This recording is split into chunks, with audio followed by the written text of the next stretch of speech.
one more. You could attack for this. Just the best pennies there. It's over. Fernando Cifuentes has found it. You've been patient. You've been waiting all this time, but you ready. You've been putting in that grind, so let's go. Champions are hard to find, but you know the goal when you're ready to shine. Haven't heard of you, then they know. You got your sights set on that road. If it's time to battle them, then let's go. Cause you'll never stop. Show them what you got. Stays asleep. Close combat onto a Mungus. Is that enough? Yes! Chop across, gets the knockout. Defeats Voltua. Show them what you got. Yeah, they already know. You got your sights set on victory road. Show them what you got. Yeah, they already know. You got your sights set on victory road. Gets the leg down. Can you look down the Witch Cash when he has a little bit of health left? Oh! What a speed left. I know it's all the way.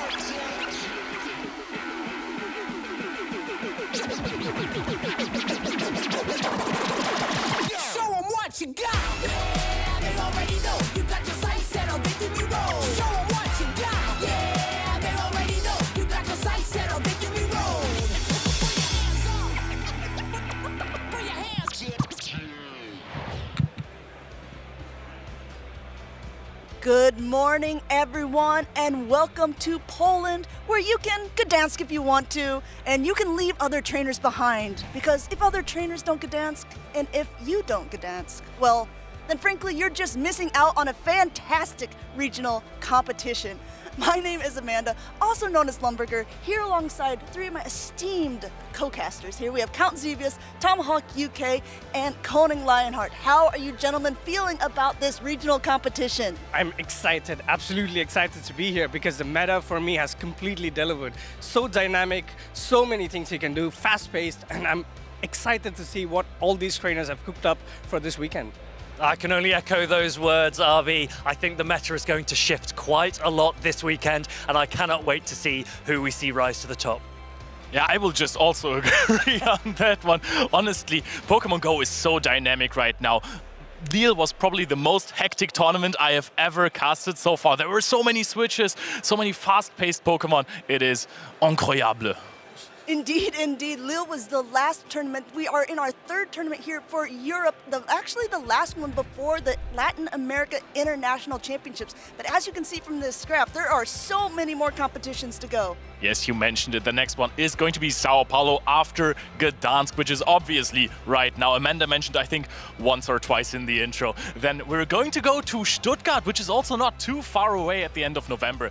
Then we're followed up by Birmingham into the EUYC in London, followed by Stockholm, Seville, and a special event in Utrecht, and many more to come. Yeah, you know what I really like about that is as we continue through the competitions, we gray out the competitions that have already gone on, but that means another graphic changes as well. We get rid of a Pokemon silhouette and we crown a champion from each event. Ooh.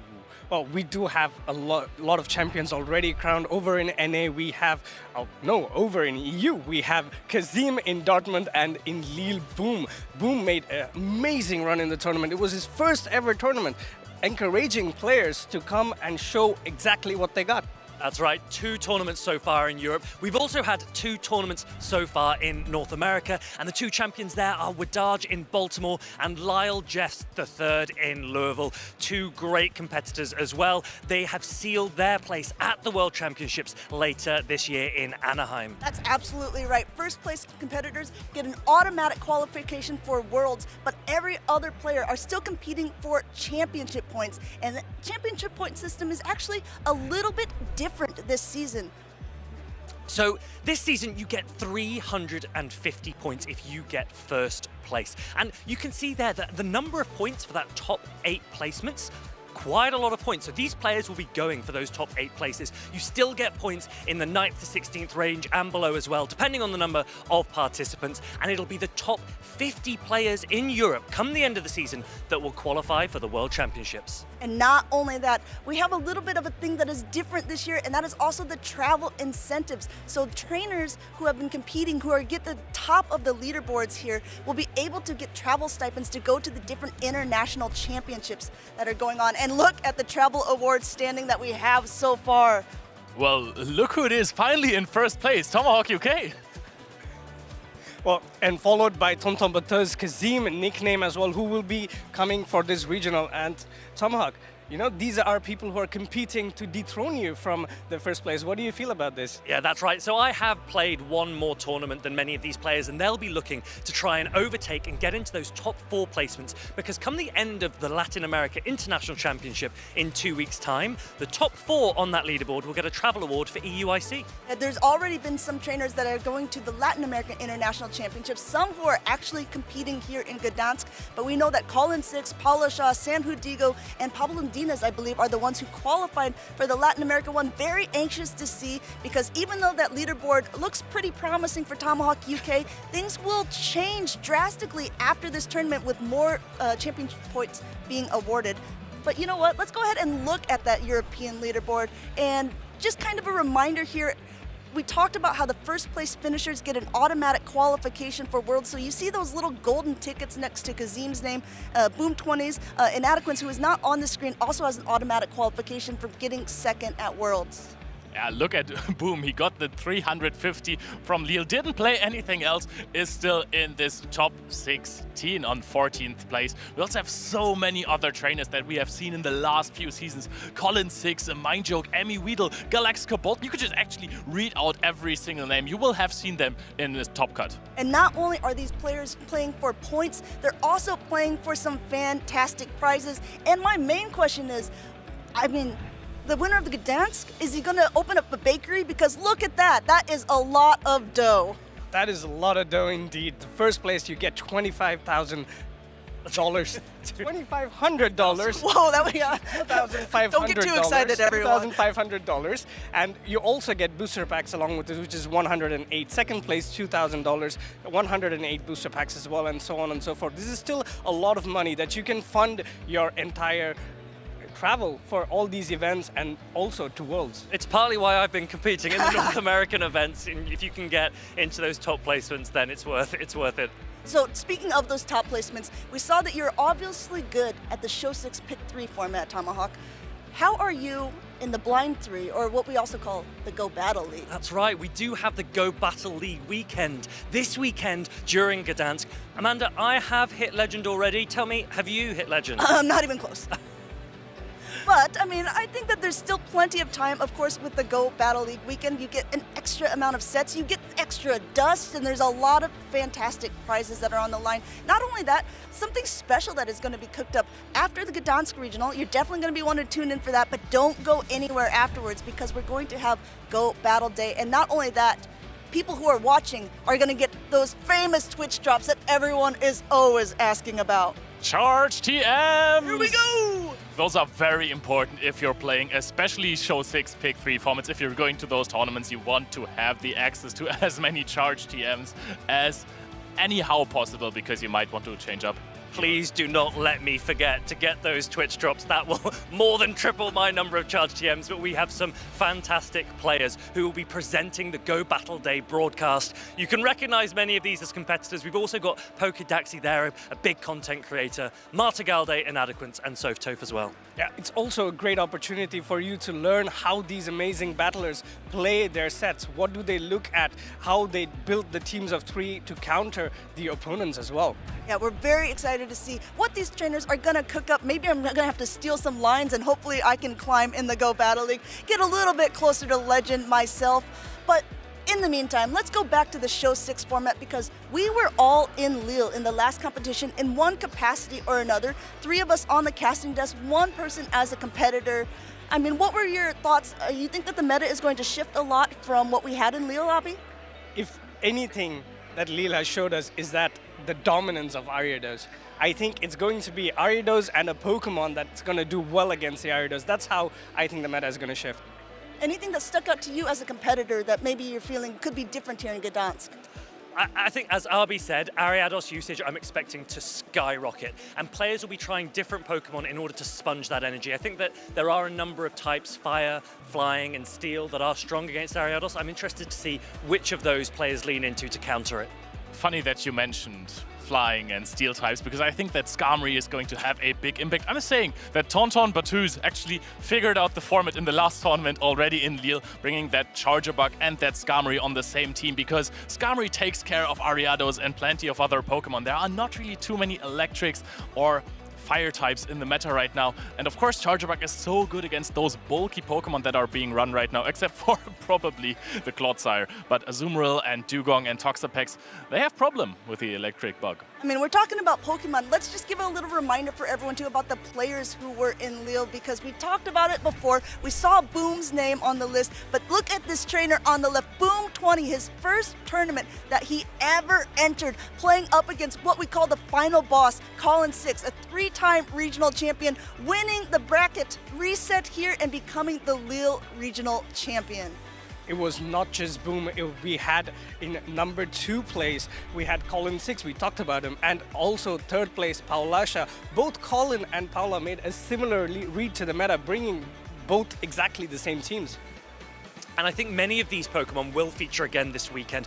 Ariados and Azumarill seem to be very, very popular with players in the lead up to this tournament, and the question is whether or not that will show and shine this weekend. I'm also saying that we're going to see a load of Shadow Quagsire next to the Ariados because that core is kind of almost unbreakable. I've really looked into it. I tried to find something that beats both Pokemon together. It's really, really hard to find. Mandibuzz still takes super effective damage from a Stone Edge or regular damage from a lunge. It's difficult to break this core. Shadow Driftblim?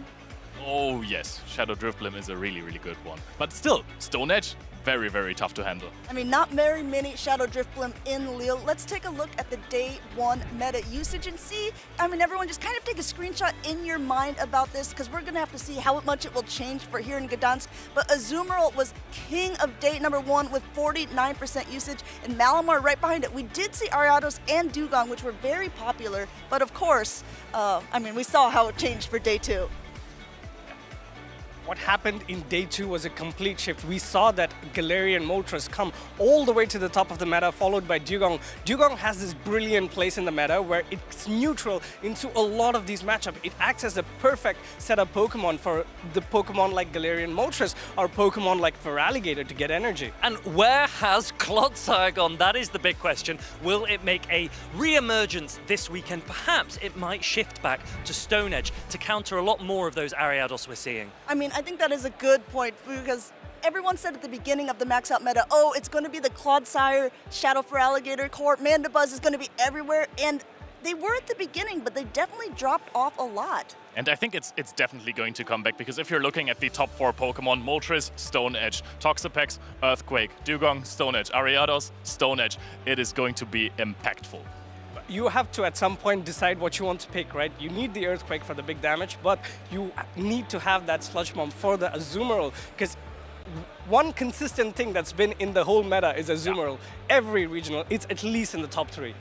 I mean, if you're going to be watching these regionals, which, let's face it, you should be doing that, you're going to want to make sure to follow along on Pokemon.com/broadcast. It goes ahead, gives you a little sneak preview of the events that are coming up, who is going to be casting, who is going to be there, how many competitions and going, and you're also going to want to make sure that you're following the channel because, hey, you don't want to miss out on any of this action.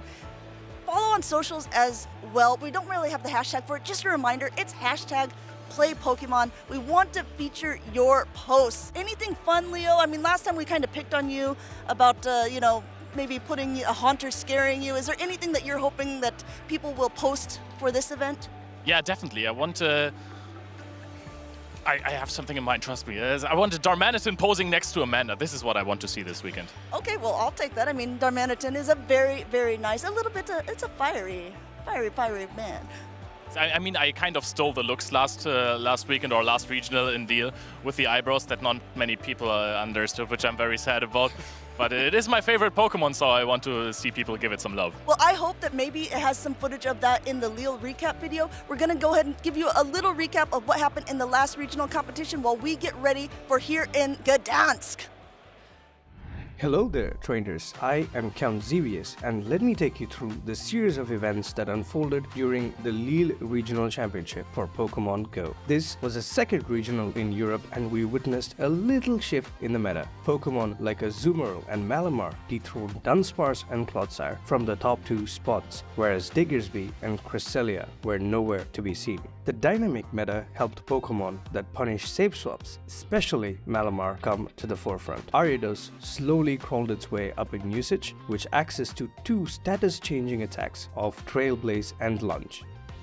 A particular player that stood out in day 1 was Boom20, making it to day 2 after not dropping a single game on his very first regional. Boom relied on his core of Ariados and Azumarill to overcome Totectical to advance to the winner's final, only to be met by the queen of PvP herself, Polosha97. Be that as it may, no one would be able to stop Boom's date with Destiny. Boom demonstrated his deep understanding of this new meta by running 3 Pokemon with the meta's fastest charge attack pacing, Shadow Quagsire, Shadow Drapion, and Ariados, to beat Paula 3-1 and advancing to the Grand Finals. A Grand Final cannot be a Grand Final without the final boss, Colin 6. Colin managed to reset the Grand Finals bracket, but not even the final boss could deny Boom his title. Adapting to his initial losses, Boom played his Shadow Quagsire to perfection to defeat Colin 6 and be crowned the Lille Regional Champion on his first ever regional competition.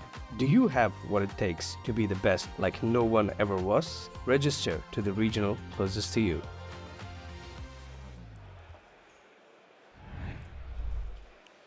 Welcome trainers. What a wonderful way to start a regional. This is live in Gdansk. I am Count Zevius, and with me is my wonderful co-caster Farid, or also known as Tomahawk. Thank you, RV. Guys, it is so exciting to have you back this weekend in Gdansk. This is the third regional event in Europe, and the meta is shifting so quickly. I'm really excited. We talked about Ariados a lot. I'm expecting its usage to rocket this weekend. You agree?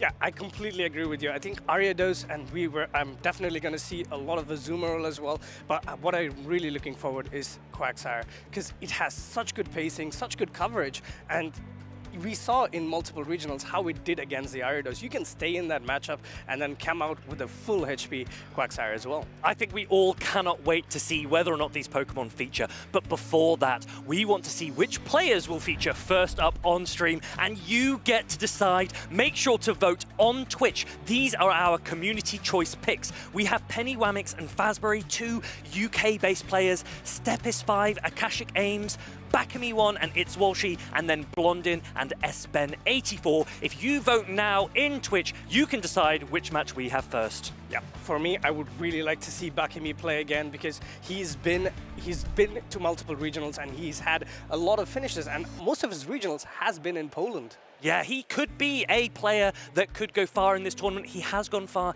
in previous Polish tournaments before. I believe 2 years ago in Warsaw, he made that day 2 position. But there are so many other players to watch here this weekend in Gdansk. Yeah, we selected some players to watch, and the first one is PvP David. He's been such a consistent performer, great Worlds finish as well, followed by Koksiak. Koksiak was a previous Polish regional champion as well. And last but not the least, we have our very own Steve7 coming all the way from Australia to compete in Europe for his first ever European regionals. That's right, Steve7. I don't know how many E's that is. Maybe that's a question for you in chat. How many E's in the name Steve7? But these are our players to watch, and I really think PvP David could perform this weekend. Yes, it's PvP David. It's been, just as I said before, he's been very consistent. Every regional he goes to, he's done very well. But the last season was not his best season in my understanding. But I think this season he's going to do really well. I agree. And if we had to make formal predictions per se, then I think I would predict PvP David will be one of the players that rises to the top. And we also have our Pokemon that we think will perform this weekend. Yeah, some of the Pokemon that I picked was just to beat that Ariados as well, and that Pokemon is Talonflame. Talonflame has such a dominant matchup into the Ariados, and a neutral Pokemon that I really want people to play a little bit more, or what I would expect people to play a little bit more, is that Goodra.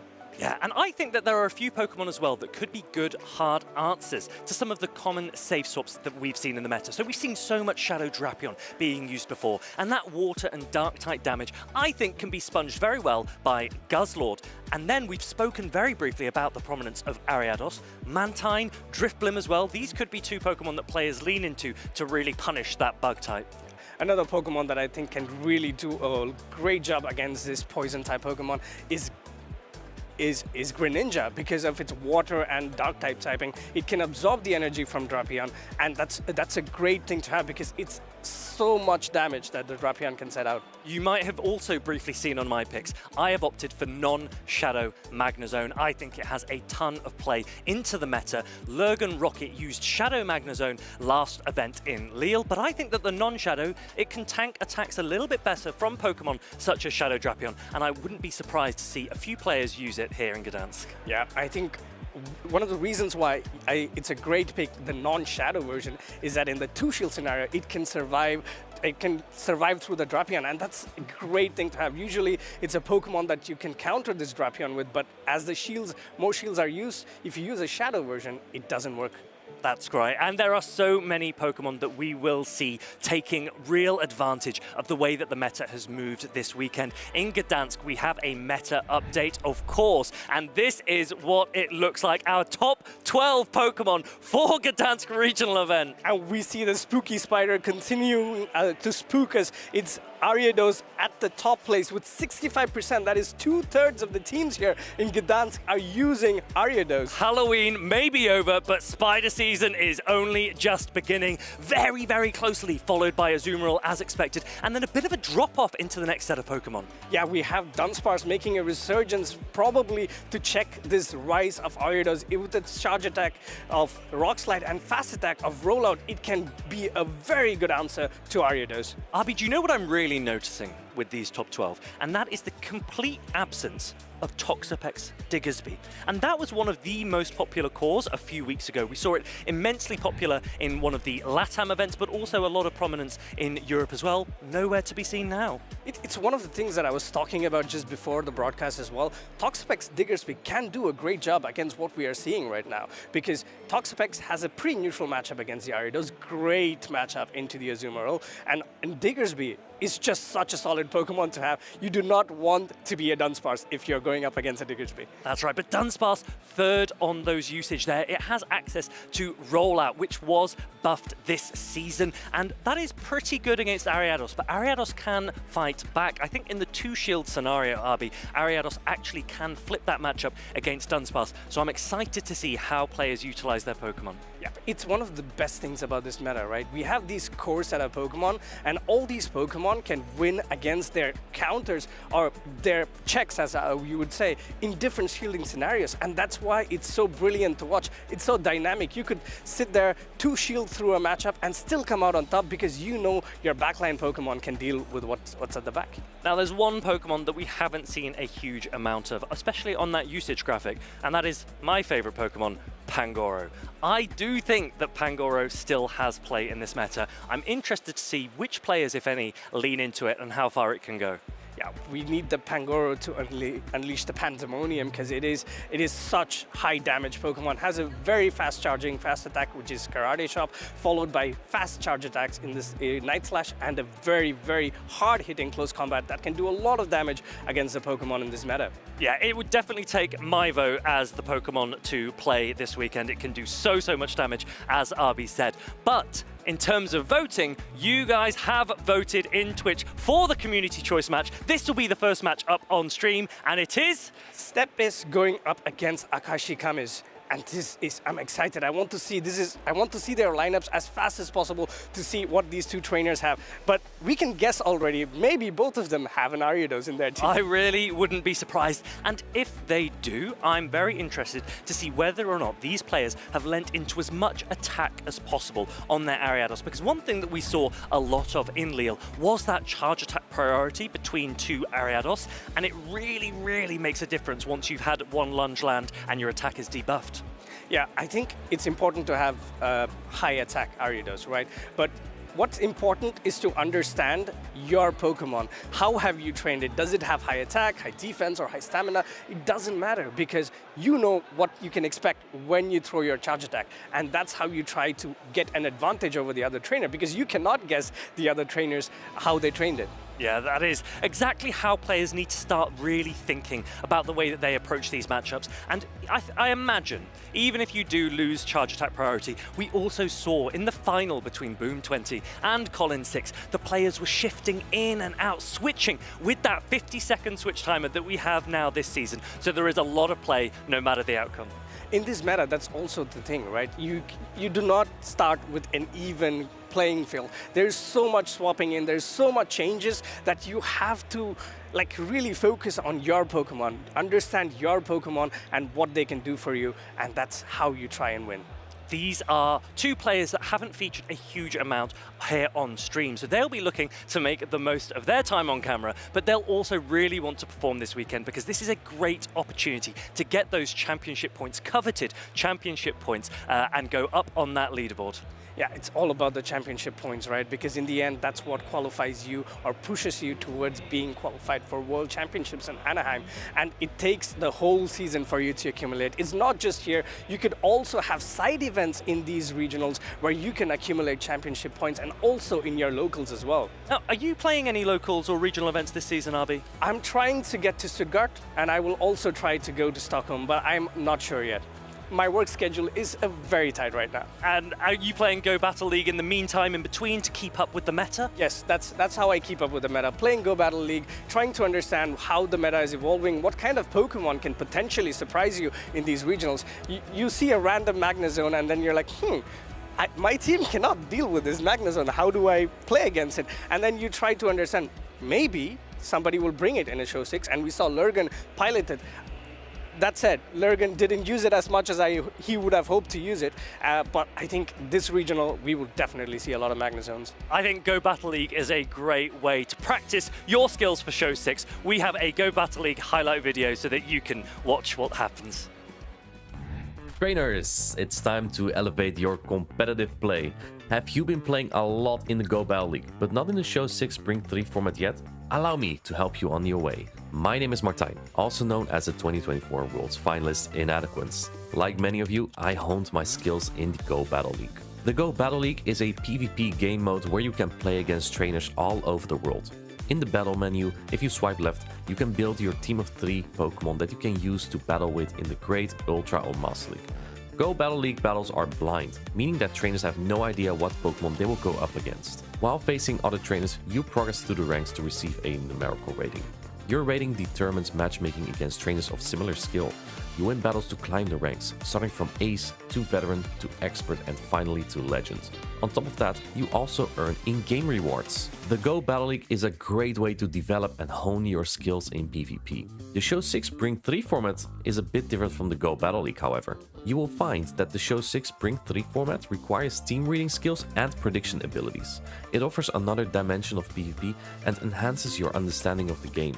Success in Show 6 Spring 3 isn't about grinding ranks. In fact, the first Pokémon Go EYC champion had never reached the Legend rank before. Many grassroots formats have been supporting this format for years. And Show 6 Spring 3 in the Open Great League meta is also the format for the official Pokémon Go Championship Series. Competitors receive a competitor's kit and can win cash prizes, booster packs, and qualify for the World Championships to win even more prizes. Remember, every champion started with you are now. Are you ready to take the next step? Visit Pokemon.com/compete and start your road to victory in the world of Pokemon Go.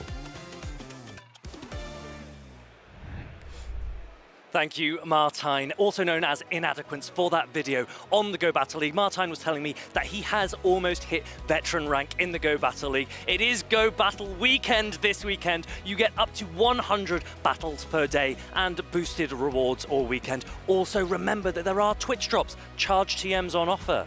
Yeah, Twitch drops and charge TMs on offer if you watch the Go Battle League stream. That will be immediately after this broadcast. So one of the things that I'm really looking forward to is going back and getting those charge TMs. It's so difficult to get, right? I'm on 1 charge TM right now, and that 7 charge TMs looks just so good. It's very, very lucrative for these players that are playing so much Pokemon Go PvP. We're using charge TMs all the time, so these types of rewards, that we're very grateful to get them.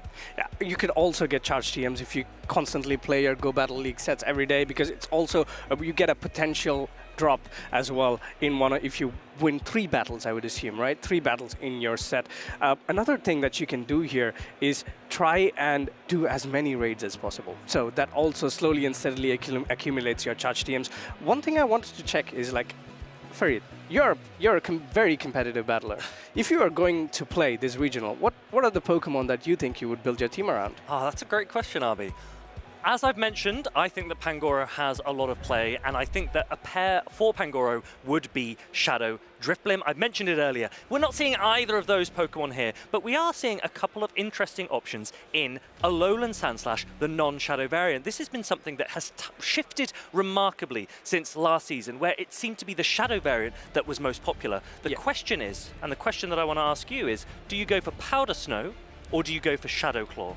Definitely Powder Snow in this meta, just because of the fact that you have Pokemon like Dunsparce, where it's a bad matchup, but you can still do some fast attack damage against Dunsparce. And also, if you're going up against a flyer like Mandibuzz, then you need the Powder Snow. What I want to look at here is, again, the absence of Ariados. We were just saying, we guessed that there could be Ariados in both these teams, but neither of these teams have Ariados. But do you know what these players have gone for instead? They have gone for answers to Ariados in that Mandibuzz. Mandibuzz is such a bulky flying type Pokemon. It resists Trailblaze, Lunge is neutral, but it is able to hit Ariados back with super effective Aerial Ace. Mandibuzz on both sides. I was not expecting to see that, Arby. Yeah, definitely not. But a Pokemon that I really want to talk about a little bit more is that Feraligatr on the side of Stepis, because it looks so good into Akashic's team. And again, pairing it with a Pokemon like Dunsparce is going to do a lot of work, and I want to see how Akashic is going to try and counter this strategy. There are a couple of moveset variations that Stepis could be running here. We've seen that Superior, Galaxgo Bolton, famously for running Leaf Tornado on his Superior, Stepis also could opt for Crunch on that Shadow Feraligatr, which would give it a much better matchup into Dugong and Toxapex on the side of Akashic Aims. But Stepis has opted for Ice Beam, which is the conventional set, Aerial Ace as well on that Superior. Yeah, and as we were discussing before, Sandslash is running that Powder Snow. One of the reasons that we talked about in multiple streams why you want to run the normal variant of the Sandslash is because it can tank a full Earthquake from a Clodsire to win that matchup as well. It's a great thing to have also against Drapion as well, because you are much more bulkier than the Shadow variant. I'm interested to see how Stepis manages Akashic Aims' Toxapex, which has positive matchups into Superior, Feraligatr, and obviously an absolutely dominant matchup into Azumarill as well. So I am expecting Stepis to lean into his Sandslash here. Yeah, he needs to lean into his Sandslash and Dunsparce to try and overcome this Pokemon. Another Pokemon that I see is that Quagsire. We've been talking about it a lot. It's completely neutral against all of Stepis' team except that Superior. Has to avoid that Superior. That would be bad news for Shadow Quagsire. But Malamar is also a Pokemon that has become a key talking point in the meta this season. The newly buffed Psywave at the beginning of this season has given it so much more play into the meta and so much flexibility. Yeah, it's a great read at this point to bring the Malamar, because we did see a lot of these teams have Ariados when in our day one chart, but Malamar against a team like Stepis is going to do a great job, because there is no Ariados to absolutely threaten it. And if you have a Malamar that you have trained with really high attack, even the Azumarill matchup is not so bad. I think one thing that players might be wary of is that Ariados is a fairly fragile Pokemon. It does not have the bulk that poison types such as Clodsire and Toxapex have, and Akashic Aims has opted for bulk instead. This will mean that she has better opportunity to use her shields as she chooses and doesn't necessarily need to shield Ariados like it would usually require. Yeah.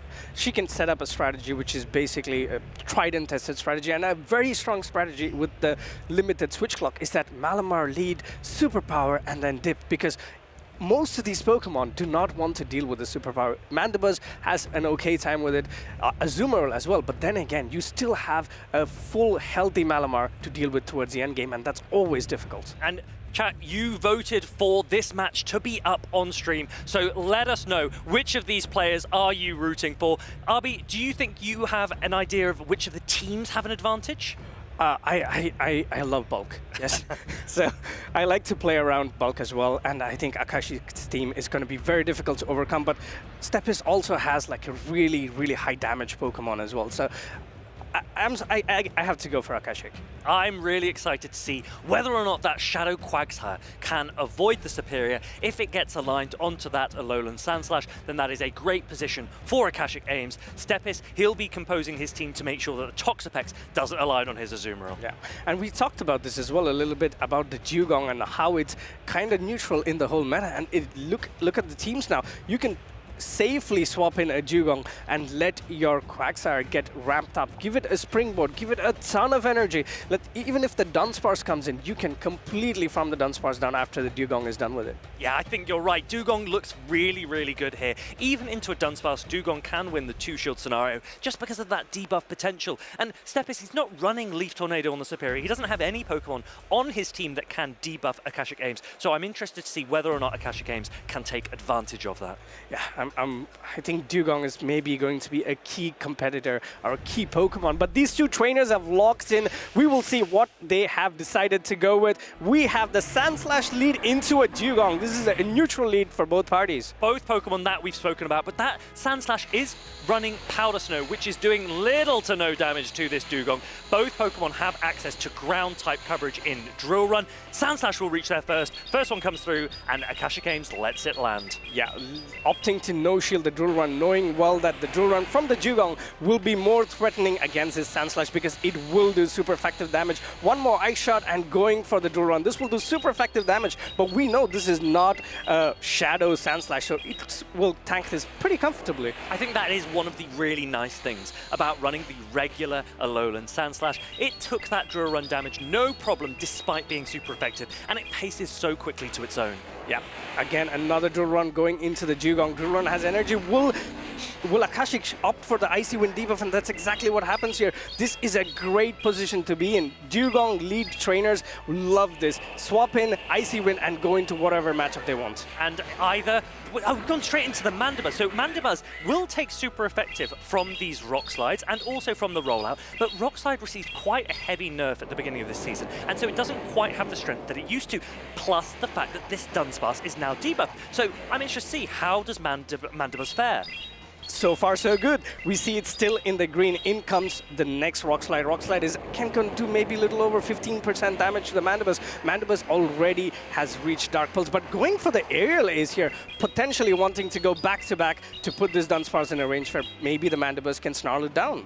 Yes, lands that Aerial Ace. Possibly will go for a Dark Pulse now that it's reached it. Yes, Dark Pulse, if this lands, it'll take down the Alolan Sandslash. Now, we can see the lines in the back. We can see that Steppis has that Shadow for Alligator there, and Akashic Aims has that Toxapex. So you could see from this position that Akashic Aims has a slight advantage, but let's see how this plays out. Yeah, but it's a very good heads-up play by Steppis as well, swapping out the Dunsparce, kind of understanding maybe. Oh, what a catch by Akashic Aims, and opting to shield.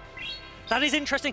Akashic Aims did make the catch onto that low-health Dugong, but she realized afterwards that actually, hey, I'm pretty close to an Icy Wind, and I would love to see this land. So let's debuff this Dunsparce, because actually my Toxapex and Mandibuzz in the back would take super effective damage. So I do understand this play. This Dunsparce is now low. It has to make a decision as to which attack to throw. Do you come in and snipe with the Toxapex, or do you say, hey, Mandibuzz, you've done your job, you can come in now? That is a great snipe. Before Steppis had a chance to see the Pokemon come in, the Poison Jab lands, Dunsparce doesn't get the attack off, and here comes in the Shadow for Alligator. Shadow for Alligator comes in, but these Hydro Cannons are going to be resisted by this Toxapex. What a great position for Akashic Aims to be in, but the good thing about it is the Feraligatr still has 2 shields to hide behind. Let's see if the Feraligatr can do enough. Going straight for the Slush Wave here. Will this be enough to knock out? That's right. But maybe could have opted for a Brine Bait, given those 2 shields are there, but the Shadow for Alligator correctly shields and will keep going up to these Hydro Cannons.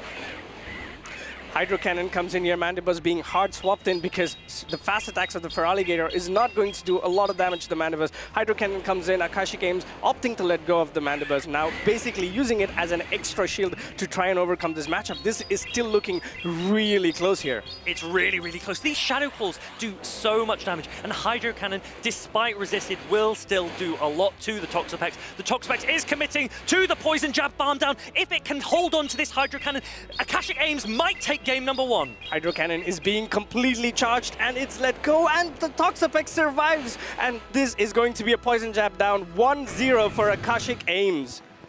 Steppis will be ruining that moment that the Dunsparce went down to the Toxapex Poison Jab. It might be an issue that's raised with the judges if Steppis feels that he didn't get the opportunity to land that Drill Run, because that could have made quite a key difference in the endgame.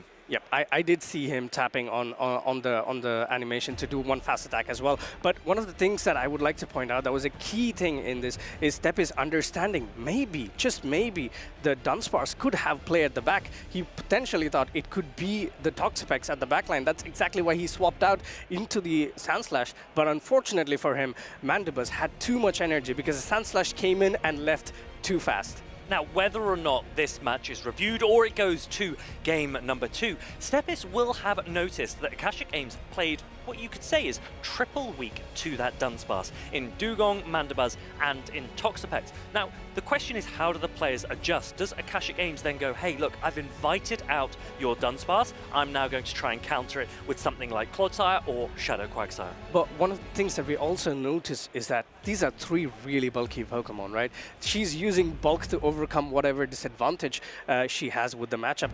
And it's a great way to do it. Dunsparce is such a strong Pokemon into her line, but how many Pokemon can Dunsparce really beat? It can beat 1, it can beat 2, but you still have the very strong Toxapex at the back to completely run through Steppis' team. Yeah, Dunsparce doesn't quite have the power to get through an entire team of Pokemon. So even if you are, on paper, 3 times weak to it, you can usually get it low enough that the Pokemon in the back can make do. And that is what happened. It looks like game 1 is going to stand. Steppis had paused to try and see which Pokemon was coming in, and he didn't then have the time to land the attack. Game number 1 goes to Akashic Aims. These players are looking to get to 2 wins to take them into winners round 2.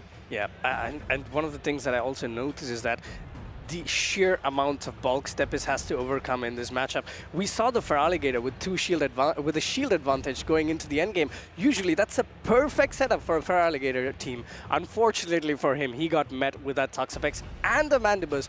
I mean, you probably would need maybe 3 shields to overcome that matchup. Toxapex so immensely bulky. We noticed that it didn't make top 12 usage here in Gdansk, but Akashic Aims is making full use of it here in Winners Round 1. We've got Dugong into Alolan Sandslash once again.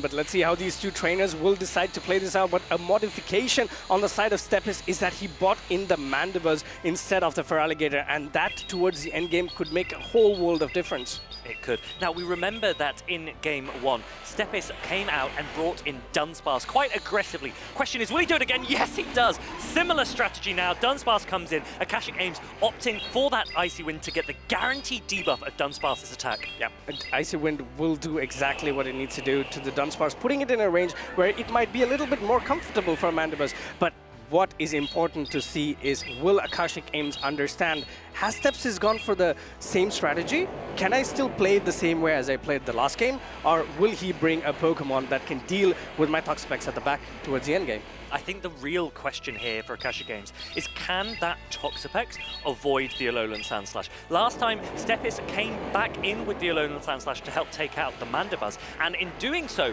allowed Toxapex to run free. Will he do the same thing again?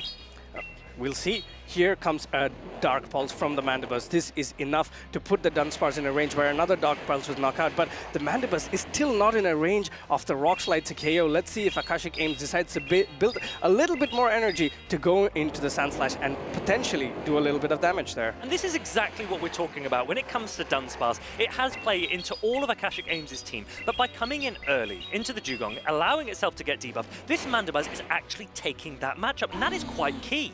It's one of the strong points of having a Pokemon like Dugong on the lead, is that if your opponent hard swaps into another Pokemon, you can Icy Wind it and go and make your favorable matchup into even better matchup. Now, one thing that Steppis will be taking advantage of is the fact that Dugong coming back in here means that it is unlikely to be aligned into his Mandibuzz in the back. And so it will be bulk v bulk in the endgame. Once these Pokemon go down, Toxapex versus Mandibuzz, but the first shield goes up and protects Akashic Aims from that drill run. Yeah, first shield does go up, and Akashic Aims tried to go for that charge attack tie, but Drill Run coming in. Will this be shielded by Steppis? He has to, because the Mandibuzz does not want to see this Dugong. Dugong will be charging up to that next drill run. One drill run from the Alolan Sandslash won't be enough to take it out. Akashic Aims doesn't need to shield this, but she does opt to. She sees more value in the Dugong, and that makes sense. It does have a lot of value in the back. At this point, she can go for the Icy Wind bait, but no.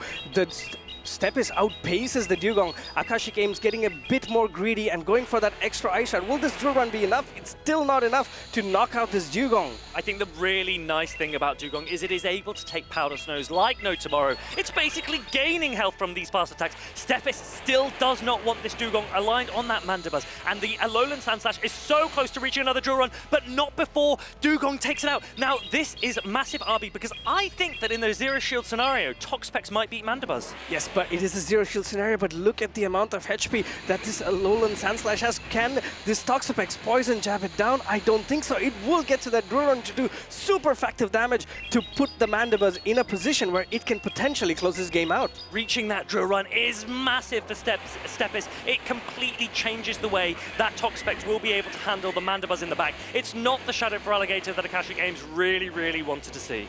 Yeah, unfortunate for Akashic Ames. Step is making a great read, thinking that Akashic Ames is going to bring the same 3 Pokemon. I'm going to have a very bulky Pokemon of my own to counter that Toxapex, and so far it seems to be working perfectly. Hey, at least Akashic Ames can throw some Sludge Waves for science. Let's just double check how much damage these do. The Dark Pulse still doing a fair amount. Probably one more Dark Pulse needed. Stepis reaches it. Do you think this is going to be enough?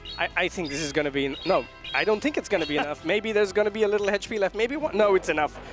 It's enough. It's a knockout. Stepis recovers, takes game number 2. It is 1-1 in this series. The next game, winner takes all. What seems to be for Akashic Ames a dominant position suddenly switched in its head. What I would have liked to see potentially there when that Alolan Sandslash was so deep into the yellow, go for the Icy Wind to see if, well, what's the worst case scenario? It lets it go, but it would still have to throw a charge attack on the Dugong to get rid of the Dugong. You could then maybe Poison Jab down the Alolan Sandslash. Sometimes you need to make risky plays in these moments, but this will be now the decisive game number 3. How will the players adjust? We saw that Stepis opted for that Mandibuzz in the back. He realized, if you bring bulk, I need bulk too. Yeah, Mandibuzz did so much work. I think it soaked a Sludge Wave, and it also kind of completely escaped the Dugong.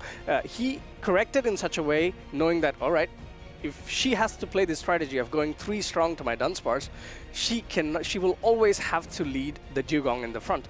If it is in the back, then potentially the Dunsparce can get aligned to the Dugong. So he made a great read, and it worked out. I wonder if there is an opportunity now to lean into Shadow Quagsire.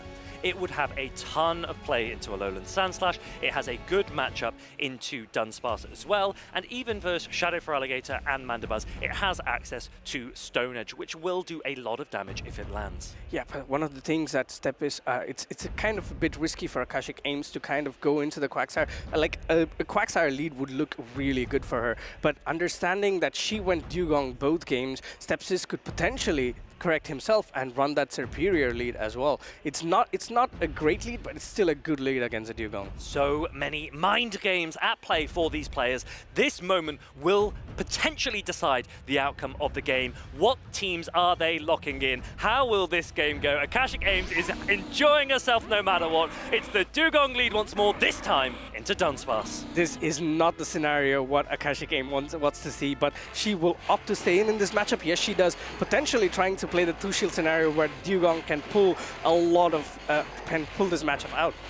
On paper, it looks like Stepis does have an advantage here. Akashic Ames opting for that first shield. If Akashic Ames can land an Icy Wind, this will be a much better position. It will reduce the amount of damage from Rollout and from Rock Slide. Yeah, Akashic Ames goes for the Icy Wind, and Stepis making no shields here because he knows Icy Wind slowly and steadily adds up. It doesn't do a lot of damage, but the debuff is where it's all at. Second Rock Slide is reached here, and Akashic Ames opting to no shield her Dugong. Still super effective damage, but not enough damage. Stepis knowing that his Alolan Sandslash has a lot of play into the team of Akashic Ames, and he will be absolutely right in this game. There is a Clodsire and a Mandibuzz in the back. At this point, I think Akashic Ames would want to switch and catching a Rock Slide. Super effective Rock Slide on the Mandibuzz, but let's see what Stepis does. Does he stay in, get some more energy, or does he immediately go into his Alolan Sandslash? It is a catch, but it is the correct move still to throw that Rock Slide. Super effective against Mandibuzz, and now immediately met with the super effective Powder Snows from Alolan Sandslash. Yeah. Alolan Sandslash looks to be in a very dominant position here, but these Dark Pulses still do quite a bit of damage. But Alolan Sandslash going for the first Icy Wind, Ice Punch, and this should be enough to put the Mandibuzz deep into the yellow. Even if you take this Alolan Sandslash low into the deep yellow or even into the red, how do you take it out? Because you've got Dugong, which is doing little to no fast attack pressure with Ice Shard, and Poison Sting Clodsire also struggling as well. Yeah, I think we're going to see this Alolan Sandslash completely sweep Akashic Aim's team. It also can hide behind 2 Protect Shields as well. It's going to be really difficult to come out. Dugong comes in here. Will this Drill Run be shielded? It has to be at this point. I think it might be. Steppis maybe sees more value in his Alolan Sandslash, and he would be absolutely right. This Alolan Sandslash could run wild here. Alolan Sandslash looks to be in a dominant position. He goes immediately for the Drill Run. At this point, Akashic Aim, this is the only Pokemon that can do enough work against this Sandslash. No, letting it go, and in comes the Clodsire. At this point, Steppis knows he's in such a huge driver's seat here. You can't even throw a Stone Edge. This is a Sludge Bomb. Clodsire, I wonder if it's worth throwing a Sludge Bomb, just for fun if nothing else, but it might get a shield. Yeah, I mean, at this point you have to shield your Sandslash. He still has 2 more Pokemon for this Clodsire to go through. Call it! Call it! He's called it! Oh, what a great call. Unfortunate for Akashic Aims. Any win condition that she might have had is completely blocked by Stepsis with a call. This Poison Stings, they're not doing enough. This Alolan Sandslash is going to pave a path for Stepsis to go into the next round. I think it's a very sensible no shield from Stepsis. He knows that Mandibuzz is likely fine in the back anyway. He calls it, he comes off looking great, and he takes winners round 1, 2-1. 2-1 indeed. Great start for him. He was in the back foot in game number 1, but it's one of the things that you get from playing a lot of these regionals is learning to adapt to your opponent's teams. We saw him adapt with that Mandibuzz in game number 2, and in game number 3 adapted with the Dunsparce lead. We were talking about it. Maybe it would be a great opportunity for that Quagsire to shine, and it would have been a great game for a Quagsire lead.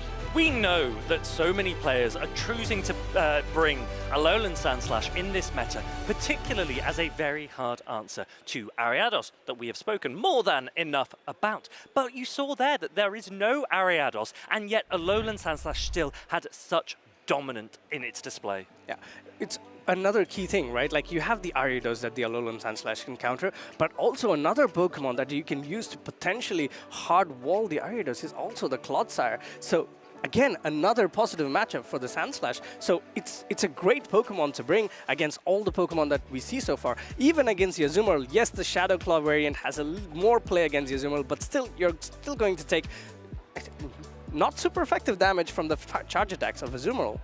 Ariados has a ton of very funny play, I think, because access to Trailblaze, which guarantees buffs your attack, right?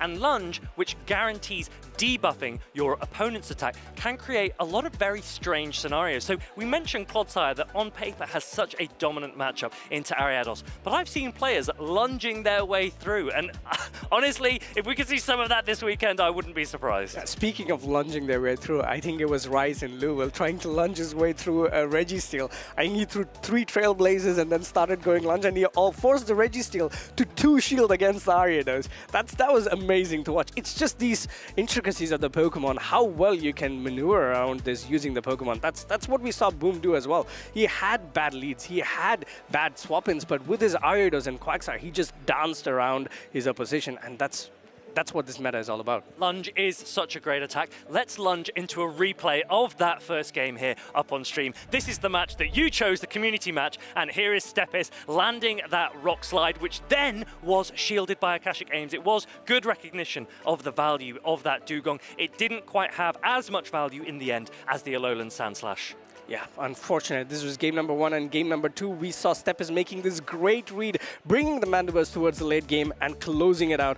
Bulk versus bulk. And last game, it was all about the Sandslash, so Ice and ground, such superb offensive coverage. Very, very few Pokemon in the meta, very, very few Pokemon in the game can resist both ice and ground type damage, and Alolan Sandslash showed just how dominant it was in this display, but Akasha Games enjoyed herself nonetheless. Yep, it's all about having fun and trying to learn as well. You meet so many trainers, you meet so many people who are maybe a little bit more skilled than you are, so you can learn. And also another key thing that you can do here is trades, because we had a Pokemon that was recently released that could have a lot of great potential in Go Battle League, and that's Morpeko. And if you want to have the right Morpeko to train, this is where you have to be. Have you used Morpeko in the Go Battle League yet? Not yet, but I just traded myself with an amazing Morpeko. It was given by one of our judges, Scrapping Pete, a great guy, but I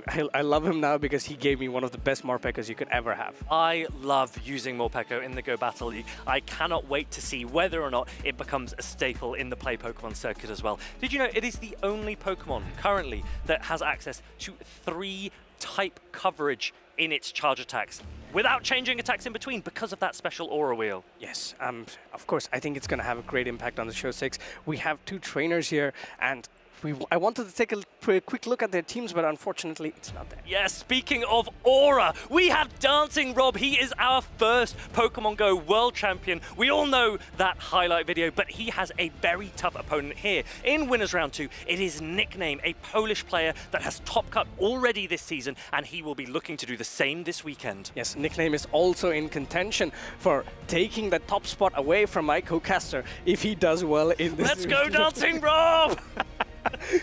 Of course, you're cheering for Rob, but Rob, this time around, bringing that Carbink. We have not seen this Pokemon a lot, but it has another great matchup into the Ariados and also against the Malamar. Yes, Malamar can do neutral damage with the Psywave and neutral damage with the Superpower, but in the end, Carbink is just so bulky that it can potentially just fast attack through the Malamar. Guys, if you are watching this stream in the background, it's time to bring it to the front of your display. This is a massive match so early here this weekend. Carbink being brought perhaps as a strong answer to Ariados, but Trailblaze from Ariados does do super effective as well. We haven't seen much Carbink yet this season. Yeah, we haven't. I think this is the first Carbink we've seen this season to come on stage as well. Another thing that I would like to point out with Rob's team composition is that he's gone with 4 Pokemon that is strong against Ariados, but just looking at Nickname, he opted for a change that we thought would happen, is going for that Stone Edge with the Clodsire. This is going to be such a good answer to Ariados and also to that Malamar.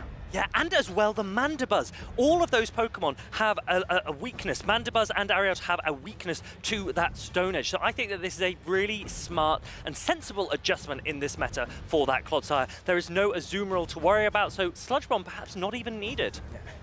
I think this game is going to come down to which of these trainers can read their opponents quite a bit, because the Moltres has very good play against the team of Dancing Rob, but Dancing Rob has a Carbink. Carbink will be an absolute nightmare Pokemon to deal with for the Moltres. Yeah, I really don't think Nickname wants to see his Galarian Moltres up against that Carbink, but very similarly, that Clodsire would absolutely love to be up against it because it resists both the Rock type and the Fairy type damage from Carbink, because Clodsire is a Poison and Ground type. Let's see what moveset Dancing Rob has opted on his Clodsire. He's gone with the conventional Earthquake and Sludge Bomb, but the Pokemon that we're all talking about is that Carbink with Rock Throw, Power Gem with its recent boost, and then Moonblast. It has a potential to debuff your opponent's attack. That's right, Carbink shifted from Rock Slide to Power Gem. It's ever so slightly more expensive, but it does a lot more damage in return, so Carbink is a little bit slower, but it has the bulk to perhaps manage. Yes, I'm really looking forward to see how Dancing Rob is going to try and play this matchup, because last time as well he bought in a spicy Pokemon in Lille. He played that Chansey. Unfortunately for him, it was met with hard counter after hard counter, but here we also see him running the Shadow Feraligatr. For me, it's a Pokemon that's tried and tested, and I'm hoping to see people play it to its potential, because it's so good against the meta.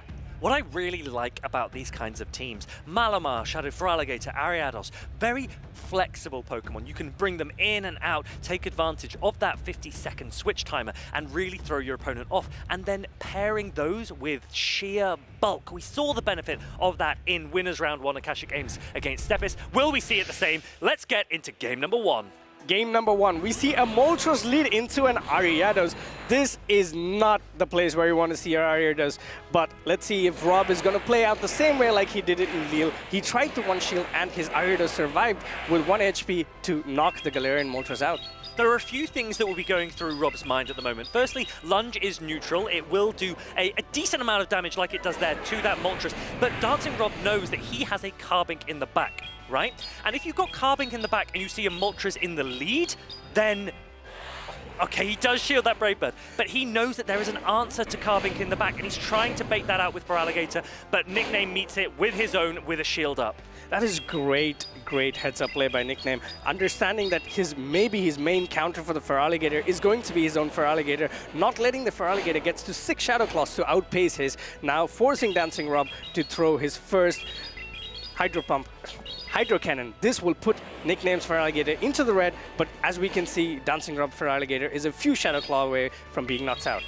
I wouldn't be surprised to see a shield. Does Nickname see more value in his Feraligatr? He lets it go! This is a massive change of events. Dancing Rob has managed to shift. Now, Clodsire has a ton of play into Ariados as well, so Nickname might have actually very smartly, very sensibly put all of his money onto this Clodsire. Stone Edge will do a ton of damage to this Ariados if it goes unshielded. Oh, Dancing Rob has to shield the Ariados because this is the only Pokemon that can do reasonable damage to this Clodsire. In comes the first Trailblaze. This will boost the Ariados' attack, also slowly and steadily chip away at the HP of Clodsire. You throw a Lunge almost immediately as well? No, he goes for another Trailblaze. This is no shielding here. This is very smart from Dancing Rob. He goes, there's probably very little chance you shield, so let me just try and get this as low as possible. Will he go for a catch, or is he going to let this Ariados go? He slowly leant for it, but it looks like the Stone Edge is going to come through, and honestly, I don't think the Clodsire is quite low enough for Carbink to take full advantage. It's gonna be not a great position for Dancing Rob. He knows this game is, it's extremely difficult. Carbink is such a bulky Pokemon, but Clodsire is not taking any damage from this rock throws. Dancing Rob taking notes. He's having a think. Look, my opponent played pretty strong and sensibly into my Ariados and my Carbink. That Clodsire in the back able to sweep this game with that Stone Edge and Earthquake coverage set. Yeah, it's a great team read by Nickname as well, right? He saw Dancing Rob's team. He saw that the Feraligatr is out of the way. If the Feraligatr is out of the way, Dancing Rob doesn't have any Pokemon that can beat this Clodsire in the 2-to-1 shield scenario, knowing that he let his Feraligatr go, which would normally most people wouldn't, because you could have definitely Shadow Clawed the Feraligatr down, but he opted. It's like, 2-to-1 shields by Clodsire can take on the whole of Dancing Rob's team, and that's exactly what he did. It really can. You've made that's a fantastic point. That Shadow Feraligatr is Dancing Rob's only real reliable answer to Clodsire, and even then, Clodsire can win certain shield scenarios against that Feraligatr. So we have almost no doubt that Nickname will lean into that Clodsire again, and Rob needs to really think, how am I going to take it down? He has to bring in the Malamar, right? He has to bring it. I think Nickname was expecting the Malamar. That's one of the reasons probably he went for the lead of the Galarian Moltres, but it didn't matter. The lead didn't matter, the switching doesn't matter. It was all about him trying to protect his Clodsire to set up a win for him. It's going to be a huge uphill climb for Dancing Rob, and if I was Rob, I would try to bring Malamar, Clodsire, and the Feraligatr together to go for what we call a AAA strategy, where you go neutral against a Pokemon that's so strong against your whole team. It's really tough for Rob. I think this matchup is very tricky, because if you want to lean into that Malamar, you have to realize that actually Shadow Feraligatr, you lose. Ariados, you lose. Galarian Moltres, guess what, Arby? You lose. And then there's an Azumarill as well. So if that Malamar isn't aligned onto the Clodsire, Rob's Malamar would be in a lot of trouble. Yeah, that's the thing, right? I don't think Rob has a lot of choice here. He will have to either completely read what Nickname is going to play, and even if he does, he has to make sure that he's not in a place where there is no shield parity, because if the Clodsire gets shield advantage, or even worse, a little bit of energy advantage, it's gonna rampage through your team.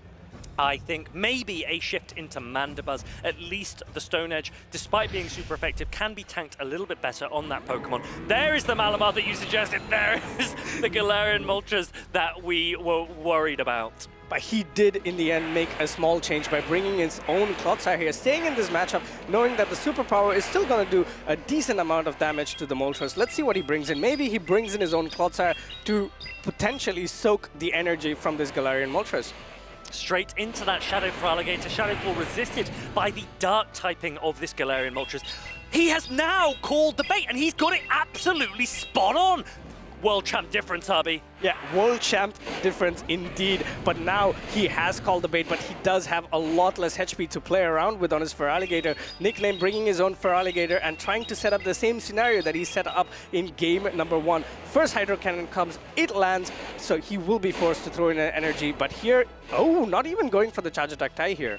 He's committing to that Shadow Claw farm down. He wants to start landing these Hydro Cannons on whatever Rob brings in next. Rob recognizes that, briefly looks up, goes, I'm going to have to potentially shield 2 Hydro Cannons here. I don't really want to do that.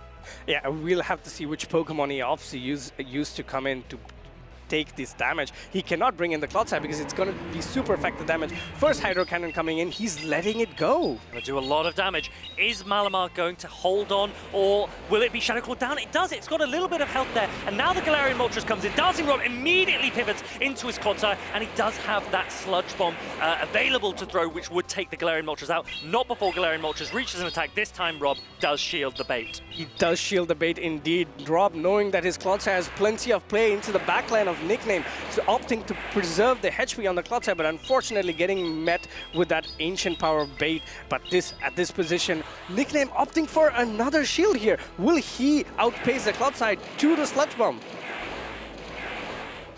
Very, very smart play from Nickname. He's given Rob an option. You can either shield a Brave Bird, or you're going to be shielding a Hydro Cannon. Shield this Brave Bird. I still have a Hydro Cannon loaded on my Feraligatr. Rob really doesn't want to allow this to land, but oh my goodness, this is a really, really tricky now position because Dancing Rob did press that Sludge Bomb. Even if the Hydro Cannon lands, that Sludge Bomb has been loaded. Hydro Cannon's enough. It doesn't make a difference. Clodsire is there to take down the low health Malamar, and Nickname wins the series 2-0. Amazing, amazing gameplay by Nickname. Rob made a great call in game number 2, opting to no-shield the Feraligatr, knowing that maybe he's not going to go for the Brave Bird immediately. Unfortunately, even the best calls wasn't enough for Rob to overcome such a difficult team comp advantage. Yeah, really, really tough team comp for Dancing Rob there. He did try and make the adjustments, but Nickname's Clodsire and Feraligatr just too powerful, actually pivoting back to one of the cores that we have seen right at the very beginning of this season. Shadow Feraligatr and Clodsire with Stone Edge. It's a tried and tested core. I mean, Feraligatr is still so good, even against the Ariados. Pokemon like Ariados, if Feraligatr can get that energy advantage, you are not going to be able to overcome the Feraligatr. Shadow Feraligatr, so much potential. I've actually been opting for a non-Shadow Feraligatr when I've been playing Go Battle League and Show 6 at the moment. What are your thoughts, Shadow or non-Shadow? I prefer the non-Shadow. I told you I'm a huge man for bulk. I like Pokemon that can take damage and can dish out a lot more damage in return. It's one of the reasons why even when I'm playing Go Battle League, I'm playing a normal Feraligatr. Normal Feraligatr, but Shadow Feraligatr was on display, and we have a replay of those plays from Nickname and Dancing Rob right here. That Earthquake landing in game 1. Galarian Moltres saying, hey, you know what, I'm a carbon counter as well. Nickname, really dominant display. Yeah, dominant display indeed. And it's also another heads-up play. If most Pokemon trainers could go back-to-back Hydro Cannon against a Malamar to knock it out, but realizing that whatever Pokemon is in the back is not going to win charge attack priority on my Feraligatr, and saving the second Hydro Cannon was great heads-up play, and bringing in the Moltres to be like, well, now you have to swap. You're not going to give my Moltres energy. So forcing his opponent to play into what you want to do. That's the mind games. That's where great trainers are made. You have to force your opponent to play your game. Because if you play theirs, you're going to lose. Yeah, great trainers will really be honing in on a term that I'm going to use a lot this weekend, and that is value. Where is the most value that I can get out of my Pokemon? Where is the most value that I can get out of my Protect Shields? And where is the most value that I can get out of my Charge Attacks? And Nickname really took advantage of that. The Hydro Cannon, why would you use it on a low health Malamar? I can do so much more than that in the end game, and it really, really did. Took out that Clodsire from, it was in the green health at over 50% health straight away. knockout. Yeah, it's one of the things that you'd love to see, right? Like big damage moves. As it's again, that's also a point for, let's say, the Shadow Feraligatr. I think the normal Feraligatr would not have had enough damage to knock out that Clodsire in that health range. So I love Nickname's playstyle, right? He leveraged his team perfectly. And I also want to point out that Rob built his team really well as well. He had Pokemon that can do a lot of damage. He had Pokemon that can soak a lot of damage, and he had a Pokemon that can be very neutral. It's like a very conventional way to build a balanced squad of Pokemon. And I love this style of building. I think that Carbig perhaps didn't get the display that Rob wanted it to. And even though Galarian Moltres was being used twice, it managed to avoid the Carbig because the Shadow Feraligatr and Clodsire core was just so dominant against it. Even if Dancing Rob had led Carbig into Galarian Moltres, what would he really have done with a Feraligatr safe swap? That would have been very difficult for him. Yeah, Feraligatr was so free into Dancing Rob's team as well. You really need a hard answer to Feraligatr if you want to do well, or at least compete with these Shadow Feraligatr save swaps.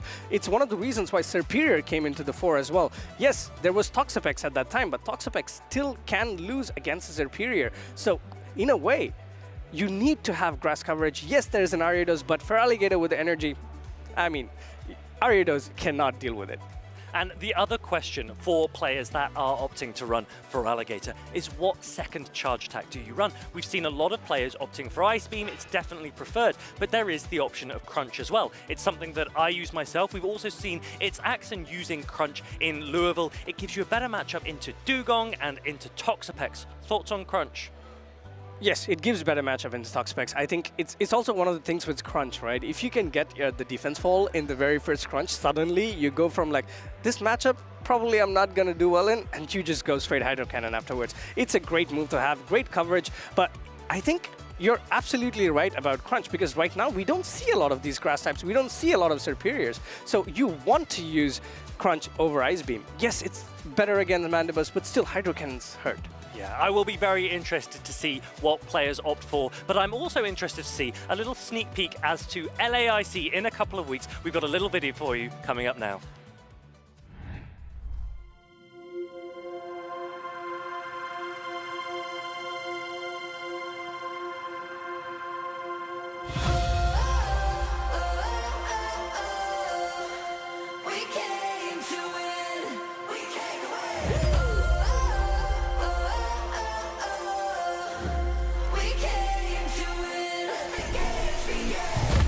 And the crowds, the sights and the sounds, gonna make them say the best of the best, the ultimate test. But when we go all the way, here with our friends among champions, the best that we've ever known. Go for the goal, but everyone knows only one of us is gonna take it home. We share the same vision, we have the same mission, so let the games begin.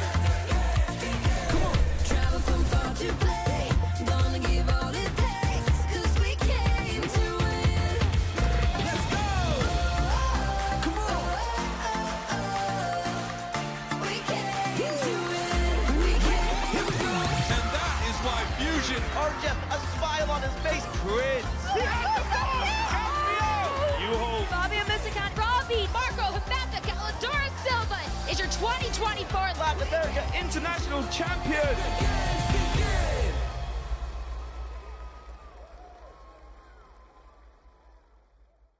This weekend, the 2025 Regional Championships are bringing the electrifying action of the Pokémon Go matches to the global stage. Top trainers from across the world have gathered to compete for a share of over $125,000 in cash prizes, travel awards, and the all-important championship points that could secure their spot at Worlds 2025 in Anaheim, California. The competition is fierce and the strategy is key. This tournament spans 2 intense days of action, where our trainers battle it out in a double elimination bracket using the Grey League format. Every match is a best-of-3 clash, but the stakes get even higher in the winners finals, losers finals, and grand finals, where the action extends to a best-of-5 showdown. Trainers will be strategizing in a Bring 6, Pick 3 format, each one carefully selecting a team of 6 Pokemon, but only 3 will enter the fray in each game. Every choice could be the difference between victory and defeat. Who will etch their name into the history books this weekend? And who will punch their ticket to Worlds 2025 in Anaheim? Don't miss a minute of the action. Stay tuned all weekend long to watch the battles unfold live. To stay up to date on future Play Pokemon events, visit pokemon.com/play.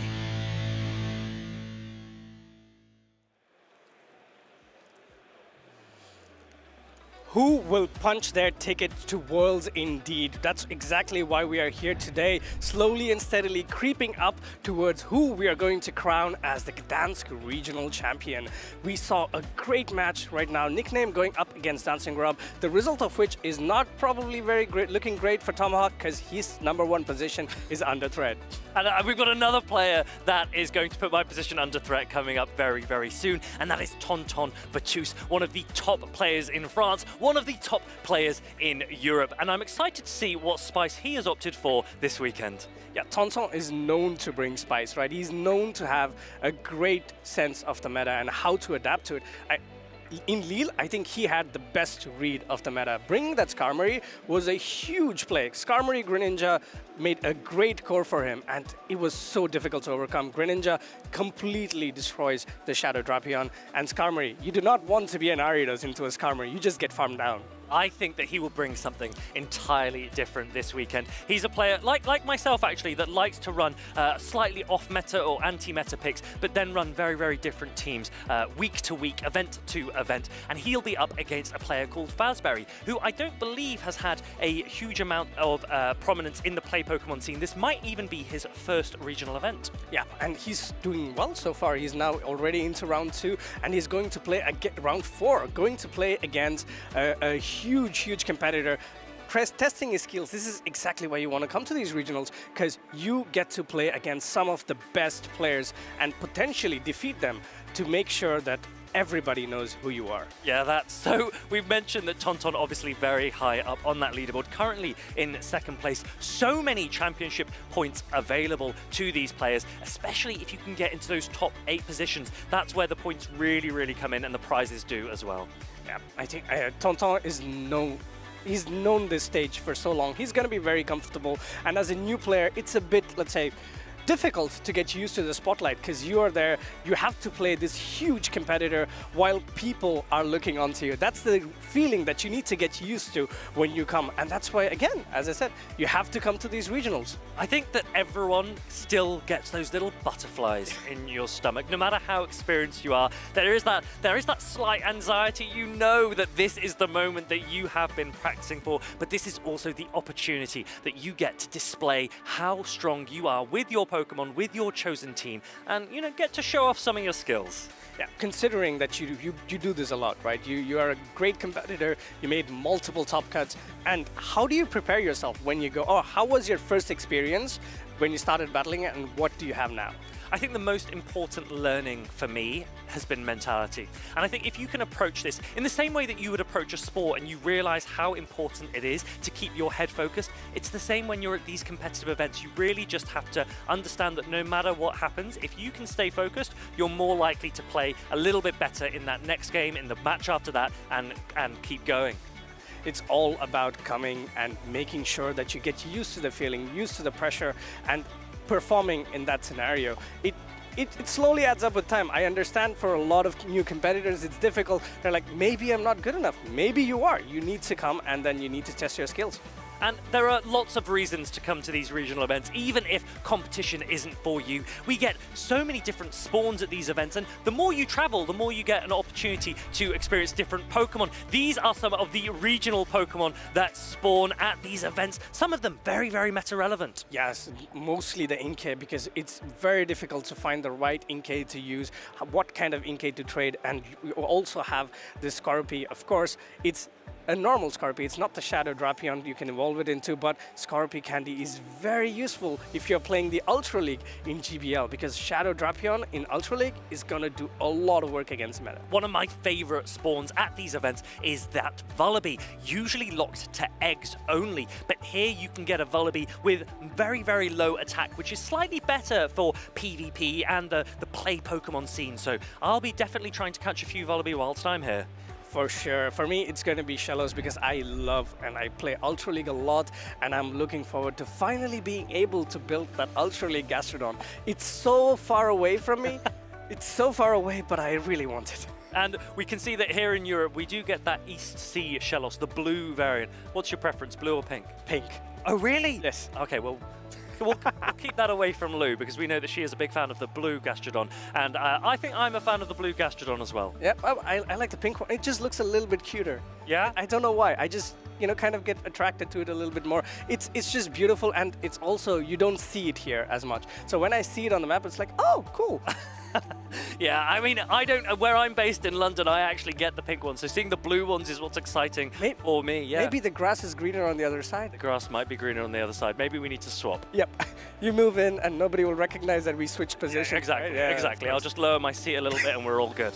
But my favorite Pokemon, Pangoro, and also Rhyperior has actually been a bit of a favorite for mine. It got Mudslap buff this season as well. Now, it doesn't really have a ton of play in the Great League format, but have you been playing any Master League? Unfortunately, as an Ultra League enthusiast, it's very difficult to have Stardust for the Ultra League and also for Master League, so I had to pick. I picked Great League, have, I think, 200 Pokemon for Great League build and about 180 or so for Ultra League. So at this point, you can count my dust on your fingers. 200 Pokemon built for Great League. How many Pokemon do you have built for Great League? So many of these players here this weekend will have built a ton of Pokemon. They'll have built variants. I've seen players running various spreads on their Malamar, some with high attack, some with high defense, some with high HP. These players haven't got Malamar on their team. We do have a little bit of spice from Tonton Patus. That is an Alolan Raticate. It's not just spice on the side of Tonton Patus. We also see that Shadow Machamp on the side of Faceberry.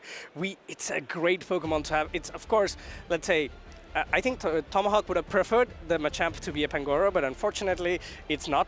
What I would like to know is what movesets is it running? Is it running the Rock Slide, or will it go for the Stone Edge? Because the Rock Slide, as you know, had a small debuff in this patch.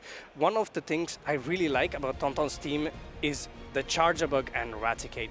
It's a great set of Pokemon to have, and the Raticate is a purified one running the moveset Return, and his other Pokemon are running conventional movesets, and Serperior, unfortunately, this is not Glaxcabolt, and you're not going to see that Leaf Tornado.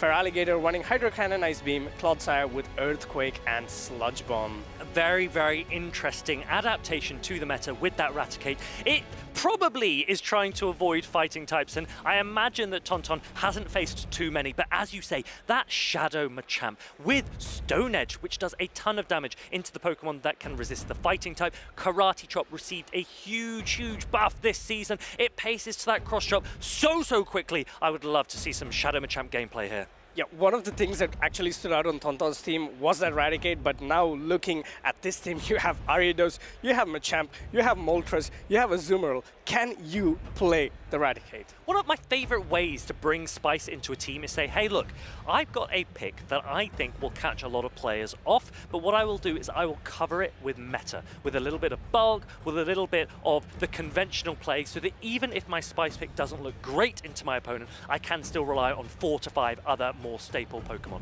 Yep. I look at team building like we just explained before, is like in like an MMORPG. For example, you have your tank, so Pokemon that can take energy and they can be in the lead or used to soak energy, and then you have Pokemon that can do a lot of damage, but that doesn't matter. These two trainers have locked their teams in, and it's going to be the Raticate going up against the Galarian Moltres for Fazberry. And I think with shields up, this is a pretty good matchup for that Alolan Raticate. Quick attack doing neutral, but Sucker Punch being resisted by Alolan Raticate's dark typing. Return would do a ton of damage if it lands. The Brave Bird is not going shielded. The Alolan Raticate might hold on, but this is going to do a ton. That is a ton of damage, but the Raticate showing how bulky it is, surviving that Brave Bird, but going immediately for this heavy hitting return and potentially swapping into another Pokemon, and in comes the Serperior. But what we need to understand is how Tonton Patus is going to deal with that Galarian Moltres that's at such healthy HP in the back. Same type attack bonus for that normal type Raticate with Return. I wonder if Serperior maybe could have swapped into the Dunsparce with the Raticate holding onto its energy. It has such a dominant matchup into Dunsparce, and when this Dunsparce goes down, then Serperior will have to start throwing resisted, probably resisted attacks into that Galarian Moltres. He can throw the Air Lace with his neutral against the Galarian Moltres as well. But what is important important to see here is Tonton Bateuse is letting the Superior go as low as possible in this matchup. Rock Slide coming in, and he will have a ton of energy to dish out on whatever Pokemon comes in, and it is going to be that Galarian Moltres. So interestingly here, because there is no same type attack bonus on Aerialase, Frenzy Plant would actually do more damage. If Tonton had opted for 2 Frenzy Plants, he could have even taken that Moltres down. Instead, he pivots into that Charger Bug, met by Ariados. This is not a great matchup, but going for the discharge here, Fazberry has 2 shields. This would have been a great movement to go for the X-Scissor, which makes you pace a little bit faster, but maybe Tonton has something up his sleeve that he can try to win this matchup, letting go of the first charge attack. Lunge coming in, going to debuff this Charger Bug. Yes, Bug type is neutral into Bug, but Ariados has Poison typing as well, so it will resist the X-Scissor. That's why Tonton's going for these discharges. This one is debuffed because Ariados has landed a Lunge, and so Fazberry is going to let this go. Letting it go, Ariados still looking healthy in the yellow. One more Poison Sting and going for the Lunge. If unshielded, would be enough to knock out the Charger Bug. Tonton recognizing this and shielding it immediately. Now the switch timers are up. The players can pivot if they want to. There's going to be a charge attack priority, but both players switch at the same time. This is so smart. Fazberry might be new to the scene, but he knows exactly what he's doing. This Alolan Raticate has reached a crunch. Fazberry possibly needs to shield this if he wants to preserve the health on the Galarian Moltres. Fazberry recognizing maybe his Galarian Moltres is not his win con and will want to get that extra energy, but at what cost can this Ariados get completely fast attack down by this Charger Bug and the Superior? First Lunge getting shielded. Let's see how much this Volt Switch did to the Ariados. Tonton showing his experience, reaches. Oh, he's actually opted to go for a charge attack farm down. He's going to let his Charger Bug go down. He knows that Fazberry doesn't have back-to-back attacks on the Ariados, so one Vine Whip from Superior should be enough. Tonton Bateuse takes game number 1. Wow, what brilliant gameplay there, understanding his win con and playing to it at every instance of the game. What looked like a great matchup for Fazberry, leading that Galarian Moltres into the Raticate, followed by the Dunsparce swap in. Unfortunately, whatever he did, Tonton was one step ahead and made sure he bought in the win. So critical that Alolan Raticate reached that crunch against the Galarian Moltres. How well do you know your Alolan Raticate counts? Quick attack, crunch and return. Alolan Raticate showing that it is a spice pick and not just one that should be left at home. It has great coverage, right? It has neutral attack and also the dark attack that can potentially debuff you. With its fast attack against the meta, it's going to do neutral damage against everything. Even if you're up against an Azumarill, your quick attacks and return will do a significant amount of damage to that HP pool of the Azumarill. And that's exactly what Tonton did. He wanted that Alolan Raticate and it shined. We were just talking about the fact that, would you bring this into the lineup of Fazberry? And he did. He did, and this is the really nice thing about normal type attack pressure in this meta, because there are so few ghost type Pokemon, there are so few steel type Pokemon, and so Alolan Raticate's energy is often going unresisted. Yes, unresisted as well. But it's also one of the reasons, like Arrow was touching up about the Registeel coming in, but let's see what these two trainers have. Talonflame into an Ariados, an absolute nightmare of a lead for Fazberry. What a call by Tonton. He recognized that Ariados had a lot of play for Fazberry. He's gone for that Talonflame lead. That's the lead he wanted. He has the Superior to answer the Dunsparce safe swap. Yes, Superior has such a dominant matchup, especially after the Rock Slide got nerfed here. So Tonton can farm up to as much energy as he wants. He will probably go for a Frenzy Plant and then try and get to 100 energy with the Superior. And because whatever comes in, Ariados is going to take super effective damage. And even if it's going to be the back Pokemon with the Shadow Machamp, it's not going to appreciate these Ariadases. Yeah, what a read by Tonton. This man needs to be stopped. This Superior can take Rock Slides for days and still come out with a ton of energy on this Superior. Let's see how Tonton decides to play it out, and maybe it's our time to take notes here. Superior farming up a ton of energy and going for a Frenzy Plant. Would an Aerialase have been enough at this range? Possibly, but let's put this Dunsparce in the ground. Superior lands that Frenzy Plant, more than enough damage. The Ariados comes in, but it would still take super effective from these Aerialases. Yes, waiting a turn here, making sure that Fazberry does not catch this energy onto another Pokemon. Aerialase is going to do super effective damage against this Bug type. Wow, almost at half HP now. What do you do about this Talonflame? You know it's coming in. It does a huge amount of damage. These Incinerates coming through. Fazberry has to reach for a Stone Edge if it wants to take down the Talonflame. Talonflame reaches an attack first. Obviously, the shield needs to go up. At this point, can you actually fast attack this Machamp down? Let's see if Fazberry goes for this. Oh no, getting the shield advantage. This is what we talked about. This is where Feraligatr shines. Give it the shield advantage, and it is going to do enough to run through your opponent's team. In comes the first cross chop, putting the Feraligatr in the red. No energy out of the Machamp before the Feraligatr gets to the next Hydro Cannon. This is a really tricky position for Fazberry. He will be trying to load up as much energy as possible on the Machamp, but it doesn't make a difference. Tonton recognizes that the value is in his Talonflame. He's kept 2 shields for it. He correctly shields this Stone Edge. There is really not very much Shadow Machamp, Ariados, or Fazberry can do in this situation. This is very amazing lead by Tonton, because in comes the lunge. Lunge will obviously debuff the Talonflame's attack, but it doesn't matter. The flying bird, the flying firebird of the sky has such a great playing field right now in front of it. Look at the power of this Talonflame. It is one of the Pokemon that we maybe mentioned, fire and flying. That is, what a great way to deal with Ariados. How about we Brave Bird it? Goodbye, Ariados. Tonton Batus, 2 games to 0. He takes winners round 3 in Group A. That is such a dominant display of skill and superiority in his understanding of the game by Tonton Batus, and that is exactly what we look forward to these games. These competitors tried and tested. That's why they are here. That's why they're number 2 on our leaderboards, and that's why Tonton Batus is chasing Tomahawk for that number 1 spot. Tonton Batus, such a powerful player, such a brilliant player to watch. He is thinking levels and levels ahead of his opponents, and he will be looking to make that top cut position in day 2 tomorrow. He wants the points, he wants the prizes, he wants to be top of the leaderboard as well. Yeah. One of the things that I really liked about Tonton is that he was not afraid to play the Raticate, right? We looked at the matchup and we were like, it's so difficult to try and play and succeed with it, but he went for it, and we saw how beautifully he played it. Said, okay, you're gonna Brave Bird me, I know my Raticate is gonna survive this, and whatever you come in afterwards, my Raticate is gonna do a ton of damage. And he kind of forced the hand on Fazberry, right? You throw a Brave Bird, you do not want to stay in that matchup anymore, because the quick attacks add up. So even if Fazberry had not opted for it, Ancient Power would not have been enough to do any reasonable amount of damage to the Raticate. So either he pulls up a shield or has to give up a switch. Perfect gameplay. Let's check just how much damage Tonton was dealing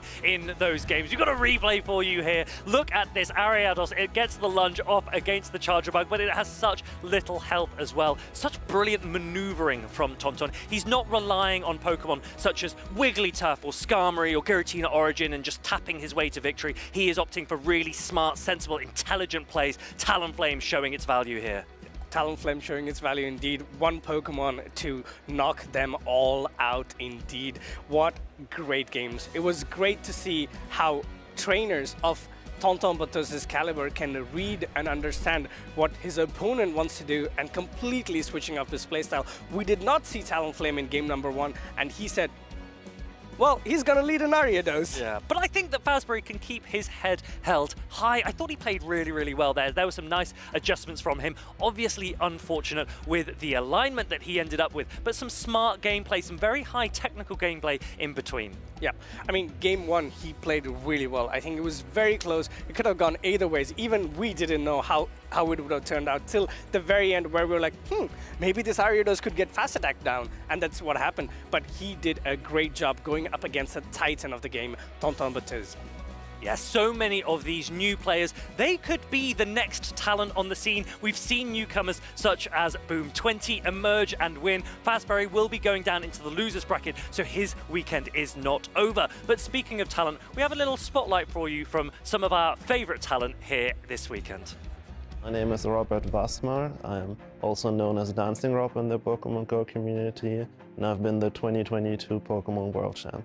So I started playing Pokémon Go as everyone in 2016 for a few weeks. And in 2019, my friends from university actually told me, hey, that game is pretty cool.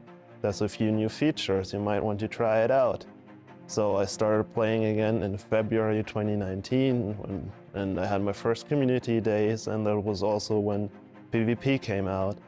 And I quickly realized that I much prefer playing PvP against my friends and actually interacting with them. When the Pokemon Go tournaments were included in the official circuit in the 2022 season, I wasn't actually too sure whether I wanted to play them, because I never had much experience with the whole official Pokemon tournaments, and I was just playing with my friends mainly. When I saw the first stream from Liverpool, which was a community stream back then from Pokemon Go, me and all my friends got hyped, and I was like, yeah, I want to participate in that as well, it seems fun. And then I actually went to my first tournament with all my friends at the European International Championship, not expecting a lot, but actually I had a very decent day 1. Day 2 I was still able to win 3 more matches, barely get my Worlds invite on the very first tournament, which was kind of cool. So when Worlds came, I wasn't too sure how good I can actually be, because I didn't have that much of practice the month before, because I was busy with university. I also lost my first match pretty early in double elimination, so when I went down in the tournament already in the 3rd round, and I was only top 24 at this point, I wasn't too sure how far I can actually go, but then my mentality kind of swapped and I was, okay, I can win that game. And basically going from game to game was like, okay, maybe I can win the next game, maybe I can win the next game. At the top 4 match against my friend James, also known as Lurgan Rocket. Our game basically went down to a 50-50 call in the end, and when I actually was able to overcome that game with some risky plays and was about to face the 2 players from APAC that have never lost so far, and I was like, no way I can beat them. But when I went to the games then, and I had my mentality again just to win every single game, I made the riskiest plays with double swaps that weren't seen before. I made some great catches, and when I actually was able to pull that off in the losers finals against Crescent Angels, that was when I had the first idea of actually being able to just need to win the grand finals. My match in the finals, actually, it wasn't as hype as the previous 2. I had an early 2-0 lead, and I actually felt like, okay, maybe that can go into the right direction, and it all felt pretty even. And it could have gone in either direction, but of course I'm very happy with how it ended, and that I was able to actually win the World Championship with my plays that day. So after the World Championship, I was first very euphoric, and I was debating what I want to do now. Do I want to play again? Do I want to try defend my title? What do I want to do? And what really makes Pokemon Go so special is the community. And since my very good friends were starting to actually judge in Pokemon Go, I was trying to get there too. And when I attended these events, I wasn't actually interested in judging. I was more interested in actually doing the stream stuff, which was my experience mainly at these events as well. And when I saw that there were spots open to actually try and have others enjoy these events and give others the opportunity to enjoy the stream, that was actually my way to have others have the enjoyable experience that I had, and I was actually able to help them, which is pretty cool to me. Hello everyone, Leo Burger at the table. Amanda, how did you like the first 3 matches? Oh, they were really, really fun to watch, right? This is a new tournament, and even though we've been in this max out meta for a bit, the meta just continues to shift and change throughout all of the different regional competitions.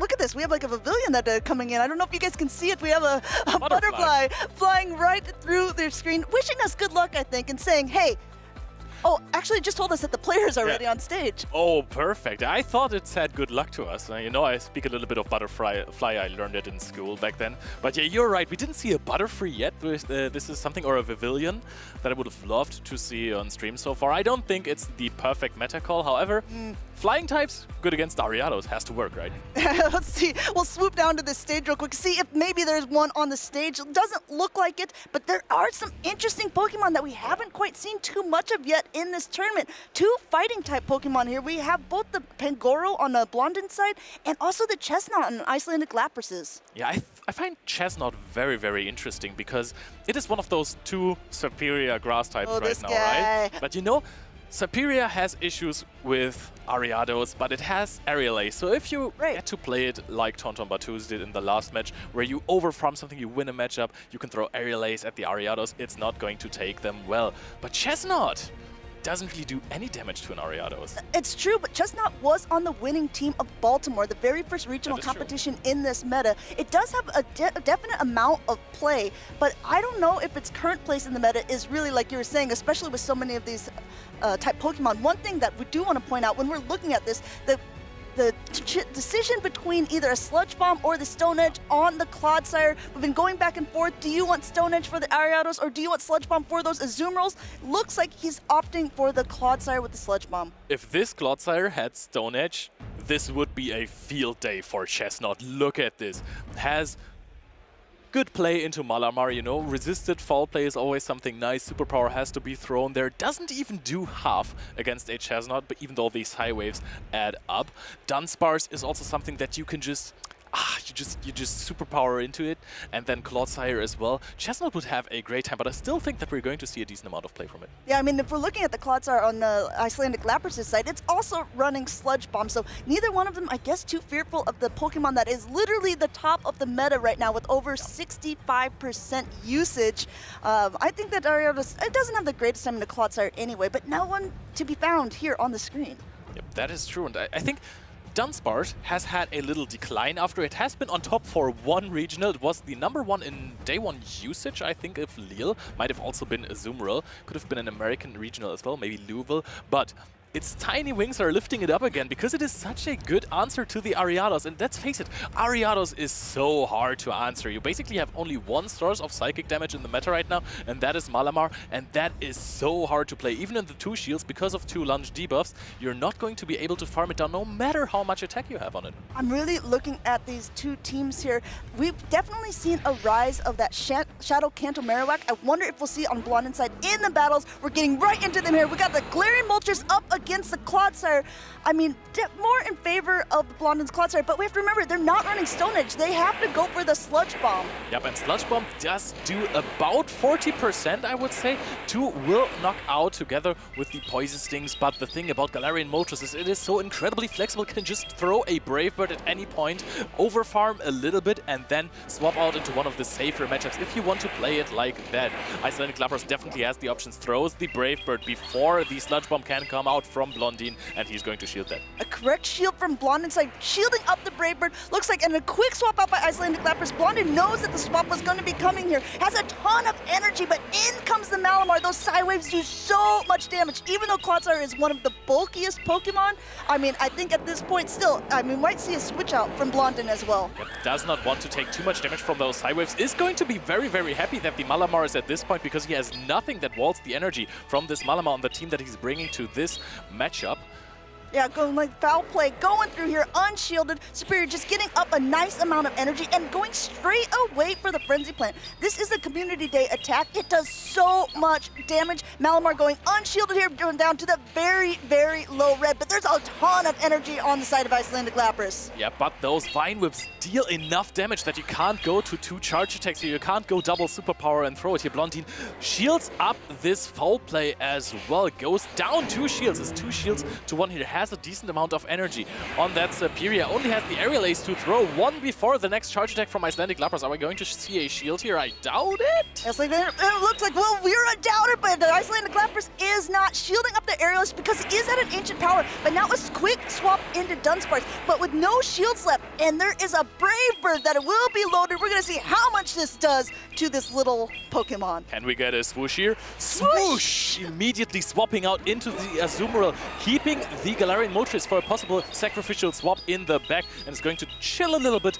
taking 1 or 2 drill runs into this one. Are you going to be able to farm down this matchup with the Azumarill and win on your energy? I mean, this is the thing. The Azumarill has been top of the meta for a reason, trying to get as much damage off as possible, but with a bubble down, it's possible to store an Ice Beam and then only 1 bubble away from the next. Azumarill is still in the green, just now knocked down to the yellow, and look how much energy he has. Yep, Dunsparce hanging on with basically 1 HP, giving up another bubble to the Azumarill, and Ice Beam is going to be super effective on any target. The thing here is, though, that this is not going to be enough to knock out, just barely. Can the bubbles knock out the Clodsire after this, just before the Sludge Bomb is reached? If so, it's going to put him in a very, very good position for Icelandic Lapras. He's at the Ice Beam. No way! And he is able to catch this. This puts Icelandic Lapras in such a good spot. He'll be able to bubble down the Clodsire now, have energy to be able to throw onto the Superior. Yep, throws the Ice Beam immediately. Superior, not even close to a move here. Icelandic Lapras is going to take this knockout, and then he's going to bubble down the Clodsire. Now Icelandic Lapras looks like he's able to take game number 1 in winners round 3. Blub, blub, blub. Icelandic Lapras with this kind of unlikely win condition of a catch there. But I really liked how he played this. Yeah, I mean, I think that there was a lot of really well-played moments for both of these trainers. You saw, correctly shielding up the Brave Bird at the beginning. Kind of, the momentum switched back and forth between these two trainers. Blunden played that very well. Unfortunately for him, that catch at the end was the win condition for Icelandic Lapras. I think honestly, the HP on the Clodsire was so low, and there was a decent amount of HP on the Galarian Moltres. The switch timer wasn't quite up, if I remember correctly, so just swapping out into the Galarian Moltres, it doesn't matter if you catch the charge attack immediately or not, because your Sucker Punches are going to take out the Clodsire. On the other hand, there was a decent amount of health left on the Superior, and even though the Vine Whips don't do that much, there was not enough health left, I think, on the Galarian Moltres to be able to get to another attack, and then it puts them more on even energy. Ooh, yeah. If the Superior also reaches a charge attack there, I think it has a higher attack stat than the Azumarill has, and a charge attack priority tie is going to go in its favor. But it has to reach a Frenzy Plant there, because at this point, Aerial Ace is never going to knock out. We can talk about ifs and buts, but unfortunately for Blunden, wasn't quite able to pull it out for game number 1. Icelandic Lapras able to get that catch at the end, but there's still another game to be played. This is a best of 3. If Icelandic Lapras wins this, he will continue on in the winner's side of the bracket. But we've seen so many reverse sweeps. We saw that video with Dancing Rob earlier when he talked about going down to the loser's bracket even early on in a tournament and coming back. It's just one game. That is true, and now we're going into another game, which is game number 2 in this one. This is a good lead for Icelandic Lapras in this situation. Goes for the Sucker Punches, immediate pivot from Blunden into the Clodsire, and that is going to be answered by the Malamar. We have seen how good it was in the last game. Malamar wooja in here, just getting a lot of this Psywave damage onto the Clodsire, shielding up the Sludge Bomb here. This will do a nice chunk of damage, but look at these Pokemon. Both of them still rather healthy here. Now the first foul play being thrown.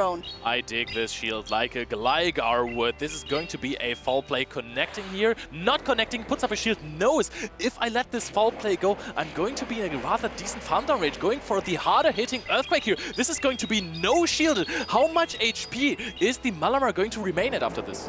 Down to the...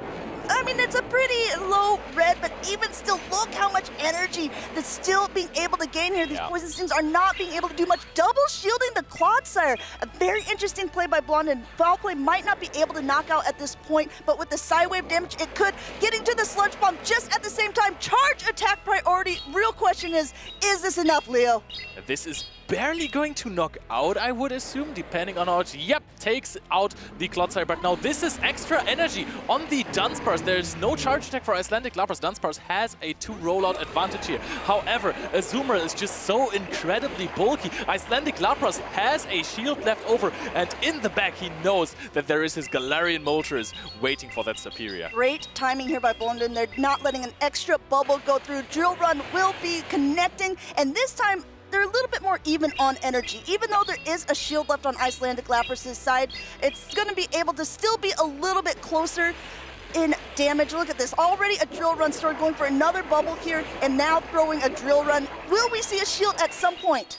I don't think that we're going. I think that Icelandic Lapras might win this game with 1 shield left over, depending on how this game plays out. He's just going to have to be wary of a catch. Throws the Ice Beam immediately. Blunden is, of course, going to no-shield that because he doesn't have any kinds of shields. And if he had one, he would have maybe hoped to use it on the Superior against the Galarian Moltres. However, we're going to see a bubble down, immediate swap out into the Galarian Moltres. Now we're going to see how much a Brave Bird does to a Superior. both of these trainers swapped at the exact same time. Icelandic Lapras doesn't want that Superior to get any extra energy. Aerial Ace not doing very much. Fun fact, if you need to go for something, Frenzy Plant actually hits harder than the Aerial Ace, which sounds funny because it's a flying type Pokemon. Brave Bird connecting, knocking out the Superior, is able to get off another attack here. The defense has fallen, but there goes that shield. Icelandic Lapras going in for the shield would have definitely KO'd after these defense debuffs that you got from Brave Birding, but Icelandic Lapras advances to winners round 4 after defeating Blondin 2-0 here in game 2. It almost came down to the alignment there with the Azumarill onto the Dunsparce, which is a really favorable matchup for Azumarill just because it has the same type attack bonus on those bubbles and Play Rough. And of course, Galarian Moltres on Superior is absolutely crucial. I mean, Icelandic Lapras, cool as ice there in his gameplay. I think he had a really good lead from the beginning of game 2. Yeah. Galarian Moltres is a very interesting Pokemon. First time that it's been eligible to be played in this, tournament. And this season, it's been absolutely everywhere. It's been topping day 1 usage. It's been topping day 2 usage. It's been in the grand finals multiple times. Galarian Moltres is here to stay. Use your daily incense, folks. Yep, and I think the only tournament where it wasn't in the top 3 was in Lille 2 weeks ago. So that was definitely something. I didn't expect it because it also had the highest usage in Top Cut ever with 44%. Was on that number 1 spot, but just didn't make it to the grand finals. Another thing I want to mention about the last game that we have just seen, I talked about Chestnut in the beginning earlier. I said it has like really good play into it. And that was partially because of the superpower. You know what else is superpower? Malamar has superpower. And Malamar was neutral into everything. It was such a great safe swap for Icelandic Lapras there, and he used it to perfection. He put shields on it, he got shields advantage with it. This was a crucial moment in that last game where Icelandic Lapras was able to win switch against the Clodsire with a shield up. Yeah, I mean, there was so much good play in this. So many Ice Beams being able to be loaded here. This was a pivotal moment here, being able to catch that Sludge Bomb. And I think at this point, you saw it on Icelandic Lapras' face as he lets out a sigh here, recognizing, okay, I just found my win condition. I'm 1 bubble away. And game number 2, Brave Birding, getting it out of there, and a shield to boot, recognizing, okay, this Sucker Punch will be enough, sucker. Goodbye, Dunsparce. Yeah, that was a big swoosh right there. I'm still a little bit mad that he shielded that one because I called earlier that he wasn't going to shield that game. He could have won that game with Azumarill, decided not to, but I think that this is not the most important part of the day, right? No, it's absolutely true. And listen, if you're a fan of Blondin's plays, don't worry. He's knocked down to the loser side of the bracket. Pokemon Go, the way we play it, is a double elimination. So that means there'll be a best of 3. The loser of that will be knocked down to the loser's bracket. If they lose again, they are out of the tournament. But again, I just want to bring up the Dancing Rob comment that he made earlier on. He got knocked down to the loser's bracket very early on in the World Finals. And then he managed to climb his way back up to win. In case you didn't know, Dancing Rob is the first ever Pokemon Go World Champion, and he has had phenomenal performances so far. Didn't really show up in those regionals in this season so far. I know he has practiced a lot. He is an incredible trainer. Even brought a Chansey to the last one. Lost versus Zephy Mastix in his 2nd round, and then played him again in losers round 5. And he told me, hey, Chansey was incredible against everyone, just not against Zephy. I couldn't bring it against Zephy. Yeah, and Zephy managed to get into the losers finals, I think. Yeah, I mean, there was so many players in the last competition as well. There's so many different trainers potentially being able to make it to the world competition in Anaheim this season. As a reminder, whoever wins this tournament in Gdańsk gets an automatic qualification, but there's also championship points to be played for, and the top 50 trainers in Europe will also get qualifications for Worlds. So I want to go back to the meta game for this one. Okay. Let's do that, exactly. So we have seen Tonton Bateuse already. He was bringing a Purified Alolan Raticate, which is not even the craziest Pokemon anymore, which is a great thing. I love that Pokemon, and it's nice to see that it kind of shifts into the meta. It has a place here. I like it when trainers bring crazy Pokemon to break the meta. What would you bring? What would I bring to... What would Amanda do? Well, you saw it in my caster predictions, right? Shadow Mewtwo. I don't know if I'd actually bring it, but we were having a good discussion with Inadequance, one of our fellow casters, also a very good battler. He will be on later today in the Go Battle League stream, and he was saying that Shadow Mewtwo plus Wigglytuff could be a pretty interesting combination to scare away certain Pokemon and also let Mewtwo find its targets. But if you're using Shadow Mewtwo in the Great League, just know it doesn't take attacks very well. It's what we call a little bit squishy. Yeah, not at all. You just look at it and it faints most of the time, but it gets like 10 side strikes out before. But actually, you guys have interacted with us a little bit on social media. We have some social posts that we can show you guys. Remember, if you're watching the event, if you are at the event, you can always go on X and use the hashtag #PlayPokemon. And we have Pokemon Unite Championship Series at Unite Esports with one more big thing about Pokemon LAIC. The LAIC champions will earn travel awards to compete in the Pokemon Unite Asia Champions League 2025 finals in Tokyo, Japan next March. Stay tuned for more details on the PUACL 2025 finals and this exciting hashtag Unite Esports collaboration. This is so exciting. This is the first time Pokemon Unite is joining at LAIC. I'm really excited to see because those crowds go absolutely wild. Speaking of people going wild, look at this, man. We have Adelian, one of our stream runners here. Last minute rescue, dodging a 0-2 off of PvP. Steve, Smiles, Mish, literally anyone else. He's jumping into covering as our stream runner for Pokemon Go. So yes, you might see him running around if you're here at the venue. And I don't know, I think Adelian he's got some skills. Yeah, definitely. I mean, that's what runners do, right? They run, they get those players to enter the stream, they choose who we see on the featured match. And I think that if someone knows the community well, it's Adelian, who is blowing some kisses backstage to us. Got it. I'm gonna pocket that for later. In the meantime, we're going to go ahead, get back to the battles, because I know that's what you guys are really interested in. We've seen so many trainers already this season that if you've been following along with past broadcasts, you've seen them a time or two. We've talked about Tonton Batuz. He was in the finals earlier on. He's usually making top cut. Last year in Gdańsk, he was actually second place. These are two trainers who are known within the community, but we haven't seen them yet this season. We've got Scaffle99 versus Amon. Yep, and Scaffle going for a very, very scary team, bringing that Gastrodon together with the Ariados. Shadow Alolan Sandslash, a Pokemon that has lowered in popularity because people were shifting to the regular Alolan Sandslash that is able to take an Earthquake from the Clodsire. However, Galaxica Bolton said this in an interview in Lille with me. It is just so much easier to use the energy, or so much more effective to use the energy on Shadow Alolan Sandslash. You don't want to take an Earthquake, even with the regular one. That's not your game plan. You know you can take one, but then you lose so much HP. So rather play the Shadow one, you do more damage. Yeah, it's true. If you have shields, that's exactly the Pokemon you most likely want to use it on. As a reminder, for those who are maybe a little bit newer to the game, Shadow Pokemon do 20% more damage, but they also take 20% more. So that means that Sandslash is going to be packing a little bit more of a punch. So is that Feraligatr, but in return, doesn't want to take a lot of charge attacks. Yep, and it sounds like an even trade. And you know, it kind of is, but it definitely changes some matchups. Like Feraligatr, the regular one wins some matchups that the Shadow one doesn't. I don't even have them in mind right now. I mean, there's a fun little thing that people like to say. Our co-caster Speediest Chief says if you see a regular Feraligatr, he thinks that's more of a safe swap Pokemon than a Pokemon that you would see in the lead. We've seen Scaffle play a couple of times in the past seasons. He is a really well-known top-level competitor, but one thing that he has said is he has never gotten a medal. He has never been in that top podium finish. Look at all of these different accomplishments. All those top 8. World's top 8, UIC top 8, UIC top 16, Utrecht Special Event top 8, but yet no, 4th through 1st place medal for him so far. Give that man a medal.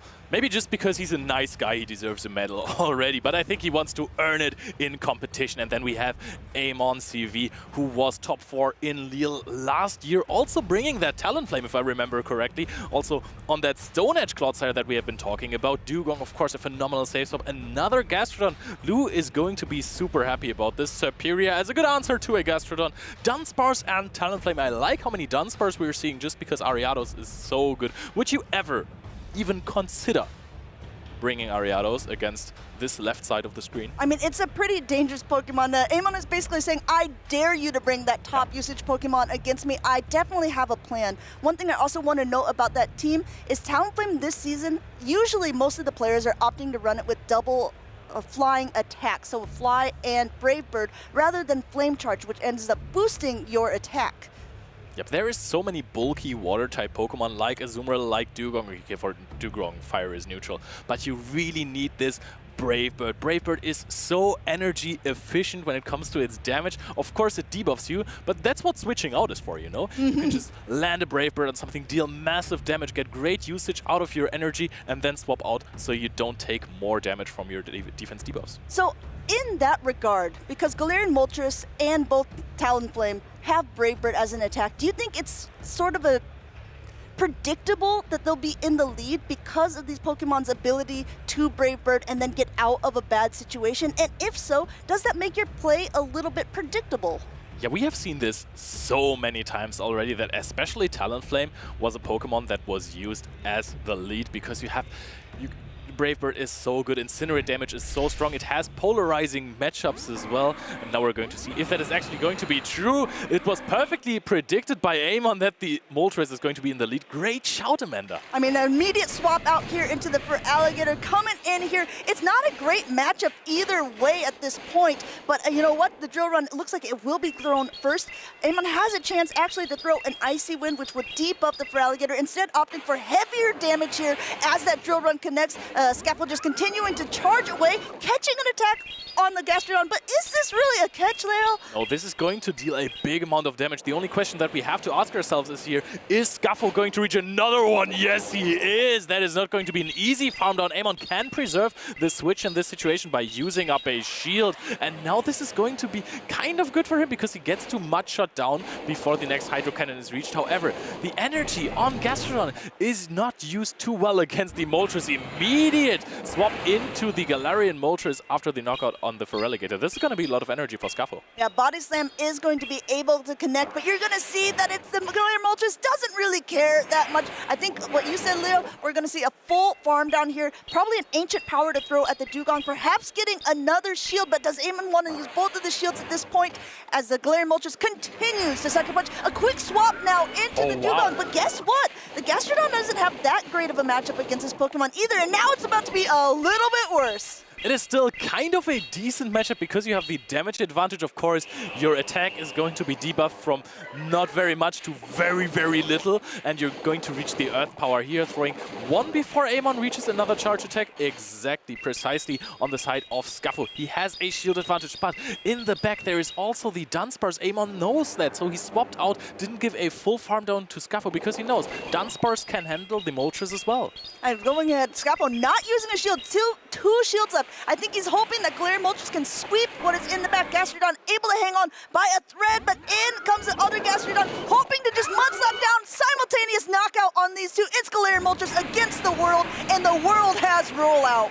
Yep, the big plays from Amon right here, knowing how to get this energy off of the Gastrodon could have mattered a lot if there was an Earth Power to land on the Dunsparce here. Scaffold is landing an Ancient Power. Actual great shield call from Amon, but at this point, he just needs to roll out down. There are two shields on Scaffold's side, but he never used one. Unfortunately, you can't take him into the next game, but this game number one is secured for Amon there. Great call on that, going too strong to the Galarian Moltres with the Dugong and the Dunsparce on his team. There was only one shield used the entire game. There was only one shield left.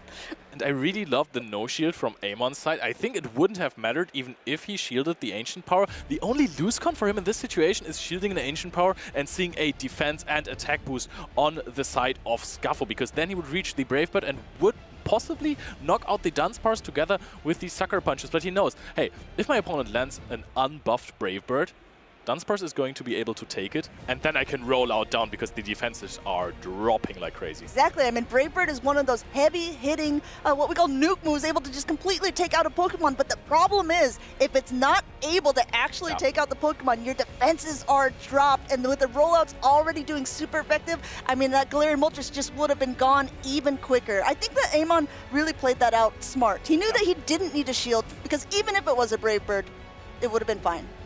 I'm kind of curious to see how much damage a Brave Bird does to a Dunsparce. I don't have a Galarian Moltres yet, so I haven't been in this situation. Oh, poor to Leo. see that. I have one for the Ultra League.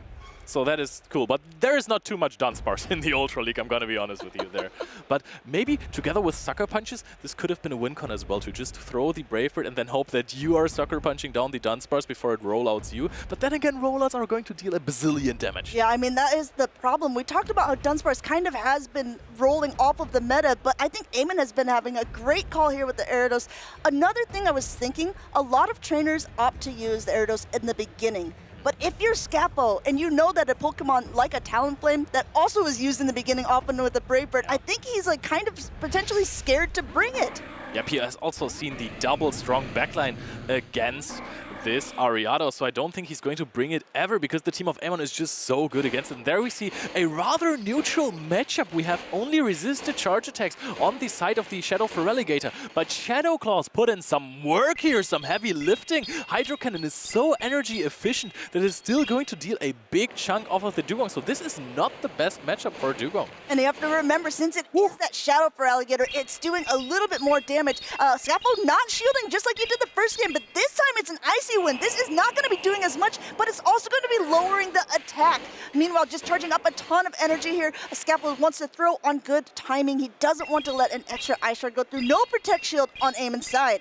I kind of like this from Eamon going for the Icy Wind because he knows he's not going to be knocked out before he reaches the next drill run. And he can throw it before the Feraligatr reaches another charge attack. But this puts Eamon into a situation where he either has to switch out immediately or get farmed down completely. That's very difficult. Gives up switch, goes into the Dunsparce. A debuffed Hydro Cannon is going to connect on the Dunsparce. What is Scuffle going to do next? Well, I mean, there's chip damage, and chip damage is still pretty vital. Look how much that still does. Going in with that Gastrodon here, getting that Mud Slap damage. Neither one of these attacks are really going to be doing that much to the Gastrodon here. Scapo comfortably no shielding in this scenario. Yep, he can take one or two drill runs. This does not enough damage at all. Rollouts are resisted, so I think you don't even have to throw an Earth Power. You can just put it into the Body Slam range. Doesn't go for that one, wants to preserve the HP on the side of Gastrodon. Goes for the heavy-hitting charge attack of Earth Power. I think I guess a great call. He's going to be able to knock it out. I even wonder if a Body Slam could have been enough at that stage, but now in comes the Talonflame. Talonflame with 2 shields and some energy is very dangerous. Eamon also knows, since it's open team sheets, there's no Water Pulse on this Gastrodon.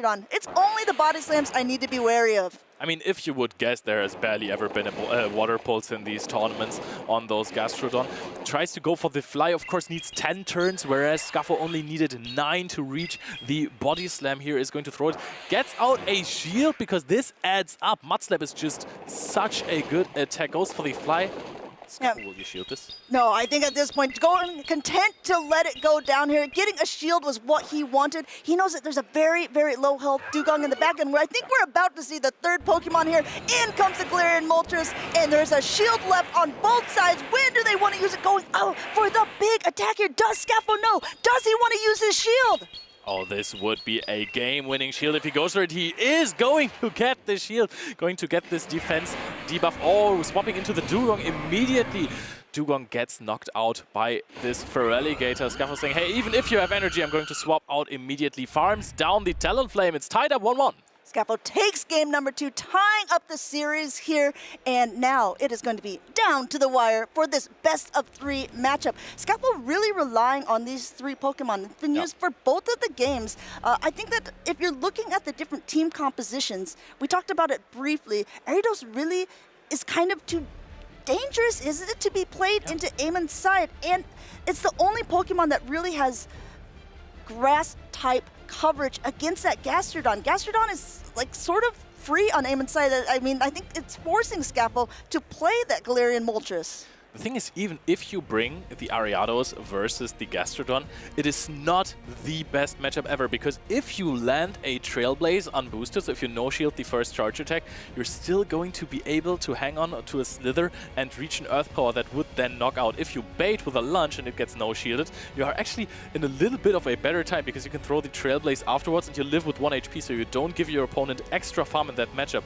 But it is not as good as it seems. Just because you have a green charge attack, Gastrodon Gastrodon is not an easy matchup for I mean, listen, I hope you guys were taking notes because Leo with the smart facts here. Go for lunge first. If you're stuck in the matchup and you're an Ariados against a Gastrodon, then go for the Trailblaze to boost yourself after you've debuffed your opponent.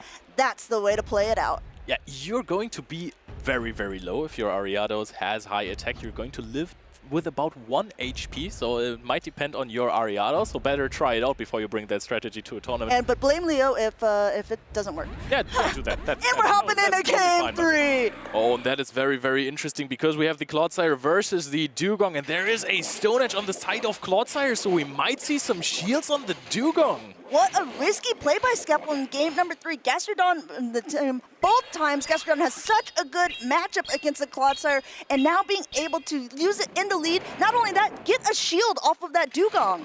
Yep, and now Dugong is, of course, in a very, very good position. However, you don't have to shield as Scaffa. You can just lose the switch here and play this with shield advantage. If you're looking into the back of Amon, the Dugong was the only Pokemon really threatening the Galarian Moltres. We see a pivot out into the Shadow Feraligatr after this attack debuff. He wants to use the energy to the maximum on the Clodsire. Drillrun is going to connect with the Shadow Feraligatr. The Scaffold putting it all on the Galarian Moltres. I'm actually kind of, I'm not confused, just wondering about this play a little bit because that team was very soft ABA weak to the Dugong with the Galarian Moltres and the Clodsire on the team. And yet, even still, Scaffold swapped into the Feraligatr. If the Dugong ended up swapping out, which it doesn't, this played out perfectly for Scaffold. Now the Dugong is gone. Dugong, more like Dugong.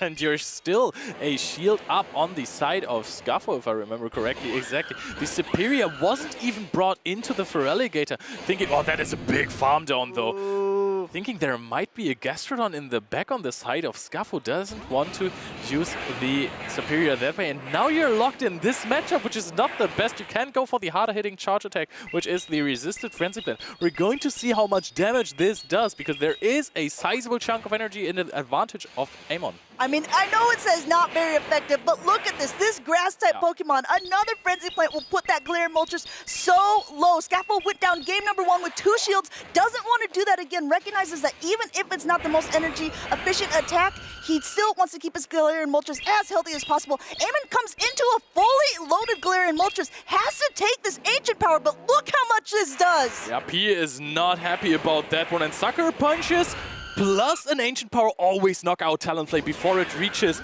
a fly.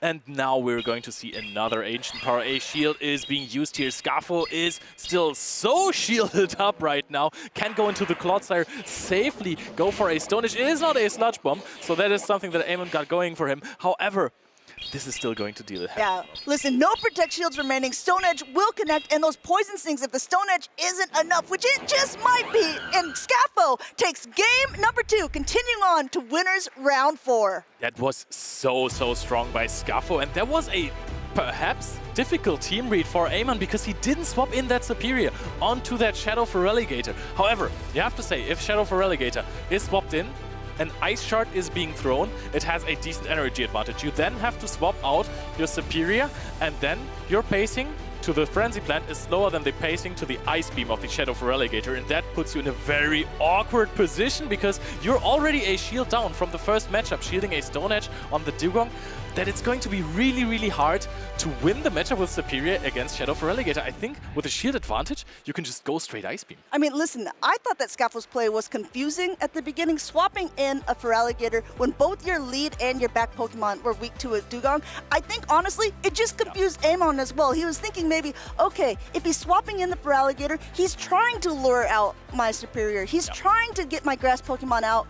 And instead, I just completely bamboozled him at that moment, being able to get the Dugong out of there, just gain a ton of energy, and be able to take the game and the series. Scaffold at this point just knowing I have shield advantage, I have energy advantage on your Superior. If you want to bring it in on Shadow Feraligatr, I'm going to have a more than just decent time because I get out with like 30 to 40% HP. And this is going to be really good if you even no shield and Ice Beam. It's going to be crucial. We have some highlights ready from the last match. Amon and Scaffold sitting there. Going ahead, Gastrodon against Gastrodon half the time here. Being able to have a simultaneous KO was very big for Amon in game number 1. Being able to take the series for him there, but Scaffold fights back. Yep, Scaffold taking that big W with the Shadow Feraligatr, a Pokemon that has vanished from the meta at some point, even though everyone in the beginning said, hey, Shadow Feraligatr is going to be the GOAT of this meta, and it kind of still is. It has just been a little bit more difficult to bring it against teams with Diggersby and Toxapex. Those have kind of pivoted out of the meta as well. Now Shadow Feraligatr, you have seen it. It was used as a safe swap. It has been used to win the games. It is so incredibly good. Having a Shadow Feraligatr on your team can be a big team comp advantage. If you have one Shadow Claw advantage, it even breaks Ariados versus Shadow Quagsire core up.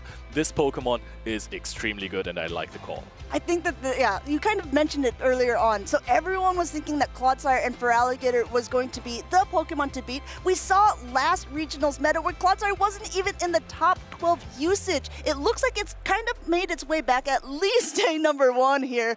Yeah, I thought that we'd see maybe more Shadow Quagsire in its placement, but we haven't seen that either. The meta continues to shift because players want to kind of counter what the previous team won, or maybe a specific Pokemon. Oh, and there is another great game. We have Arigi versus Uden. Yeah, I mean, these are two trainers who have been both very well known within this community. Both of these trainers were at the Worlds, and I don't know, is this the reason that you had Dragapult on your caster predictions, Leo? It definitely is. I knew he was going to bring it. I know he has a really, really good Dragapult. I was trying to trade for one with Scrape and Pete as well, and we had a trade where we didn't have a friendship interaction at all, which means that we could have one of the attack, defense, or HP to 0, so no stat at all, and sometimes you want no attack at all on your Pokemon. He got the lucky 4-star Dragapult there. I saw that. I was so jealous because I would love that for my Pokedex. But let me talk about Dragapult. I will let you go ahead and talk about Dragapult. Dragapult is incredible. There is, of course, some bad matchups in the meta.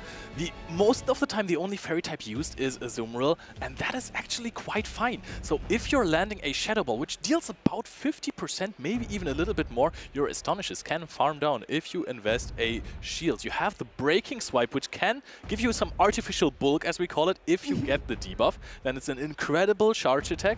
If you don't, it's not the best one, but still from Dragapult it hits really hard, and it's so free against most of the teams in this meta. Against this one, might be a little bit more difficult to bring. Yeah, Arigi has some interesting Pokemon, most of it fairly meta. Talonflame has been able to kind of climb back up through the skies. It seems like we saw a lot in the very first regional competition of the season. It kind of dropped out for a bit. Looks like it is back. And another Pokemon that we've seen quite a bit, a little bit harder to find, is that Kanto Marowak, the Shadow Kanto Marowak. It was something that wasn't around for a long time, and there was an event where people could actually evolve it into a Alolan one. Yes. Bionic is going to be mad at you. Yes, I know. I'm like, what is the name of this region? And so a lot of people opted to do that because at that time, Alolan Marowak was a little bit stronger. So nowadays, I think a lot of trainers are kind of regretting being able to do that because Kanto Marowak is so good right now. Yeah, it is absolutely a powerhouse. And if you have it, you're very, very likely to use it. You talked about Talonflame.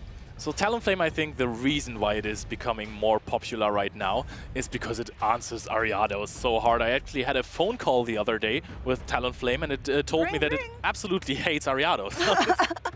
They got some beef. Yeah, definitely. So it wants to incinerate down all of those.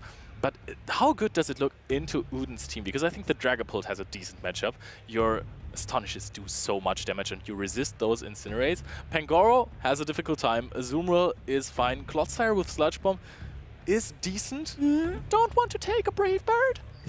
Sounded like the intro to a song, right? Now, I do have a question for you. As a Dragapult expert yourself, how does it fare against Dugong? Because Dugong is one of the Pokemon that is so common in today's meta. Is it a little bit dangerous to bring this Dragon-type Pokemon into it? Yeah, it's not a matchup that you want to play.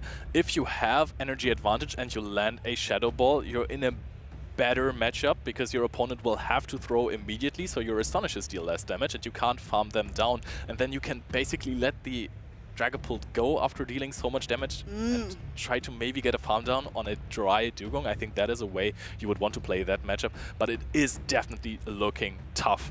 I mean, I just have to say, Pangoro is not very bulky. Dragapult is also not very bulky. So there are two Pokemon on Uden's side that really require shields. However, the Dugong, Azumarill, Ariados, and Clodsire all are fairly bulky Pokemon that can take a lot of different attacks. So it's going to be interesting to see how he pairs these Pokemon, the different playstyle that he wants to play against a Reiki. Yeah, so next thing I want to say, a little bit of a meta call. You know which Pokemon would go crazy hard in this matchup, being strong against 11 Pokemon? 11 Pokemon. Skarmory. Okay, I thought you meant actually on the screen here. I'm like, okay, I don't see one that's good against No, that's true. But Skarmory could be an insane meta read as well. I don't know why Skarmory came into my mind, probably because we saw Tauntaun before and he piloted it in Lille. But very good point. Let's go back to this matchup actually here.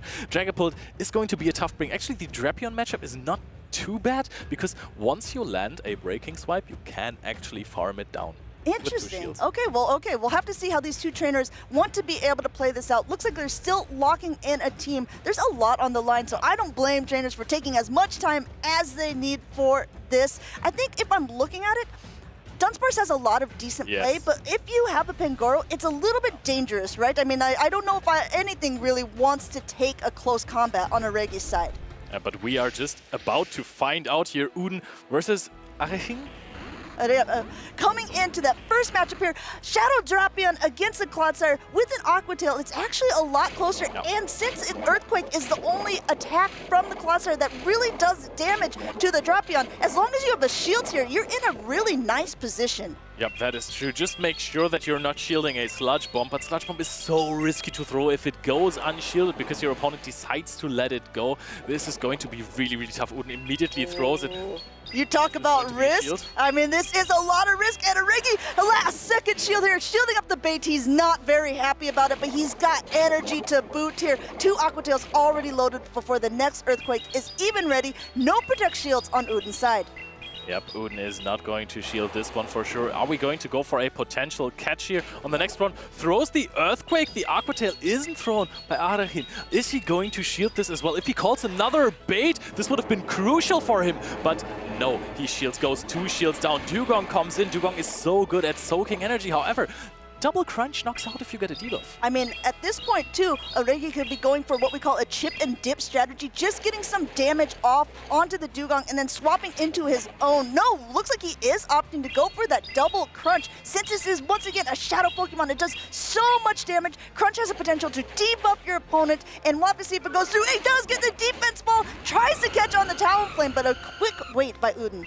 Phenomenal wait here from Uden, debuffing the Talonflame. That is going to be very, very important moving forward. Arachin gave the Shadow Drapion 2 shields and it did some work. It almost took out 2 Pokemon and now Uden is in energy disadvantage here. However, 2 shields up has to put everything on the Pangoro, and honestly, the Pangoro looks like at this position you can one-hit KO everything with a close combat. I mean, 2 shields left on the side here. He wants to try to get the energy off of the Talonflame, and that's exactly what he does. But in the meantime, look at this. Oh, he does. He ends up shielding the fly. This is going to be a little bit dangerous at this point. He will be able to reach an attack first, and it looks like he is going to throw it. There's no Protect Shields remaining. This Talonflame will be either knocked out or knocked very, very low. I think at this range it almost KOs, only immediate swap into the Dugong. Uden goes into the Pangoro. We're in the end game of this game 1 here. Is he going to throw anything before Arachin can throw an Icy Wind? No, he is going to shield that up easily. He knows,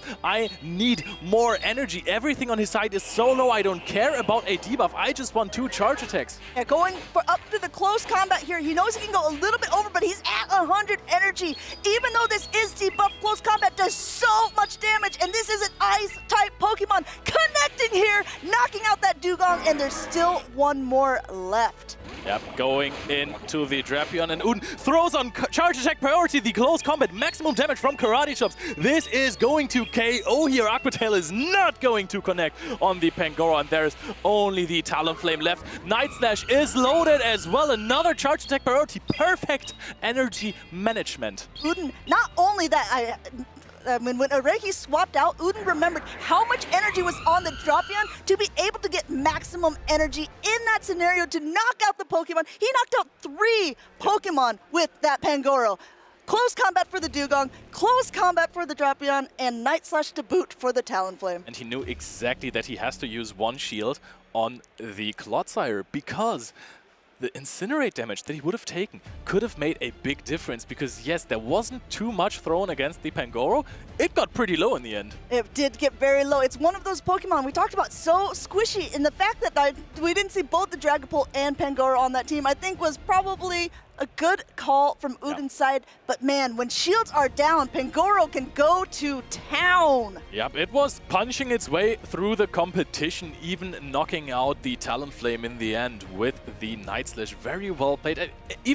Even if he didn't have the Night Slash, Arahin would have had to throw there, and I think there would have still been like 2 Poison Stings on the Clodsire that could knock out that Talonflame. So I think he was safe there, even if he didn't have the energy. However, that happened. Now, what can Arahin do to come back in this matchup? Because putting everything on the Shadow Drapion didn't work. There is this big, close combat, heavy-hitting Pangoro in the back, or Dragapult with a hard-hitting Shadow Ball. I mean, at that point, I think at the beginning, Aregi was in a decent spot, right? Shielding up an Earthquake. He had so much energy on the Drapion, but I think Udin just recognized, okay, I know that as this fighting-type Pokemon, I'm going to win that charge attack priority. Even if you have the attacks loaded, if you can't throw them first, there's nothing you can do in that scenario. That is absolutely true. Karate Chop energy buff was so crucial for Pangoro to just exceed in this meta. It is so strong, and if you're looking at the team of Arachin, there is nothing that can resist the energy at all. There is no Azumarill, and Azumarill is like the primary check that we have. Even there, close combats deal like 25% damage. So if you have 2 loaded and you dealt some fast attack damage before in that matchup, you can take out an Azumarill. I mean, listen, even though the Superior doesn't mind fighting type attacks, close combat still does a ton of damage to it. Marowak also does a ton of damage to it. The only thing is a Talonflame that really could sort of comfortably take a close combat. We're seeing the Gyarados again, and a Shadow Drapion lead from Aregi, recognizing, okay, at this point, I think I'm still going to go with this lead, playing this out the way a lot of trainers do normally. They want to throw the Aqua Tail first before the lunge be able to go off and ends up debuffing your attack. Yep, and there is an immediate lunge thrown. No turns waited here. Interesting to note. Lunge is going to debuff the attack. However, I think a Crunch might still put it in knockout ranges. Yeah, and that's what a lot of trainers opt to do there, because the Crunch is going to, even though it's not as energy efficient, it does do more damage. Even though the attack has been dropped, it still should be enough to knock out, and it looks like Udin lets the Gyarados go. I think this is potentially just farm. Yeah, but the thing is, the Pokemon that he has in the back, they don't farm down a Drapion with ease. Like, it is going to get to another charge attack, going to bring in the Azumarill, which I like because at least the energy as well. However, Poison Stings do add up, and now those bubbles. Arahin could just swap out the Shadow Drapion in this situation if he really wants to. Throws a Crunch, it tries to get a possible defense debuff because he will have to go into this matchup with the Dugong. Now that was a big farm down. Aqua Tail is going to tickle the Azumarill. Yeah, Aqua Tail, it's a little bit of damage, and by little, I literally mean a little, but you never know. That could end up proving to be very impactful later on. There's still 2 shields left, and Dugong coming in to soak all of this damage from the Azumarill. That Aqua Tail was like 3 Poison Stings, and now a Play Rough is being thrown. Usually Azumarill has the upper hand in this matchup because Dugong is very bulky, but it's not Azumarill bulky. Exactly, but now at this point, I think that Aregi is saying, okay, I'm okay if I get this Azumarill out of the way. Talonflame has a lot of potential in the back. Trying to go for heavier hitting damage here. Could have gone for an Icy Wind to debuff, but instead saying, no, I recognize that I can still tank all of these attacks. I want to save it all on the back for the Talonflame. Yep, the thing is for Udin in this matchup, the Talonflame has Brave Bird and Fly, if I remember correctly. And usually, Talonflame was very, very strong against Dugong in scenarios where multiple shields were up. There is a catch on the side of Udin. Gets to catch the Drill Run here. I wonder how this impacts the endgame, because there is a charge attack stored on the Azumarill. Could be crucial. Talonflame coming in here, and Incinerates do a lot of damage. You didn't catch with a Sneak, so you don't have the energy advantage here. And at the same time, too, you're looking, there is a water and ice type Pokemon, and you know what really melts the ice is going to be that fire type attack. Aregi has to shield this up, even though it's an Icy Wind, even though it will lower his attack, because he wants to get this Dugong out of the way. 2 Flies loaded, but there's still 2 shields remaining on Udin's side. Yep, the pacing on Talonflame is just so fast. There was a little bit of chip damage from this drill, but Udin is now trying to get those shields out of the way to go for a potential combo play later with the Azumarill. Landing an Ice Beam could be crucial later on. Let's see how long until the timer is up. Are you going to throw here, taps onto the Azumarill, goes for a bubble. This is going to be shielded. No, this is not going to be shielded. Uden putting it all on the Dugong. Dugong is in the back, and it has now not even close to attack, but there is a shield left on Uden's side. Will he be able to get to another attack? He's got to knock out the Talonflame and the Dugong on Aregi's side. Fly's being loaded. Last shield is gone. Icy Wind is almost there. Yeah, that is a lot of work for the Ice Water type Seal Pokemon. Fly is going to connect. That catch on the Azumarill was very interesting. So was the catch on the Dugong earlier. So all those damage that was distributed really made an impact in the end game. I think one thing that we can note from both Game 1 and Game 2 is the player that won ended up having the 2 shields at the end to protect the Pokemon. That's not always the case, right? That's not always necessary, but for both of these trainers, it really proved impactful. Uden needed those shields for the Pangoro, and the Talonflame just did so well once they had all the energy.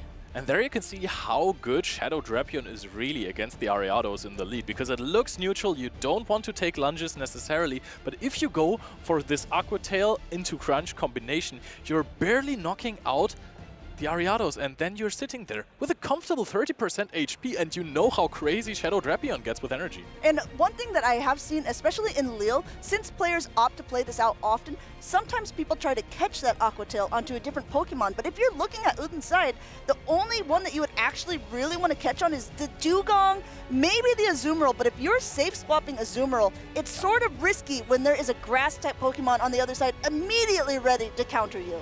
I think what would have gone really well for Uden in this situation, if you're playing out the lead of Shadow Drapion versus Ariados, is that you bring in the Pangoro, because the only neutral hitting charge attack that Shadow Drapion has to offer there is Aqua Tail, which is not the strongest one, and you're debuffed. So you get a big bunch of farm with Karate Chops. Yeah, I mean, put on a hat for that Pangoro, let it become a farmer, get a lot of energy for the harvest season.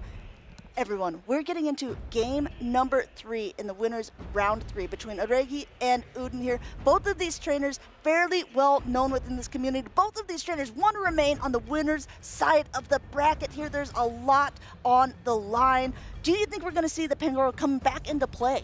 I think he needs to bring the Pangoro. We said it earlier, there is nothing that walls the entire energy, so if you get the advantage that you can farm something down with the Pangoro, or just get like 1 or 2 Karate Chops in, or your opponent safe switches a Dugong and you Karate Chop it down completely, then, or your close combat rather. I think Karate Chopping down is going to be a very difficult task. Doesn't deal that much damage, but I think that this is a very, very clear win con for Uden. I unfortunately don't think that we're going to see the Dragapult.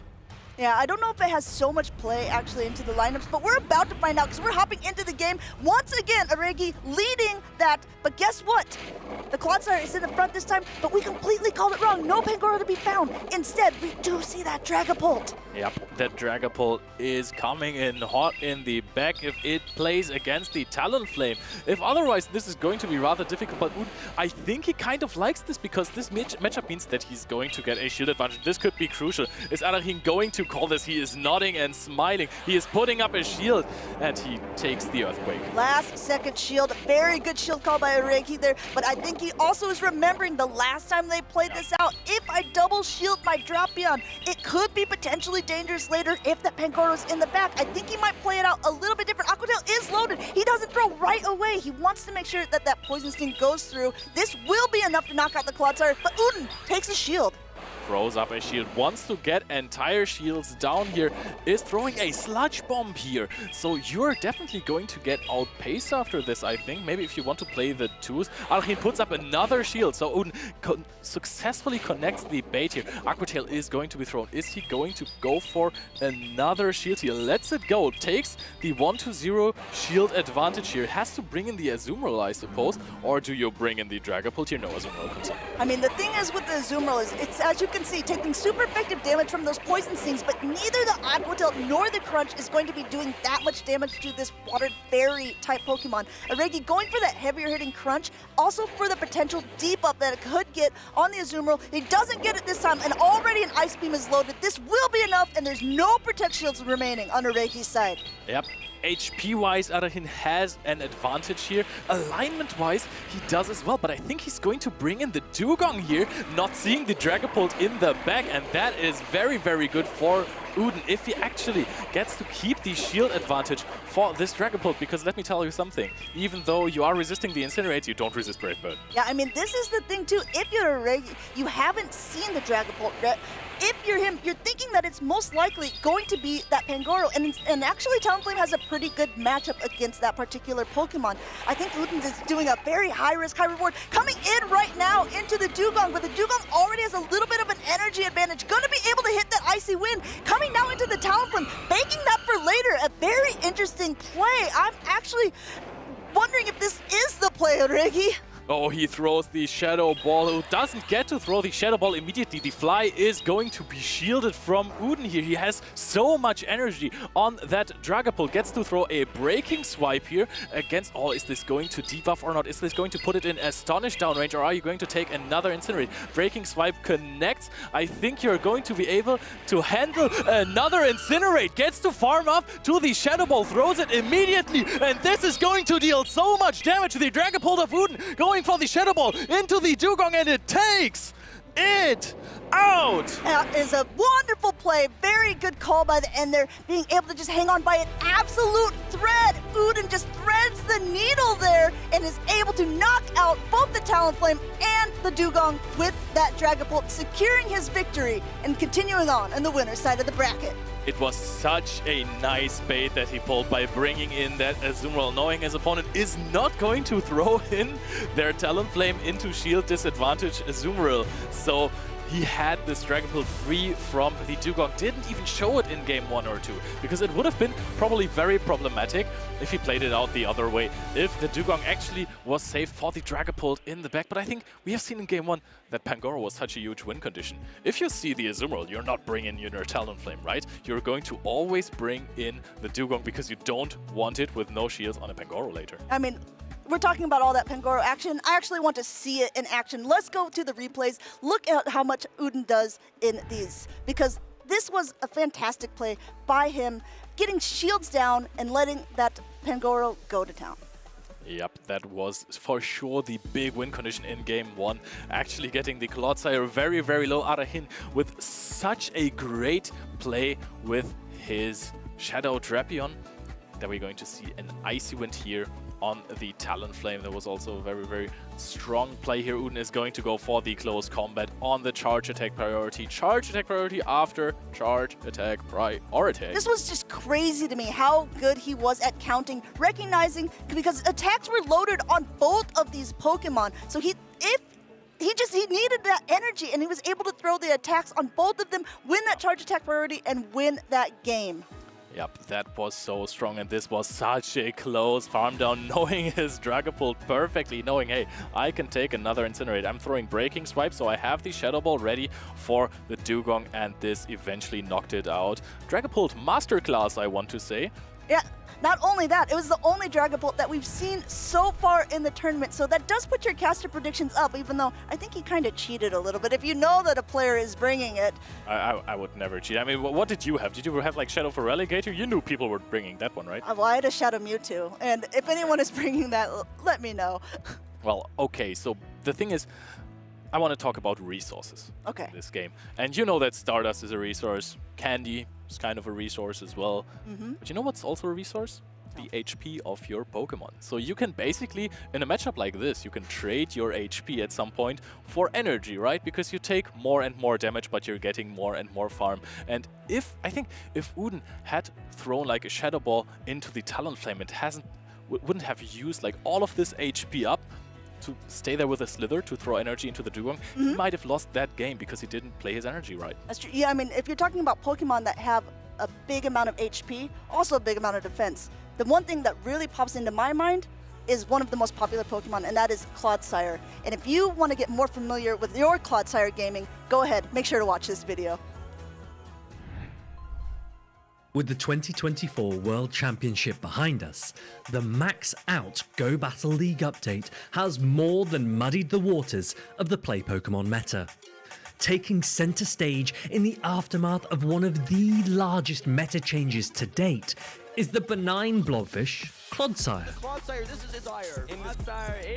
Prior to the Max Out season, Clodsire had not won a major event in Pokémon Go, and operated more as an anti-meta option, notably losing out in the World Championship Grand Finals to its non-Paldean counterpart, Quagsire. Now, with many of its key threats no longer in the picture, as well as a buff to its fast attack, Poison Sting, Clodsire has emerged as the premier option for trainers navigating the 2025 Play Pokémon season. Clodsire boasts immense bulk, solid defensive typing, and diverse offensive coverage. Trainers are typically opting for either Sludge Bomb or Stone Edge on their Clodsire, almost always paired with the powerful charge attack, Earthquake. This flexibility allows Clodsire to be used in a variety of ways and adds depth to the types of teams that can be built around it. Looking ahead, the question is no longer one of whether Clodsire can win a major event, but just how many. But that's enough of me. Let's get back to the Clodsire business where you are.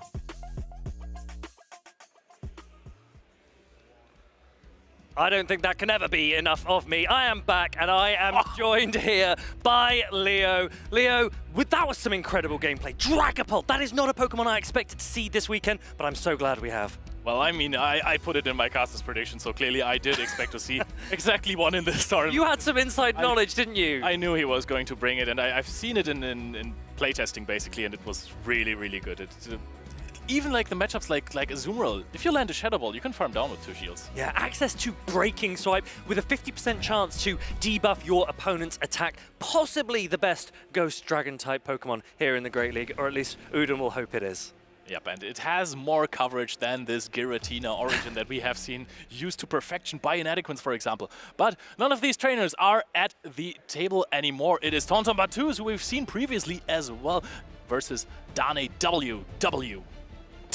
Yeah, and he'll be looking for at least 2 of those W's here in these winners semi-finals. Tonton Batus with that Alolan Raticate that we've seen earlier, and he doesn't really have a hard answer on Dana's side. Yes, Alolan Raticate is very, very strong, especially with the hard-hitting return. Now I have a question for you. Do you like the Purified version more, or the Shadow version with Hyper Fang? I think that access to Return, which has same type attack bonus for this Dark and Normal type Alolan Raticate, makes it really, really powerful. We mentioned earlier, there are so few Pokemon that resist that normal type damage. So Purified for me, I think gets the thumbs up. Yeah, there is so few steel types against those. You have Crunch, which is also same type attack boosted, and not the worst charge attack to have, I want to say. Let's look at the team of Dane. I want to say triple U, but I think it's WWW. So let's take a look at that. There is a steel type, even though I don't think that Sandslash really enjoys returns. Yeah, access to Crunch as well for that Alolan Raticate gives it coverage against those steel types like that Alolan Sandslash. We've seen again the non-Shadow variant. It has a little bit more bulk, and that has proved very, very useful so far this weekend. There is Azumarill Dugong, which is the bulky water backline that people used to bring a lot. They still do. When you're looking at this team and you're relying on Azumarill and Dugong as your bulky Pokemon, you might be happy that your opponent isn't bringing the Charger Bug like last time, right? That's right. There is a Charger Bug on the other side for Tonton Batus. It was a staple in the meta last season, and his opponent will not want to see it again this season. How does he navigate around this Charger Bug? Because Azumarill would have been one of the Pokemon that he wanted to answer that Alolan Raticate. Obviously, it will still take neutral from return, but that's this Charger Bug that you're mentioning, Leo. Like, what do you do to navigate it? It is so strong against Dane because nothing really resists the energy. Marowak, Shadow Marowak, takes like almost 40% from an X-Scissor as well, which means that if you win a matchup with Charger Bug, you can throw energy and it's very, very valuable, even against its possibly worst matchup. And this is kind of a reason why Charger Bug was not really used that much in the meta, because people thought everyone was bringing Clodsire. And if you win a matchup, like you can absolutely farm down a Feraligatr or something with the Charger Bug. If the Clodsire comes in, your energy is wasted. And there's no Clodsire for Dana, but there is a Marowak, and Kanto Marowak has been a super popular Pokemon so far this season. It's up against a Talonflame, which does resist these Mud Slaps. Yep, however, it has the Rock Slide to absolutely knock the Talonflame out. We're pivoting immediately into Drapion, trying to go for a little sneaky catch here. Would have been an Aqua Tail, so it would have still been the neutral charge attack. However, we're going to start throwing those. And let me tell you something, Alolan Raticate is bulky. It is bulky. Look at those cheeks. It is a thick little rat. And Drapion is forced to throw these neutral Aqua Tails non-stab into this Alolan Raticate. But similarly, the Alolan Raticate, if it wants to throw Crunch, that will be resisted by Shadow Drapion. Yep, so you have to opt for the return. Throws it on charge attack priority. Dane gets off another Aqua Tail. And I'm going to tell you, this is a 1 HP survive here. Do you reckon this holds on? It does hold on. Alolan Raticate, it is very, very bulky, as you say. If this return lands, that Shadow Drapion's going down. Yep, you can invest a shield here to flip the switch. However, then your Malamar that you're getting onto the Talonflame is going to be shields down, and that is also going to lose you the game, possibly. I think not giving up your shields here is very, very smart. Malamar cannot take an X-Scissor from that Charger Bug in the back, but Marowak with energy has access to Rock Slide, which would take out the Talonflame. Yep, you are still in a decent position as Tonton Bateus, though, because he threw 2 Incinerate into this Shadow Drapion just before the Aqua Tail was reached. Swap out into the Malamar, and now we're going to see the Charger Bug in here. But when the shields are up, Charger Bug doesn't have the absolute best time against the Malamar. Just, yes, Exeter definitely knocks out here if it goes unshielded. However, Psywaves do add up. Dana will be looking to do as much damage as possible and watching his switch timer. If he can get shields down from Tonton Bateus and then switch out, he doesn't need to take the X-Scissor damage onto his Malamar. Yeah, but he definitely does not get shields down in this situation right here. Throws a foul play before the Execution. There is perfect energy management, by the way. The first shield drawn out by Tonton Bateus, who can farm up a little bit more if he wants to. Does not opt to farm up more. I think he wants to get his own timer down. This is the thing, if you give up your final shield here, you're then probably going to have to take an attack from that Talonflame in the back, which would go unresisted. Here comes the Talonflame. If it lands this fly, it's a catch onto the Marowak. Dana goes, do you know what? I don't need my Shadow Kanto Marowak. You can take the damage. I am relying on Malamar to close this out. Yep, the pacing on Tonton Bateus' Talonflame, though, is very, very fast. But Dane also has so much energy, just needs to get rid of the last shield here. Throws a foul play, but does that mean that Tonton Bateus is going to outpace him here? Tonton Bateus is reaching a fly now. If he presses it, this Malamar's going down. Yes, he gets it. This fly's going to land. Malamar's in the red. Dana, he knows game number 1 is Tonton Bateus's. That is very tough alignment for Dane. This is so much work being put in by the Alolan Raticate, soaking up 3 Aqua Tails of damage and then throwing a return to knock out while also not really giving up any kind of farm, being at like those 5 HP. Let's say it was 5 HP on the Alolan Raticate there. That was 1 Mudslap, or 10 Psywaves, basically. Yeah, the Shadow Kanto Marowak, it didn't really do a lot in that game. It wasn't able to get going like we've seen it in Lille especially. That Talonflame has been a great, great call from Tonton Bateus, and Dana will need to readjust if he wants to get parity in these winners semi-finals. So Tomahawk, what do you think about the Kanto Marowak, specifically in this matchup? Because on Tonton Bateus' side, we're seeing some Pokemon that are really, really strong against it. We're having the Talonflame over there. We're having the rather neutral Alolan Raticate.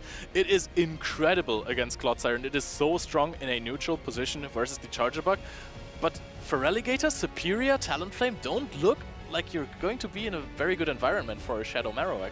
I think this is a tough position for Dana. He brings that Shadow Kanto Marowak because he wants to answer the Charger Bug. The Charger Bug otherwise can run wild, but Tonton is avoiding these alignments. He is reading his opponents, and his teams of 3 have been top-notch. Yep, I would like to see the Alolan Sandslash. Yes, you are very afraid of that Talonflame, but I think this is a risk you might be willing to take because it does extremely well against the Superior. It does very, very well against the Charger Bug as well, even though you take neutral damage.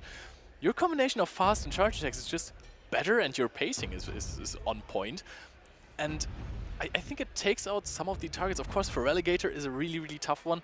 Raticate is kind of neutral, but you have an answer at least that isn't the Kanto Marowak in this situation. And we have that adjustment Shadow Feraligatr into the Alolan Sandslash. Alolan Sandslash has Powder Snow, which will be resisted by Shadow Feraligatr, so Shadow Feraligatr and Tonton have the advantage in this lead matchup.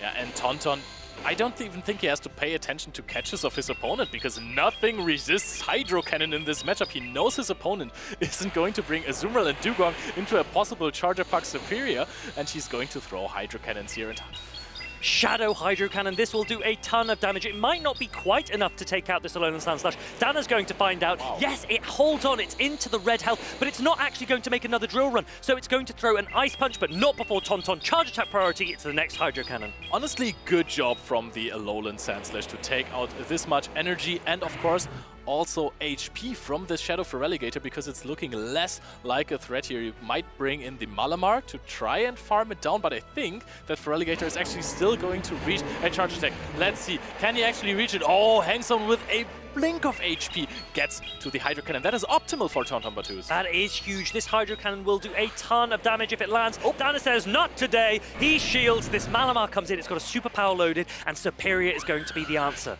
And that is more than decent alignment here for the Superior, at least, always having more than neutral time. Against, and Tauntaun is throwing an Aerial Ace here. This isn't going to do a ton of damage. It will chip this Shadow Drapion, and I assume the Alolan Raticate will come in very, very shortly. These Quick Attacks will be loading up, and honestly, you might be able to just throw a Crunch and Quick Attack down at this point. Yeah, Quick Attack deals a lot of damage here. You know you can take triple Aqua Tail. We've seen that before. Tauntaun has very likely counted already, knows that there is 2 Aqua Tails stored on Dane's side, so he can throw 3 more Quick Attacks, 4 if he throws another Charge Attack, and then he can throw a Crunch to finish the Shadow Drapion if it deals enough damage. Dana shaking his head. This rat is far too bulky. He's not a fan. The Malamar does have energy, but the Alolan Raticate reaches this return. This will do massive damage. The Shadow Drapion will go down if no shield comes up. If this goes shield, this could have been a win condition for Dane, because he would be able to farm up so much more energy here. And now look at the damage from Psywave, it's just non-existent. Dane has to throw. Tauntaun knows, if this is superpower, I will be knocked out, but you're going to be always debuffed. A Fall Play might actually not knock out. Hangs on with a slither of HP. Talking about slithering, it is the Superior. And Dana has a ton of energy on this Malamar, but it's really not going anywhere. He shields up this Aerial Ace bait. Tauntaun is punishing his opponent here. Tauntaun's use of his Pokemon has been sublime so far this tournament, and Superior is closing out this game. Yep, he has 2 shields. His opponent can't throw a superpower, or else he's going to be debuffed indefinitely. Tauntaun Battus is racing to this Frenzy Plant, has another shield, and knows if a Frenzy Plant connects on a Malamar, it does more than 30% HP. Yeah, this Superior is so bulky as well. It's not even in a range where a superpower or foul play would take it out. Tauntaun Battus, he has a very formidable opponent, but he is a formidable player himself. Frenzy Plant lands, and Tauntaun Battus wins these winners semifinals. And therefore he advances to the winners finals, which basically guarantees him a spot in day 2 already. Not in top 8, but in day 2. Yes, Tauntaun Battus has got through the majority of his group. He's got through the toughest opponents that he has played against so far this weekend, and he will be pitching himself further up that CP leaderboard. Yep, Tauntaun, oh, I saw that he's on 2nd place right now, whereas you are sitting in a great 1st place, so it's nice to have some competition, right?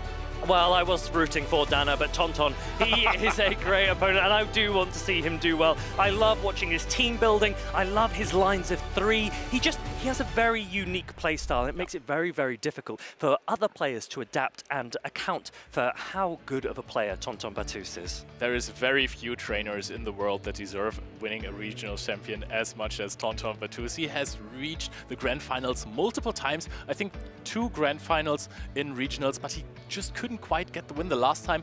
In Gdansk actually lost to Patoman, where he brought his own Seeking, and Patoman brought a Fairy type, the Shadow Alolan Ninetales, and charmed it down. Well, is Raticate the new Seeking? That's going to be the question on everyone's lips. But let's take a look back at those games. We have a replay here for you now. Tauntaun Battus, look at this masterful play.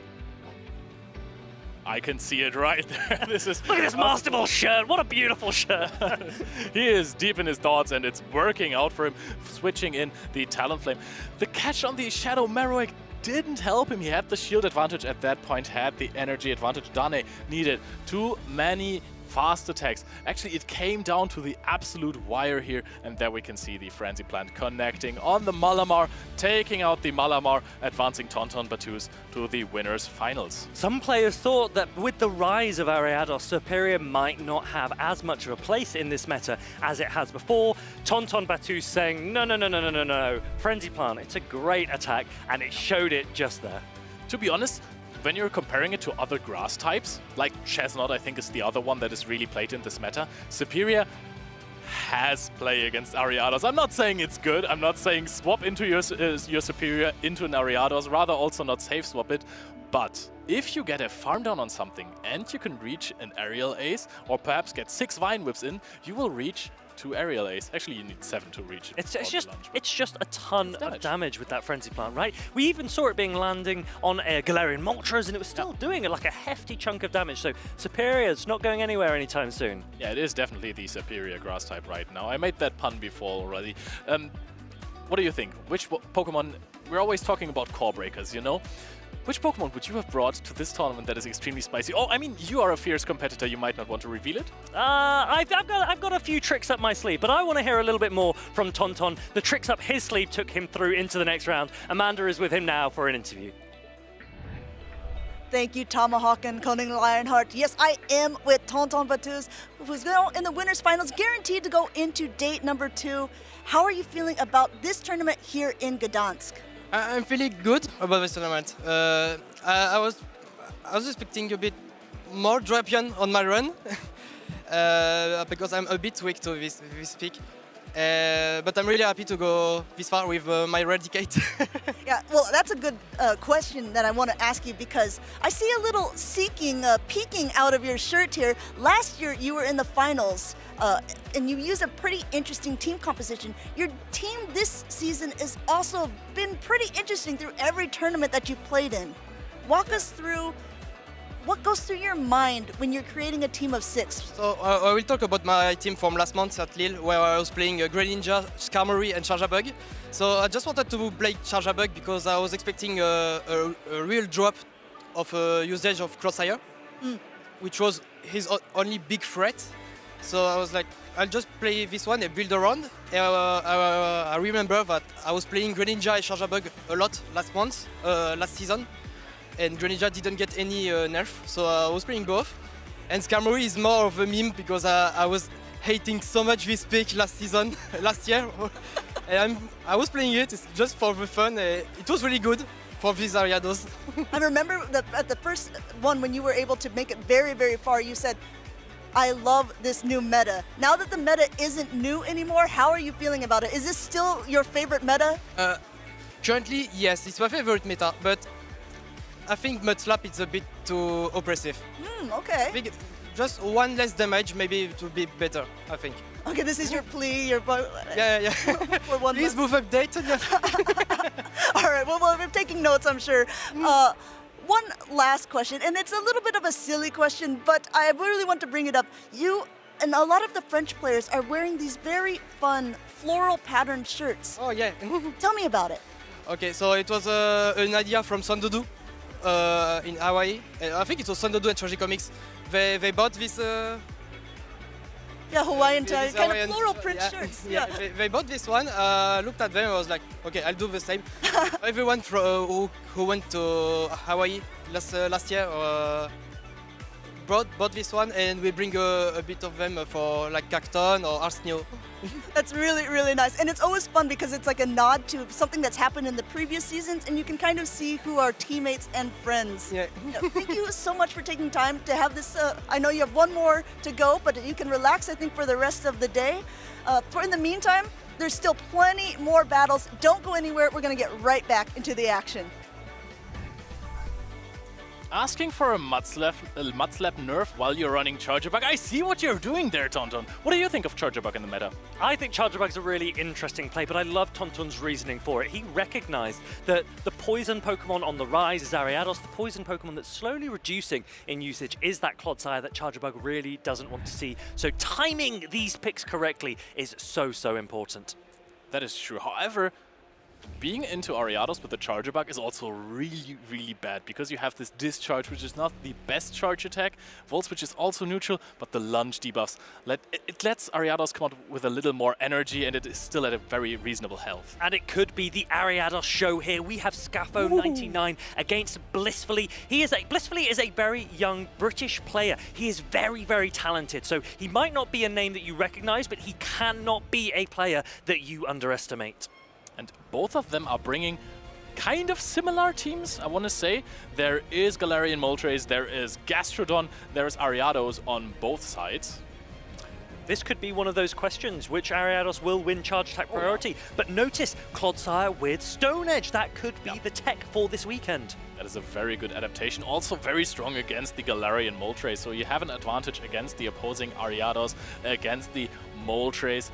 Against the neutral scenarios, of course, Sludge Bomb is better because it's same type attack bonus boosted. You're pacing a little bit quicker, but you also have that Earthquake still. Scaffo will be looking to put his name into day 2. He is a very, very talented player. He's achieved great accolades before, but I don't believe he has a medal to his name. Could this be the weekend that changes? Oh, it could always be the weekend that changes that fact, because Scaffo is such a phenomenal trainer. He was once the best European at the World Championship. I think it was in the last year, not the one that we had here, because obviously Inadequence was the best European that we had at Hawaii. There is so much potential for these players to make a name for themselves. There is another Stone Edge Clodsire on the side of Blissfully here. As you say, very, very similar teams. Malamar seems to be the option that Blissfully has gone for, and I'm interested to see how well he deploys it. I mean, we have seen so much Ariados usage.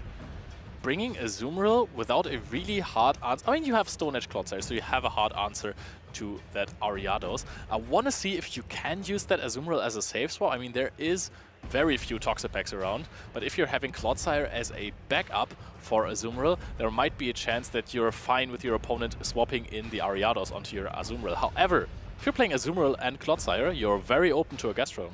We've spoken a lot about Clodsire running Stone Edge and Sludge Bomb as its options alongside Earthquake. Now, Sludge Bomb is preferred if you want to have a better matchup into Azumarill, but Clodsire can actually hold on. If shields are up, it does pretty good into Azumarill, even with Stone Edge. It is a very, very bulky Pokemon. It hangs on to other bulky Pokemon's charge attacks, even though they are super effective. It's always very interesting to see that an Ice Beam from an Azumarill still doesn't even do half of the HP. Just needs those bubbles as well, with a lot of fast attack pressure on the side of the Azumarill. But you were talking about the Malamar earlier, and I think Malamar is in a very, very tough position here. You are kind of having a decent matchup against the Shadow Alolan Sandslash, because frankly, if you land a superpower, it's all over for the Shadow Alolan Sandslash. But Ariados is very difficult to play. There is also the Galarian Moltres, which is making it very, very difficult to play. Feraligatr is also really strong against the Malamar. It is going to be a tough one. Gastrodon, of course, in neutral scenarios, of course, it has the problems that flying types kind of wall the Gastrodon. You have Body Slam that recently got nerfed, got its damage reduced. It is a lot tougher to play versus flying types nowadays. But against those neutral matchups, it's incredible. Now that was a big change we saw on on screen there. Blissfully's blue Gastrodon. It's actually a pink one, which does play a little bit differently to that blue one in that you can put off your opponent with the West Sea form. Yeah, Lou is going to be fuming at home right here. This is not her favorite Gastrodon. Actually, I prefer the pink one. Blissfully is UK-based, right? So, sorry, Blissfully is UK-based, and the East Sea version of Gastrodon is the majority of Shellos spawns that you get in the UK. I actually didn't know that this was a thing. I was wondering why I only get the blue spawns. Oh, really? Yeah. Yeah, so, you know, Greenwich, obviously anything that's west of Greenwich gets the pink spawns for the West Sea, and East Sea is obviously all you Europeans are getting the blue one. That is very, very cool. I mean, I wouldn't mind a red one, so I maybe have to trade for that one. But we're going into game 1 of the winner, Samai's Scaffo99 versus Blissfully, and that is a horrendous lead for Scaffo. This is a great lead for that pink Gastrodon. Blissfully with that oppressive mud slap that Tonton's so fearful of. Shadow Feraligatr comes in, and Blissfully reaches this body slam, going to throw it straight away. Scaffo is shaking his head. He doesn't like this situation. Nope, there is very little room to pivot here. Going to swap out into the Galarian Moltres immediately, but now Scuffle reaches two Hydro Cannons. The question is, does the Sucker Punch knock out? And I think that it just barely doesn't, and you get to another Hydro. Yeah, I think one shield is safe. Smart from Scuffle to throw the Hydro Cannon. He'll be able to throw another one before his Feraligatr goes down, but Moltres now has quite a lot of energy, even though it is slightly lower on health once this Hydro Cannon lands. It was really strong to shield the first, because you know that it could be an Ice Beam. If you shield the Hydro Cannon first, the second one can't be an Ice Beam that knocks you out. We're going to see an Ancient Power being launched into the Shadow Alolan Sandslash that takes it with, not with ease actually. You know what, I would have thrown a Brave Bird here. It does a little bit more damage than Ancient Power and gives less farm to that Alolan Sandslash, but Gastrodon comes back in. It's being met by that Galarian Moltres. Scaffo's done well here to misalign the Switch Clock, so Blissfully has to throw an attack before he can get out. And actually, Scuffle99 was shaking his head before. We have seen this. This was a bad lead. However, the Ariados in the back is okay for the Galarian Moltres. You have a shield advantage as well. This does not look as miserable as before as well. I don't know how much energy is saved on the Shadow Alolan Sandslash because he also has... Wow, that was a lot of damage from the Ancient Power. Ancient Power doing a lot of damage there. Scaffo has two shields. A two-shield Galarian Moltres is always a nice thing to have, so Scaffo can shield up this lunge safely and go for potentially a Sucker Punch farm down. Yeah, but you can also throw an Ancient Power here before the next lunge is reached. You don't have to use your shields if you don't want to. Ancient Power, if it goes unshielded, which it is, it takes out this Ariados, and now Gastrodon is up. Gastrodon has quite a lot to work with here. It needs to throw two Body Slams if it wants to take out this Galarian Moltres, but it's really, really struggling. The Mudslap is so slow. Yeah, both trainers are on one shield. Of course, this Gastrodon is going to shield this here. Does Scuffle pivot out here immediately? Yes, he is at the Ice Punch already, throws it, and this combo play is going to knock out the Gastrodon, bringing Scuffle99 to a 1-0 lead. Scaffo playing really, really strong this game. He led that Alolan Sandslash into the Gastrodon. He was able to flip the alignment and still benefit in the end. I really like the way he managed his Switch Clock. He prevented Blissfully from getting out of the Gastrodon versus Moltres matchup. It allowed Moltres to get so much energy before Ariados could come in. Yep. This was very, very strong by Scuffle. You can see the Moltres Masterclass here. It was so strong, reading that Ariados Gastrodon in the backline. Once the first matchup was played out, it just had a field day. There was nothing threatening it remotely. The Poison Stings, yes, they are neutral, but they don't deal a lot of damage. You just have to shield a lunge. And whatever Gastrodon does, you don't care with your Galarian Moltres. It's going to soak up the energy. It's going to soak up those fast attacks as well. And this is like the biggest strength of Gastrodon in neutral or positive matchups. Those Mudslaps. You heard it in the interview with Tonton. He said, Mudslap is so incredibly strong. The damage is just so high. But this is the big drawback from that Mudslap. It is slow and it does very, very little damage against a popular Galarian Moltres. Scaffo showing just how dominant Galarian Moltres can be, particularly when it gets shield advantage.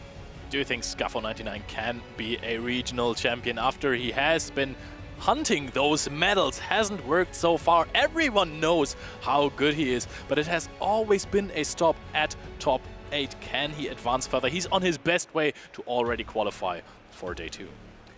What adjustments do you think, Leo? What adjustments do you make if you are Blissfully and you've seen that even when you win Switch, Scaffo, so much talent with that Shadow Feraligatr as his safe swap and managing his energy and his shields. How do you manage a Shadow Feraligatr safe swap? I mean, he had the Galarian Moltres as the answer, and this is usually a Pokemon that is answering the Shadow Feraligatr because those Shadow Claws are resistant. That is a very, very good thing to have. He kept the switch in this scenario, but he had just too much energy. He threw a body slam. He was slow, wasn't he? He was slow to switch in. He threw a body slam first. He threw a body slam first, and that allowed Scaffo to adjust the alignment later on in the game. When the Alolan Sandslash also got that farm down as well, got the energy advantage.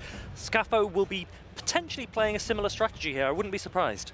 I mean, looking at the team of Blissfully, many players have seen a decline in Shadow Feraligatr and they haven't respected it as much in team building anymore, I want to say. And if you're looking at this closely, I don't think Blissfully has, because a Shadow for Alligator is such a good save switch with at least a little bit of advantage. However, we're playing it in the lead now, meets the Galarian Moltres, and this could be detrimental. Let's check out the leads. This is a really nice lead for Blissfully. Scapho has gone for an ABA team into that Galarian Moltres. Both Shadow for Alligator and Ariados generally have negative matchups into it. Hydro Cannon lands though. This does a ton of damage, so Scapho will be pleased to see that Galarian Moltres going a little bit lower. Now, do you throw an Ancient Power, or do you just go straight for the Brave Bird? Blissfully's opted for the Ancient Power, and he does get the shield, so good decision there. Yeah, look at the backline of Blissfully. He has nothing to go into there. Realistically, can go into his own Ariados. However, there is a lot of energy on Scapho's Ariados, so this will debuff Blissfully's Ariados very, very quickly. This is not going to deal a lot of damage. Yes, I do like for Blissfully, though, that the Ariados is able to sponge all of the energy of Scapho's Ariados. We are maybe going to be in a matchup for a little bit of time here. The switch clocks will expire whilst these Ariados are up against each other. The question is, does Scapho stay in, or does he take advantage of that misalignment? The thing is, looking at the backline of Blissfully, there's Azumarill and Galarian Moltres. He's gone very weak to Shadow and Sandslash, I want to say. Yeah, I mean, Azumarill isn't terrible against a Powder Snow, Alolan Sandslash. It can sponge a lot of the Ice-type pressure. The Drill Runs will do a lot of damage. Oh, this is a Shadow variant as well, so the Drill Runs will do slightly more.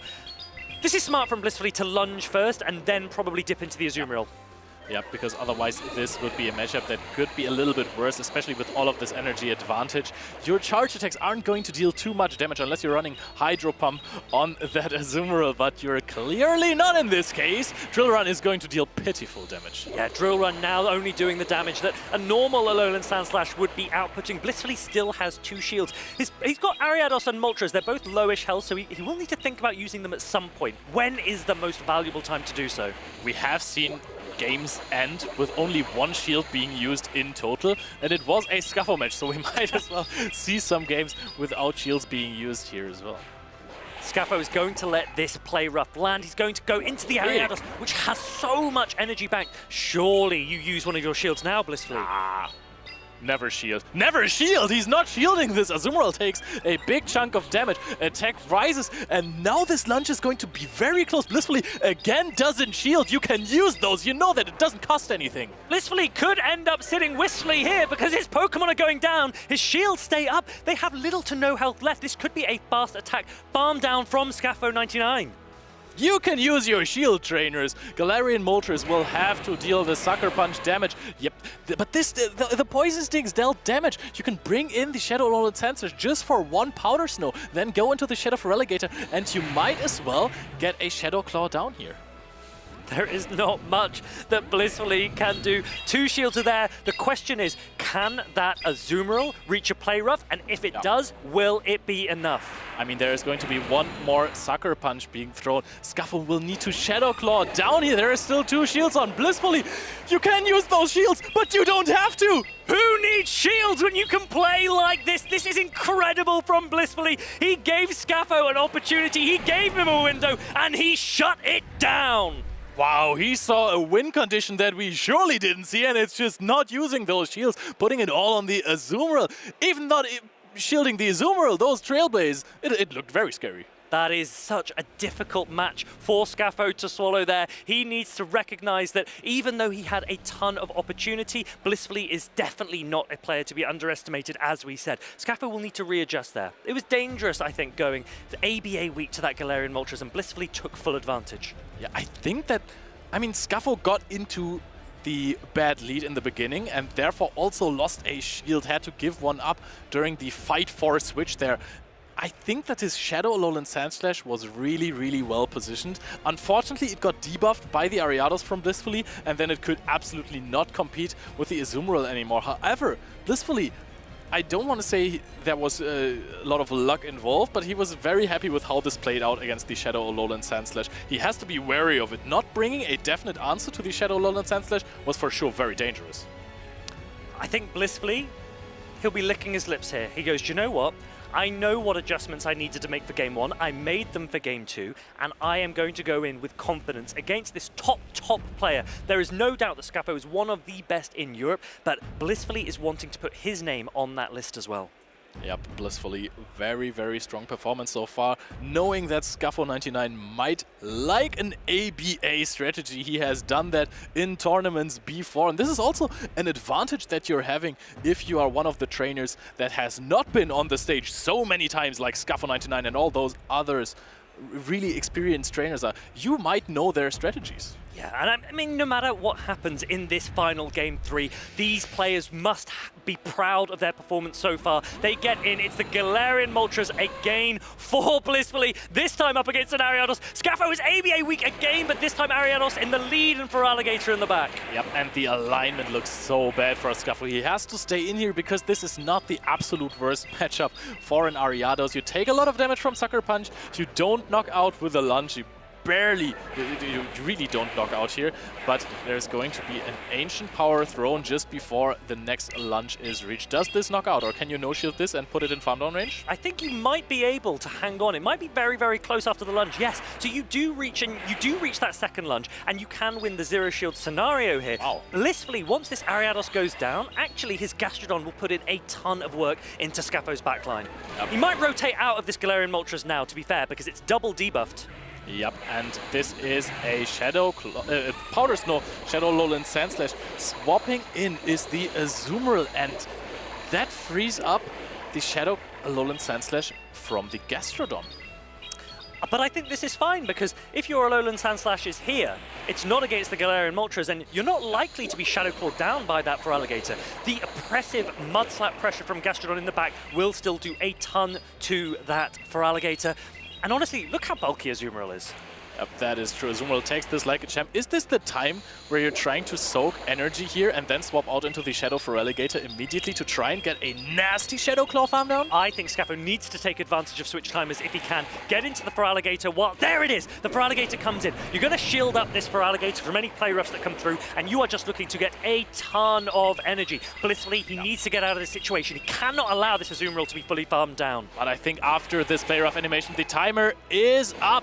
We have an Ancient Power stored. This might be the next shield. Scaffo has to make a call here. Can you afford to no-shield this? Yes, he can. That's what he says, at least. There's still going to be loads of Sucker Punches. Throwing energy immediately doesn't farm up a little bit more. Values the HP on the Shadow for Alligator because it is going to be important against the Gastrodon. Yeah, Blissfully is now going for this Gastrodon with a shield. He is going to start mud-slapping his way through. He's like, do you know what? I can do this. And Scaffo is trying to get as much energy as possible on his Feraligatr. He'll need to get at least 2 Hydro Cannons if he wants a chance, but look, it's already in the red, Leo! Yep, this is going to be incredibly close, but I think that 3 Mud Slaps might be enough to knock out the Shadow for Alligator in this position. The question is, can you actually swap before you register the damage on the side of Scaffo? Is there a play where you can reach one of those Hydro Cannons? No, you can't! The Mud Slap down blissfully advances to the winners finals in Group B! Mud Slap has taken Blissfully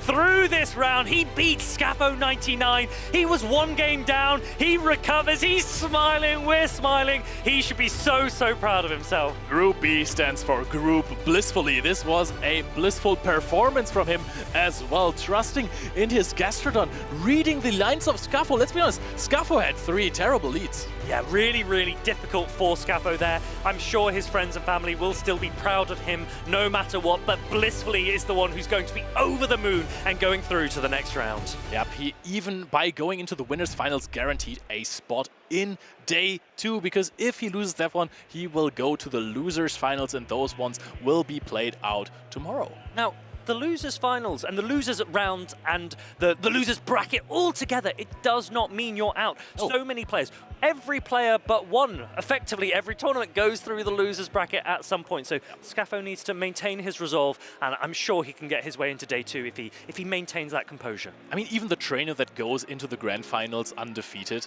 might go into the losers bracket if he gets bracket reset. That is correct, and we've seen so many bracket resets already this season. We've seen players manage to reset the bracket and then win, and we've also seen players manage to reset the bracket but not quite make it, as per Colin and Boom20 in Lille.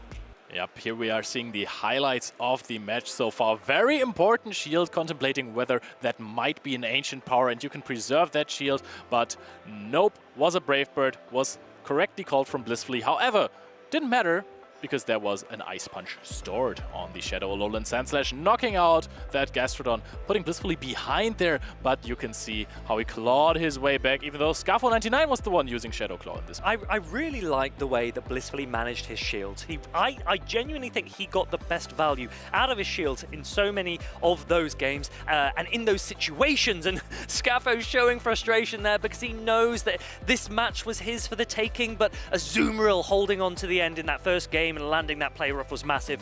Gastrodon MVP in game number 2. Yep, Gastrodon mud-slapping everything in game number 3, getting all of those knockouts on the Shadow Alolan Sandslash and on the Shadow Feraligatr. It is so good. It is also one of those Pokemon. When the update was revealed, everyone was like, okay, Gastrodon, let's go, Gastrodon. And then afterwards, people were shifting away from it. Well, Lou was saying that well before the update as well, so true. at least she's getting some vindication from this Gastrodon gameplay. It actually, do you remember it dropped off in usage very early on? Players were saying, hold on a minute, Gastrodon could be pretty good. It then didn't quite have the prominence we expected. And hold on. There's flying types. There are flying types, but there aren't many flying types, and Moltres was one Pokemon that Blissfully was able to manage the Azumarill, and we've seen Alolan Sandslash as well as a Moltres answer, but Gastrodon, once that Moltres and once the Ariados as well in that last game went down, went to town. We talked about flying types as a good answer to Gastrodon, but look at the grass types. You know, that is basically the only typing that you take super effective damage from, but it's double super effective damage. So you basically always get farmed down because you all have nothing that hits grass types for a super effective damage as well, and that could become problematic eventually. However, Ariados being in rising usage means that grass types have a hard time in the meta sometimes. But there are no Ariados here, and there are 2 grass types. And no Gastrodon. No Gastrodon. Tonton Batus with that Superior, an Icelandic Lapras with a Chestnut. Now, Leo, Chestnut, has it won a regional event already this season? Can you remember?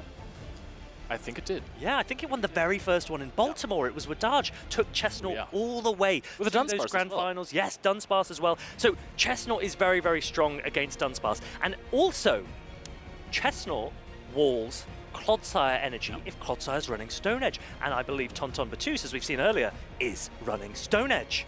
There is, of course, always the problem that there is also a Talonflame, and Charger Bug walls the entire energy of that Chestnut as well. However, Charger Bug, yes, very good against grass types.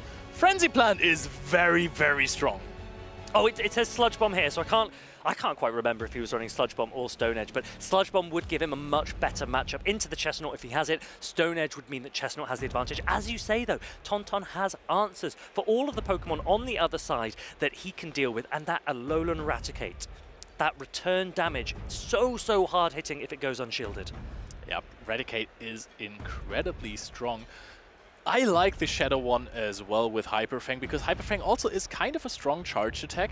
It has faster pacing, but of course, barely anything compares to return when it comes to damage. If you're running the Shadow variant of Alolan Raticate, then I would definitely recommend that Hyper Fang. It's an attack that not very many Pokemon get. Alolan Raticate gets very good value out of it because it has that normal type stab. But look at this record for Tonton Batus. Yep, he was EOIC champion, 2 regionals, finals, didn't quite get the win, and World's top 16. But you know what? I think that trainers who went to 2 grand finals and regionals but still didn't win one are still absolutely amazing. Yes, especially trainers that have done it 3 times as well. Oh, wow. There we have the Icelandic Lapras team. My caster prediction right here, Icelandic Lapras doing very well for himself. Clodsire, Chestnut, Malamar, another Moltres, which is really showing up right here. It is a good answer to Ariados, Dunsparce, and Azumarill. I also like the inclusion of Dunsparce in so many teams because players have been looking for Pokemon that answer the Ariados because it is so good. It is such a strong lead. You want to have something you can swap into it. You want to have something that can answer that lead, throw a Rock Slide, and then farm down. Yeah, an Icelandic Lapras. He has some accolades to his name as well. Top 32 in last year's European International Championship and top 8 in 2024 Dortmund Regional as well. Phenomenal. He has had a really, really strong run. That's quite a big plushie there. I quite like it. Oh, the Lapras. I wonder why he has a Lapras there. I wonder that as well. But the Tonton with his Seeking as well, he brought that last season. This season, he's going for Spice in the form of Alolan Raticate, but also that Charger Bug. I think Charger Bug counts as Spice in this meta.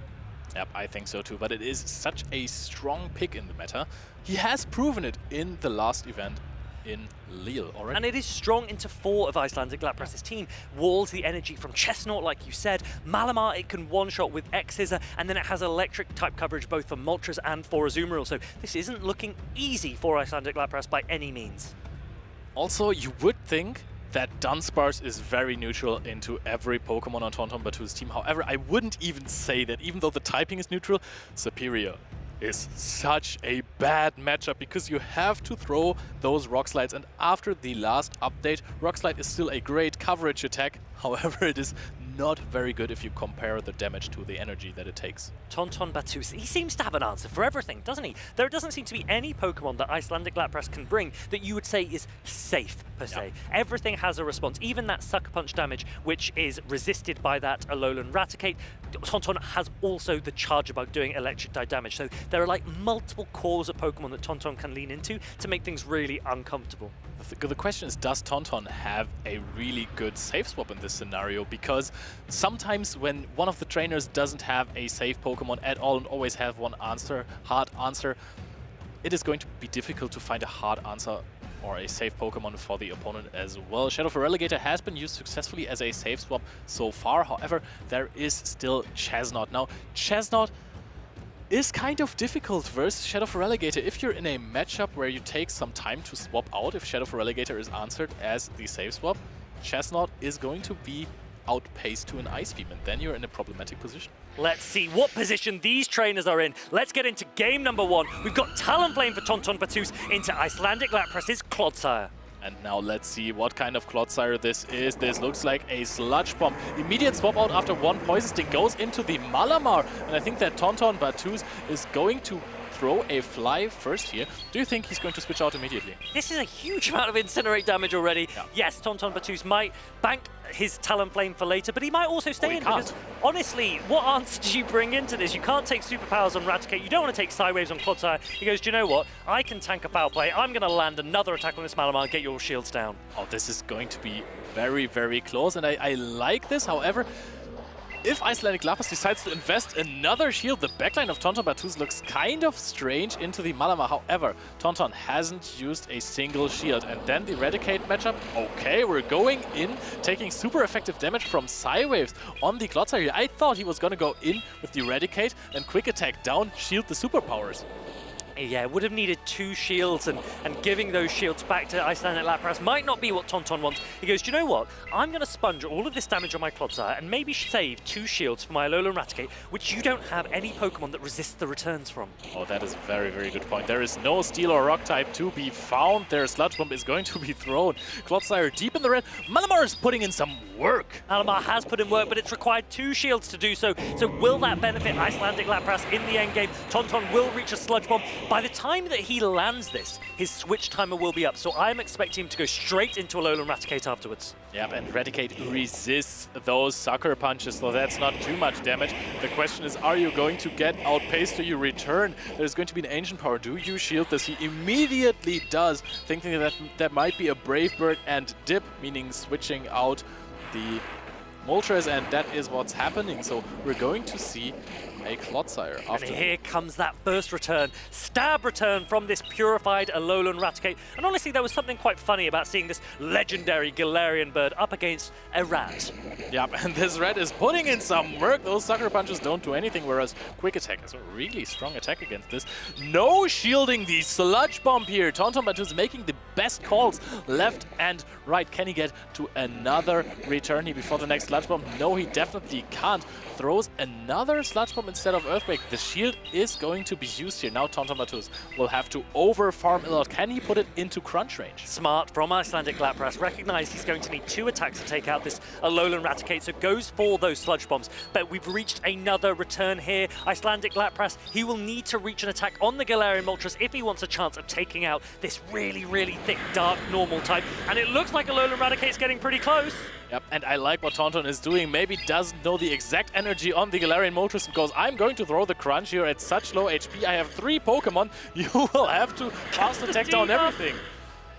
Look at that 3-ball flex for Tontonbatu. Alolan Raticate putting in massive, massive work. It is not just a spice pick. It is a tech play that Tontonbatu is using to perfection here. It is so bulky. Anyone who has ever played the Alolan Raticate knows that it has been very popular in some cups that we have had in the Go Battle League. I think it was Sunshine Cup or Summer Cup, something along the lines of that, where players like Zizwilus have been performing like crazy on the Alolan Raticate, especially the purified ones. Or I think he ran the Shadow one. Anyways, this is still a very strong Pokemon, and I love that Spice Picks like this can throw apart entire teams. You said it correctly. There is nothing that resists the energy of the Alolan Raticate. However, there is 2 Pokemon on the side of Icelandic Lapras that can throw superpowers, which are double super effective. There is also a Azumarill, which is a problem Pokemon because bubbles do add up and Play Rough does as well. So it's not the safest Pokemon, however the energy can be very well used. Icelandic Lapras and Tonton Patus, I don't believe they have ever faced against each other before in the Play Pokemon circuit, and Icelandic Lapras does not want to be a name that Tonton will forget, so he needs to readjust. He needs to try and climb his way back into these games. Tonton Patus, we've seen him, the way that he adjusts for going from game 1 to game 2 to really make his opponent's life difficult. I'm expecting possibly a completely different team of 3. Let's see. That might be possible. I want to see the Chestnut, of course, but I want to go back to the game first. He threw 1 Poison Sting and then swapped out the Clodsire in the matchup versus Talonflame. Why was that? So Incinerate, it's a 5-turn attack, and it doesn't land the damage from that attack until at least 2 Poison Stings are thrown from a Clodsire. Icelandic Lapras goes, do you know what? I'm gonna sneak 1 Poison Sting in first, and I'm gonna take that damage onto the Malamar. I'm not sure if it made a huge amount of difference for him in the end game, because that Alolan Raticate ended up sponging all of the damage from his Clodsire in the end. The thing is, the question that I'm asking myself is, why is it so bad to have the Clodsire on the Talonflame? Because Poison Stings and 2 Sludge Bomb will at least force a shield at some point. I wonder if Icelandic Lapras was looking and hunting for that Charger Bug. He goes, okay, I don't see it in the lead. Let's go into Malamar, bait it out so that my Moltres can be free in the back. Oh no! Moltres into Charger Bug is not what Icelandic Lapras wants to see. This is what I mean about the adjustments from Tonton Patus. Yep, and he is so strong against Charger Bug in the back, bringing Clodsire and the Dunsparce, but the Charger Bug is just on this Galarian Moltres now. Tonton Patus has to be very aware that he has to keep switched. Let's see how much this Drill Run does. Drill Run, it's a very, very efficient attack. It doesn't get same type attack bonus from Dunsparce, and it isn't doing a huge amount of damage to that Alolan Raticate. It's able to take 2 very comfortably. Hold up, so Raticate is already in the red. Is Icelandic Lapras maybe going to put up some Protect Shields and trying to win the switch over here? Because he knows once I have my Clodsire on this Charger Bug, I have a great time. The Raticate is already in the red. It takes a decent amount of damage. There was a Crunch defense debuff. I think we're going to go down 2 shields here. It's going to go down 2 shields. And now this is going to be interesting because Icelandic Lapras, he doesn't need shields on his Clodsire if it's aligned onto the Charger Bug. But the problem is that Tonton Patus's Clodsire with 2 shield advantage could do a ton of work against Icelandic Lapras. That is true. Now Drill Run is going to successfully take out the Alolan Raticate. Switch is being flipped, and I like that Tonton just brings in the Charger Bug here, saying, hey, I think that you have Clodsire in the back because you're 2 shielded this Dunsparce. I'm going to use the energy on my Charger Bug for this one.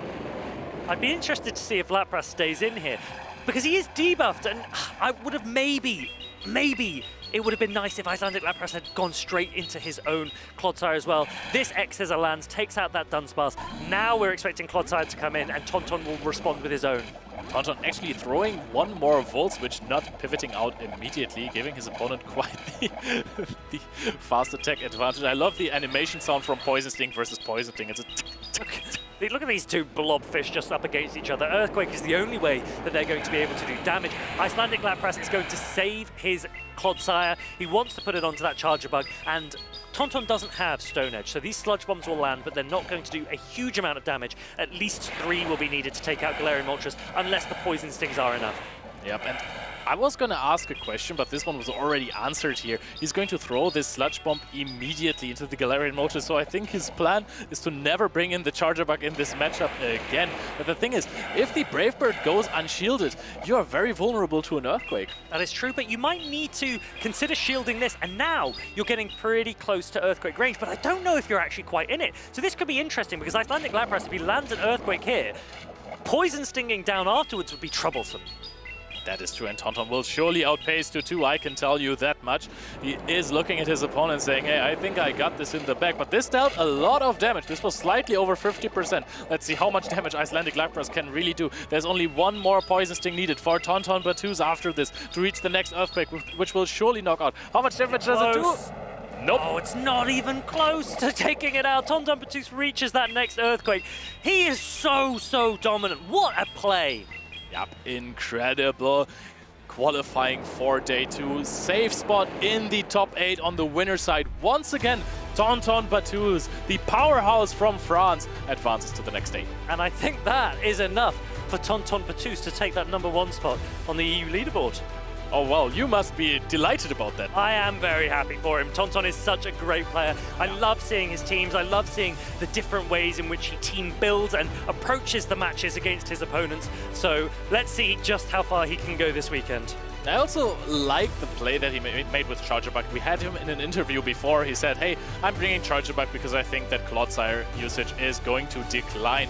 Brings the Charger Bug, sees a Clodsire, never switches it in anymore. Yeah, he managed to avoid that alignment very well. And we saw that even though he took 2 shields off his opponent, he goes, do you know what? I'm going to let you have the alignment you think you want. My Clodsire will close out this game. Yeah, Clodsire also with very neutral energy into the back of his opponent. It was kind of close. There was like still 20 Poison Stings worth of damage on his own Clodsire in the end game. Never in Tauntaun's mind. He knew. That is true. Imagine if it was Mudshot. It would have been a different story. Have you ever considered running Mudshot Clodsire in this meta? Better in the mirror? It is better in the mirror, however, is it though? Because you get outpaced. Unclear. Maybe if you run Water Pulse as well.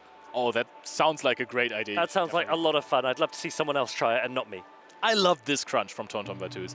Throwing this, knowing it won't knock out, however, if I get this damage down, any of my 3 Pokemon is going to knock you out with fast attacks. Yeah, really smart. Tauntaun knows, just get my opponent's Pokemon low. I've got enough in the bank to take it out with fast attack pressure alone.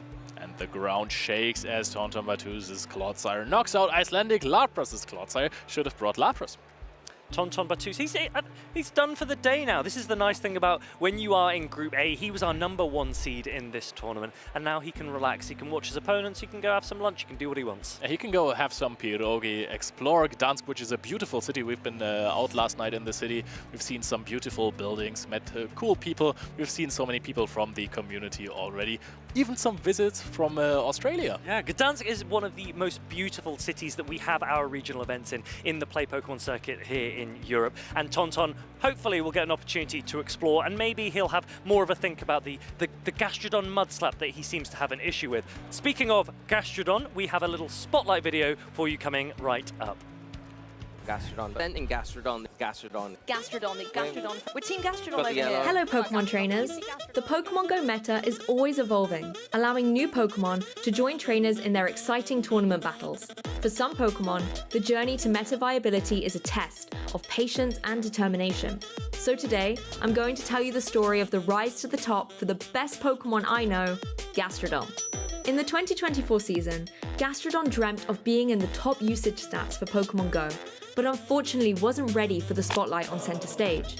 Our friendly Sea-Slug had to wait on the sidelines, watching other water ground type Pokemon such as Swampert, Quagsire and Whiscash each having an opportunity to shine across the season. Inspired by these performances and determined to one day be the very best, Gastrodon trained hard and found its way into topics of conversation while gaining some supporters along the way. It started making a splash and may have appeared in some prediction lists, but sadly, it wasn't making any waves on the tournament floor just yet. As time went by, there were concerns about whether or not it would ever be good enough to compete with the veteran Pokemon off the meta, and it had to watch as other Pokemon advanced in their viability, such as Clodsire or Annihilate. But Gastrodon never lost sight of its goals, and was motivated to prove the doubters wrong. There were of course some who believed that it was possible. Champions of the season also gave encouragement to Gastrodon by providing wisdom on where it needed to improve in order to catch the attention of seasoned battlers. This wise advice gave hope to Gastrodon, and as the 2024 season concluded with the spectacular Pokémon World Championships, Gastrodon watched with amazement and was renewed with the dream to one day be able to battle amongst these world competitors. And it just so happened that after a year of waiting, Gastrodon's moment finally arrived. The 2025 season updates introduced new move changes, resulting in an opportunity for Gastrodon to prove itself and break into the meta. As part of the Maxed Out Season update, Mudslap received a buff that saw it become one of the strongest fast attacks in Pokémon Go, with Gastrodon arguably benefiting from it the most. With immense fast attack pressure and very few flying-type Pokémon in the meta to resist the damage, Gastrodon can use Mudslap to force its way through a number of key matchups, notably including the ever-present Clodsire.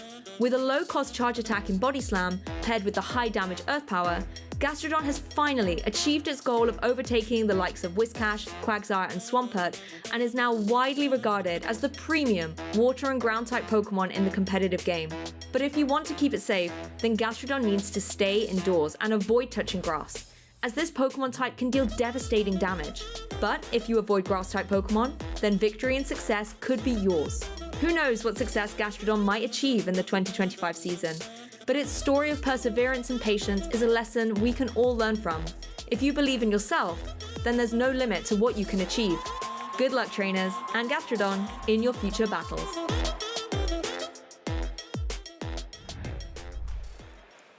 If you believe in Gastrodon, and blissfully has been believing in Gastrodon, he used it to great success in his last match, and he is up again next against Uden with that Dragapult. Yeah, two very spicy pick there, Dragapult. We did not expect it at all in this meta. Of course, Leo did predict it, but he kind of cheated. He had an insight, you know, he knew. Insider trading, that's not allowed, Leo, that's not fair. Yeah, the caster predictions, they are going on in the background. Dragapult is a Pokemon that, although it's not on my caster predictions, I do want to see it have some success. I think it is a very fun and exciting Pokemon. It is exactly that, because of the fact that it is a great answer to the Ariados. We see it a lot of times, but let's see these two trainers and their matchup. We see again another Pokemon that Farid loves, that's a Pangoro coming in, and it looks great against Blissfully's team. Yeah, if Pangoro can get aligned against that Galarian Moltres, particularly when shields are up, it's a really, really good matchup. Dark and biting type for Pangoro, double resisting Moltres' Sucker Punch, but it also has a very good matchup into the Malamar, where it resists the Psywave damage too. And looking at the movesets of these two trainers, Dragapult is going for the Breaking Swipe and Shadow Ball. That's one thing that stands out. Another thing that we've been having a roulette is Clodsire. What moveset it's running? We see Auden's Clodsire running the Earthquake and Sludge Bomb, potentially trying to, again, make coverage or have coverage moves for the Azumarill in his team. And on the side of Blissfully, he'll be trying to lean into that Gastrodon wherever he can. There are no Pokemon that resist the damage from Uden. There are no grass types. Gastrodon, as we know, does not like to touch grass, as neither do many of you, but Gastrodon here could be so strong if it's aligned correctly.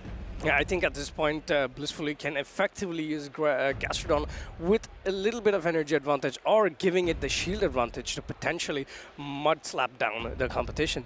I wonder how Blissfully is going to manage his shields here, because he must know how much potential Gastrodon has. If he can give Gastrodon any kind of shield advantage, then that could be really, really beneficial for him. And Pokemon like Moltres and Malamar are pretty good at doing heavy hitting damage to really draw those shields from their opponents. I think the shields will have to come, as you said, from the Moltres, because looking at Auden's team, Moltres doesn't have, let's say, per se, a straight up bad matchup. It can play against the whole team. So potentially use the Moltres in the lead, set up something for the backline for Gastrodon to completely sweep.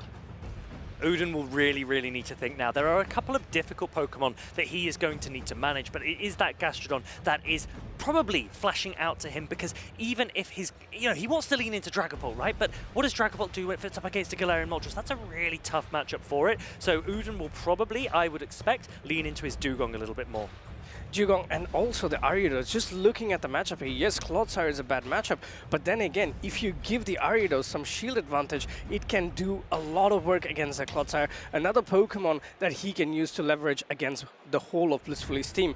We know the Ariados does survive, but these two trainers have locked in their teams, and it's going to be the Gastrodon going up against Dugong. Yeah, these are the Pokemon that we were expecting the players to lean into, and Dugong, once it can land an Icy Wind and debuff that Gastrodon, could be in a good position, especially if you can correctly shield an Earth Power. Yeah, in comes the first Icy Wind. Gastrodon is a fairly bulky Pokemon. Blissfully knows this, and he blissfully no shields.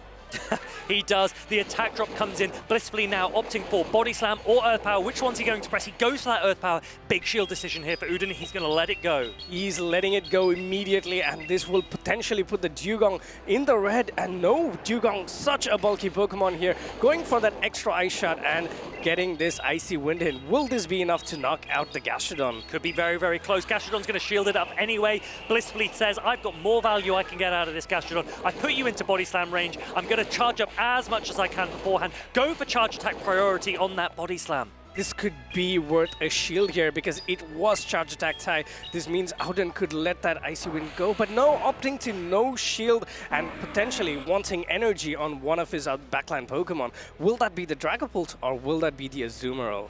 Now, if the Dragapult can come in, it will need to shield any attacks thrown at it from... Oh!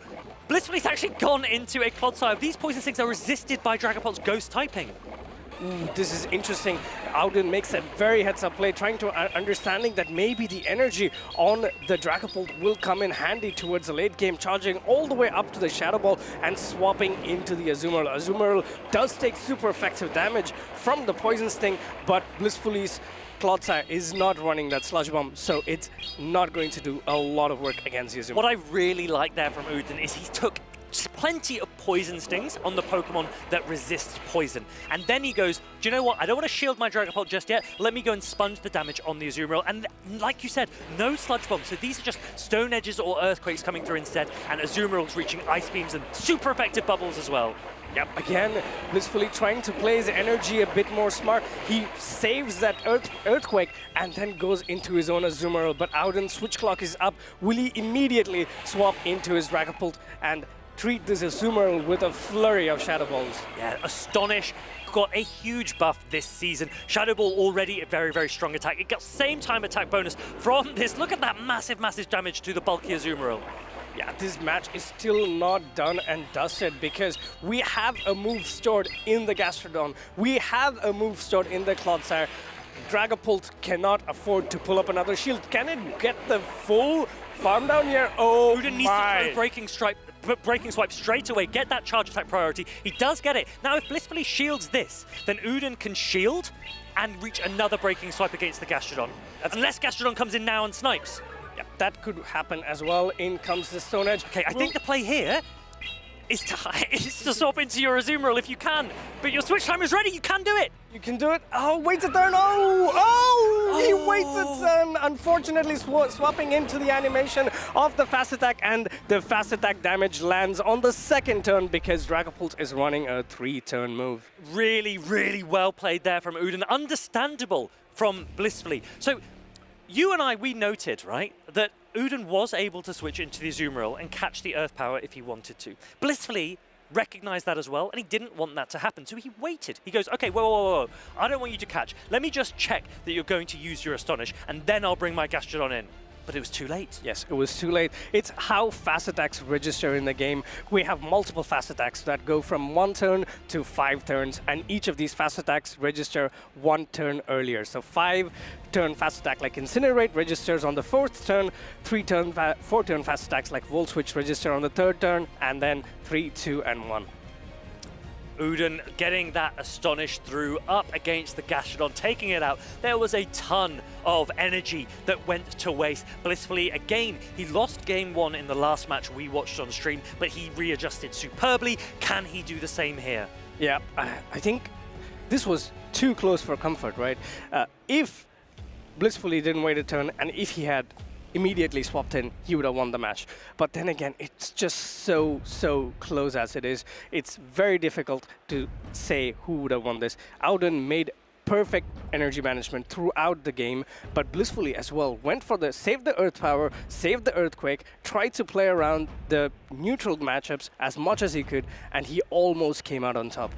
Auden needs his game shoes on right now. Yeah, Auden is a player who is very, very talented. He's brought some spice. He's bringing it to these games. The Dugong again. What a lead for that Dugong up against the Galarian Moltres. This is exactly where you want to see the Galarian Moltres, because he did bring in the Dragapult again. Galarian Moltres staying in here, potentially wanting to Ancient Power and do some damage on this Dugong. Oh, catches a move. He does make an Icy Wind catch onto the Azumarill, but then again, this is not the catch you would ideally ideally want to make, because now your Azumarill is debuffed. Yes, and you don't really want to be debuffed when you are a bulky Azumarill.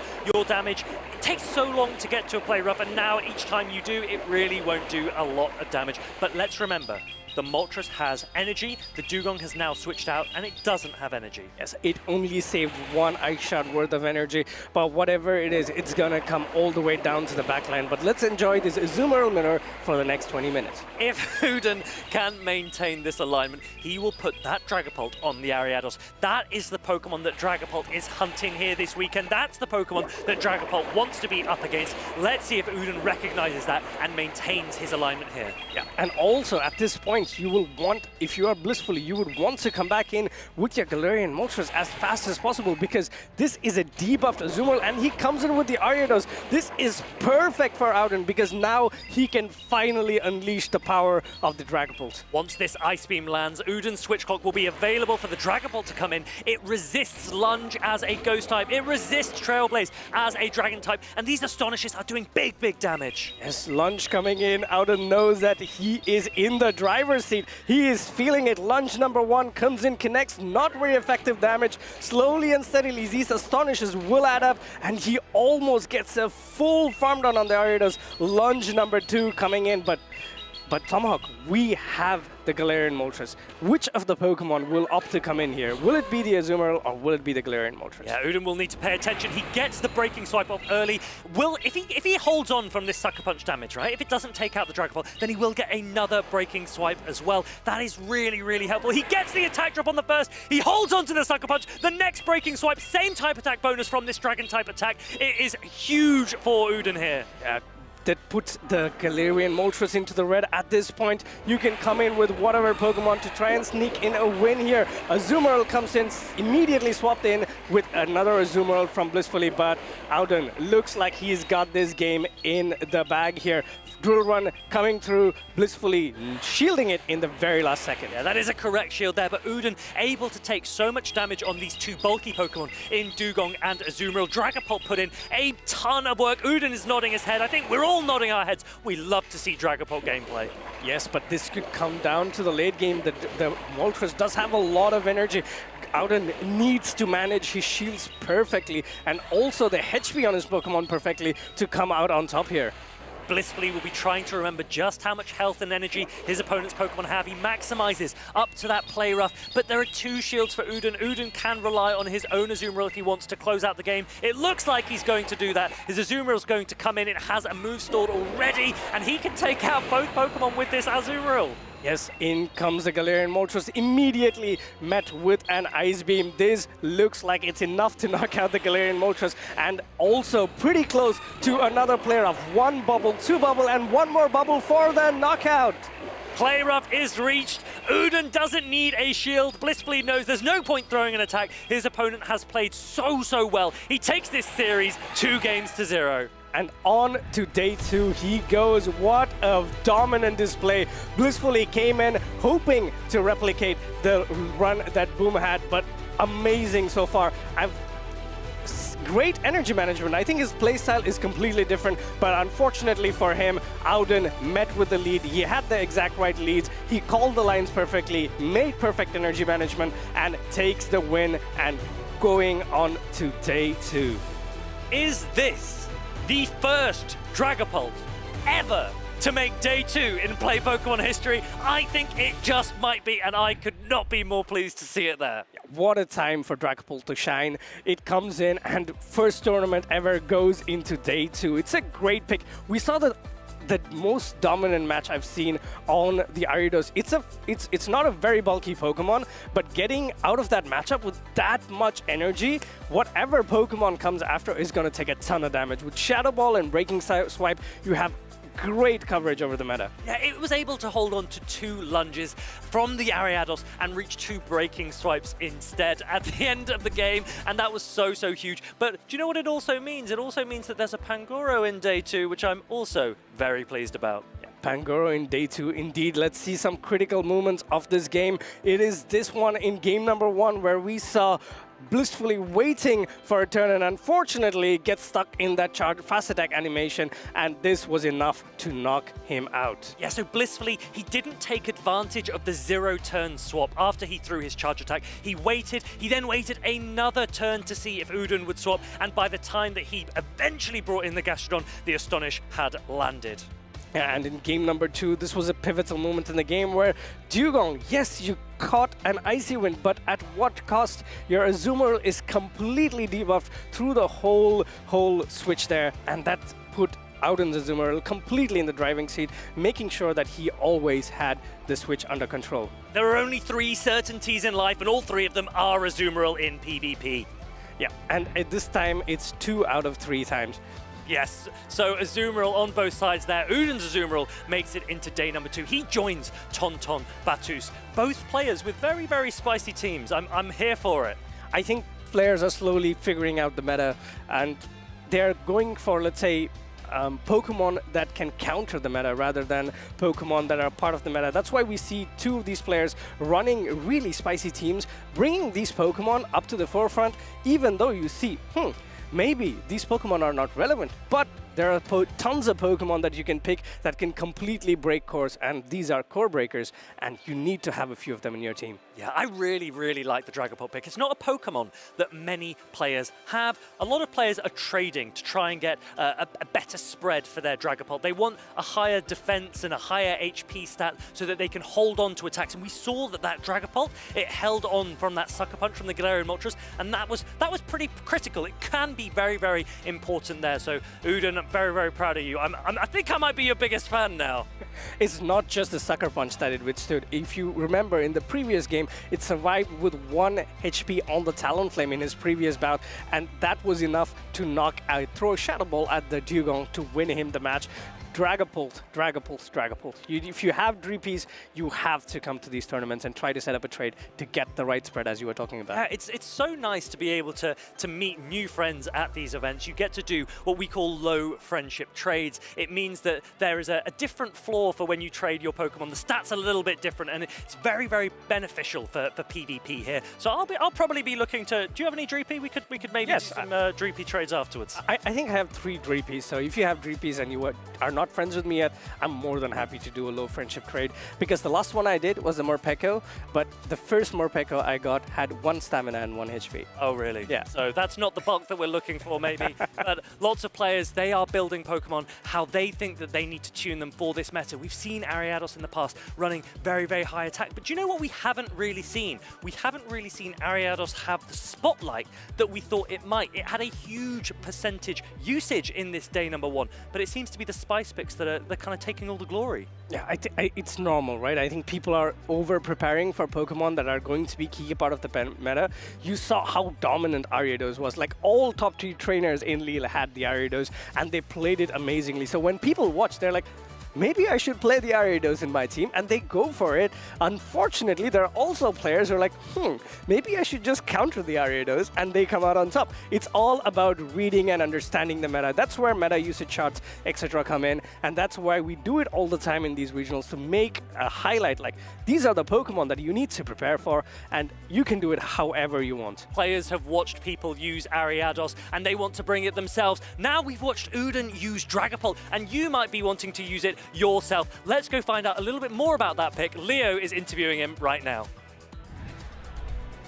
Hello guys, I'm joined by the Dragapult Master, Udon. How did you come up with that pick? Man, I don't feel the meta right yet.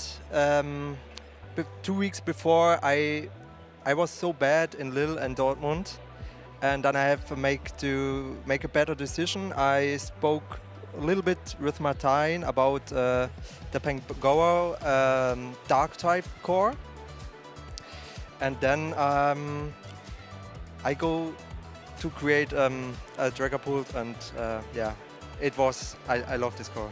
So you talked about a core with Pangoro and a Dragon Ghost type with Martijn. Why is it not Giratina that you're playing? Because I had no really a good Giratina right now, because it's difficult to get. And yeah, I was lucky with my catch in the wild, so Well, sometimes you gotta get lucky to get those really good Pokemon. So, how good was Dragapult so far? Did you bring it a lot? Not so often. I mean, the most people are good prepared for it. They don't prepare for itself, but they had most likely much answers. And yeah, so it's the second time I brought it in the game. Oh wow, and the first time was on stream as well. Yeah. How was Pangoro for you so far? Because in the first stream match, it carried you all the way. Really, really good, because my core is like, if Dragapult not works, Pangoro is cover all. So yeah, one of these two picks covered me through the whole tournament right now. So guys, honestly, you know it now. Pangoro and Dragapult, who would have thought in that core? The question is, what do you do against your opponents, Pangoro? Have you encountered any? I mean, I have Arzu, I have also Clodsire, that's not bad. Ariados is also okay. And most likely also Dragapult with energy, or my own Pangoro, is also not bad into it. Have you had many Breaking Swipe debuffs so far? Not really. This was the first one, I believe, so far. And I want to also get a question answered from the first match that we have seen on stream, where you had the Talonflame on the opposing side and you just barely astonished it down. Did you know that you were going to take the Incinerate with 1 HP, or was it I saw my life bar, and in this moment I realized I have to, and I live one more Incinerate, but he got the move directly with this Incinerate, so if the second Astonish not knock out, I lose the game. But I have to keep the Energy Ball, the Shadow Ball for his Dugong, because I thought he was on the move, but afterwards he was one move away, so my head was a little bit closer than it was. And that is what I call playing to your win conditions, even though you realize, hey, I might get knocked out by this, but I lose if I don't do this. Yeah. And yeah, that is very well played as well. So tomorrow, do you think you're going to take it all the way? Do you think you're going to become a regional champion? Man, I don't know. I mean, there's so much good players here, a lot of good players that I know since last season. I mean, most likely also Tauntaun can really got so far try third, and he's such a good player, and other good players they're also here, so I don't know. Yeah, that is true. Those tournaments are for sure very much stacked. Thank you so much for your time, Uden, and we're going right back to the casters. Thank you, Leo, for that interview. Auden showing humility there. He is a great player. This is his second top cut so far, and he's done great. And showing energy management, understanding his Pokemon deeply. He is giving it, taking the moment to give hats off to other trainers who have done the same as well. This is it. This is camaraderie at best. And he does have, similar to Tauntaun, a lot of time now for the rest of the day to relax, to recompose himself, maybe enjoy and explore a little bit of the city, and then prepare for a big, big day too, because I think he could go quite far in this tournament. I don't think he's going to be doing that. Yeah, if it was me, I would want to check out the competition, right? You're here to watch the battles. He has to see who is potentially going to play up against. Of course, it's going to be Tauntaun, we know that, but there are other trainers as well in the other brackets who could do well and who could come and meet him further. So important to understand Pokemon and their playstyles and the players as well. So we have our Group A winner, we have our Group B winner, and I think our next match is going to be a little bit of a dive into Group C. Next up, it's Dan V546 against Elephant Flash. Ooh, Elephant Flash, we know him. He's been a finalist already in one of the regionals, and he's showed great energy management and also a great read of the meta. I want to see if he's changed his playstyle. Did he bring the meta Pokemon, or does he have some spice for us that we don't know about yet? And Dan is no stranger to the Play Pokemon circuit either. This is his third Polish regional event. He played in Gdańsk last year, he played in Warsaw the year before that, and he loves a little bit of spice. In Warsaw 2023, he brought a Shadow Arcanine and was able to topple great players, including Lurgan Rocket, and this year he has Shadow Donphan and a Nidorina. Man, Nidorina is a great pick. Yes, the Poison Sting did get buffed. Nidorina has access to Poison Sting, Poison Fang, and also Earth Power. It's a great set of movesets to have in the meta. Even Pokemon like Feraligatr will have to look around it. It also can run Thunderbolt as well as a move, and that will be enough to potentially one-hit KO the Shadow for Alligator. Now, I'm not sure we're going to see a huge amount of Nidorina here, because there are two ground types on the side of Elephant Flash, but this Nidorina, it is a purified one. It is going to be running Return, so it is able to hit back somewhat, but it's still probably not a positive matchup. Yeah, but another Pokemon that's really standing out is that Shadow Donphan with Mud Slap, Trailblaze, and Body Slam. All these moves are gonna come in quick succession, and Donphan does a lot more damage than Gastrodon would. We've seen a little bit of Shadow Donphan already in the NA circuit. It's Axon had to play against one. He almost lost to it and said, you know what, that was pretty scary. Dan will be looking to bring it and make it a frightful Pokemon for Elephant Flash here in this round. It would be a good time to look at what Pokemon Elephant Flasho has to bring in his team. Does he have the Galarian Moltres? And if he does, that's going to be a great Pokemon to bring it against this Donphan. But unfortunately for him, he's gone for Mandibuzz. Mandibuzz, yes, has the same typing, but gets to the moves. The moves from the Mandibuzz are not as hard-hitting as a Galarian Moltres' Brave Bird. My favorite thing about bringing spicy Pokemon is that typically, if you've been practicing, you know its matchups better than your opponent does. And so Elephant Flash, he's not only trying to work out necessarily what teams does he build, he's also probably thinking, well hold on a minute, how many Mud Slaps to a Trailblaze? You know, what does Nidorina run? How many Poison Stings to a Return? You've got to try and calculate these. You only get 2 minutes, and you've got to try and be as fast as possible to adjust to the spice that you're seeing. Yep. And great team composition here as well. I think he went for a very conventional one where he has a flying type to try and answer the Ariados, and also bringing in Pokemon like Clodsire, which completely walls Ariados as well. But Pokemon that I really want to see is the Nidorina, how and if it can be played in this matchup. Yeah, so much spice from Dan V. I've actually just remembered that he is also the player that brought Swanna at the London World Championship qualifiers a couple of years ago, and he beat some really, really high-quality players, including Buckeye Fitzy and Krish 720, and also some easier matches against Inadequants as well. Easier matches against Inadequants. I understand where you're going with this, but I will not banter into that. Dan V has also beaten Alessio, a Mind Joke as well, another tried and tested battler to be here. So I'm really looking forward to it. This is my first time watching him play, so I'm excited to see how these two trainers get into this matchup. The players will be looking to lock in very, very soon. Do you think we're going to see a Shadow Donphan here? There is play for it, yes. There is Pokemon like Clodsire that doesn't want to see a Shadow Donphan. I'm unsure about the Shadow Marowak and Shadow Donphan matchup.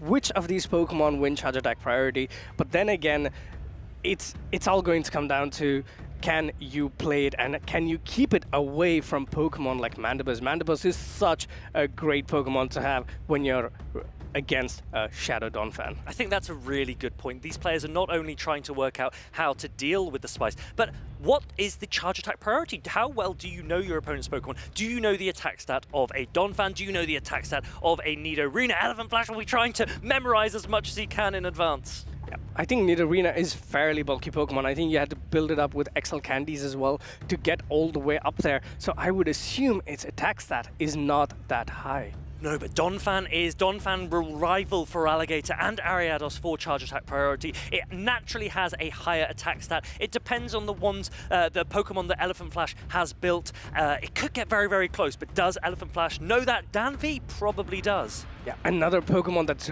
really standing out on the side of Dan V is that Feraligatr. Elephant Flash does not have a real hard answer to it, and maybe this could be a potential setup Pokemon for Dan V to try and get a shield advantage or try and get the switch advantage while swapping it into Elephant Flash, or even giving it the shields, the much needed shields that Feraligatr needs to completely sweep Elephant and Flash's lines. The question here, is this spice enough to overcome the hard meta team that Elephant Flash has brought? We've talked about Shadow Feraligatr and Clodsire Core. We've talked about the dominance that Ariados has shown in recent weeks as well. Mandibuzz, immense bulk, Dugong with debuff potential, and the Shadow Kanto Marowak Mud Slap pressure. It's not going to be easy. Yep, it's gonna be Donphan going up against an elephant. That's an interesting matchup to see indeed. But another Pokemon that I also want to talk about is the Dunsparce. Dunsparce has a great matchup into Elephant and Flash's team with only one hard answer. That's the Marowak. Yes, that Shadow Kanto Marowak with the Shadow bonus onto its Mud Slap damage will be doing a lot of damage if it can align onto the Poison type of Nidorina especially. But you can also, if you need to, 2 shield through an Azumarill and 2 shield through a Shadow for Alligator. Do you want to give up those shields? That's a different question. But the fact that you can do it, it's pretty scary. All right, let's see. We see a Donphan already going up against a Clodsire. This is the lead and a half that Danvi wants. Immediate swap into this Dugong, and Danvi deciding to stay in here. That is a great lead for Danvi. Reaches the body slam and will deny the next Ice Shard from that Dugong. The body slam will land, and now we're expecting Dan to pivot out. Yes, there is the Azumarill. And honestly, this is not brilliant for the Dugong now because the Azumarill has so much health and can take these drill runs so comfortably. Yeah, Azumarill, one of the reasons why it's such a staple Pokemon throughout the play Pokemon circuit is because of its bulk and typing. But Azumarill still in the green comfortably, going for the charge attack tie there, but the Dugong wins it. Yeah, so the Clodsire in the lead, there is a slight misalignment of switch timers. So Elephant Flash, will he want to take advantage of that? Danvi's actually really not allowing his opponent to by throwing these charge attacks. That uses up the switch timer, 10 seconds for each charge attack. Play Rough lands again on this Dugong. Play Rough did land, but again, Danvi, let's see what he does. He goes to the Feraligatr.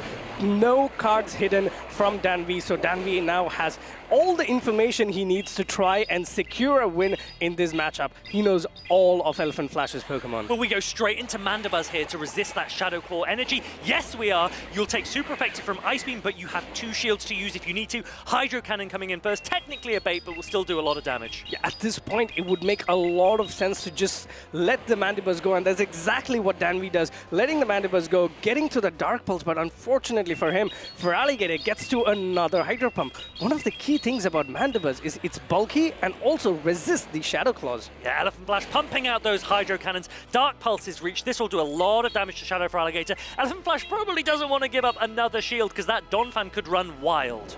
Yeah, opting to no shield Feraligatr deep into the red, but one more fast attack away from the... Oh, really nice. Throwing on what we would call unoptimal timing to throw your opponent off, now dragging away that shield. Elephant Flash shaking his head. This could be costly for Elephant and Flasher because now at this point, yes, the Feraligatr can get a ton of energy, but what is all that energy into a shielded Oh Donphan? No, we're about to see the Donphan come in. Aerial Ace lands. Here comes the Donphan. Shadow Mudslap damage, and you're resisting the Poison Stings as well with a shield advantage. I really like the Mudslap animation. It's like, here, catch, here, catch. It tosses the mud so far in the air, and Donphan has a brilliant animation as well. The rolls coming through so hard, so fast. Yep, at this point, yes, the Clodsire will force this last shield, and that's exactly what happens. Donphan pulling it up, and one more, I think two more We might have a charge attack priority instance here, right? If this Donphan takes out the Clodsire and reaches a body slam, it doesn't quite reach it before the Feraligatr will come back in. I think the Feraligatr still has a bit of energy, but honestly, they're both so low health. This isn't comfortable for Elephant Flash. Yeah, it has 2 Hydro Cannons loaded. In comes the first Hydro Cannon. This would be enough to knock out at least 2 Shadow Donphans. Shadow Donphan and its family go down here, but the Azumarill can come in to soak up the next Hydro Cannon if it needs to. It's actually the Mandibuzz. This could be a little bit close. I think the Mandibuzz will hold on. Yes, Mandibuzz will most definitely hold on, but at this point you could swap in the Azumarill immediately and see where it goes. Will this be a bubble down? I think it can be a pretty safe bubble down here. One more bubble, it'll be all it takes. In comes a Feraligatr, and it gets another bubble from the Azumarill, and going for the Ice Beam to make sure that it does not reach a Hydro Cannon. Really, really similar approach to Uden there, right? You use your glassy, spicy pick, and then you pair it with sheer bulk. And that has worked here for Danvi. He takes game number 1. Yeah, this is a great way to do it as well, right? You have what I call is your attack damage carry, and then you have 2 setup Pokemons in the game which can deal with the energy that comes in, and that's exactly what happens here. Also, that is the best lead you could have picked out as a Shadow Donphan. Any other lead, we would have been sitting here and being like, maybe this works out, maybe it doesn't. But getting that Donphan onto the Clodsire was just so determinant on how the game went. And this is exactly what we mean when we say that it's so hard for opponents that have never really played against these kinds of spicy Pokemon to understand how best to deal with it. You could argue there that Dan V played ABA weak to Dugong, right? He led a Donphan with a Mandibuzz in the back. But maybe Dan V knows something that we don't. He goes like, hey, actually, if you lead me into a Dugong, I'm fine because my Trailblazers are quicker than your Icy Winds are, and my Body Slams can bait as well. Yeah, and we saw, I would have expected the Donphan to take more damage from those ice shots. It was still very healthy in the green when it got to the Body Slam against the Dugong. And also it's to recognize what you need exactly to set up a win condition here. Going for that, the strategy we call as a chip and dip strategy, throwing the Body Slam onto the Dugong, putting it in a range where 2 player-ups from the Azumarill would be enough to knock it out, not giving the Dugong any chance to go for the Icy Wind shenanigans, where it can Icy Wind the Azumarill and then potentially go straight drill run to get that swap. And the swap would have been very important on how this game went down. For those of you that don't know, Shadow Donphan has a very, very similar stat distribution to Shadow Feraligatr. Very similar attacks, slightly in favor of a Donphan, similar defense and HP stats too. So it's not quite as squishy as you think it might be, but it's a good lead here again for Dan V. Dunsparce into Dugong. It's a great lead for Dan V, but looking at the backline, it's immediate swapping into the Feraligatr. This is also a great Pokemon to see if you are Dan V, but unfortunately he stays in a bit too long and has to take this Hydro Cannon. Hydro Cannon will do a ton of damage, already putting the Dunsparce into the yellow. It's an interesting situation for Dan V, double resisting these Ghost-type Shadow Claw. You can land a Drill Run, you've got one banked as well, and then if you want to, you can go into your own Azumarill to start to sponge all of this Hydro Cannon energy. And that's, I think, exactly what he does here. He goes into the Azumarill. Hydro Cannons from the Feraligatr is resisted by the Azumarill, but in this matchup, it's all about the Shadow Claw damage. Shadow Claw, they really do add up, but Azumarill, it's not going to go shielded here.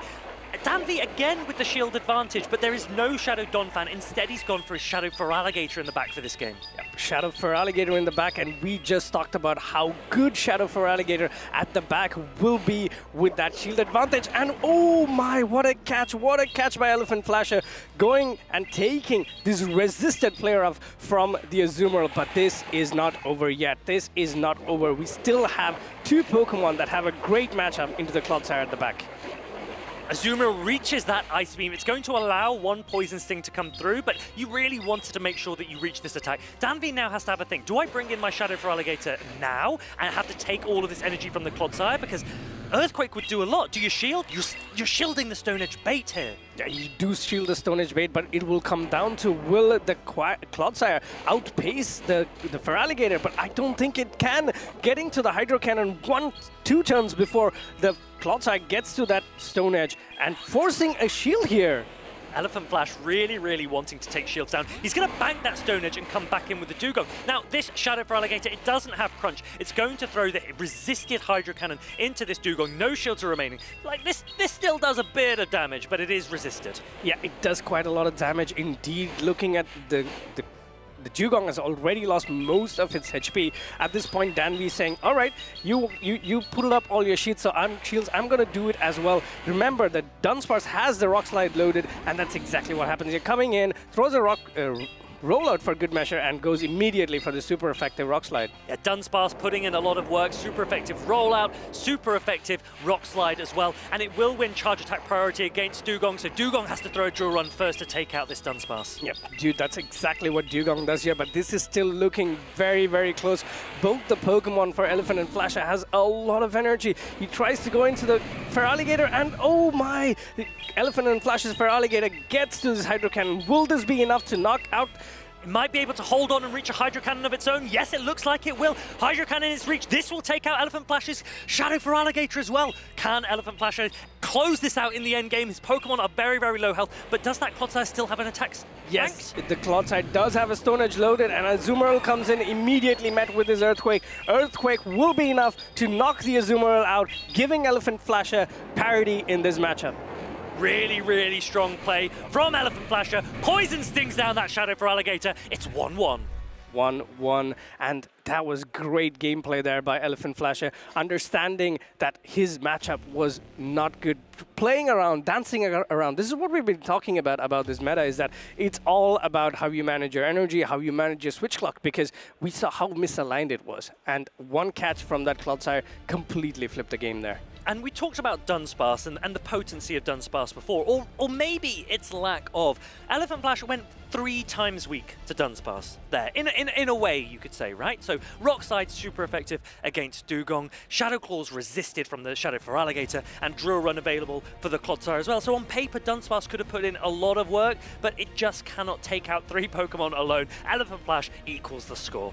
I think it was one of the plays, right? The play of the game was that catch on the Clodsire, because he effectively used a Pokemon that didn't really look like it had a great matchup at the backline to act as a shield and also get tons of energy out. I think it threw 3 charge attacks there, and charge attacks from Clodsire are all big damage moves.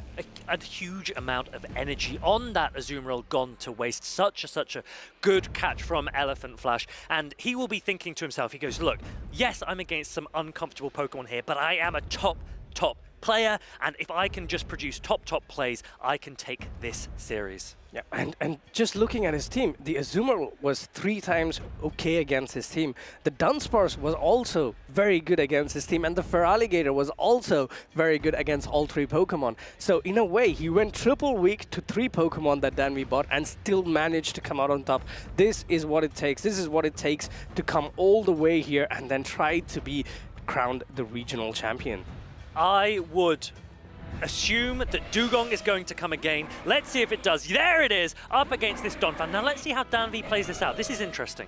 Yeah, will he stay in and go for the Trailblazer, or will he try to immediately swap in? And that's what he goes for. He bought in the Dunsparce as a safe swap, and he, at this point, will kind of have to understand, Clodsire isn't really a great answer to my Dunsparce. Maybe the backline Pokemon is also weak to it, and there's only 2 potential candidates that could be weak to a Dunsparce. That's Ariados and the Mandibuzz. Elephant Flash playing ABA weak to Dunsparce. No respect for the Dunsparce at all. Clodsire gets the alignment it wants, and honestly, if you're looking at the backlines, if that Ariados ends up against the Azumarill, pretty good news for Elephant Flash. Yeah, absolutely. Let's see how Danby decides to play. At this point, he needs to make the identification that my Dunsparce is going to be key for me to win this game. I will have to protect it. Let's see if he does. Unfortunately for him, the Clodsire does get to this Stone Edge before he gets to another Drill Run, and immediately pulling up a shield saying, maybe I need to save my Dunsparce. Stone Edge is slightly more expensive to use than Sludge Bomb. The Azumarill now comes in. That Dunsparce is going to bank the energy. There's the Ariados that Azumarill really didn't want to see. Yes, but the Azumarill does get to this Ice Beam before the Ariados can throw any charge attacks. Ice Beams will do a decent amount of damage, but Elephant and Flash are letting it go. So the question here is, does Danby lean into shield on his Donphan? Is he going to try and mud slap his way through? I don't think it's going to be easy, but you might have to try and do it. At this point, you will have to kind of leverage the energy that you've built up on the Dunsparce and also the sheer fast attack damage from the Donphan to get over the finish line. Let's see if he can do it. The Trailblaze comes in and no shield. Which Pokemon does he bring into it? He brings in the Donphan. Here comes the Donphan. If you can correctly shield this Trailblaze, that will prevent a huge amount of damage. It's not a lunge, so actually you still maintain all of your attack, but the Dugong can come back in. It'll have 2 shields protecting it. This looks really good for Elephant Flash. Yes, 2 shields is a huge up mountain to climb for this Donphan. Unfortunately, I think Elephant and Flasher has this in the bag. We know how dominant Dugong can be, but yes, there is still play here. There is still a Drill Run to actually 2 Rock Slides going for the charge attack. Catch there, unfortunately, met with the Icy Wind. The Dunsparce should be able to hold on here. It should be able to get an attack off against the Dugong as well. The Clodsire comes back in. It puts the Dunsparce so low that there will not be a Rock Slide landing onto that Dugong. Danby, he's not going to charge. It probably will still take out this Clodsire. Dugong now gets a little bit of energy advantage and a shield up against the Donphan. unfortunately, he tried to win the game by coming in aggressively with the Dunsparce to get that Rock Slide and potentially pull up the final shield from the Dugong. Unfortunately for him, it did not work out, and this is what it's going to be. Icy Wind will knock the Donphan out, and unfortunately, in the battle between the Donphan and the Elephant won. Yes, Elephant Flash said, one day I might lose to an elephant Pokemon, but today is not that day. He takes this winners round 3 and advances into the next round in Group C. What a game indeed. And I think it played out perfectly well. He made a lot of modifications, understood that Dugong was a key Pokemon that he needed to play to get over the huge team comp disadvantage that he had against Danby, and he made it work. He won round number 3 and on to the next round for Elephant Flasher. Yeah, really, really well played there. Shadow Donphan didn't quite get the spotlight that Dragapult has got before it, but it is a Pokemon the players do need to be wary of. That Mudslap, the Shadow Mudslap pressure, it's a force to be reckoned with. We saw how much damage it did to the Clodsire, right? I think for me, the most damage I've seen a Fast Attack do is a Shadow Executor running Confusion against a Toxicroak. I was the Toxicroak in this. Oh, of course. Well, that is not the matchup that you want to be in. But let's take a look at a replay of Elephant Flash trying to take down this Shadow Donphan. Really, really spicy team from Danby. We didn't get a chance to see the Nidorina, though. Yeah, unfortunately we didn't, but I think Nidorina would have made a great pick here. But what I want to understand from Danby, maybe later I go and have a chat with him, is why he went for the return instead of moves that could do super effective damage to the meta, like Drill Run, for example. On his Nidorina? Yeah, well, if Nidorina could learn Drill Run, I'm sure that it would be running it. Many players run Thunderbolt on their Nidorina as an option, but return to be able to hit back against poison types as well. I think that was what he was going for. There were too many ground types on the side of Elephant Flash, so Shadow Donphan had much better play there. Yep, you're right. It learns Dig, not Drill Run. I kind of missed that. But that would also be an excellent coverage move if it had been running Dig as well against Pokemon like Clodsire, which would, in a way, be a very bad matchup for the Nidorina. Yeah, Dig did get a heavy nerf at the beginning of this season. No Nidorina play. Did it mean that Danby was trying to take him on with 5 Pokemon in a way, though? Yeah. But it's always great to see, right? I think it's one of the strategies that's tried and tested is running 3 Pokemon that are strong or can do neutral damage to the Pokemon that you're potentially weak against, or a Pokemon that your opponent is using to his advantage. And this way, yes, it's a game of 3 versus 3. There is only a limited amount of Pokemon one Pokemon can beat, and that's exactly what happened here. Yeah. Well, Elephant Flash will be very, very pleased that he's made his way through these early rounds. When you can get through a lot of day one, sometimes you do face some Pokemon that you weren't expecting to see, and that can be difficult when you've built your team addressing the meta, and then you're like, whoa, this isn't the meta, this isn't what I planned for, this wasn't in the script. But Elephant Flash, he proceeds to his next chapter. I think it's one of the things that you do, right? Like, you play a lot of games, you play a lot of GPL, you also play a lot of scrims against other players who are equally as good or even better to try and learn the matchups, to try and find the most optimal way to play certain matchups. But suddenly out of the blue, you see a Nidorina, you see a Dragapult, and you're like, What do I do here? Yeah, it's very, very difficult if you don't know your matchups. But Elephant Flash, like we say, he made his way through, and we have some other players coming up very soon that will also be looking to make their way through Group C. I think we've got Galaxco Bolton coming up soon, and he's a very strong player. Is he still running? Leaf Tornado? He probably is running Leaf Tornado. I don't think he's the next matchup, but he will be coming up soon, and I can't wait to see how far he goes. He is a very, very strong player and has done well already this season. Leaf Tornado superior with the 50% chance of the attack drop has been so, so powerful for him. The next matchup is somebody actually you know.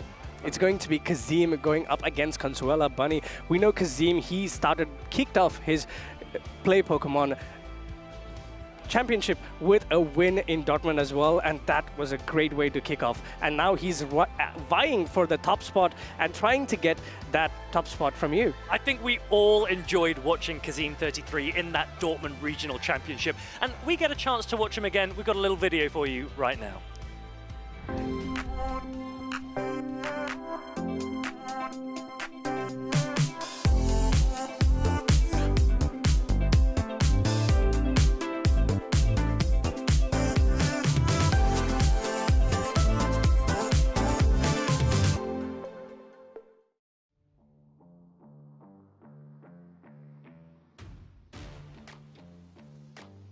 My name is Karim, my nickname is Kazim33, and I am the Dortmund Regional Champion. And Kazim takes it! What a win for Kazim! He has played, he's going to land it on this spider! Amanda, I think it's going to take it out! The attack! Kazim says, I'm the king in town! You want a drill run? I'll give you a drill run! Dortmund is mine! The event was incredible.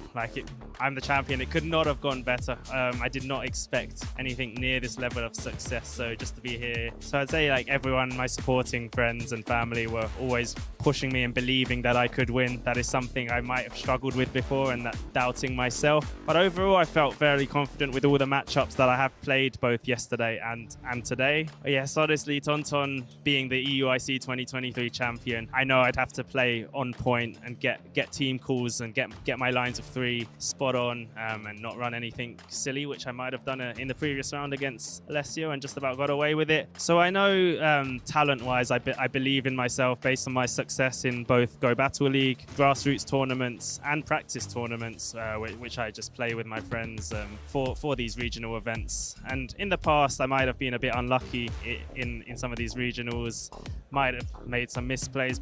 My goal from now on is probably to try and win a international tournament or win a world championships. I mean, after this is almost a high bar, and just try and stay consistent throughout these regional tournaments. I may consider Gastrodon. However, based on what I have just said, I do not really like matchups where alignment is really critical, and I feel Gastrodon, unfortunately, Blue, I'm sorry, is quite alignment dependent. But like I say, I don't want to be taking those 50-50 guesses. I want to win through skill and not just a coin flip.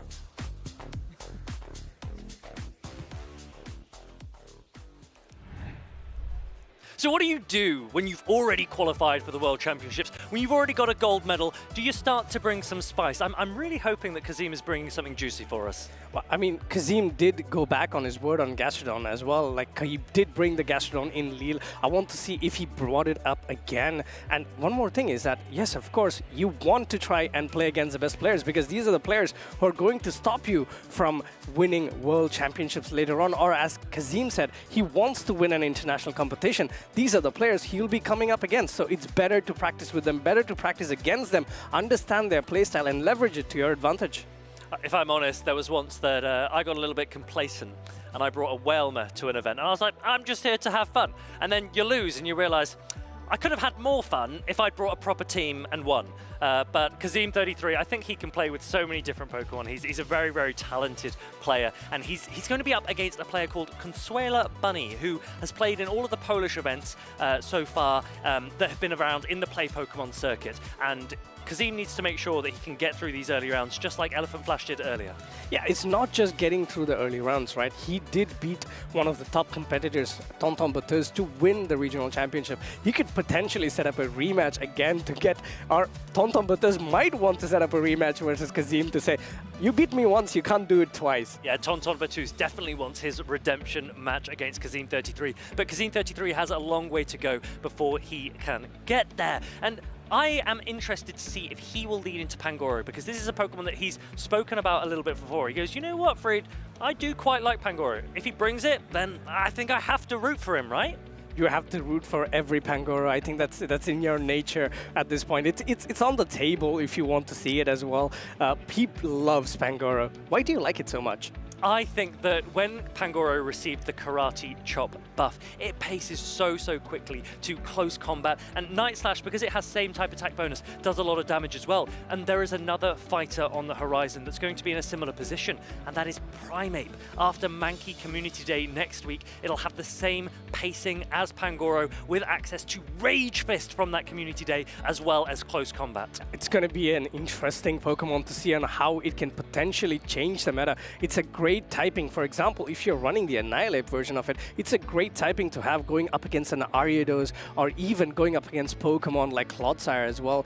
Against the poison types, it's just such a good Pokemon to have. I want to know, which one are you thinking will be more popular? Will it be Annihilate with Rage Fist, or will it be Primeape with Rage Fist? I don't have a shadow of either yet. Do you have one? No, unfortunately not. I tried to look for them. I I went to multiple rocket stops, tried to find one, and my luck was just not having it. It was like, I was so dejected by the end of it. Now, every time I see a fighting stop, I'm like, yes, please, please, no. It's the number of Shadow Machamp that I have now, and I'm like, hey, I really like Shadow Machamp. It's really cool, but I really want a Shadow Annihilate so that I can use it in the upcoming tournaments later this season. Like, I've went so much into trying to get fighting types. I now have the best Shadow Machamp for the Great League and the best Shadow Machamp for Ultra League, but not a single Shadow Mankey.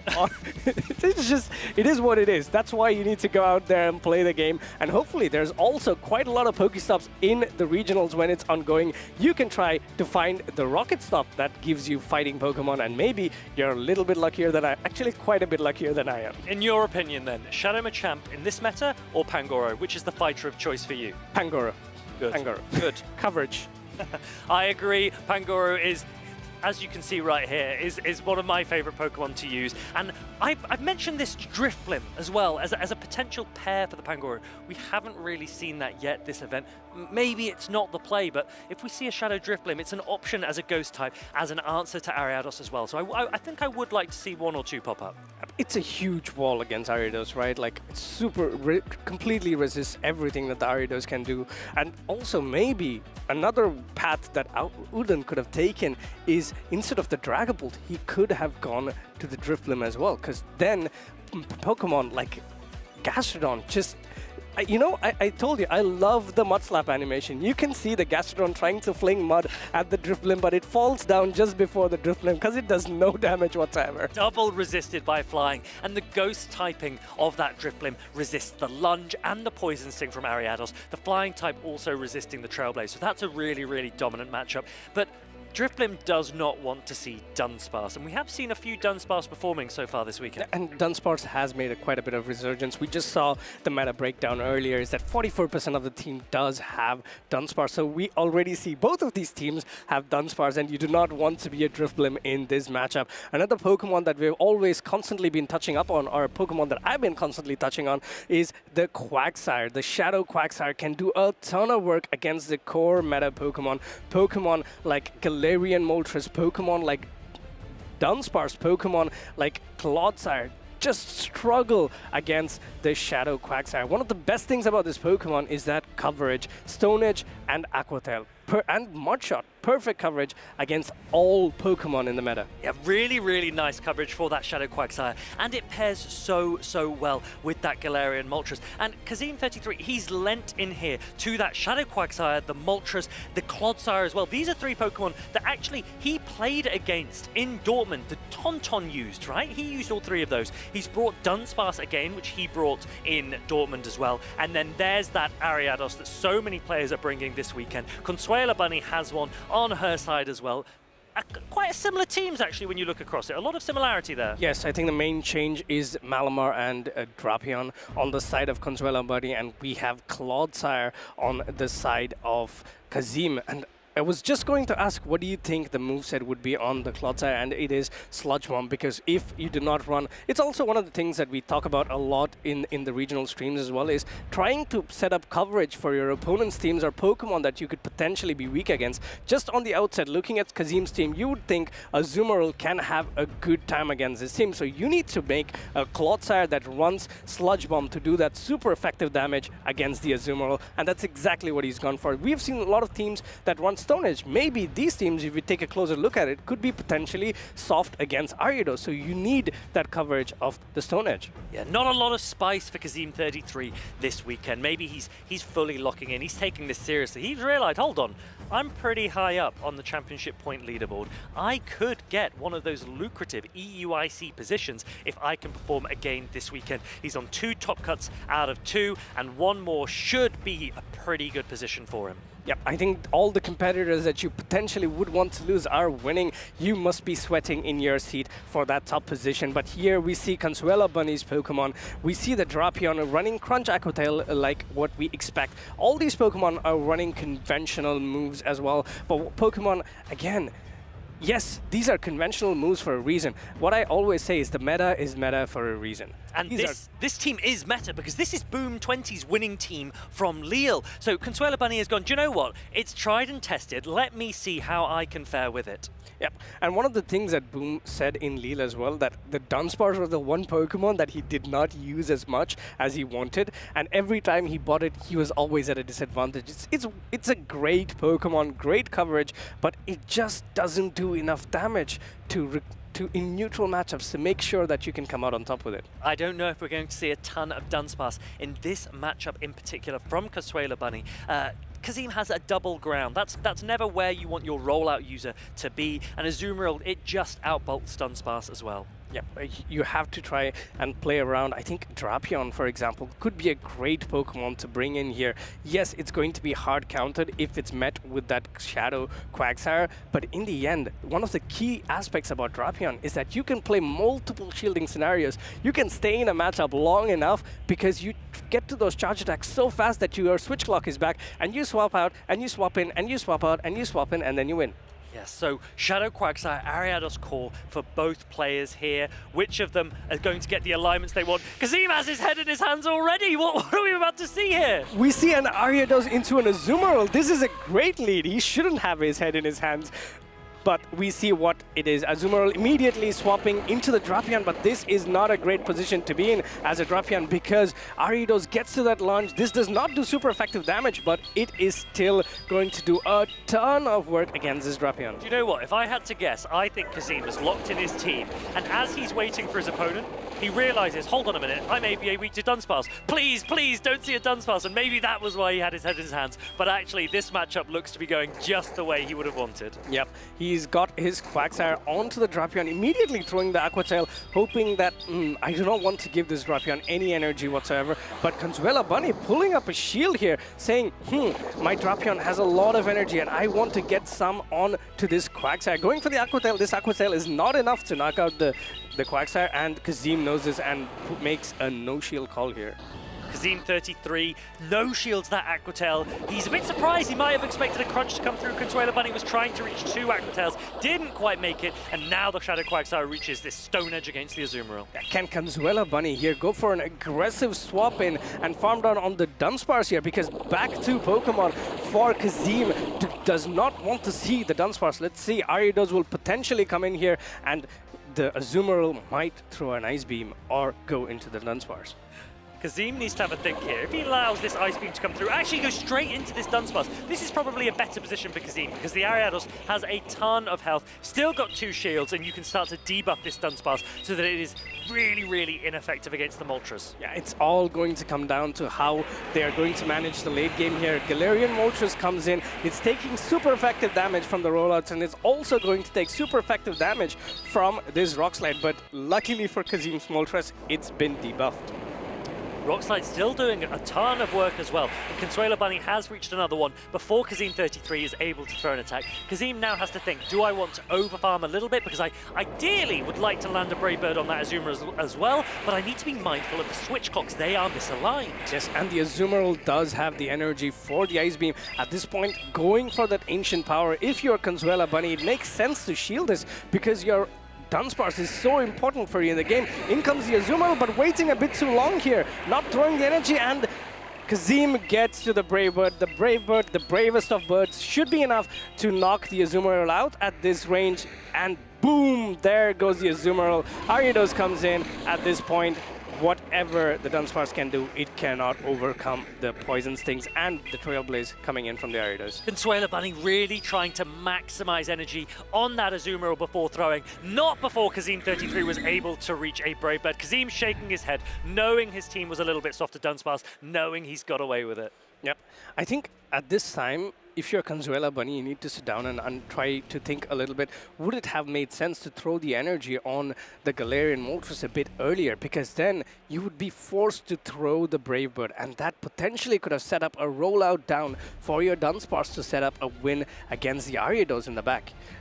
I think also if Consuela Bunny had thrown that crunch from Shadow Drapion onto the Shadow Quagsire, she wouldn't have needed to take the Stone Edge on Azumarill. It would have had more health in the back. It could have changed the game. Kazim 33, honestly, these things happen, especially early on in a tournament. You don't play optimally, but sometimes you just manage to get your way through, and you need to just keep recomposing yourself game after game after game. Yeah, it's something that I always say is that being a champion is not only about skill. It's majority of skill, but luck always has that teeny tiny push that you take. It doesn't matter what sport you play, you're always going to be there. Maybe that should not have happened, but it happens, and that's what it is. You put enough pressure on your opponent to make them make mistakes, because you have to play for your win con, and you cannot force yourself to make a mistake. Now Consuela Bunny needs to recognize, my opponent was ABA weak to Dunsparce. Do I bring it again, or will they readjust? Are they baiting me into bringing Dunsparce once more? Kazim33, similarly, he probably doesn't want to go ABA weak to Dunsparce again. Yeah, I think he learned his lesson before the game even started. Yeah, head in his hands at the beginning of that game one.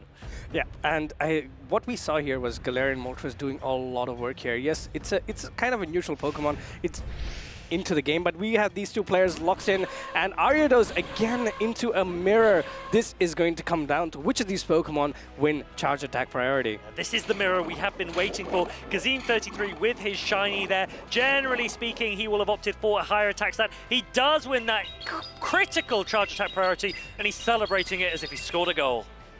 He did score a goal, and that goal is to getting this lunge first and debuffing Consuela Bunny's Ariados. And that means that every attack that Consuela Bunny's Ariados is going to throw is going to do a little less damage than Kazim's Ariados.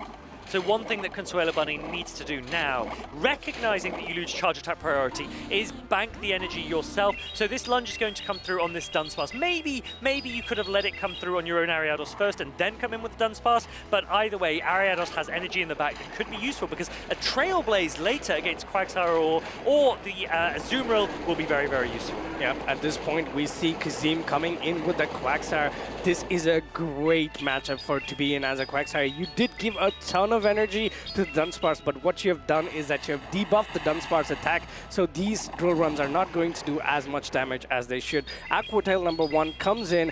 Will Consuela Bunny shield? Opting to no shield this. No shielding this Dunsparce. Dunsparce is still very bulky, but 2 Aqua Tails will be enough. The next drill run's going to come through. As you say, it's been debuffed, so it's not going to do a ton of damage at all. Yeah, at this point, Consuela Bunny's switch clock is up. She can potentially go into the Ariados and crit the Trailblaze, and that's exactly what happens here. But we know Kazim's Ariados already has a lunge stored. Will he want to protect this Quagsire? Yes, he does. Going to protect, because if he can land a Stone Edge, honestly, you might just go for 2 Aqua Tails here as well, get as much chip as possible. Consuela Bunny has 2 shields. Will she opt to use one? This Aqua Tail will still do a lot of damage if it goes unshielded. Yep, shielding the Aqua Tail, and maybe immediately wants to press the lunge here. Oh, goes for a Trailblaze, and it's being caught on the Ariados of Kazim. Yeah, that is a massive catch for Kazim33. Trailblaze double resisted by the bug poison typing of Ariados. This will not do much. It's also been debuffed. Kazim will be very, very pleased to have made this. A great call by him, also going for that charge attack swap there and getting it, but this looks great. If you are Kazim, you are in the complete driver's seat here, opting to let his Ariados go to potentially set up a win con for the Azumarill at the back. Azumarill looks like it could be good. Shadow Quagsire has a little bit of health as well. Will Consuela Bunny's own Shadow Quagsire have play? Look how much energy is on Kazim's Quagsire here. Oh, that is a ton of energy. 2 Aqua Tails will be enough to put this Quagsire into the red. So at some point, Consuela Bunny will be forced to shield here. 2 mud shots in, 3 more to get to the Aqua Tail for Consuela Bunny, but Kazim has so much energy. This will have to be shielded by Consuela Bunny. It does go shielded, and now look at the sheer bulk of Azumarill that Consuela Bunny has to get through. Stone Edges will do a lot of damage, but honestly, Azumarill can tank a couple very, very comfortably, and it has a shield to use. Yeah, shielding up this Stone Edge, this would have done a ton of damage, and this would mean that this game is almost secured. We still have a little bit of energy remaining on the Dunsparce. Ghost tries to go for a catch here, but Kazim is patient. He knows that there is no way he can lose this matchup unless the catch goes in. Make sure that that doesn't happen. Throws the Ice Beam and few more bubbles away to get to his next Ice Beam to knock out the Quagsire. Not before the Quagsire says, hey, here's a Stone Edge. Kazim33, he said to us beforehand, he goes, if there's one thing that I will not allow, it's for someone to catch against me on stream. And so that patience that he showed there really puts his point to the test. He lands this next Ice Beam against this Shadow Quagsire, and he wins this series 2-0. 2-0 indeed, and advancing to the next round in the winners as well. That is a great performance by Kazim. Complete domination. Yes, he did make some errors in game number 1, but recognizing that, these kind of mistakes will get hard punished later on in the game, correcting everything. I don't think he made a single error in game number 2. Yeah, really, really smartly played. He locked in, celebrated that first lunge charge attack priority, and it really did pay off in the end. Yeah, the lunge charge attack priority in the mirror is so critical on how a lot of these Ariados mirror matchups play. It's one of the reasons why trainers try to find the optimal Ariados to train to ensure that you win charge attack priority. Also, you can potentially train your Ariados in such a way you can win charge attack priority against a Feraligatr, and that could be a complete game changer. Yeah, different players will opt to build different Ariados. We actually saw Nighttime Clasher, who performed very, very well in Louisville. He opted for a very high rank Ariados, a lot of bulk, not much attack. He said, actually, I want the staying force, right? The staying power, and hold on for as long as possible. Other players more recently, particularly when Ariados becomes more popular and those mirror matches become more common, are opting to build higher attack variants. Let's take a look at a replay here. This is Kazim33's Ariados landing a Trailblaze against Dunsparce in game number 1 to win it. Yeah, great call there. I think Kazim started the game defeated, but when I came out as victorious in game number 1 and game number 2, it was the Ariados show again, catching this Trailblaze, but also going for that charge attack swap here. This lunge came a long way into securing the matchup. What a brilliant play from Kazim, showing why he was the Dortmund regional champion. Yeah, Dortmund regional champion, really, really locking in here. As we say, if he can top cut this event as well, he will be very much in the running for a travel award to EUIC. Kazim, he is actually based in London, so that travel award will, make you take a limo, wear a tux if you want to. I think he's going to be happy to take the travel award, to take a limo. That would be a great entrance to make. It's like, I'm here for the IC, people. I am here. A huge waste of your travel award. So I don't imagine he will do that, but he could if he goes and seals his place. That was a big, big game for him there, because as we say, you do have to kind of grind through day 1, and then day 2 is what he'll be aiming for, and as high as possible. He'll want more medals. Everybody's here for the medals, right? I think it's a title of the regional champion that's at stake. We have players who've won multiple regionals, and we have Colin as well, and we have some players who are trying to win a regional, and they've always finished in 2nd place. Yes, those players, they are so talented. They haven't quite got there yet, but maybe one day they will. Yeah, you have to keep trying, right? We have to keep trying. But Kazim33, he is going to carry on trying to get his way through this Group D, I think he is. And we might be going back to Group C for our next match. I believe Gdańsk Bolton is now your time? Yeah, from one champion to another champion indeed. Gdańsk Bolton, the previous Lille regional champion, and he almost defended his title a few weeks ago in Lille. Came close, but he's still around this regional as well. He's going to try to get another regional title under his belt. And I'm just always, whenever I hear his name, I'm going to be like, is he going to run the Leaf Tornado or not? Because, come on, if he made it work in Lille, he can make it work now. He's a big fan of his Sand Slash as well. It's a lowland Sand Slash. So when you're a player that is so confident with particular Pokemon, what about you? Do you lean into the Pokemon that you are most confident with, or do you adjust completely based on the meta that you're seeing? So, whenever I team build, right, or whenever somebody asks me, hey, can you try to cook up a team for me? The first question I always ask is, what is the Pokemon you're most comfortable with playing in this meta? Like, is it an Azumarill? Is it a Dunsparce?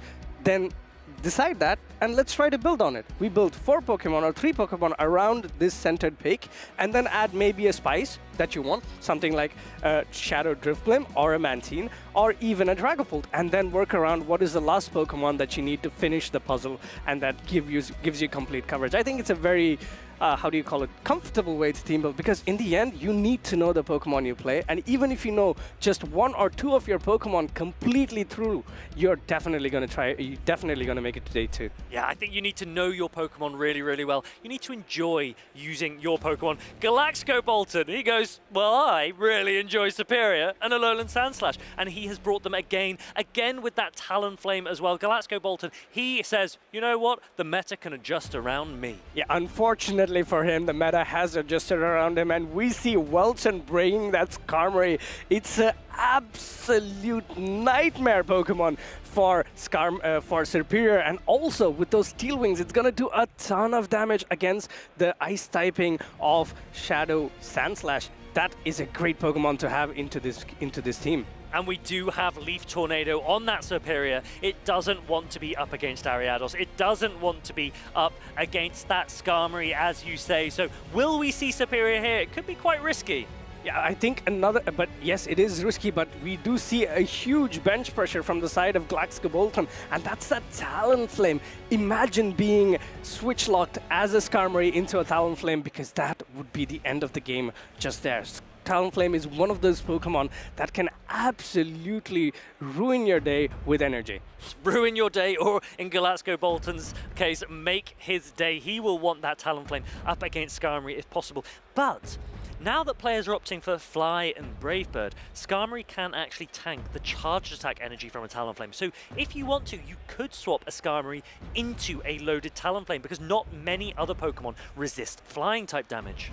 You're absolutely right. And one more thing about Talonflame is potentially in these matchups, you might be forced to shield and farm down the Skarmory, but then again, it's always about how effective the energy is on the Talonflame. Yes, you go a shield down, but then whatever Pokemon comes in is gonna have to shield once, and also, or even sometimes twice. And looking at the Pokemon that Welton has, all of these Pokemon do not want to deal with the Brave Bird from the Talonflame. Yeah, Welton, he does have some pretty good answers to a lot of Galaxco Bolton's favorite picks. He will be trying to make sure he gets the alignment he wants. Look at these teams up against each other. We've got Malamar on both sides, and otherwise it looks like every other Pokemon is different, and we haven't actually seen that a huge amount, particularly at this stage of the tournament. Lots of players have been opting for meta. These are slightly different options here from Galaxco Bolton. Yes, indeed, but Pokemon that honestly really stands out on the side of Welton is the Malamar. There is no answer to the Malamar on the side of Galaxco Bolton's team. It could be one of the easiest swap-ins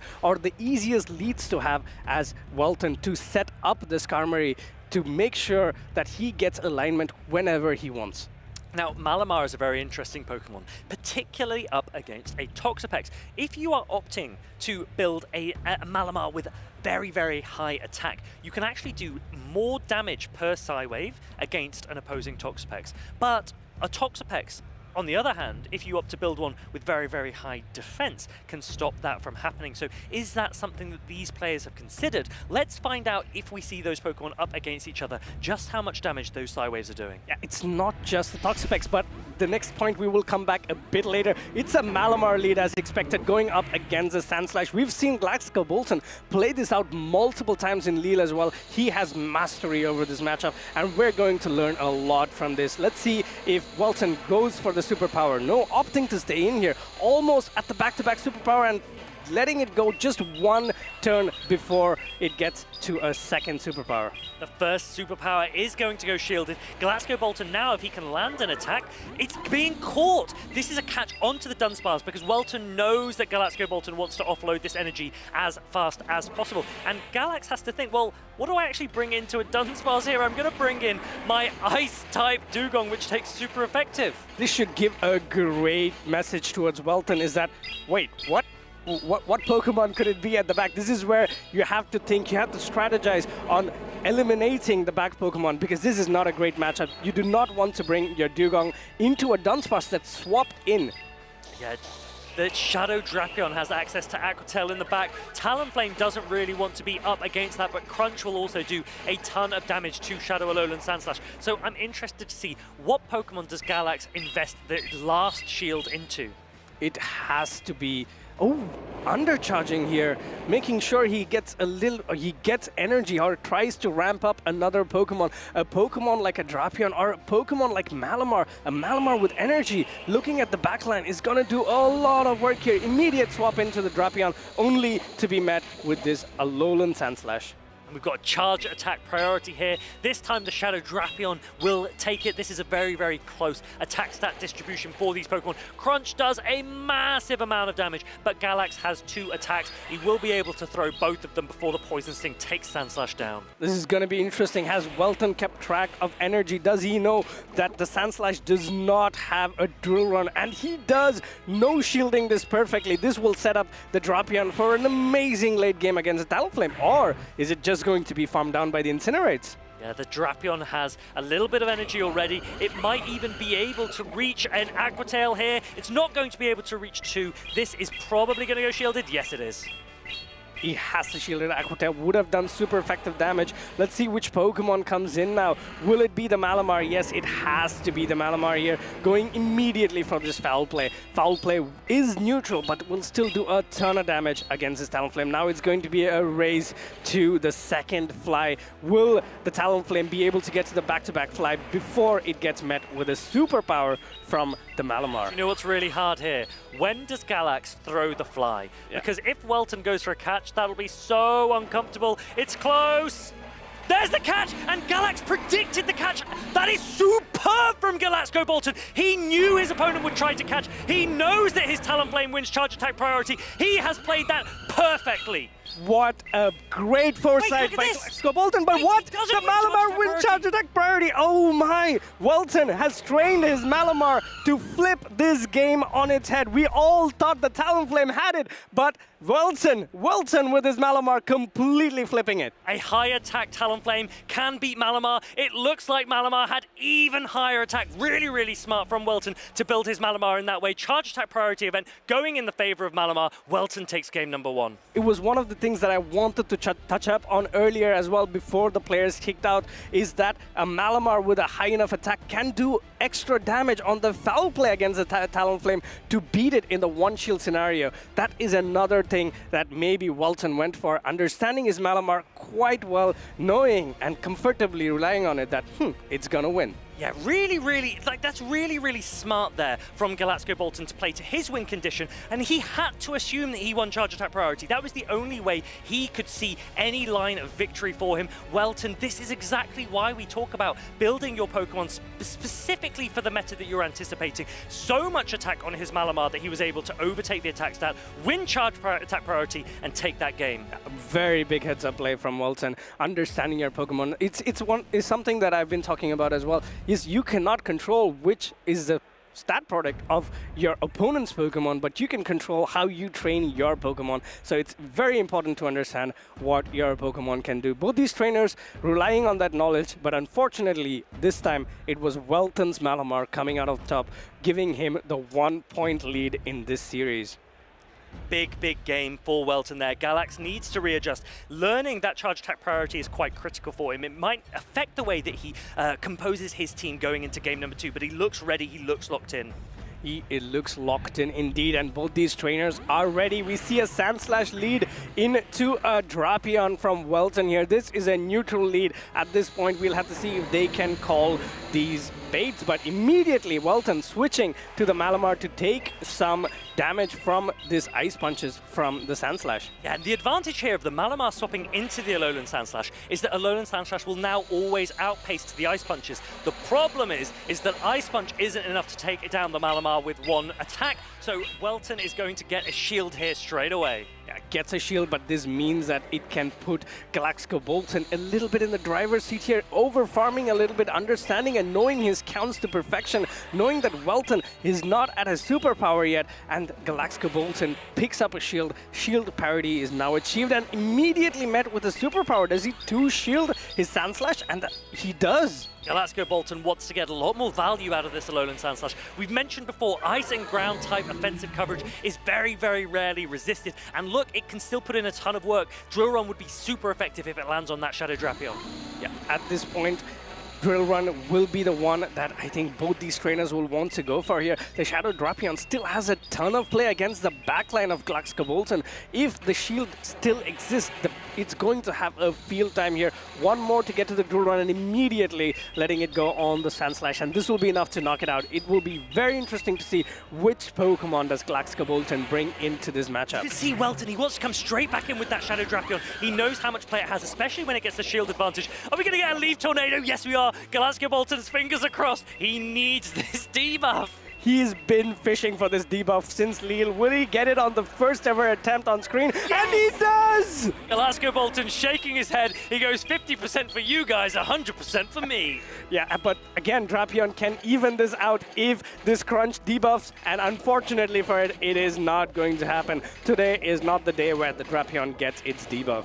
Now, if Dugong can get this Drapion low enough like it is now, it is actually in Frenzy Plant range. So Welton probably will need to start throwing attacks and get back into his Dunsparce so that he can reset that debuff as soon as possible. Yes, but looking at the amount of damage these Ice Shards are consistently doing, the Dugong is still pretty safe and it's out of range for a crunch to take out, and he has not stored a crunch here. He's aggressively going into the Dunsparce. This could potentially set up the Superior for a farm down here.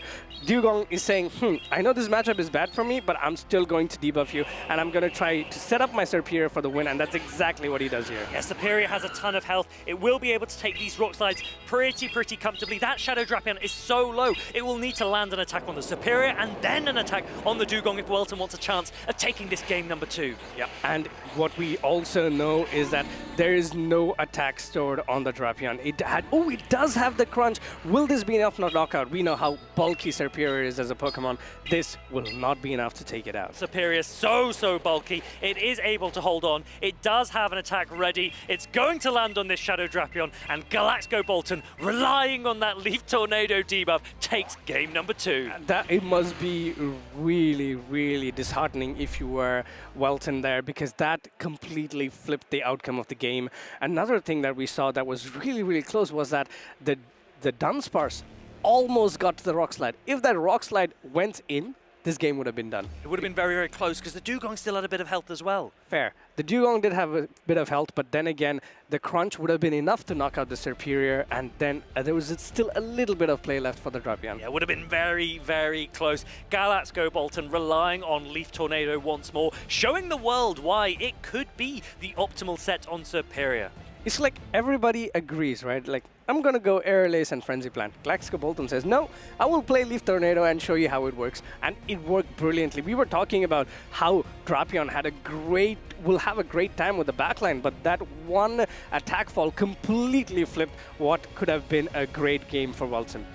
Now, we've seen Welton's Malamar and Shadow Drapion winning charge attack priorities that you might not expect them to win. And that's a little bit difficult for Gdańsk Bolton. He knows that his Alolan Sandslash doesn't quite have as much play into the Shadow Drapion that he would have liked it to. It is still a good matchup for it, but he needs to start adjusting quickly because he wants to use his Superior as well. But if Shadow Drapion has play into Talonflame and into Alolan Sandslash and into Superior, it becomes a little bit uncomfortable. How do you manage Shadow Drapion? Yeah, I mean, it's also another thought process for Welton as well. How does he get his Skarmory into the game? Looking at the game 2 team of Gdańsk Bolton, Skarmory would have had a field day against it just because of its typing. It would do so well. So at this point, you have to try, have I done enough to scare the Talonflame away? Have I done enough to play my Skarmory and try to win this game? Because that could be a pivotal moment on how this game 3 turns out.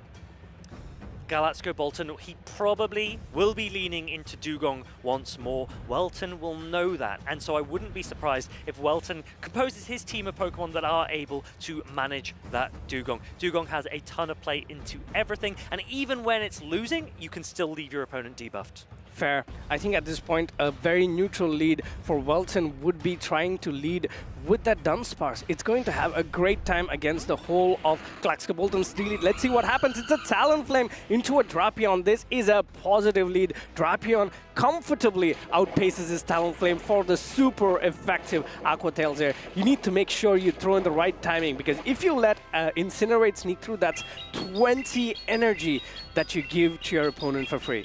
Now, the interesting thing is that Talonflame can get a shield off of a Shadow Drapion because it does so much damage with these Incinerates. Galax is actually going to shield one and farm up a little bit more first. Welton surprised at that play. He wasn't really expecting it. Do you now try and catch on your Skarmory? I'd be bringing... Oh, he doesn't allow that. Really, really smart from Galax, but he's actually shaking his head. He's not really happy with this situation. Man, the Skarmory would be completely free. All Welton has to do here is throw a move and go to the Skarmory. This will be enough to set up a win. Let's see, does he go to the Skarmory or does he go to the Malamar? Because in either ways, it looks like he's going to have a great time.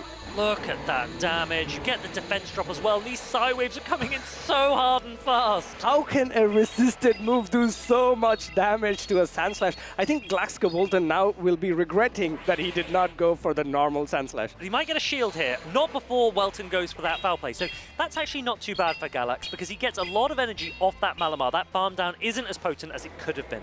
Yes, but all this energy, where does it go? It will go into the Serperior, and at this point, this is not looking great. Will you go for the foul play here? No, going for the superpower to do a little bit of oomph and then potentially get into that Skarmory. If only Welton had an answer for this Serperior, that would be really, really helpful for him. Whatever could he do next, RB? I think he has to go into his only answer, and that's going to be it's going to have a really tough time here. Skarmory comes in, but this is interesting. Swapping into the Drapion, putting this Talonflame in one Steel Wing range. It doesn't matter how many shields you have, Talonflame. This is not going to work. The entire... I think how many Frenzy Plans would it take to knock out a Skarmory? I don't know, but I think we might need to Leaf Tornado it, right? Okay, let's see if Leaf Tornado comes in. Galax does not want to. What a great read here by Welton. This is what I was talking about. Is like he has to find a way to enable the Skarmory, and that's exactly what he did. I think the moment he saw the Talonflame in the lead, he's like, okay, I'm good here. I'm done. This game is over. Really, really smart play there from Welton. He adjusted and realized that Galax would probably want to lean into Serperior. So he played strong to it in the lead, strong to it in the back, and Malamar has an okay matchup against it as well. Welton takes that game against a player who is so very good, so very consistent. Galax, his run is not over, but Welton, I would be overjoyed if I were him. It's a great, it boosts your confidence so much to come and play against a great player and win on stage, because it's a lot of pressure, right? See, if you win one game, okay, you're a bit more relaxed, but when it becomes 1-1 and everything rides on this final game and you have to make a call like, I'm going to want to bring my Skarmory and go through with it, that's champion material there. Yeah. Getting that Skarmory aligned onto that Serperior is huge. Skarmory's so much slower now with the Steel Wing nerf, with the Sky Attack nerf, but its defensive profile is incredible. It has so many resistances. Quiz question for you guys in chat. How many types does Skarmory resist? Let me know in the chat as fast as possible, because it is a ton. While you guys are at it, let's look at some of the key moments in the game where in game number 1, Welton made this catch onto the Dunsparce, and this put him in the driver's seat to make the match winnable. Dunsparce was so good against Galaxgobolton's team, and there was no coming back here. Game number 2 was all but over. Unfortunately for Welton, it was not there to be.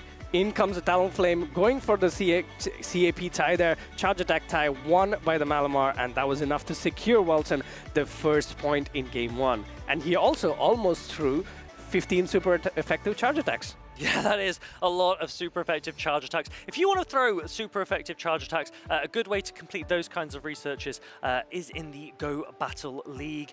Have you been playing Go Battle League? Are you legend yet, RB? No, not yet. I haven't had the time, but I'm pretty close. I will get there. I haven't missed a single season yet, even though I don't play as much, but I love it. I love the fact that you can just sit down in your house, get in your zone, and then play and practice. Try different Pokemon. It's fun, right? You learn, you try different Pokemon. Okay, sometimes you get a 0-5 set, but it's about learning the Pokemon, learning the matchup. Quite a lot, man. I can't even. The best of us, doesn't it? It doesn't matter, because a lot of people get, dejected that it's a 0-5, but I'm sure you've had your fair share of 0-5s. Oh, never, not one. Yeah, he's just lying. I just saw him have a 0-5. Okay, well, if you're looking to improve at the Go Battle League, we've got a video for you that might help you along the way. Trainers, it's time to elevate your competitive play. Have you been playing a lot in the Go Battle League, but not in the Show 6 Spring 3 format yet? Allow me to help you on your way. My name is Martijn, also known as the 2024 Worlds finalist in Adequance. Like many of you, I honed my skills in the Go Battle League. The Go Battle League is a PvP game mode where you can play against trainers all over the world. In the battle menu, if you swipe left, you can build your team of 3 Pokémon that you can use to battle with in the Great, Ultra or Master League. Go Battle League battles are blind, meaning that trainers have no idea what Pokémon they will go up against. While facing other trainers, you progress through the ranks to receive a numerical rating. Your rating determines matchmaking against trainers of similar skill. You win battles to climb the ranks, starting from Ace to Veteran to Expert and finally to Legend.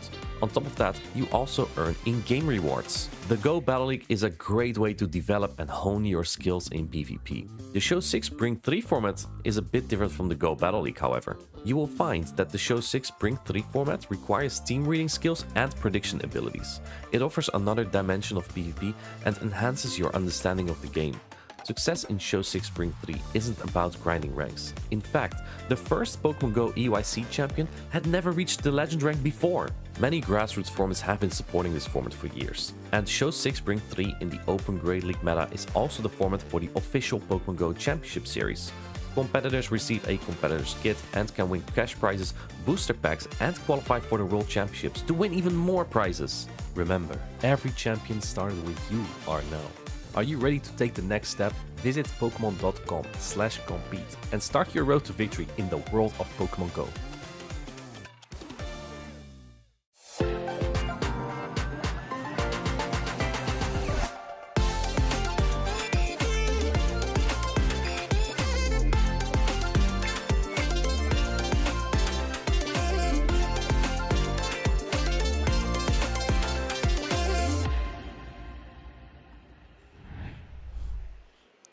As the age-old adage goes, practice makes perfect, and the only place you can get a ton of practice is the Go Battle League. And Inadequance gave a great introduction to it. Keep playing, you will get better, you will get your ratings improved, and then slowly and steadily you play against the best in the game. Yeah, I have to admit, when I was taking the break, I was doing a little bit of the Go Battle Day, trying to take advantage of some of that, but this was the Blind 3. Now we're back into the Show 6 Pick 3 format here. We're going into winners round 3. We got Z's Wireless on the left-hand side versus Pokesquark. Both of these world's competitors at one point last year. Z's Wireless was our first special event winner in Barcelona. Yes, he was the first special event winner, and he won it with always he makes it a point to introduce some spice, but I think he's done it quite a lot now. He went with 3 Pokemon that you don't really see. One was the Magnezone, it's not a Shadow, and then there's a Shadow Drifblim and a Pangoro. I'm sure Tomahawk at this point is very happy that 3 Pangoros have made it. And another thing, quick fact about Magnezone is the Ariados matchup and the Drapion matchup in the 2-shield scenario. Non-Shadow version can beat the Shadow Drapion in the 2 shields, whereas the Shadow cannot. Interesting, yeah, that's because the Shadows obviously take 20% more damage while being able to dish out that additional damage as well. I think that ZZ probably has a good plan in mind if he's opting to use that non-Shadow version, but looking at the Pokesquark side, we got that Shadow Marowak, we have Shadow Feraligatr. He's not afraid to give a little bit of power. Yes, he has a lot of power, and the power is backed up by bulky Pokemon like Toxapex, Serperior, and let's not talk about this last Pokemon. It's Sandslash. It's not Shadow, so it still has one of the greatest typings in the game. Yes, you do not want to face the Pangoro, because if you face a Pangoro, it's all but done for your Shadow Sandslash, but it's such a great Pokemon to have in your team. Yeah, I think obviously there's been so many Clodsire at the beginning that Charjabug was so popular last season, a lot of people benched it because they were fearing that ground-type Pokemon, but you know what?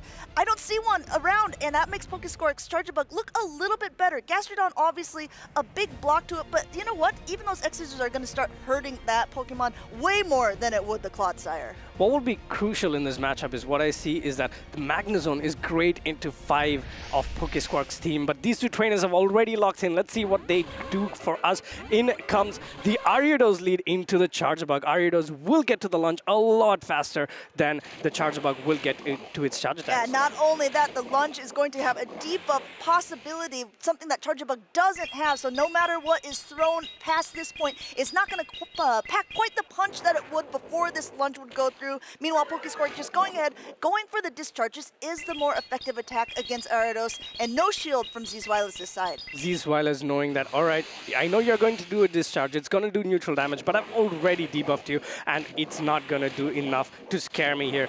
Farming quite a lot of energy there and throwing just before the Charjabug gets to its next charge attack. Lunge goes in. Will it be shielded by Squark? No, it's not, and Charjabug barely pulls through. Wow, and a quick swap by both trainers here into the Pangoro, but now the Mud Slaps are doing a lot of damage. As you can see, going to be able to go for a Bone Club, getting that first shield off of Zwiles' side. Pangoro, we've seen it a couple times.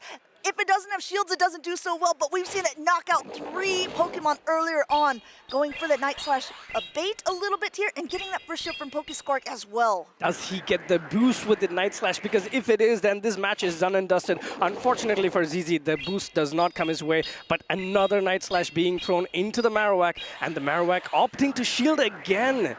Pokescork, you can see a little bit of expression on his face. Thought it was the close combat, but wasn't quite up there yet. Will ZZ want to go 2 shields down as well? No, content to let it go down. But now Pokescork gets to get a little bit of the alignment. There's going to be that Gastrodon coming in, but Marowak is still pretty healthy. Marowak is healthy indeed and tries to get a snipe here, and that's exactly what happens. X's are coming in. This will do a ton of damage to the Gastrodon, but the Gastrodon will be in a great position to Mud Slap this Charjabug back into the Pokeball, and whatever Pokemon that comes after is not going to have a field day against Yeah, this is a problem, right? I mean, the Lowland Sandslash, even though it's not Shadow, definitely does not want to be taking those Mud Slaps. Trying to go for charge attack priority here, and Zwiles, knowing there's no Protect Shields remaining, knowing a Body Slam might not be enough, goes for that heavy-hitting Earth Power, takes it out, and we're about to see that backline Pokemon come in. It's all grins, but it might be a grimace for this Sandslash, being able to try to get to the attack right beforehand. No, just opting to just fast attack down. Yeah, the Mud Slap buff is put this Gastrodon into the spotlight, and ZZ showing us exactly how to use it.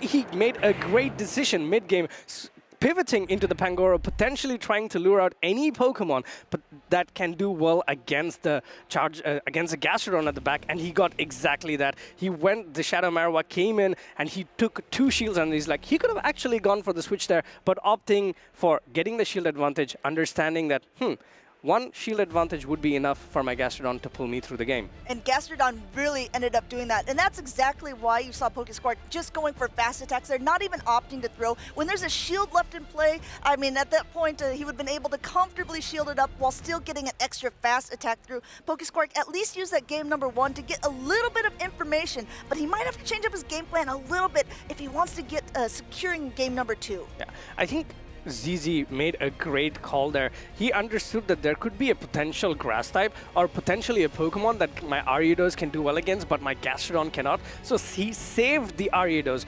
because Squark stayed in that matchup, goes into the Pangoro, gets that shield advantage, still saving the Ariados for the late game, and then comes in with a Gastrodon, because whatever it was, with a shield advantage, I think Ariados would have done enough to pull the game through for ZZ. Great identification. We saw Tauntaun earlier with a pretty spicy team. He had a Charjabug of his own. He had that Alolan Raticate.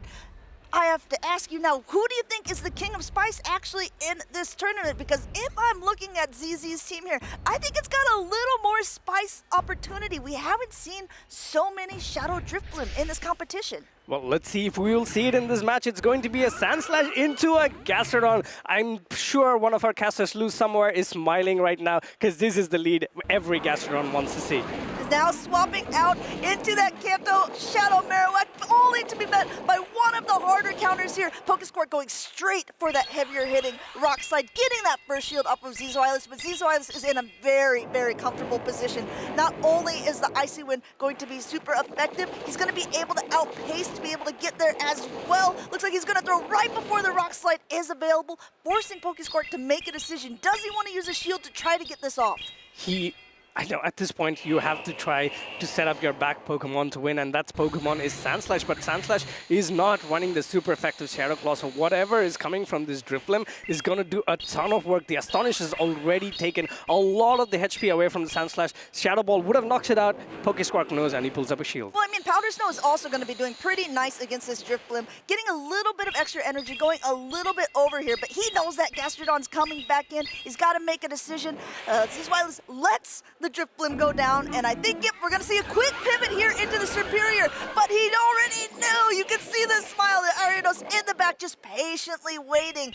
Doesn't want to take this aerial ace. Gonna go ahead, shield this up before that lunge goes through. Yeah, great game sense by ZZ, knowing what his opponent might want to do and preparing for it, and brings a great line of 3 Pokemon to completely neutralize what Pokespark is doing. In comes the first launch, going unshielded here, because at this point, no matter what happens, it looks like ZZ has this in the bag. Yep, going for that aerial ace, as you can see, it will not be doing as much damage as it was before. No Protect Shields remaining, no problem, says ZZ. I can comfortably tank this, and he's going to be able to even poison Sing down most likely beforehand to throw a little bit of extra parting gift coming into that Alolan Sandslash. And this is the kind of parting gift that you do not want to take. It's that lunge debuff on your Pokemon. Yet you already had a bad matchup. Now we have a bad matchup on top with a Pokemon that's not doing enough damage to help you get out of the bad matchup.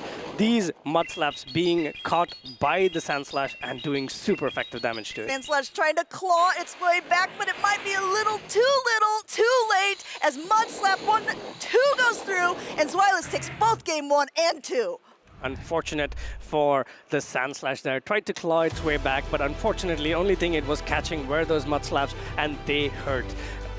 I just love the animation of Mud Slap. I've been talking about it the whole stream, especially against typings that is a flying type Pokemon, that you throw the Mud Slap and it doesn't reach the Pokemon. It goes splat on the floor, and it's so, for me, it's hilarious to see. I mean, listen, he's trying, right? I mean, I think if you're wondering if it's going to be super effective, you're like, well, if it's not even hitting him, probably not going to be doing that much damage. Zizwilus continuing on to winners round 4. Congratulations to him. Pokespark, once again, not out of this double elimination tournament. He will be knocked down to the loser side of the bracket, where many opponents are still carrying on. Yeah, a lot of these trainers, they have the ability to go through the losers bracket and then win the grand finals as well. We have seen multiple trainers do it throughout the history of the championship circuit, but one of the things about ZZ is that he brings Pokemon that he really understands. He talks about them much earlier as well, and then he prepares for the meta. Pokemon like Drifblim, Shadow Drifblim is difficult to run when you look at what's happening in the meta. We saw 44% of the teams having the Dunsparce, which is just half, right? And trying to maneuver around this is very good gameplay there. But talking about gameplay, let's take a quick look at the replay. Yeah, these two trainers know each other. They've definitely played against each other before in some sort of capacity. Like you said, ZZ just had kind of a good team comp, good wherewithal for this whole round against Pokespark, being able to throw the effective Earth Power here against the Sandslash, taking it out. All grins on Zizwilus' side for round number 1. I think you saw how happy he is, right? That's the kind of enthusiasm you need to play this game with. In the end, it is still a game after all. You need to have fun, and you need to enjoy every bit of it. These Mud Slaps, again, it's just so fun when it lands on a super effective Pokemon. I mean, I think it's probably fun for Zizwi, maybe not as fun for Pokespark in that situation. I have to wonder, because Tauntaun said earlier in the interview that he thinks that Mud Slap maybe got too much of a buff this season. Maybe Pokespark felt that way at that point in time. What do you guys think in the chat? Do you like the buff to Mud Slap? Do you want to be running a Marowak in your next competition? But it all depends, right? Marowak is one of the perfect Pokemon to use and abuse the Mud Slap power. Even against a Zoomer, which is a water-type Pokemon, you can win the 2-shield scenarios if you can land the first Bone Club. And it also has perfect coverage in the sense, yes, you do not like to see the flying type Pokemon, but Marowak has access to the Rock Slide that's going to do super effective damage. Yes, it's been nerfed, but again, in a Show Sick Picks 3 format, it's all about coverage. Coverage is why a lot of these Pokemon shine, and that's exactly what you need. Yeah, I mean, and if you're wondering, I have a Marowak, but I'm actually not sure how it performs. One of the best ways to try it out is with your friends in local competitions, in local cups and challenges, or even just scrimming against friends and teammates online. I highly recommend that you guys check out the local scene near you, and if you're not quite sure how to do that, make sure to watch this video. Hey, do you want to play? Yeah.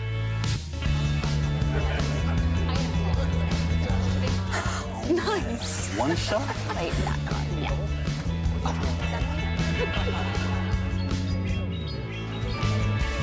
I'll use twin cannons. Great game, guys. Bye. See you next week. Come play at your local Pokemon League. All right, this is how you can find regionals near you. Scan the QR code and you will see all the potential local tournaments that you have around you. And speaking of local tournaments, Amanda, I know you've been trying to work hard to set up a local tournament near you. Yeah, definitely. You can look online to be able to do that. There are a couple in Belgium, and I know there are other ones in the Netherlands, Germany. We once held one in Belgium where we had people coming in from the Luxembourg and from Belgium, in from Netherlands, and from Germany. So we had 4 different countries represented at one local cup and challenge. As a reminder, these also award championship points, and you need championship points to be able to qualify for Worlds. So 50 points for a cup and 15 points for a challenge. You're going to be able to want to collect as much as you can. Yeah, and another place where you can collect these championship points is right here. Playing the regional or by playing the side events, you have plenty of opportunity to try and rack up those championship points for you to qualify for Worlds, and also potentially try to push for, let's say, a multiple travel awards for ICs as well. I know that there was a trainer back in Lille, Robelas. He's a famous esports gamer, and he didn't do so well in the actual tournament, but he ended up getting second in the challenge against M.E. Weedle, someone who's well known, and he already made a call out. He's gonna try to go for those World Competition spots. He wants one of those 50 places that is allocated to EU, so everyone, take note, you're gonna be wanting to make sure to get as much points as possible. It's one of the changes that was made, right? Last time it was the points that were the threshold. Now you gotta be the top 50 best trainers in EU to compete, and in a way, for me, it makes perfect sense. The top of the top should go to compete in Worlds. I mean, speaking of top of the top, we have so many top battlers here in Gdańsk. Also top Pokemon. There's been some different Pokemon that have kind of been making some new usage. Was there anything that's really surprised you in this tournament so far? Dragapult, absolutely. I think the amount of damage it can dish out with the Astonish and having coverage with Breaking Swipe and also Shadow Ball is great to have. You could farm down an Azumarill if you can land the Shadow Ball, because you resist the bubbles that are coming from the Azumarill. Azumarill is like a Pokemon that's still viable in the meta because of its bulk. In a fast-paced meta, it's so difficult to have a Pokemon that takes forever to charge. And all it takes is one catch to completely flip the match. Yeah, I mean, I think that's completely true. We saw a lot of the different Pokemon in Lille.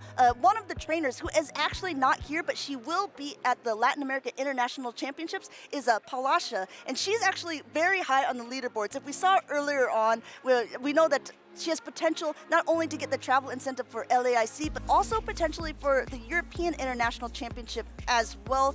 If you guys don't know Paula, you're about to. I started playing PvP in like 2018, 2019, because a lot of people in my community were starting PvP, and they will tell me that, why are you trying PvP? Because I'm a Pokemon Go player. I'm always playing the main series Pokemon games. So yep, I started playing and here we are. My favorite partner Pokemon is Fennekin because I love magic things, and Delphox is just so cool. And Psychic type is my favorite. So obviously my favorite Pokemon is Magnezone. I mean, I played Magnezone a lot. I'm not playing it right now, and probably I have to play it.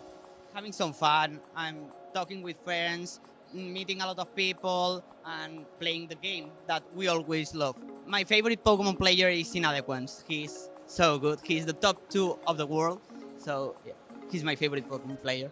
If I face Inadequance, probably I have to overthink the things a lot because he's always playing with my mind. He's always playing with the opponent's mind. So probably I have to think a lot about the place, about the teams. This season, I plan to win a regional because I won a regional in every single season that I compete. So probably this is my objective. And if I could place like top 8 in an international tournament, it will be perfect.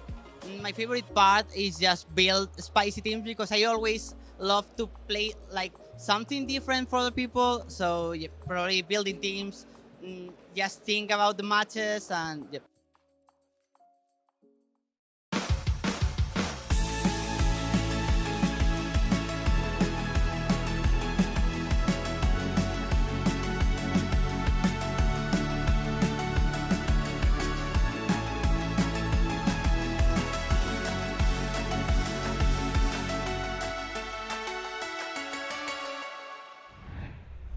I absolutely love these shots of the venue. You get to see not only the game of Pokemon Go, but also the video game and the trading card game. There's so many people here in Gdańsk, like trying to not only qualify for Worlds, get their championship points, but also to have fun. Yeah, you saw people there. There was also this sketching and coloring competition that was going on. That was very cute to see. It really, really opens up your creativity for all the kids that come here as well. There's still something for everybody. I mean, kids, I'm going to try to win the coloring contest. I've seen you color, Amanda. You're not going to win anything. Womp womp. Can't win in the Go Battle League. I can't win a coloring competition, but I think we're all winners here in Gdańsk. Absolutely. We're all winners. That's what everybody wants to say, right? Ooh, something like that. I mean, okay, so we talked about how there's other games going on, but obviously if you're tuned into this broadcast, it's because you are very interested in Pokemon Go. So are we. There are so many different Pokemon. We talked about a little bit earlier, the ones that kind of been rising up in the meta. We have a lot of Mudslap users actually in this competition. We've seen way more Gastrodon than we actually saw in Lille, and a lot more of that Marowak. Let's look at the top usage from day one. Yeah, the top users, and we were just talking about all this Pokemon quite a bit. That's the Ariados, and then Azumarill also. It's just such a PvP constant. Every meta, you will see an Azumarill in this chart, and that's great. Another Pokemon that slowly and steadily has come back into the resurgence is the Dunsparce, doing super effective fast attack damage and super effective charge attack damage on the Ariados. It's a perfect check to have. I mean, Galarian Moltres of day 2 in Lille was top usage, but it was also in that top 12 of day 1. I also think one fun thing to look at and notice there is that Shadow Quagsire actually made that top usage for day 1 here in Gdańsk, and I think that really correlates to the fact that Boom won with that Pokemon in Lille. So a lot of times, people who are watching at home or people who are training against different people, keeping the eye on the teams, will either take a Pokemon or a core or even a whole team of 6 to be able to try to pilot it to success themselves. It's how the meta evolves, right? Like you have tournaments where we see a Malamar safe swap shine, and then suddenly we go to Lille and we see Pokemon like Galarian Moltres making it to day 2, being at 44% of the teams. That's almost half of the teams. And again, Galarian Moltres, Ariados, these two Pokemon are great counters for a Pokemon like Malamar. And now we see, maybe what we will see in the day 2 usage is Pokemon that can counter the Ariados and the Azumarill, because this is how trainers predict. This is how the trainers evolve with the meta and change how they think as well. Yeah, we're still in day 1, and also we're kind of moving around to the different brackets. We saw earlier on some people who have already qualified for day 2, but we're still now in the lower pods, which means we have a lot more games in store for you guys, so definitely don't go anywhere. We just saw Z's Wireless play against Pokescart, able to 2-0 victory against him to be able to continue on in this winner's side of the bracket. Yeah, and he did that without even using the Magnezone. I'm really excited to see how ZZ can pilot this Pokemon. It was piloted to a great extent by Lurgan, but he used it a lot as a bench pressure. I think one of the things that I took out is that he should have used it more than he did. And I think this time around, ZZ is the kind of trainer that doesn't hesitate. He went with that Drifblim, right? He said, all right, I'm going to bring it. I know you have counters to this Pokemon, but I'm brave enough to bring this into you. So I hope ZZ can show us the power of Magnezone. Yeah, Magnezone, Shadow Drifblim. If you're listening, let us know in the chat, which Pokemon do you think is the spiciest Pokemon that you've seen so far here in this tournament in Gdańsk? Is Alolan Raticate spicy at this point? We've saw it now in Lille once. and now we've also seen it here, but I would say that it's not used, it's probably the least used of any Pokemon that I've seen in this Show 6 Pick 3 format. I would assume it comes least used along with Registeel. Sure. I know that there's one trainer that's used Registeel so far in the 95. Maybe we can take a quick look later at it to see and come back tomorrow to inform you guys how many Registeels there were. But just looking at the top usage, Ariados, Azumarill, Dunsparce, great Pokemon to beat using Registeel. Even Malamar, you have the Focus Blast, you have the Zap Cannon to potentially debuff the Malamar. It's just so good. And one of the things that I want to talk about Registeel is that it's a great Day 2 Pokemon. Yeah, no, that is true. And it's a Pokemon that's really good when shields are down. It's not that we don't want to talk about Pokemon, but we want to make sure that you guys are involved as well. We want to go ahead, show you some of the social posts. You got to be using that hashtag #PlayPokemon. Go ahead, post on X. Let us know your thoughts of what is going on. We see Sharks and Recreation, a team here. They're saying good luck to Mish and ZZ in Gdańsk, the Poland Regional. May your strategies be unbelievable. Oh, I like this, taking a page out of the punny book. And your moves sweeter than pierogi. Get out there and polish your skills. Okay, very cute. So we see ZZ, who we just saw up on stage earlier on, PvP Steve, who came from Australia, and Mish from the USA. So a lot of representation there in just that one photo. Yep, and this is a photo from the first Singaporean Premier Ball League happening. This is, oh, just look at the design. It's just so impressive to see. I would love to be walking in here. Yeah, I mean, there's all of the Eevee evolutions. Which evolution is your favorite of Eevee, Abby? My favorite is the Umbreon, especially the shiny version. I think your favorite is the Umbreon's animation. That's also true. But last but not the least, we talked about it so much, how these trainers prepare to come to these regionals. They use the Go Battle League as a platform to practice and improve their skills. And you see Scafo here getting to 3,271 points. That's a lot of points. Yeah, not jealous at all. He says, just some warm-up before Gdańsk. Lock the team already, and hopefully tomorrow goes well. He was playing on earlier in the tournament, and then, we have a little bit of maybe a controversial thing happening here. This happened in Dortmund. Martine says, oh, you like Blue Gastrodon now, Tomahawk UK? Then explain this to Lou the Pikachu. I had this conversation with Tomahawk. He was just completely going into the fact that he loves the Blue Gastrodon. And one of the reasons that we decided on was that its grass is greener on the other side, because he has access to the pink Gastrodon where he lives, and we have access to the blue Gastrodon. So I like the pink one a little bit more, because when I see it, I think, oh, it's special. I've not seen this normally. That's true. I remember when Farid was going ahead and building up that Pokemon to use in the last tournament, he was running out of charged TMs, and so he was trying to do raids. He was trying to do everything he could to be able to get Earth Power onto his Gastrodon. And if you are in a similar boat, I mean, I face it, I think a lot of people are. If you're lacking charge teams, if you're lacking fast teams, if you need XL Candy, you want to be tuning in after the stream to the Go Battle Day, because you're going to be able to get some really nice Twitch drops for those exact rewards. All right, meanwhile, we have two trainers here ready to play their next game. We have Stone Collection. Stone is such a well-known trainer going up against Nessa Beaton from UK. He's also had multiple Day 2 finishes as well. And Stone's is somebody who we've, as casters, always managed to jinx. So I'm not going to say a lot of good things about Stone Collection right now. I mean, I'd say he's stone cold at this moment, doing very well. This is the winner's semifinal, so whoever wins this will go on to the winner's finals for today. This team is a little bit spicy as well, something that we haven't seen so much of, Shadow Jumpluff. Now, we haven't been able to see the attacks on it yet. Do you think it's running well, you know what, Albie, we're about to find out. It is running Aerial Ace over Acrobatics here. It is a little bit faster pacing than that other attack. Doesn't do as much damage, but I think that there's actually a decent place for Jumpluff in the meta. Yeah, I think there is as well. One of the things is the Clotsire as well to point out is running the Sludge Bomb, and there is a Butterfree here flying around.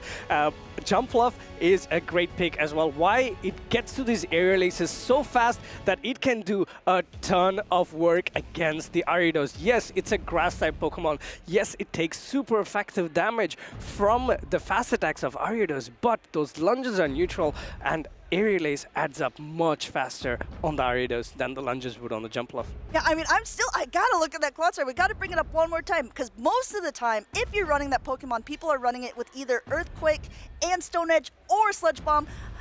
Stone Collection just saying, nah, I don't even need that Earthquake. I'm gonna go with Sludge Bomb and Stone Edge. Look at all these qualifications from this gentleman. He's got the world's top 16. He was actually the London's last chance qualifier to be able to compete in that world's competition. Not only that, top 16 at EUIC and Liverpool top 8.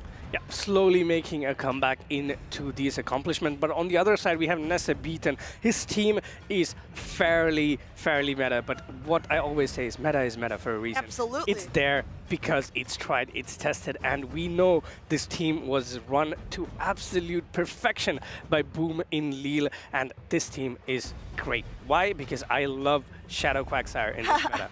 Yeah, I mean, I think this is what we were talking about before. We saw the rise of Shadow Quagsire in this day one usage, and I think it's because a lot of people are opting to choose to use a team similar to who the last regional champion was. Nesebitan is a very well-known and very good battler. I believe he got second at EUIC 2 seasons ago. I look at EUIC final, it's like you guys are reading my mind in production here. Liverpool regional top 8, and also he was in the London last chance qualifiers top 4. And he is bringing that teacup Pokemon with him for good luck. We've seen it on the stage multiple times. It shows how many of these people from the same friend circle are great trainers. They've been working together, teaching each other, learning from each other, and all of them are competing in the stage in top positions. I mean, if we want to talk about that, yes, for sure, because Kazim, who won Dortmund, he is part of Nesebitan's team, and also Colin, who got second place in Lille, is part of the similar team of Nesebitan, hoping to fill those shoes as well, because again, winners semifinals,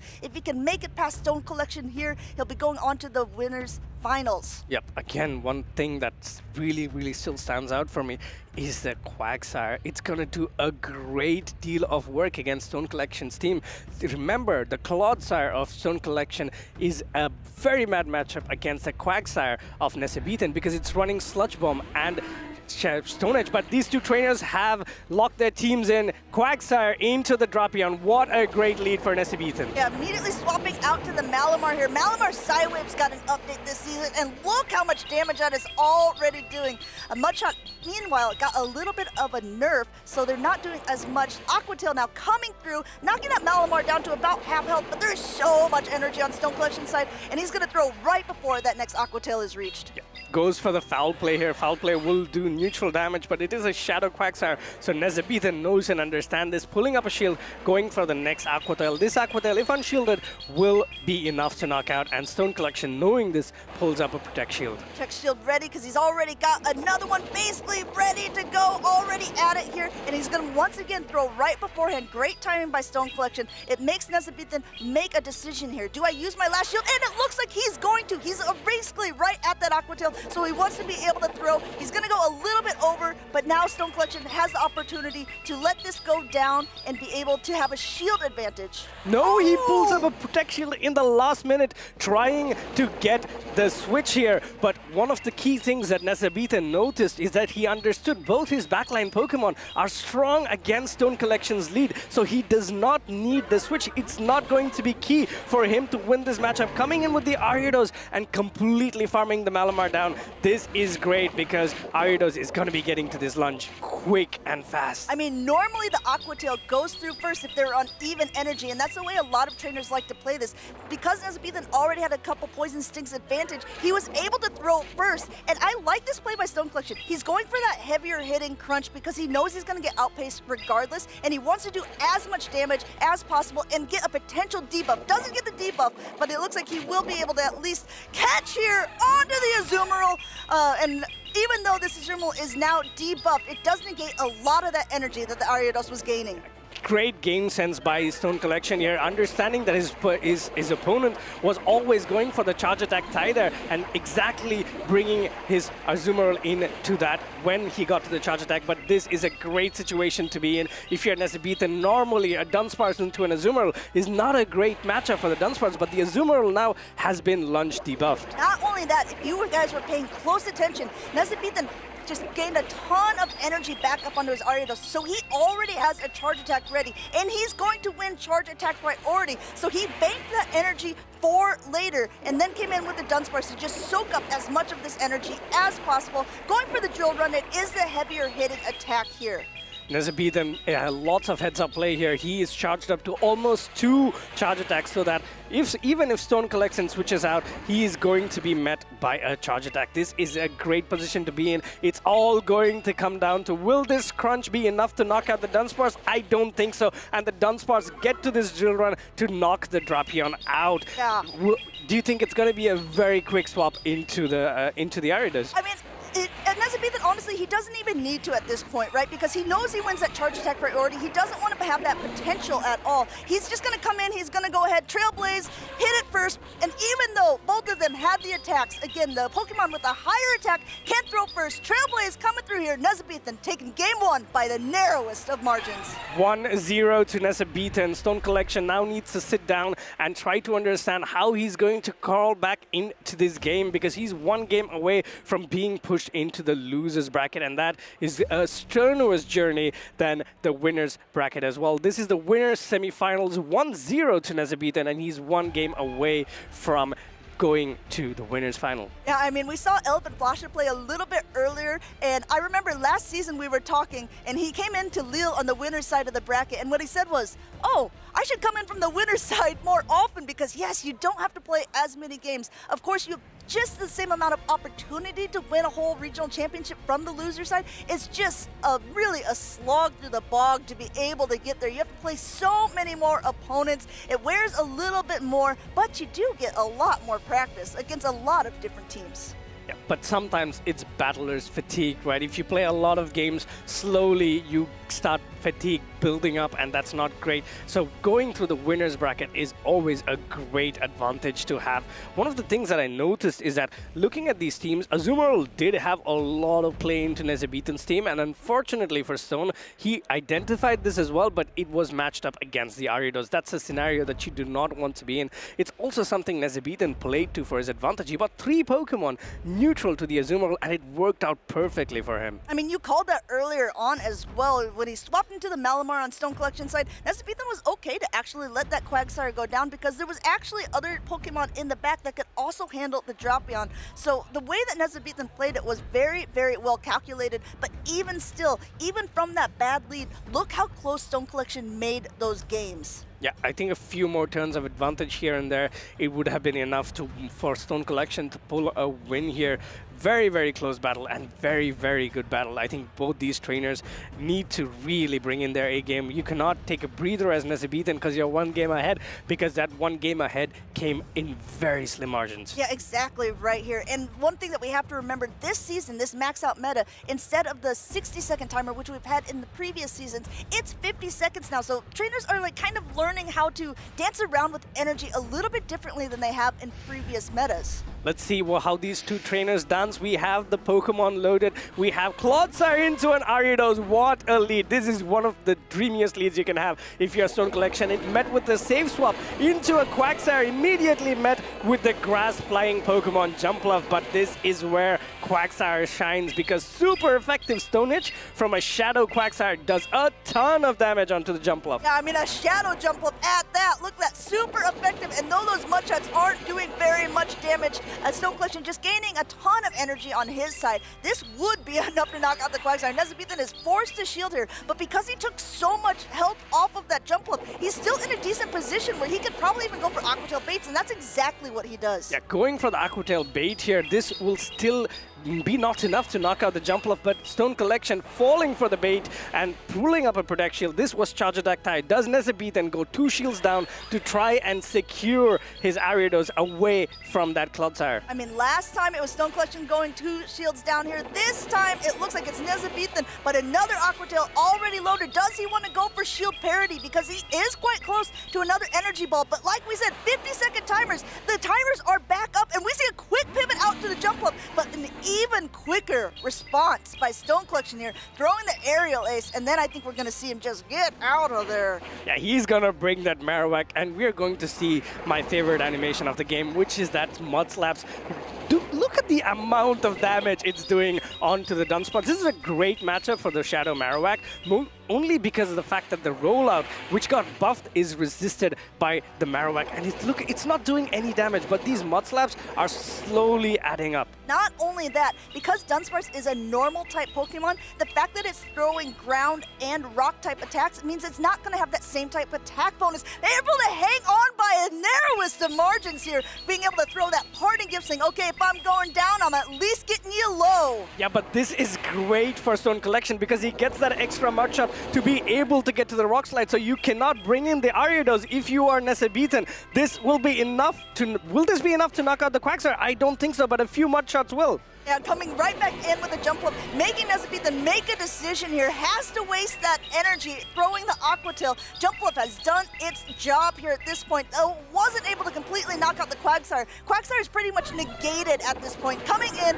being able to take it down, and now we're almost back to that beginning position here with that Clodsire against the Ariados. Yeah, back to square one. I do not know how many shields you need as an Ariados to win this matchup. Trailblaze is gonna do a little bit of damage to the Clodsire, but then again, Ariados cannot tank that Stone Edge. But there's still a catch at the back for Nesabethan. Can he try to salvage the situation with a catch? But Stone Collection, being so disciplined the trainer he is, waits a turn, goes for the Stone Edge, securing this knockout. You saw Nesabethan trying to go for it, but it wasn't quite able to get up to there yet. He's now going to go for that lunge. It's going to debuff the Clodsire, and Clodsire has no other Pokemon to swap out into. But at this point, it's just so low on both sides here. He's already at another Sludge Bomb, going up 100 energy, going ahead and just completely farming down to be able to throw at the Dunsparce in the back. No need even going fast attack damage only. Stone Collection taking game number 2.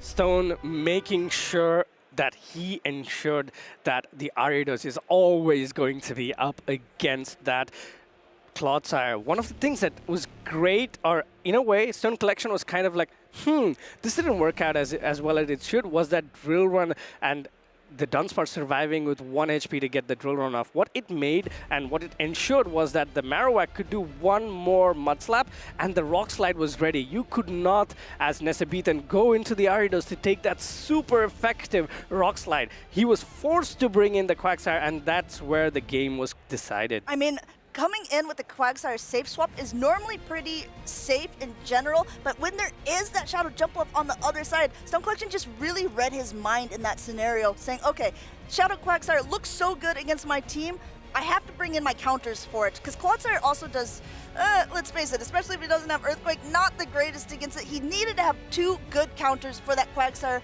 and that's where that Marowak and the Jumpluff really came in handy. Yeah. What I'm wondering is, would this matchup have been different if Nesabethan stayed in with the Quagsire? Because we saw Stone Collection immediately throwing the Aerial Ace at whatever Pokemon that came next, but he needed the Energy Ball to knock out the Quagsire. Would the Quagsire have outpaced? Would it have been a better scenario to stay in the matchup and set up a catch on the other Pokemon for the Energy Ball? Yeah, it's hard, because exactly this. Every turn is only half a second, right? So you have the slimmest amount of time to make a decision of what you want to do. And meanwhile, if you're not making a decision fast enough, your opponent is still gaining energy because they're still tapping their phones. They're still getting their fast attacks through. They're getting ready to get their charge attacks.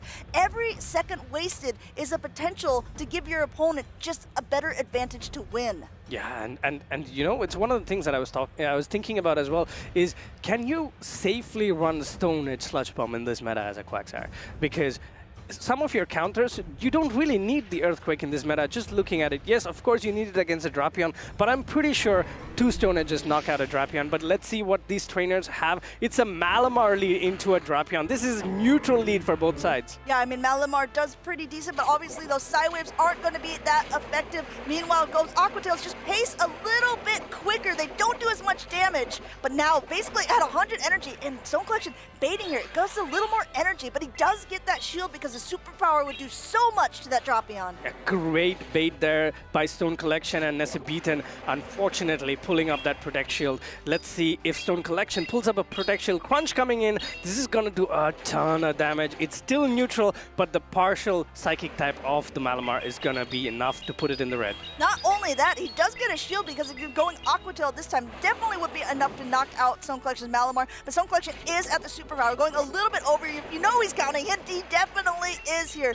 He's getting both shields in the very early game from Nezabethan here, but the Malamar is so low. Stone Collection might stay in, but that gives a ton of farm to the Dropion at this stage, not even able to get to another. This is not where you want to be as a trainer, because Dropion with energy will do a ton of work, but this is great now. Quagsire coming into the Azumarill. This could potentially free that Clodsire at the back for Stone Collection. Not only that, neither one of these attacks are actually going to be doing that much to Azumarill. Azumarill is so thick, it can be able to tank so many attacks. Look at this, barely drop down to the yellow. Meanwhile, going for the Ice Beam. If you're going to take 2 attacks, I suppose, to knock out a Pokemon, you want to go with more energy efficient ones. Stone Collection hitting that Quagsire with that first Ice Beam, and it should be able to pace just about as quickly, getting one before the Stone Edge is available. Yeah, great pacing, great understanding by Stone Collection, knowing that one more bubble would have cost him a shield or the Azumarill, throwing this Ice Beam to knock out the Quagsire immediately, spamming that switch button for his Clodsire.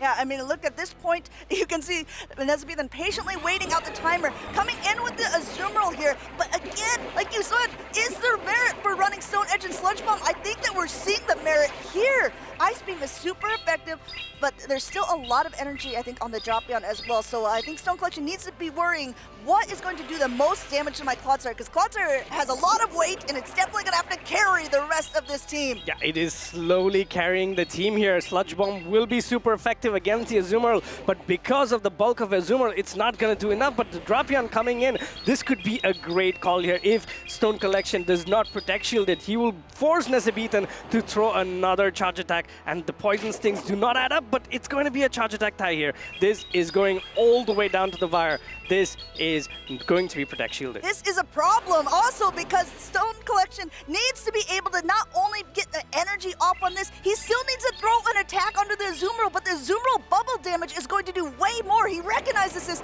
needs to get a little bit of farm here, coming now in with Azumarill of his own, and he's able to get that Dropion out. Yeah, he does get the Dropion out, but it will come down to charge attack tie here. But we see Nezabethan's Azumarill. It is a lot healthier. Who wins charge attack tie? It's going to be Stone Collection's Azumarill, but this is not going to be enough. It will all come down to the Clodsire. Can the Clodsire Poison Sting down this Azumarill? I don't think so. I mean, the play rough is going here from Nezabethan's side. This will be enough to knock out Stone Collection. It's come down to that fast attack, like you were saying, because there's no way he's getting up to a Sludge Bomb in time, but the bubbles do way more damage at this range, and it looks like Nezabethan takes yet another game by the slimmest of margins. Slimmest of margins indeed, and this pushes him to the winner's final. 1 game away from day 2.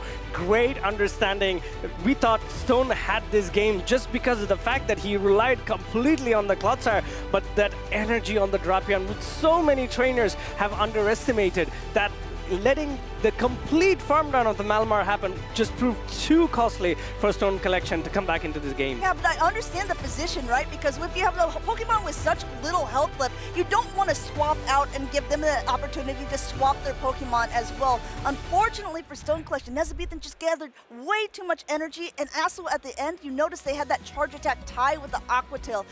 If Stone Collection was able to just block that up and maybe get a little more energy to throw at the Azumarill later, it could have been closer, but I don't know. I don't know if it could be any closer, because those games were so incredibly close. It's one of the things that you kind of don't realize as well, which Amanda didn't realize as well, is that this is now a smaller switch clock. So the switch for Nezabethan was already up. So even if he had pulled up a Protect Shield, this game would have been done and dusted. Great gameplay by these two trainers. Let's look at some of the key moments that we saw on how this game developed. Game number 1, we saw Stone Collection do a great deal of work with this Dropion and Azumarill at the back, and a great catch as well on to the lunge. But Nezabethan said, it doesn't matter. I have the Pokemon to do enough damage against you, and getting that first point here against Stone. I mean, you saw that earlier on. Even though he was able to catch, Ariados was able to stay in, gather up a ton of energy, and be able to now deploy it when it really mattered at the very, very end game, winning that charge attack priority and winning game number 1.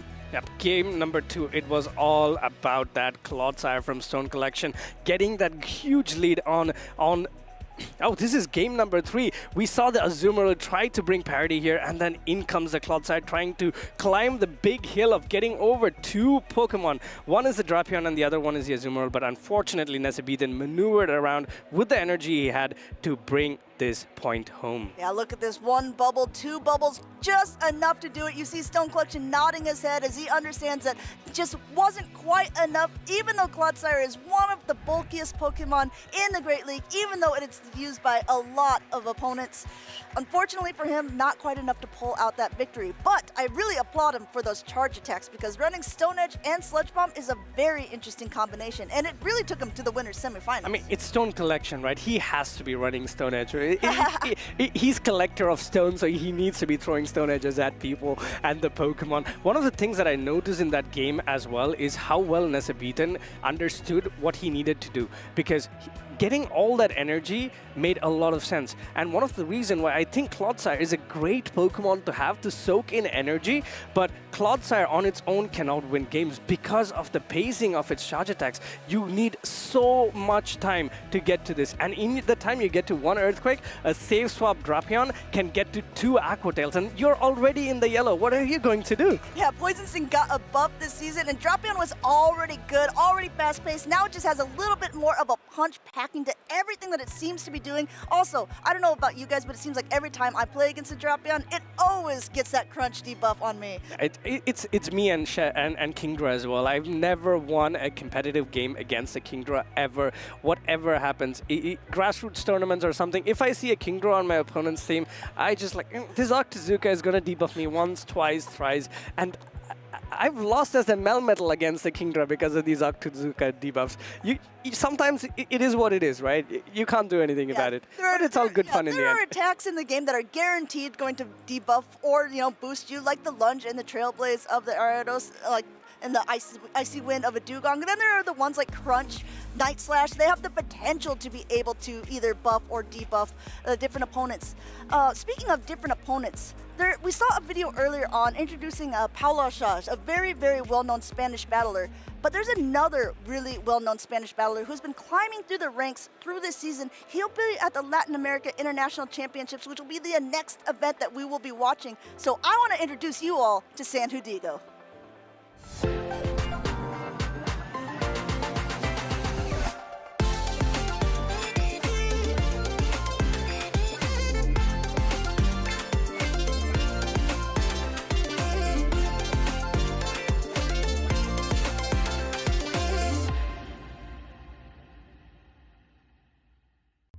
I started playing Pokemon Go 6 years ago in PvP when a local friend of mine was doing some grassroots tournaments. Since then, I was along the years I was competing every time until now. I played some different spin-off Pokemon, and I always choose Chimchar, so it was very special for me. And seeing in the anime, in those seasons, us getting the Infernape power, it really felt very close to me, and it's a great inspiration for me. My favorite Pokemon competitive team was definitely in Lille 2024. It was very special for me because it was the first time I did a top cut with a Pokemon team, so it has really good memories for me, and that team has a lot of flexibility there. My motivation to compete is definitely hang out with other friends, and at the same time feeling motivated with the game, even with some failures from time to time. I'm just feeling that when I hang out with everyone, it's like a motivation for each one. Yeah, I definitely are looking for players like Paulasha 97, which she was always a good inspiration for me in this game, and also a good friend. And Martogalde from Latam, he is also a really good friend of mine and a really good player. So yeah, I always supporting them. Yeah, San Hudigo is one of the players who is going to be going to the Latin America International Championships along with his friend Paula Shaw, who he said was someone that he really looked up to in the community. Someone that I really look up to in the community is Koning Lion over here, but that's mostly because, have you seen this guy standing up? He's very tall. Yep, that is indeed true. One of my many qualities is the size of my body. Anyways, guys, how are you doing at home? Are you enjoying the broadcast? Let us know with a hashtag #PlayPokemon. Share your thoughts on the tournament. My thoughts are great games. Yeah, two thumbs up. All right, 10 out of 10 so far. We're going to go ahead and jump right into the battles because there are so many more going on here. We see Welton425, who beat Galaska Bolton a little bit earlier on, knocking him down to the loser side of the bracket against someone we haven't seen yet in this tournament, but we had him as a player to keep our eye on, and that is PvP David 07. Yep, and there's something annoying for Welton because he is running that Skarmory, and usually Skarmory in this meta is unchecked. Steel Wing is not the strongest attack. Sky Attack takes so long to get to. Brave Bird too, if you're considering that you are throwing 1,000 wing attacks for that. Or not wing attacks, but Steel Wings. Thank you so much. And usually it goes unchecked, you know? You take that balance, it balances it out. And there's a Talent Flame on the opposing side, so actually you can't even really save swap your Skarmory if you're losing lead. I mean, look at this team overall. I mean, it's like a pretty well-balanced team. Things that we've seen a lot, but then, like you talked about, that Skarmory just coming in out of nowhere, kind of throwing a wrench in a lot of people's plans. But yeah, exactly. If there's like a Charge-a-Bug, a Magnezone, or a Talonflame on the other side, Skarmory is getting a little bit fearful and potentially could be benched. Yep, something like a Drapion is also very tough for the Skarmory sometimes because yes, Poison Stings do not add up, but it gets so spammy, and a Crunch debuff plus a few Poison Stings plus another Crunch will knock out the Skarmory. I mean, meanwhile, on PvP David's side, I have to say this. I ran into PvP David in the airport on the way to this tournament, and I asked him if I could see his team of 6, and what he told me was, I don't have it built yet. I haven't decided what I'm going to be running. Then even last night, I was talking to Tomahawk UK, and he was saying he was talking with PvP David, and guess what his team was at like 10 o'clock? He didn't have one. He didn't have one, but looks like he has a team now. He's been running it to success so far because he is in the winners finals against Welton here. So both of these trainers guaranteed to be at least playing in day number 2, but obviously coming in on the winner side of the bracket is something every trainer wants to keep on the, on their checklist. Yeah, but looking at this team, PvP David might have gone to Tomahawk School because there is Pangoro and a Gastrodon in there as well. Let's see the opening leads, and that is Ariados versus Pangoro. We are resisting each other a lot. Yeah, it looks like this. Obviously, the lunge is something that the Pangoro wants to avoid, is going to be able to outpace to throw its charge attack first, but a Night Slash is not going to be enough to take it out at this point. Maybe PvP David is just hoping for a boost, and he gets it! Boost! Boost! We were manifesting here that this was going to become a boost because now the next Night Slash is going to take out. This is one of the few win conditions that Pangoro has. I mean, yeah. I mean, look at this. The lunge was able to debuff a little bit, but when you are boosted, you're forcing the shield. Now Welton is almost at another one. Leo's trying to get it into existence. It's not a double boost. Unfortunately here, if PvP David wants to double shield this, he could potentially end up getting to another, but no, choosing to let it go and lunge is not quite enough to take it out at this point, immediately swapping into the Dugong. Is that a potential read for a Dunsparce in the back? Because Dunsparce does so little damage with rollouts. Oh, well, actually, if there is a Dunsparce in the back, it's going to come in onto the Dugong, which has just happened. Yeah, Dugong a little bit ahead on pacing at this point. Icy Wind's coming through, so now this rollout, nor the Rock Slides are going to be doing as much damage, but when it's super effective, it's still going to do a nice chunk to this Dugong. PvP David not even bothering to shield it up at this point, recognizing it's not enough to take him out, but it's still going to continue to add up.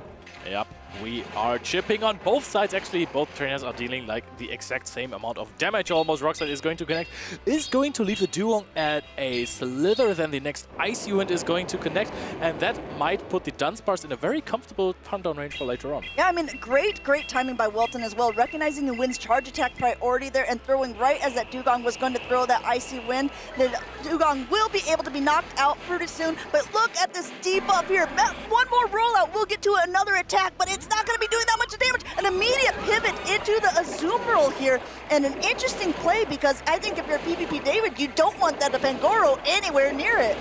Yep, That is true. However, the Gastrodon here, the Pangoro is very, very low. I think you can easily take it out with any fast attack that you have left. But I really like the Azumarill here because it will at some point force a shield from the Gastrodon. And then you are at so much energy with the Ariados that you might be able to throw a Trailblaze. So PvP David can't shield this at all. Yeah, he recognizes not only that, there's an attack sword on the Dunsparce. So there's just so many potential ways for Welton to be able to play this out. He's even shielding up the Azumarill because he wants to be able to get to another attack. As a reminder, Azumarill just paces so slowly, but already an Ice Beam and a catch by PvP David here, not even bothering to use the shield, saying, okay, Pangoro, you did your job. He says, I need my shield for the Ariados. I will keep my shield for the Ariados. There's almost a charge attack start on the Dunsparce. This will for sure draw out a shield. And PvP David, he knows there is energy on the Ariados. But is there an entire Trailblaze, or can I take it out perhaps with a Body Slam? Nope, there is the Trailblaze. The Trailblaze is going to be fired off, and Welton is going to lead this game 1-0. Welton going out with a little bit of an energy advantage at the beginning, recognizing Ariados most likely wins charge attack priority over a lot of things here. You see the attack rising at the end, not even necessary as he takes game number 1. Even though he got the boost, this was the alternate win condition that PvP David found in this matchup versus Ariados, because usually Ariados doesn't even need to shield the second Night Slash, not even close. Yeah, I mean, I think at that point, Welton was forced to use a shield. He was kind of... It puts you in a hard position, right? I mean, I think that if PvP David would have double shielded and the lunge, maybe the game would have been completely different. But do you want to really go 2 shields down so early on in the matchup when you haven't seen anything in the backline? That's also such a risky play. And PvP David is a very calculated player. I don't know if he's the one to take that type of risk.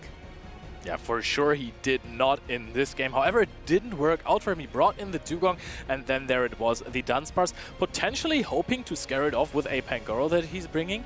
Because I think that Dunsparce is almost never in the lead, right? It is very, very rarely in the lead, unless you're expecting a flying type, like the Talonflame. Exactly, exactly. I mean, we talked about it a little bit earlier on. When you have that Brave Bird potential, a lot of times people choose to use that Pokemon in the lead because then they can throw that heavy-hitting attack and they can immediately swap out and clear that debuff. So if Welton was thinking, oh, PvP David's probably going to lead that Talonflame, Dunsparce would be a very logical choice. It wouldn't be the Ariados. But he thought around the corner, as we say in Germany, and he figured that PvP David will predict Welton to predict a Talonflame lead and lead the Dunsparce. Then PvP David decided to lead the Pangoro, you know, and the answer to that Pangoro was the Ariados. We're going to go ahead and we need some threads to like, connect all of the things that are going on.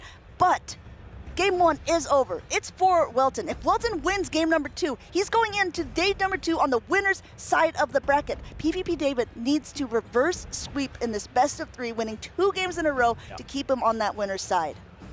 That is for sure not going to be easy, especially seeing the performance that Welton put up in that first game. Nice energy management, knowing when to use those shields. Just the energy management was crazy. Like, he had 2 low HP Pokemon in the back and both had a move. Yeah, I mean, Welton has been playing out of his mind during this tournament. If you look at him, I mean, Galaska Bolton was our Lille regional champion last season, was able to knock him down. He's definitely a really good player. Hasn't played in as many tournaments, so I don't think he's maybe as well known as a name, but he's definitely making a name for himself within this tournament here.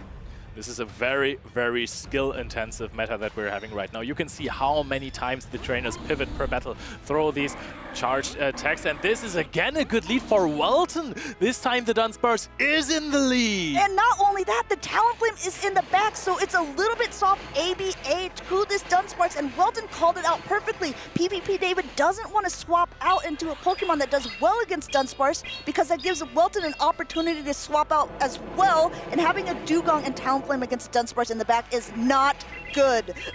Welton is just turning the PvP David pages because he's reading him like a book in this one.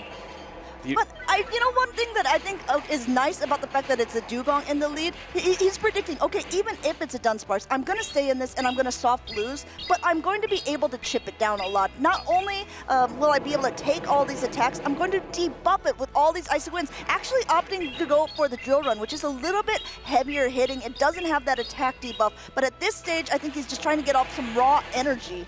Yep, I think I would have preferred to see an Ice event here, so he has a little bit more HP that you can farm down later on. Walton, of course, again, nice timing, goes to throw a Rock Slide into the second shield. You said that PvP David wasn't willing to risk this, giving up shields early. Now he's 2 shields down, forces the switch onto Welton, and now this is a Talonflame on the Ariados. I think that this was a great play by PvP David, saying, okay, Dugong can probably win the lead in a lot of scenarios. I gotta make sure that I have this back lineup done. And Welton not shielding the Azumarill here, but now it is going to be debuffed, and Azumarill, since it came in a little bit later, it's going to take a little bit longer to pace. Goes one bubble over even as well, so this drill run will also connect. Yep, this is so much damage. The chip damage on the Azumarill is so important sometimes when there is a Talonflame in play. A swap out into the Ariados, and the Firebird from the sky incinerates the spooky spider that has dominated the competitive play scene. You know what? No Protect Shields remaining, no Protect Shields needed. This launch just tickles the Talonflame, and though it is debuffed, it's going to be able to get that Ariados out of there and be able to throw something at the Azumarill in the back. Double lunge, no problem, says PvP David. I have a ton of energy, and there's only Azumarill remaining. Yep, you don't even care if this is throwing on the charge attack priority event. Goes for a fly here, not even for the Brave Bird, knowing it is going to be the charge attack priority event. Shield is being put up here onto the fly. Is there a chance that you're taking this Ice Beam, or is this for sure going to knock out? Because if you manage to hang on, you can throw another Brave Bird. Yeah, if he's trained his Pokemon, no, it does end up going down, but a Gastrodon coming in here, even though there's a decent amount of energy on the Azumarill, there's still a Dugong and a Gastrodon to get through. Keep in mind, Welton still has a shield left on his side, so I think that PvP David is just trying to get an aggressive amount of farm, but look how much that Play Rough does. Yep, that is a lot of damage for sure, but I think that PvP David is going to be in a situation where he's just going to throw multiple body slams at this Azumarill, because a shield will have to be used at some point. Oh, calls the body slam here, doesn't even shield. Are we going to see a catch? It is another body slam thrown before the Play Rough might as well knock out the Gastrodon. Yeah, I mean, at this point, you see Welton kind of shrugging. He recognizes that even though he has to throw an attack, he's still got to get through the Dugong in the back. This Play Rough will be doing a lot of damage, but it really depends on the energy that PvP David has on the Dugong. It will be able to outpace. The timer is getting fairly close as well. 1-2, he's just 1 away, going for that drill run, and he's able to take the game. And the residual energy on the Dugong was important, because it looked like if he had been dry before, he would have get bubbled down. I mean, we talked about PvP David potentially being able to reverse sweep. He's 1 game into it now. Now it is anyone's game at this point. The series is tied in the winners finals on this side. What a great read by PvP David, knowing I have to force the switch in this one. Wins with the Dugong against the Dunsparce, and you know, you can be 2 shields down. You're never going to lose Talonflame versus Ariados. Yeah, exactly. At that point, he's like, okay. I think that he was sitting very pretty, and Welton even read the right, you know, it's like, okay, he's probably going to bring the Talonflame because my Ariados did so well last time. Look at the team that he used. He used Dunsparce and he used Azumarill, but because PvP David did use that double shield at the beginning, he was able to dictate which Pokemon came into what. Yeah. What do you think about the Gastrodon, by the way, in this matchup? Because it looks fairly good into everything almost, except for the Skarmory. Yeah, I think overall, do you think that there's going to be a potential that Welton will use that Skarmory? Because David showed that he's not afraid to use that Talonflame. Not only that, I mean, definitely doesn't want to take a close combat. Azumarill has a lot of bulk to its name. I mean, there's just a decent amount of counters to that particular Pokemon, but maybe this is time for a high-risk, high-reward scenario. Yeah, the thing I dislike about Skarmory in this matchup is that Ariados looks so good into PvP David's team, and the Talonflame kind of serves as a hard answer to it, to maybe scare it away a little bit or force your opponent to play around it less. And if you're bringing Skarmory and Ariados, the Talonflame will find its target at some point. Yeah, I think that's absolutely true. A lot of times when players are choosing their 3, when it is a show 6, pick 3 format, you have to figure out which Pokemon you want to pair together, because like the point that Leo just made was Skarmory and Ariados are both super weak to that Talonflame. But if you look at it from another perspective, okay, it wasn't quite as bad, but the Dugong and Talonflame are also very weak to the Dunsparce, and it didn't prevent PvP David from bringing them both in that last time. So sometimes you have to figure out what your opponent is going to play and how you want to maneuver around their actual team composition. I also think that PvP David maybe didn't even expect the Dunsparce in the lead there. It was a great read by Welton. He maybe should have used a Protect Shield. We're going to see a Talonflame into Dunsparce's lead, and that is really bad for PvP David, because those rollouts deal so much damage. Immediate pivot into the Gastrodon, and there is the Skarmory. We've let the Ariado sit on the bench, sitting this one out, going to chip one more time with the Drill Run. Then you can bring in the Skarmory. Wow, what a call by Welton here. Pretty much reading exactly what PvP David wanted to do in this, trying to look like a catching, but now coming in with the Skarmory, and PvP David going for the body slam here. He is pacing a little bit quicker to them. Welton's not going to shield anything that the Gastrodon throws anyway, so I think he just wants to get off a little bit of damage. Going for an Earth Power is doing a little more damage, but I think maybe he just wants to get off more attacks.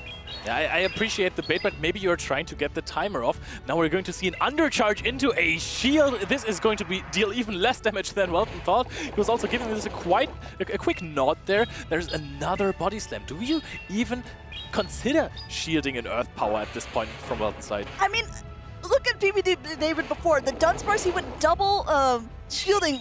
Now Gastrodon gets a Skarmory, which is a horrible matchup, and he's already shielded because he's added Earth Power here, and that does a nice chunk. Those Steel Wings aren't doing very much at all to the Gastrodon, and now at this point, he's added another Body Slam. He's going to reverse this situation if Welton doesn't use a shield, and maybe even still. Welton uses a shield, will reach the Sky Attack here, doesn't get knocked out by the Mudslap. There is no farm to be had for PvP David. The thing is that he's now shields down with the Talonflame, and there is a Drapion in the back that has access to these fast-pacing Aqua Tails. Not only that, but Azumarill can kind of negate a little bit of that. So if you're able to get this body slam off, that's also nice. PvP David just wants to chip down this Dunsparce as much as possible. I completely agree with you that the Talonflame doesn't want to get anything that the Dropion's going in, but Azumarill is comfortable taking this, especially, this is an interesting play, immediately swapping out here, wants to get that raw damage from the Incinerates. Yeah. The thing is that now Welton already has energy advantage on this Shadow Drapion. This deals a big amount of damage, and you are almost... Oh, you're definitely going to get to another Aqua Tail. Oh, wait, he throws on the Charge Attack priority event. Oh, he knows that was a big mistake. Has to put up a shield here so that the Drapion can withstand this. PvP David now has an opening to win with the Azumarill energy. The Aqua Tail is going to be almost completely uncharged. I think this will barely also still knock out. You can get some more energy. If it doesn't, it takes out the Talonflame. I mean, it is super effective, which unlike against the Azumarill here, none of these attacks do very much damage at all. Though this is a Shadow Drapion, so it is going to be doing 20% more. These crunches don't do much to a Fairy-type Pokemon. He's just hoping for the debuff, but he gets it! The big debuff, immediate Ice Beam throw here. PvP David wants nothing to do with those Poison Stings. Now the HP is at a bit above half. Will Welton be able to get to 2 Drill Run? I think so. And will this debuff help to deal enough damage to take out the Azumarill? As a reminder, the defense dropped on the Azumarill, so all the damage that's going to be taking will be taking a little bit more. The Dunsparce is so close. It's 2 rollouts away. The Ice Beam is loaded too, but Dunsparce wins Charge Attack priority. Oh, and this is going to deal a big amount of damage. We have just seen it before. It is going to take out the Azumarill, and Welton 4-2-5 advances to day 2. Welton 4-2, more like it. No, not really true. David won a game in between, but it would have sounded great. Congratulations to Welton, moving on the winner's side of the bracket, knocking Galactica Bolton down to the loser's side, knocking PvP David down. Take note of this man's name. He's ready here in Gdansk. And he's still shaking his head, contemplating, what the heck did I just do in that Shadow Drapion versus Talonflame matchup? I have to throw after 4 Poison Stings, not after 5. He lost Charge. I think maybe he thought he wins Charge Attack priority, so he wanted to maximize on the energy. Losing Charge Attack priority in that scenario could have been crucial. It came down to the Charge Attack priority and especially the Crunch debuff. Yeah, luckily for Welton, he had 2 things going for him in that end-game scenario. He had a shield left, so he could protect up from the Talonflame, and he got that Crunch debuff. If he didn't get that debuff, we might have actually been looking at a completely different game, but that's the RNG, right? I mean, that's the way it is sometimes. If you ask him to replicate it maybe 7-8 times out of 10, it might not have the same result. Yep. I mean, the Shadow Drapion, it was just crunch time for it, right? And it pulled through, got the debuff. He'll be here all weekend. It deals so much damage with those poison stings, especially after a debuff. PvP David made the correct choice of immediately throwing an Ice Beam at this Shadow Drapion, but then still it wasn't enough. The debuff was so important. A 30% chance to advance to day 2 in the winner's bracket, whereas we are also going to see PvP David 07 in the loser's bracket tomorrow. So he's not yet in the top 8, but he's going to advance to day 2 in the loser's final. I think we saw 98 competitors here in Gdańsk, so we do have a really, really stacked tournament of the trainers who are going to be here, and this is sort of actually pivotal as well, because the championship points gained from this very tournament will be applied to see who will get those travel awards for the European International Championship coming up in February.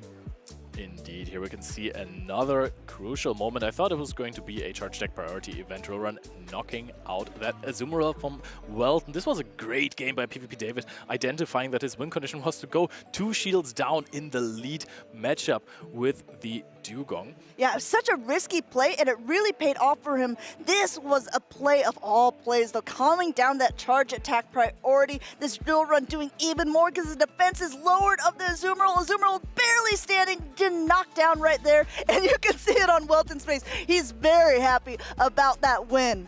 Yeah, a well-deserved entry into day 2. You sometimes might slip up, but then fortune is in your favor. You know that crunch debuff really came in to save him. Otherwise, I think he knows when to throw against a Talonflame. But keep in mind, if you're watching this from home and you think, oh, these players might have made a mistake, they're sitting on a big stage. There is a lot of pressure on them. And Pokemon Go is a game that is so difficult to play. It is so tough mechanically. So sometimes there is a little slip up. I mean, as well, we have to remember that when we're watching it, we get to see both sides. So we actually get to see how much energy there is. We can see if an opponent is baiting or if they're throwing the actual attack. When you're just sitting there with your own perspective, it's definitely a lot more difficult. I mean, maybe it looks like we have some really great analysis, but obviously you guys can see the exact same things that we are. And maybe, I mean, I don't know how I would do against Welton or PvP David on the stage. I wouldn't want to face either one of them. It would definitely become really, really tough. So I'm very happy that we are just watching them right now. Talking about watching, we have a little video that we want to show you guys. So we're all just going to watch for a second until we have the next game. All right.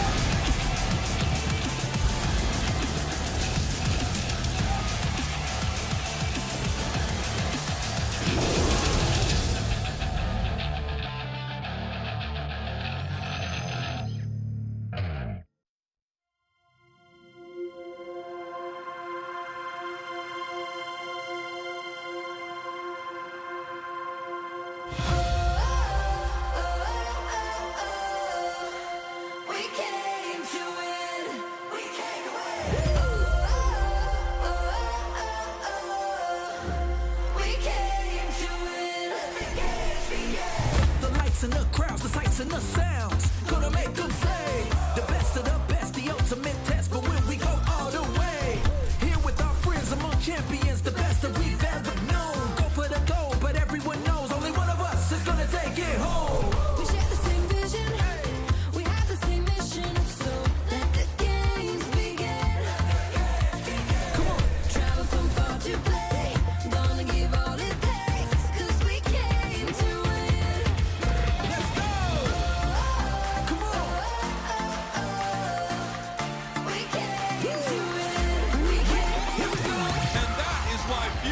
Or just a smile on his face, Prince. Fabio Musican, Robbie, Marco Hafata, Caladora Silva is your 2024 Latin America International Champion.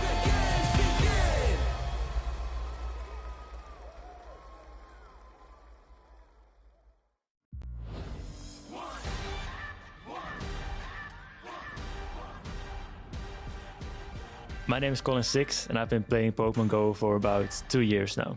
Because they introduced spelling into the game, which I discovered through content creators who were reaching rank 10 or Legends ranks it's known now. I wanted to do it as well, started practicing, reached it after about half a year, Since then, I haven't looked back, and I'm still playing. The reason why I'm competing at these events is mainly to see a lot of friends I've made over the year. It's always a good time. And besides that, obviously competing at these events, doing well, and nowadays compete for the Travel Award. And he does, as another Dragon Tail sneaks through. If you shield this, the Dragon Tail will go through. Let's see this Moonblast roll knock out. Oh man, can we get the boom? Boom! That knocks out the Guzzlord. After winning 2 regionals and recently getting a 2nd place, I've definitely heard my name being dropped more in conversations about who's the best Dutch battler or even who's the best European battler. It's great to hear that so many people have lots of respect for me, and I hope I can meet those expectations. And Colin is the regional champion. What a play by Colin there, and what a finals we had as he drops the chair. So much excitement in Stuttgart here. Colin is... While I've proven myself to be a good battler over these years, there's also been events that I haven't done as well in. Recently, after my win in Stuttgart, for example, I didn't do it too well in Liverpool. That definitely affected me a little bit and got me down for a few days. But at the same time, it motivates me to learn more, to practice more, and do well at the next one. Was Dortmund, which I got a 2nd place. So at the end of the day, I just use as motivation. Over the years, I've practiced really hard to get to this level, but there's still more that I'd like to achieve, as for example an international championship or even the world championship. At the end of the day, what will keep me playing this game is the friends I've made along the way, and hopefully meet even more.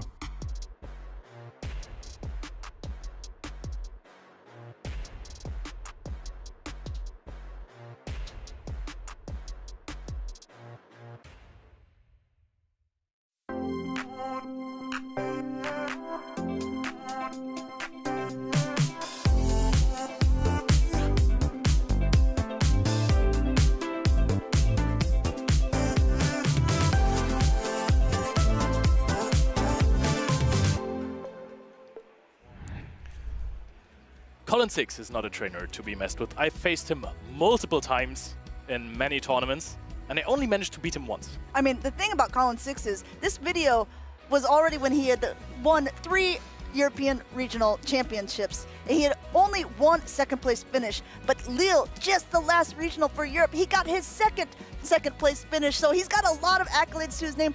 Even before that, we saw a video about the Latin American International Championships. He's gonna be there. I'm really excited to see how he's gonna fare against trainers from all over the globe. I'm really hyped to watch him compete in that one as well. But now we also have another special event champion from Barcelona from the last season, Swilos, a trainer who basically, I don't want to say invented, but made the Powder Snow Shadow Lowland Sandslash more popular. Yeah, he was one of the trainers at the very beginning who opted to use it that season. And Swilos is kind of known as a reverse engineer for a lot of different Pokemon, but how will he fare against Nezabethan, who is a very, very calculated, strong battler, doing really, really well. This is the winners finals for this group, so whoever wins this, just like we saw last time, will go in on the winner's side of the bracket. Nezabethan had a really, really close match versus Stone Collection before. I think every single game could have gone anyway.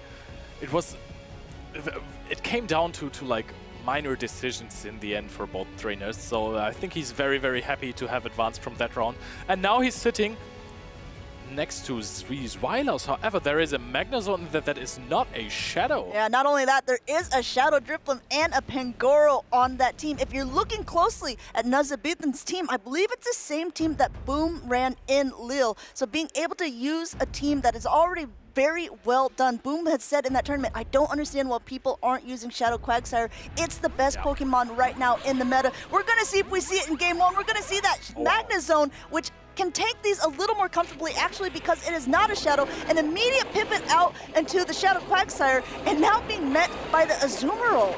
Yep, and there is a big downside of the Shadow Magnezone that you just saw there, that is throwing multiple Volt Switch before being able to pivot out to answer the Safe Swap of your opponent, because that takes time. That is a lot of advantage. Shadow Quagsire does a lot with that.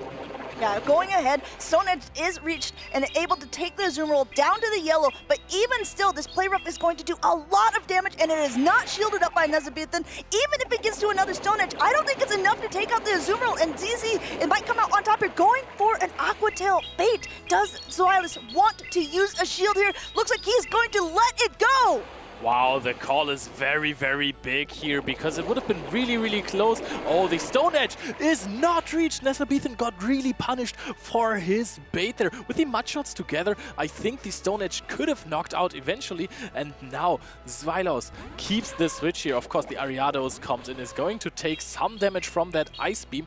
Is it potentially putting the Ariados in farm down range for the Magnezone? Well, I mean, you're talking about farm down range, Leo. Look at the Azumarill, and you see it. Zweilos quickly pivoting out. Doesn't want to give any extra farm to the Ariados there, but now Ariados can comfortably lunge the Magnezone, which is going to lower its attack, and I think we're going to just see him pivot out into the Dunsparce at this point. No, staying in for a little bit more and going and letting the Magnezone throw an attack. This is a heavy-hitting charge attack. This is the Wild Charger. It's definitely going to knock out that Spider. Yep, takes out Ariados immediately. The timer is still not up for Zweilos. He brings in the Dunsparce and shields up a mirror shot here, potentially trying to farm down the the regular Magnezone here because the defenses are debuffed so heavily. And now there is another Wild Charge reached. When this one gets shielded up. My goodness. Roll-up knockout. I mean, if you were ever wondering if you should use a regular Magnezone, I think Zweilos has just proven why it could be a pretty good Pokemon, getting off so many charge attacks, getting the baits with the shields, and now being able to comfortably come in with a Gastrodon to tank the energy from this Dunsparce. There's no Protect Shields left on Nesselbeathen's side, and there are two shields and 3 Pokemon on Zweilos's. Yeah, let's see if he can actually win this game with 3 Pokeballs left and 2 shields left as well. I think the Dunsparce has 2 charge attacks loaded. Are you even throwing those anymore? There's going to be a Rock Slide. This one is also going to connect. Zweilos calls this playing with his prey. Yeah, I think at this point, sometimes you see people throwing not very effective attacks. He's cooking. He's cooking with the Magnezone like Paolasha before. I mean, if you remember, when Nighttime Clasher came over to play in a tournament, he was wearing a chef's hat because Nighttime Clasher was saying that he was cooking in the tournament, and Zweilos shut that kitchen down. And so maybe he's becoming a little bit of not only an engineer, but he's going through culinary classes to become a chef himself, taking game number 1 off of a very well-known and very well-established battler. Yeah, I remember his tweet. EU is back on the menu. That's what he said, wearing that chef's hat, and now he has been cooking up quite the Shadow Drifblim, a Pokemon that I wanted to see very badly in this tournament. It answers the Ariados perfectly. It is just like the Talonflame, just that you don't lose that much tempo, basically, or that much momentum if you're throwing your fast attack when you're seeing the Ariados in the lead. I mean, but if you think about, let's look at the Drifblim on Zweilous' side. Doesn't really want to face a Malamar because those Foul Players are going to be doing so much. Doesn't want to face the Dunsparce because those Rock Slides are going to be doing so much. Doesn't want to face the Azumarill because Ice Beams are going to be able to knock it out. Quagsire's got that Stone Edge for it, and Drapion has that Crunch. Is there really play for the Drifblim besides if it can land onto that Ariados? Amanda, there's always room for Drifblim. I don't appreciate the Drifblim slander here. Coverage, Ice-type attacks, Stone-type attacks, Rock-types, Dark-type attacks. Nah, Drifblim is still phenomenal, of course. It has decent targets. The good thing about those Astonish Shadow Ball users, we have seen this before, like the Dragapult that Uden was using. It can farm down after landing a big attack, and it doesn't even matter what it is playing against. Of course, those matchups are unfavorable, but it's never really hard walled. I tell you what, Leo, I mean, you said there's always room for Drifblim, and I think Zweilous heard you, and we'll see what room there is. An immediate pivot out into the Gastrodon to be met with that Quagsire. But to be honest, might not have been the best choice in this scenario because the line of Nesselbeathen looks very, very good into Drifblim. The only really good target that you're having is the Shadow Quagsire that can fight back, but this is being met by the Gastrodon. However, I think that Gastrodon is going to be able to flip that matchup. I mean, Gastrodon has a great play, though. Since Mudshots got nerfed earlier on before the max out meta, Gastrodon's Mudslaps are really doing a lot more damage, and though they're able to make it to another Aqua Tail, we'll see what Zweilous wants to do. You're saying nerfed, but the pacing is still faster than Gastrodon. Look at the Mudshot damage, almost putting this in KO range here. So the Mudshot damage increase also helps Quagsire deal with some Pokemon. We're going to let this go here. Is this going to be a farm down on the Drapion? It is going to take some Mudslap damage, but there's going to be loads and loads of Poison Stings here. Yeah, I mean, the quick pivot out into the Pangoro, an interesting play, but Nesselbeathen says, okay, hard countered from the beginning, hard countered till the end here. Pangoro, meet Azumarill, one of your largest nemesis here. Zweilous saying, okay, we're going to go for that heavier hitting attack. Look how much this actually doesn't do to the Azumarill. I was clowning on you a little bit when I said that Drifblim has all the targets there. It has none in this matchup. Nesabethan says, hey, I don't need Switch. I have Azumarill and I have the Shadow Drapion for your Drifblim. I don't care what you do. I have to say, I've seen Zweilous get out of some pretty tricky scenarios before, willing to double shield things that I was interested to see that he would do. So he's letting this go down. He is still tapping. He still has a plan that's pretty calculated at this point. He's going to get a full Astonish down. That's what these shields are for at this point. Yep, that is true. There is still some residual energy on the Shadow Drapion. There is potential for a catch that is way harder to execute in this matchup. We're going to see a crunch immediately. This is 2 shields from the Zweilous now being provided here for the Shadow Drifblim. So he is giving Shadow Drifblim all the tools that he has to cook. There is another crunch debuff, and that is basically going to negate the Icy Wind. Yeah, not only that, there's no protections leading on Zweilous' side. What he can do is have a potential catch here, because at this point, his switch timer is up. He attempts to go for it, but Nesabethan just fast attacking away, going for another crunch. The defense isn't dropped, but this does so much damage to a Drifblim. Yep, and I reckon this will almost knock out. It takes out the Drifblim in one bite. That was extremely strong. Predicting the line, knowing Zweilous is probably going to try and showcase the Shadow Drifblim for the stream, but the line of Nesabethan is just so incredibly good against it. I mean, we pointed it out so many times. A lot of people love to lead Ariados. Yeah. And there's not really anything that hard punishes. Last time, he used the Magnezone lead against the Ariados. Yeah. Next time, Drifblim is an even harder counter to that Pokemon. Nesabethan just went a step ahead, saying, okay, even if it's that Magnezone, the Drapion actually does okay against it. They might need to shield up a crunch. I have a potential for a crunch debuff. Unfortunately for Zweilous, just nowhere for that Drifblim to go. But fortunately for us, that means we're going into a Game 3, and I love to see as many battles as possible. Yep, that indeed. The Zweilous is going to try and cook against Nesabethan one more time, but he doesn't want to allow that. Hates food with a burning passion. The Zweilous sitting there with Pangoro. That has been quite a big win condition for other trainers so far in this tournament as well. Shadow Drifblim, you've just seen it not pull off what it was supposed to do. Gastrodon has been a very reliable source for damage and bulk and sponging for Zweilous. I mean, if you're looking at the team, Gastrodon has a lot of play into a lot of the Pokemon. It has a decent amount of bulk, and with only quote grass-type coverage with that Trailblaze of the Ariados, it has a lot of neutral play into the whole team of Nesabethan there. I want to see. Actually, I'm going to call this is going to be an Ariados versus Gastrodon lead. Okay. I can feel it in my jellies, as Detective Pikachu would say. All right, well, we'll see if Leo is correct here with this. We do know a lot of people love to lead the Ariados. Nesabethan led it game 1, so there's definite potential for it. But again, let's see what this mad scientist can attempt to cook up here. He is using some very interesting Pokemon, and actually last round, we've seen all 3 of the more interesting, quote, spice picks used in Game 1 and Game 2 already. Maybe Game 3 he's just going completely meta. Big question, is Pangoro still considered spice? I think so. There's not a lot of fighting-type Pokemon in the current meta right now. And I think now that Rage Fist will soon be coming out on Annihilate and Primeape, this might be Pangoro's last time to actually shine in a regional competition. Yep, even though the energy of an Annihilate would be hardwalled by this Pangoro, I think counter that gets boosted constantly is still going to deal a lot of damage on to the Panda Pokemon.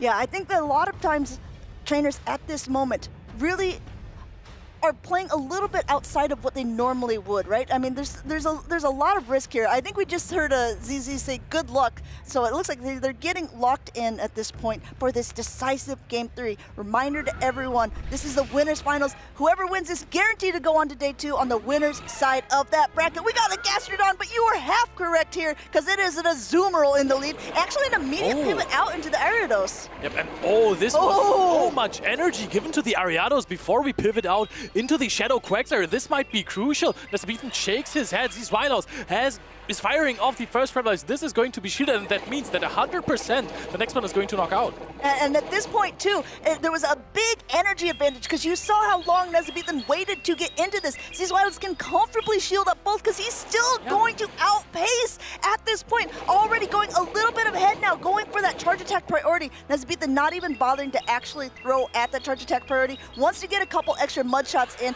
getting now the last shield here, but will it be enough? And Zizwilos knows that everything else is absolutely energy dry. The Azumarill did, I think, 2 bubbles, but you're still going to outpace to the first charge attack. So Zizwilos, with the energy advantage that he has, is going to deal some big damage here. That is a great catch, the Trailblaze, onto the Shadow Drapion. But you are, if you are 1 over the charge move, you're going to outpace, go to a lunge on charge attack priority against the Aqua Tail, and this is going to be a knockout on the side of Zizwilos. Oh, trying to catch an Aqua Tail here. Nezabethan over farms. I love this play anyway, because we saw it earlier on. Now there is an energy loaded. There's a charge move ready on the Ariados. It knows it comfortably beats both the Quagsire and the Azumarill to an attack here. So even though these attacks are going through, Zizwilos is still sitting in a very comfortable position. What I found interesting is that Zizwilos is now opening up the possibility that actually, no, the Magnezone will never face the Shadow Quagsire in this situation. Let's see what Nezabethan comes in with, because now the Azumarill can try to bubble down.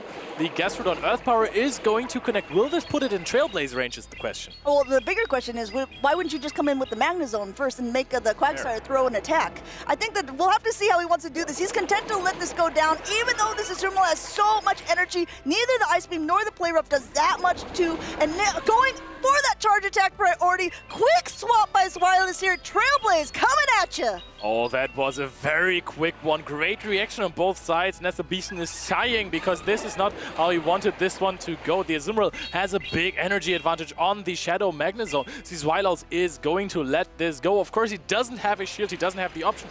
Actually, the Azumarill is undercharging on this Ariados. Ariados gets to a Trailblaze, and this one is already boosted, and it's going to be enough to take Zizwilos undefeated in the winners finals to day 2. It's Trailblaze connects. It is definitely still Spider season for those who were curious. Zizwilos taking that game.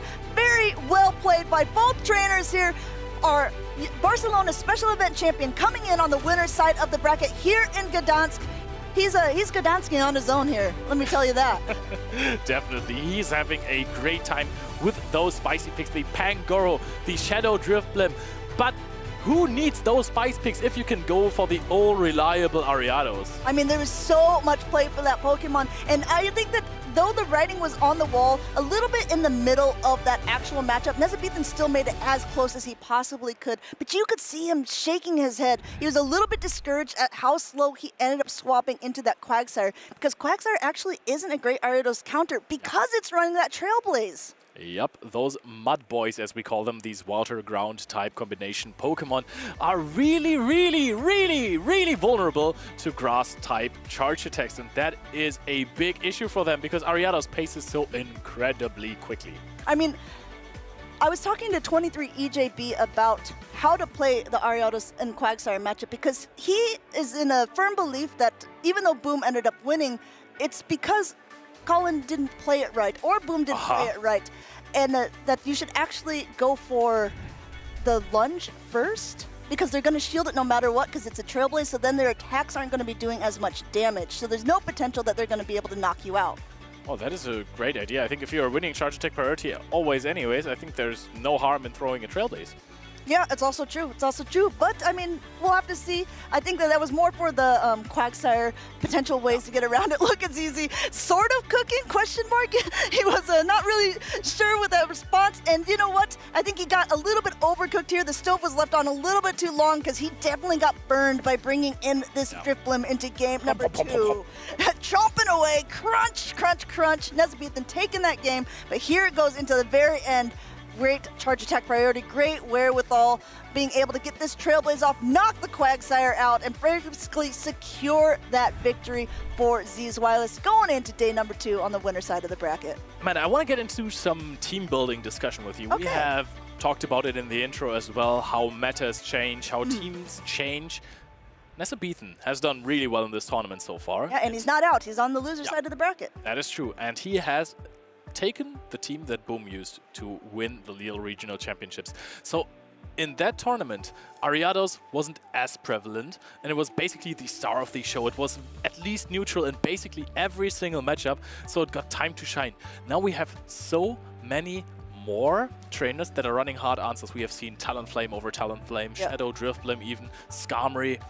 What do you think of that? Would you rely on Ariados that much anymore? I mean, the thing is, like, overall, unless it's completely hard countered with those 3 Pokemon, let's add in 4. I mean, there's other Pokemon that definitely do well against it. It just has a lot of really good neutral play into basically everything in the meta. So you can launch, and a lot of times, if you have a bad lead, say you're an Azumarill, and you're up against an Ariados, well, you want to swap out. But no matter what, the Ariados is either going to be able to lunge your next Pokemon that goes in, so then their attack is debuffed before swapping out themselves. So it really puts you at a disadvantage. You either have to always play to expect it in the front, which is a risky play because obviously now that players are kind of seeing how a lot of people are doing this, they can do what Z's Wireless did, where it's like, okay, well, I'm going to use it as that safe swap because you saw what happened when it got a little bit of an energy advantage. I do think it definitely still has a big place in the meta, but I'm not going to be surprised to see it kind of swing back around. We saw in Baltimore, there were so many Talonflames. I think Talonflame is going to be back for sure, at least to close out these couple of next metas. I think in LAIC, it's already on my trainer caster predictions. Talonflame. Talonflame. So what I dislike about running Talonflame as a hard answer to Ariados is even if you have the Talonflame onto the Ariados. So given the fact that you see your opponent has a Talonflame on their team. Okay, I see they haven't, because it's up in the sky. Okay, I'm seeing it. You might not want to safe switch your Ariados because if your opponent swaps in the Talonflame, then it's over for you. That's true. You're going to lose that game 100% no matter what you do. Maybe not 100%. But if your opponent has Talonflame in the lead and you have Ariados, you swap out, you have 5 turns advantage in your next safe swap matchup, and that might change the game. I mean, there's no Talonflame on the screen for these trainers, but I do see some Pokemon that we actually haven't seen. Ooh. You talk about the meta changing, you talk about the different Pokemon. There are some Pokemon here on Marco Shiny's side that were kind of popular in the first and second tournament, but really nowhere to be seen in Lille. I'm looking at that Toxapex Diggersby core. It was also very popular in Latin America when they were running their tournaments. This was more popular and prevalent than a lot of things that we were seeing in North America or in Europe. Another Pokemon that has been extremely strong, you see on both sides here, is the Malamar, and I think Malamar is part of the reason why this Diggersby Toxapex defensive bulky core is kind of being broken up right now. Because if you're playing a Malamar that has a really, really high attack, you know, like full bar attack, and not a lot of bar in the other departments, in the defense and HP, you're going to deal 1 extra damage with every wusha you go through, it's going to be doing just that much more. Toxapex doesn't have a lot of HP. You can see the bar swindling. It is going to deal so much damage, and Malamar is breaking that up as well. And if you're losing lead against Malamar, it is going to be really tough. The damage adds up so quickly.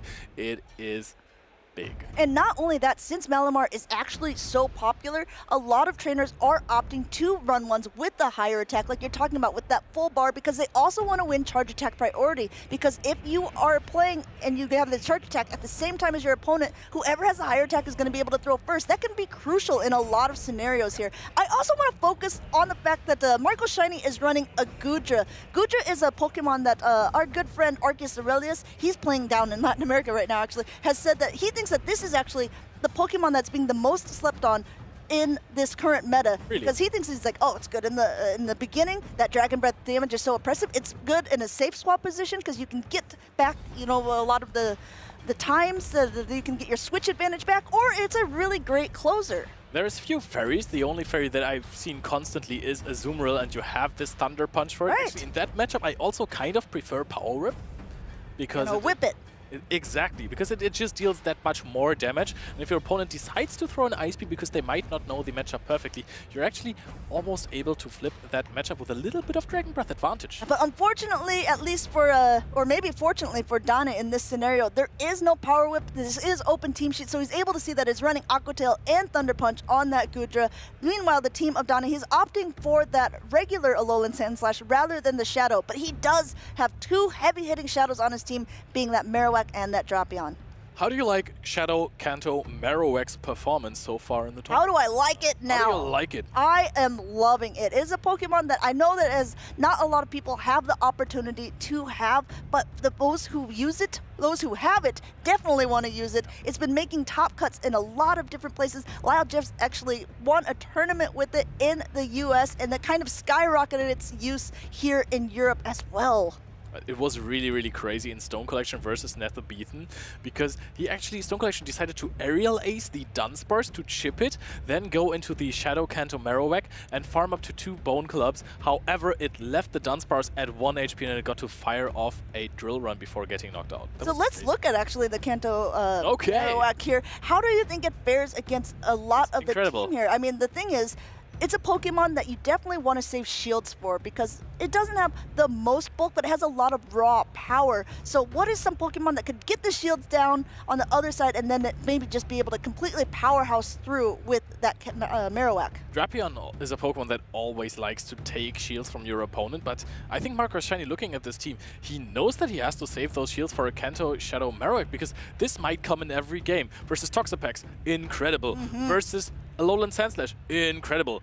Versus Dunsparce, incredible. Versus Goodra, neutral. Versus Malamar, neutral. Versus Dunsparce, you get outbulked, still neutral damage. You're putting it in an uncomfortable position with this damage, and you're maybe going to be able to farm down your opponent. However, this Shadow Marowak, if it gets energy lead on something, it's going to go on a rampage. I mean, Marco Shiny has a lot of bulk to his team. There's only a couple Pokemon that aren't really that bulky, but that Diggersby and that Toxapex core, it was a core for a reason. A lot of people were opting to bring it because they didn't have to use shields on either one of these Pokemon. Malamar kind of put a wrench in that plan, and Malamar is here. Azumarill is a good counter for it, but guess what? These Psywaves really start to add up here, and if you shield, you can actually win this through with the Malamar, which doesn't seem like it should be possible looking at these charge attacks. Yep, trying to go for a catch here, trying to find that play rough. Dane decides, hey, I'm gonna give it to you, honestly. You can have that play rough here, take it, and it's going to pivot out into the Shadow Marowak, and this is Mud Slap damage, I'm telling you. This is damage, but at this range, the Ice Punches are going to be doing a nice chunk, though this is not a Shadow Alolan Sandslash, so the Mud Slaps aren't going to be doing as much damage, and I think he might be able to even get to another one at this point should Dane choose not to throw. No, he wants to kind of keep an alignment. He wants that Azumarill back on the Malamar. Being able to take out this Alolan Sandslash is a good start. He gets to dictate what comes in. Not only that, not a lot of farm for the next Pokemon. Marco Shiny has to bring in that Malamar here because Rollout can't farm down the Shadow Marowak. Actually has a lot of energy stored on that one as well. It actually gets a big farm down here just before Dane reaches this Bone Club. That is very interesting. Almost no energy on the Azumarill. Azumarill is of course able to soak so much energy from the Malamar. However, the Psywave damage has added up already. Throws 2 Psywaves and goes for a foul play. Foul play here coming through. No shield on Dane's side, even though he's got 2 available. Recognizing foul plays nor superpowers are going to be doing that much damage. Going for an Ice Beam, tries to get a catch, and Marco Shiny actually still gets the catch despite Dane kind of being aware that this was going to be a play. Still swiping all the bubbles because he wants to get some damage off here, but now coming into a Sand Slash with Powder Snow, which is better against this normal type Pokemon, but he does have to be careful of both the Drill Runs because it's going to do a nice amount of damage to that Alolan Sandslash. This is, especially for the regular Alolan Sandslash, not a good matchup because you are lacking a lot of damage. However, the Ice Beam chip that you have gotten before actually might put this into 2 Ice Punch range, but I don't think that Marco Shiny in this position cares much for his Dunsparce. I am completely mistaken as he shields the Dunsparce. Dane WWW trying to farm up a little more on the Alolan Sandslash here. Wants to use that Protect Shield here, wants to be able to try to get off another attack, but guess what's coming back in? Malamar with a ton of energy. Does Dane want to use both shields here on such a low health Alolan Sandslash? Looks like he is going for it here. Now opting to swap back into the Azumarill, but there's still a Protect Shield left on Marco Shiny's side, and look how much his Psywave damage is doing. Going for the Superpower here. Yeah, Superpower is resisted, so is Foul Play. Superpower just still does a tiny tad of damage more on the Azumarill. Azumarill hangs on here, goes for the Ice Beam, is going to be able to free Marco Shiny off of that protection. The farm down is definitely going to happen here. It's not much, but it is honest damage and energy, but he has the Superpower already for that Sand Sandslash and wins the charge attack priority. So many times these games have come down to the wire, come down to the very last thing where both opponents have their charge attacks ready to go. Marco Shiny knows he wins that charge attack priority, being able to knock out the Azumarill with the superpower, then knock out the Alolan Sandslash to win the game. You know what? I like what Marco Shiny did there. Brought in the Alolan Sandslash as maybe a little bait for the Shadow Marowak, saying, hey, you have super effective Mudslaps. You don't want to take those, do you? And then he pops in the Marowak and takes so much damage from Ice Punches. Dane was contemplating before throwing many bubbles with this Azumarill into, even through a foul play there, to deal some chip damage.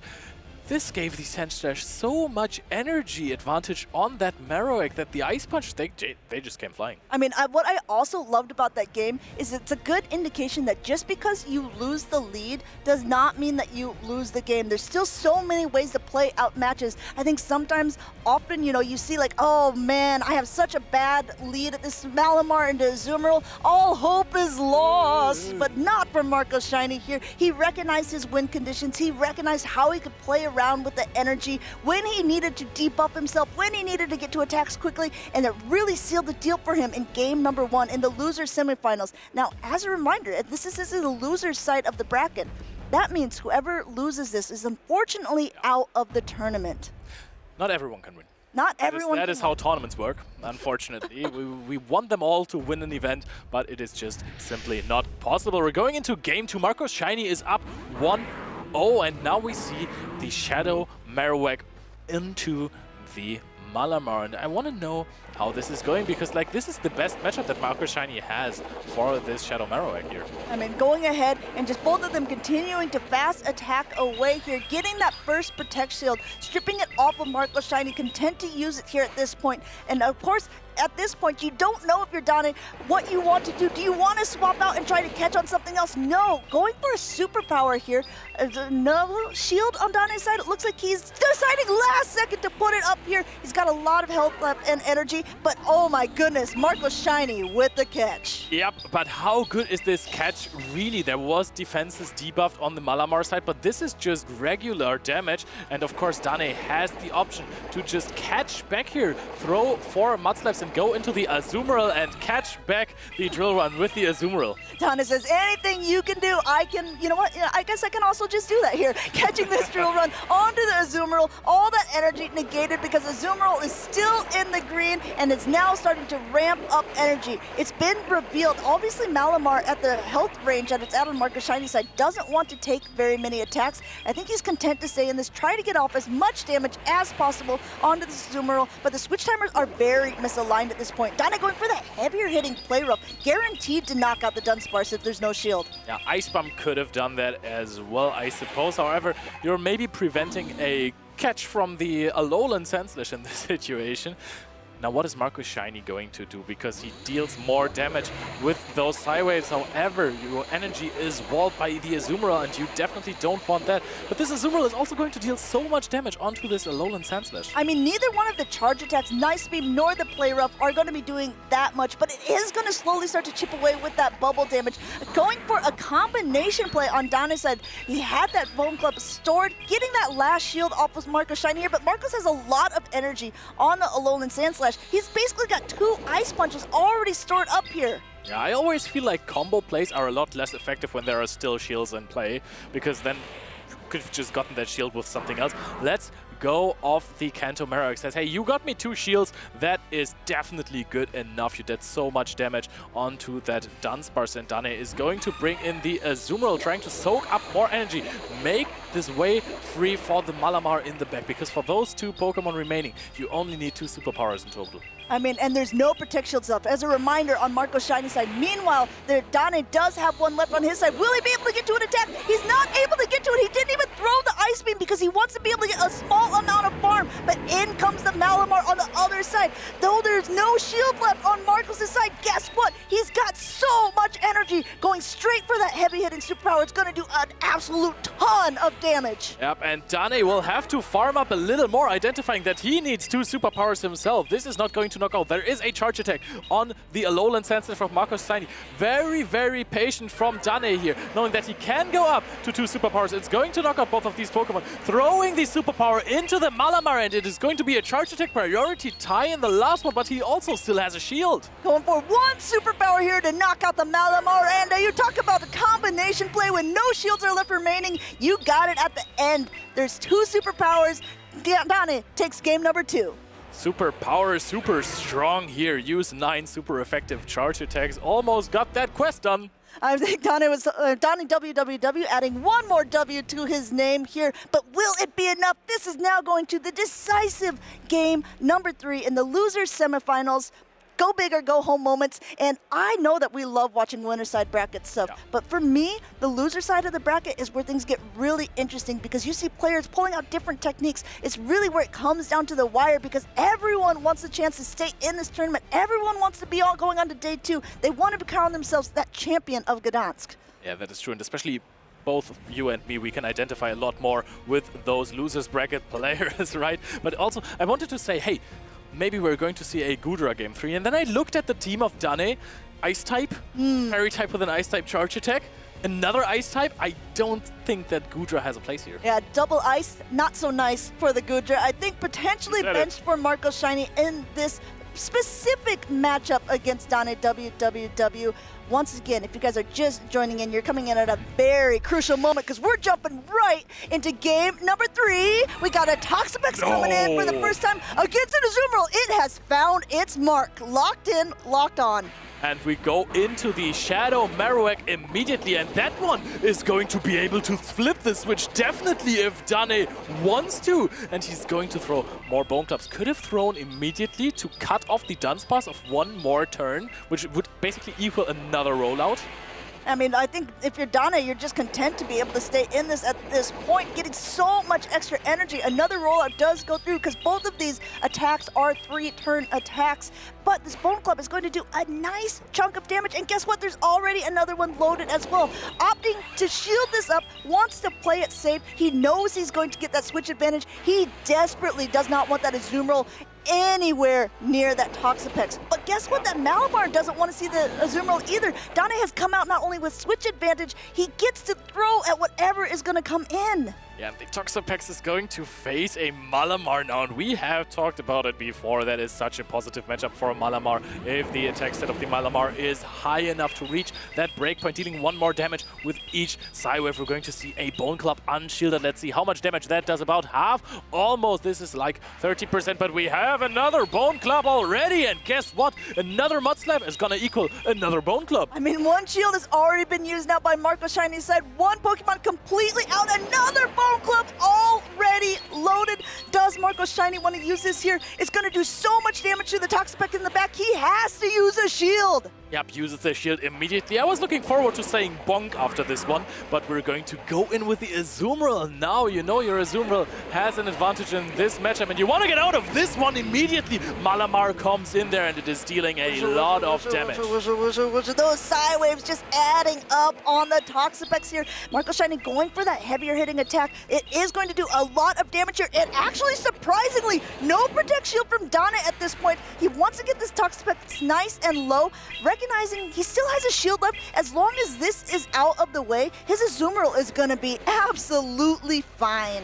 Yep, that is true. Wants to keep that shield. There is getting dangerously low. Throws the Foul Play here. No option to catch for Marcos Shiny. The Foul Play is going to connect. The Toxapex is in a very low range. Is this going to knock out? Even if it hangs on with a slither of HP, Psywaves are gonna slither it all. Psywaves, more like Bywaves, as that Toxapex goes bye-bye here, gets completely farmed down, but there's still a Protect Shield left on Dane's side here. Foul Play coming through, still no Protect Shield being used. Azumarill at this range, it looks pretty happy, pretty hoppy. This bunny, it looks like it's copping its way to victory. Yep, and Dane is so happy about this, of course, because he's going to advance to the losers finals after this bubble is connecting, after the defense is dropping. Okay, we throw an ice beam. Let's drag this out as long as we can. Let's enjoy our special moment here. Dane WWW advances to the losers finals, and if I'm not mistaken, this is day 2 for him. Day 2 appearance in Gdańsk. Dane WWW taking the victory in the losers semi-finals here. Congratulations to him. A trainer who is pretty well known within this circuit. Obviously, these two, oh, look at them hugging it out. And I think if you're Dane, you're definitely all smiles at this stage. Yeah, he has been competing in so many tournaments. Not every time he has had those deep runs, but now once again he has made it to day 2. And for Marcus Shiny, honestly, he has come so close so many times already. I wonder when he is going to have his first really deep run. You know, I don't think that the trainers should be too discouraged, because I really want to think about, even in this season alone, our Dortmund regional champion, Kazim, he was someone who didn't really have many top cut performances. He said he never made day 2, and he went from not even making day 2 to winning a whole tournament. You just need a little bit of luck, a lot of perseverance, the skill, and the team compositions, and I think that Marco Shiny definitely has a lot of those elements. I wouldn't be surprised to see him winning a tournament at some stage. He's very, very good. Yep, sometimes Kazim all needed to do was drop this whimsicott for one tournament. Now he's allowed to bring it again after he has got the big W. This was so well played by Marcus Shiny, getting that double superpower, giving the camera a quick nod, acknowledging, hey guys, you have seen this, right? I just beat Dane WWW in a game. And now coming back in, Dane from behind, he still has this. I think when Dane recognizes that the Dunsparce came in, was like, okay, Dunsparce is actually not a Marowak counter. I think I'm going to be okay. The rollouts are no muy eficaz. That's what it says, at least. Yeah, this one is a rather neutral play. Crazy stuff going on right now. There is going to be an ice beam fired into that Dunsparce. Yeah, there was so much going on in those battles, but they were very, very close. Dane able to take the win against Marco Shiny. Moving on to day number 2, we still have a lot more battles to go in today. Well, I mean, I hate to break it to you, not a lot more battles, but we definitely still have more battles to come, because we still need to round out the rest of the people who will be in that day number 2 competition. That is true. So, Amanda, who was the most impressive performance so far? There's been so many impressive performances. It's hard to say for sure, but Tauntaun has really had a dominating performance so far. We've seen him on screen a little bit earlier, twice beating out 2 very well-known opponents. He was saying that this season seems to be his season. Not only that, last season in Gdańsk, he was the runner-up. He was in the finals. I think he's got potential to do it again. He definitely has potential to win it all. I think for me it was Uden with this Dragon Pull that was so absolutely insane. It was a whole movie to watch, basically. Speaking of movies, we have another video to go until we are going to be back with the next match. Grab some popcorn. I started playing Pokemon competitively 17 years ago, and Pokemon Go as soon as it launched. Competitively, my favorite Pokemon is Serperior with Leaf Tornado. I use pretty much everything, and I come up with teams through trial and error. I want to meet up with all of my friends and teammates, and I want to show that I am one of the very best. I am looking up to Bibelicious, who is and has been the best player in Sweden for many years. The best thing with the Pokemon Go community is just to get along afterwards, eat, have fun, can gaze together, meet each other.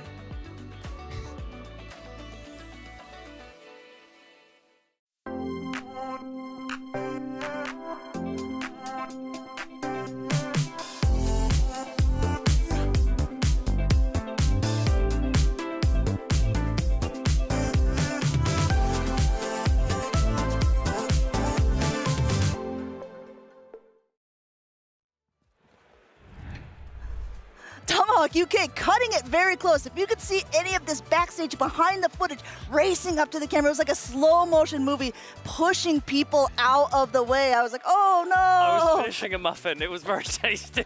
But I am here now. We've got some great games coming right up. Amanda, you look like you were having a lot of fun with those ones we watched. I mean, there's been so many incredible matches going on. There's really, really fun plays. I'm liking the different Pokemon that are being brought into this tournament. A lot of different things, even from our previous tournament in Lille, which was just like basically a week ago. Okay, what's your favorite new pick that you've seen this weekend? So I do like the fact that Zizwilis brought that Shadow Drift Blim. I don't know how much play it had into that last matchup that he had, but I do think it definitely has a lot of play in this whole competition. I mean, it does have a lot of play into those Ariados that we've been seeing a lot of, and those Gastrodon. I'm seeing 2 Gastrodon up on screen here for Scappo and Eamon.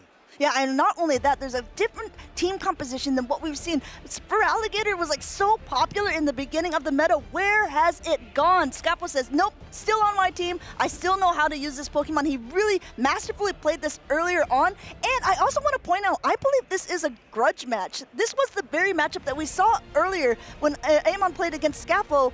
Previously, Scappo knocked him down to the loser side of the bracket. This could be Eamon's potential to get a little bit of revenge. We've seen redemption matches like these before. Do you remember the Colin match against Howie, where Colin and Howie were up against each other, and then Howie lost in the winner's side and Colin lost in the loser side? So these players do have a lot of opportunity to kind of make up for any previous errors or mistakes. Yeah, I mean, that's what I love about this type of tournament, because oftentimes when you interview someone or you even talk to any of the competitors, they'll say, oh, I know I should have won that game if I only would have just did this one thing different, or I meant to do this, but instead I forgot what side my charge attack was on. This is a time for people to actually be able to not only do that, but they can play against the very opponent that they said, oh, I know I could have beat them if I just had one more chance. Now, we've got 2 Clodsire here, both running Stone Edge. Amanda, have you got any views Stone Edge versus Sludge Bomb in this meta? It's so difficult to call, right? Since there's so many Ariados, I do think that Stone Edge is potentially better, but Azumarill is still literally everywhere. If you looked at that day 1 usage, it was Ariados, but right behind it was Stone Edge. I'm wondering if everyone should maybe take a page out of Stone Collection's book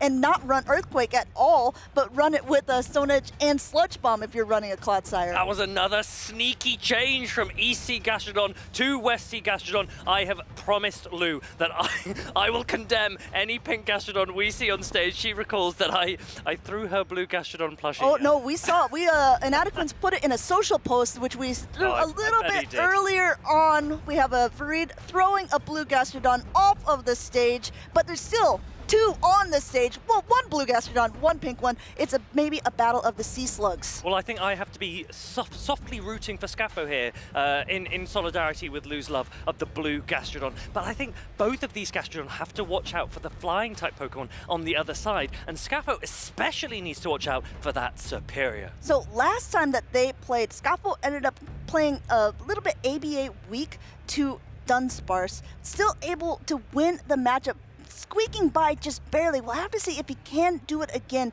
in this very matchup against Eamon. Both of these trainers, once again, reminder, this is the loser semifinals. So just like the last matchup we saw, whoever loses this will be out of the tournament. These players do not want to go home. They know that there are so many championship points still available to them. The most of those championship points are in day 2. Scappo wants to be there. He's been there so many times before. Eamon wants to cement his place in day 2 as well. Now, when I'm looking at Scappo's team, there's 2 Pokemon that typically when you see them, they're in the lead, and that is the Ariados and also that Galarian Moltres. But if you have a Talonflame on the other side, and that's a Pokemon that seems like always in the lead as well. Do you ever want to bring the Ariados? Looks like we're going to lead the Shadow Feraligatr into the Dunsparce. These Shadow Claws aren't going to be doing very much at all to this normal type Pokemon, but Hydro Cannons are going to hurt. That's right. Shadow Feraligatr can actually win the Zero Shield scenario against Dunsparce because Hydro Cannon just does so much damage. But Scappo needs to bear in mind that he is playing an ABB team that is weak to Dugong in the back, so he needs to preserve some of this Feraligatr. Otherwise, he'll need to rely on maybe the Stone Edge from his Clodsire to take that Dugong down. This drill run will look like it's connecting because Scappo decided not to use that shield. Like you said, it does win the Zero Shield scenario. The real question is, how is Eamon going to play it out? Automatically, quickly pivoting into that Dugong, but the Scappo has to stay in this at this range because the Clodsire and the Galarian Moltres, like you pointed out, Tomahawk, don't don't want to face off against this Pokemon. It's a little bit tricky now because you need to come in with Clodsire because you have to at least land one Stone Edge. I like that he landed a Hydro Cannon first. It puts the Dugong into Stone Edge range, but the most important thing is that this Dugong should not be aligned onto the Galarian Moltres. Yeah, Clodsire has a little bit of a better matchup here, already at a Stone Edge. Probably will go a little bit over, wants to throw on good timing, doesn't want to let an extra Ice Shard go through, but Eamon shielding this up, recognizing, okay, if you're coming in with a Clodsire to my Dugong, I can pretty much predict what's in the back. Yeah, Eamon definitely thinks that his Dugong has more play, and he needs to recognize that Gastrodon cannot be aligned against Galarian Moltres in the back. Scafo is letting this Clodsire take the Icy Wind. It knows it can hold on, and here comes the Gastrodon to punish that Clodsire. Clodsire goes down. Really, really smart play from Eamon. Yeah, but at the same breath here, those body slams will start to add up, but Galarian Moltres has a pretty domineering matchup here.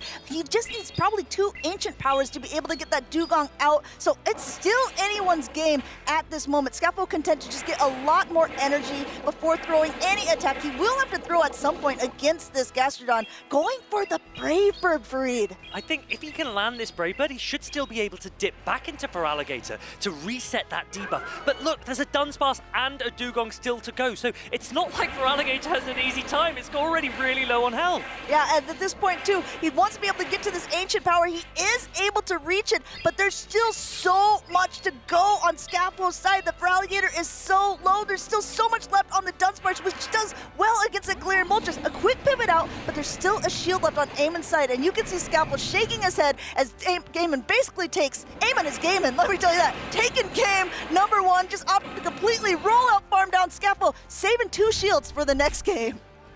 See, that was the really smart thing from Eamon there. He said, go on then.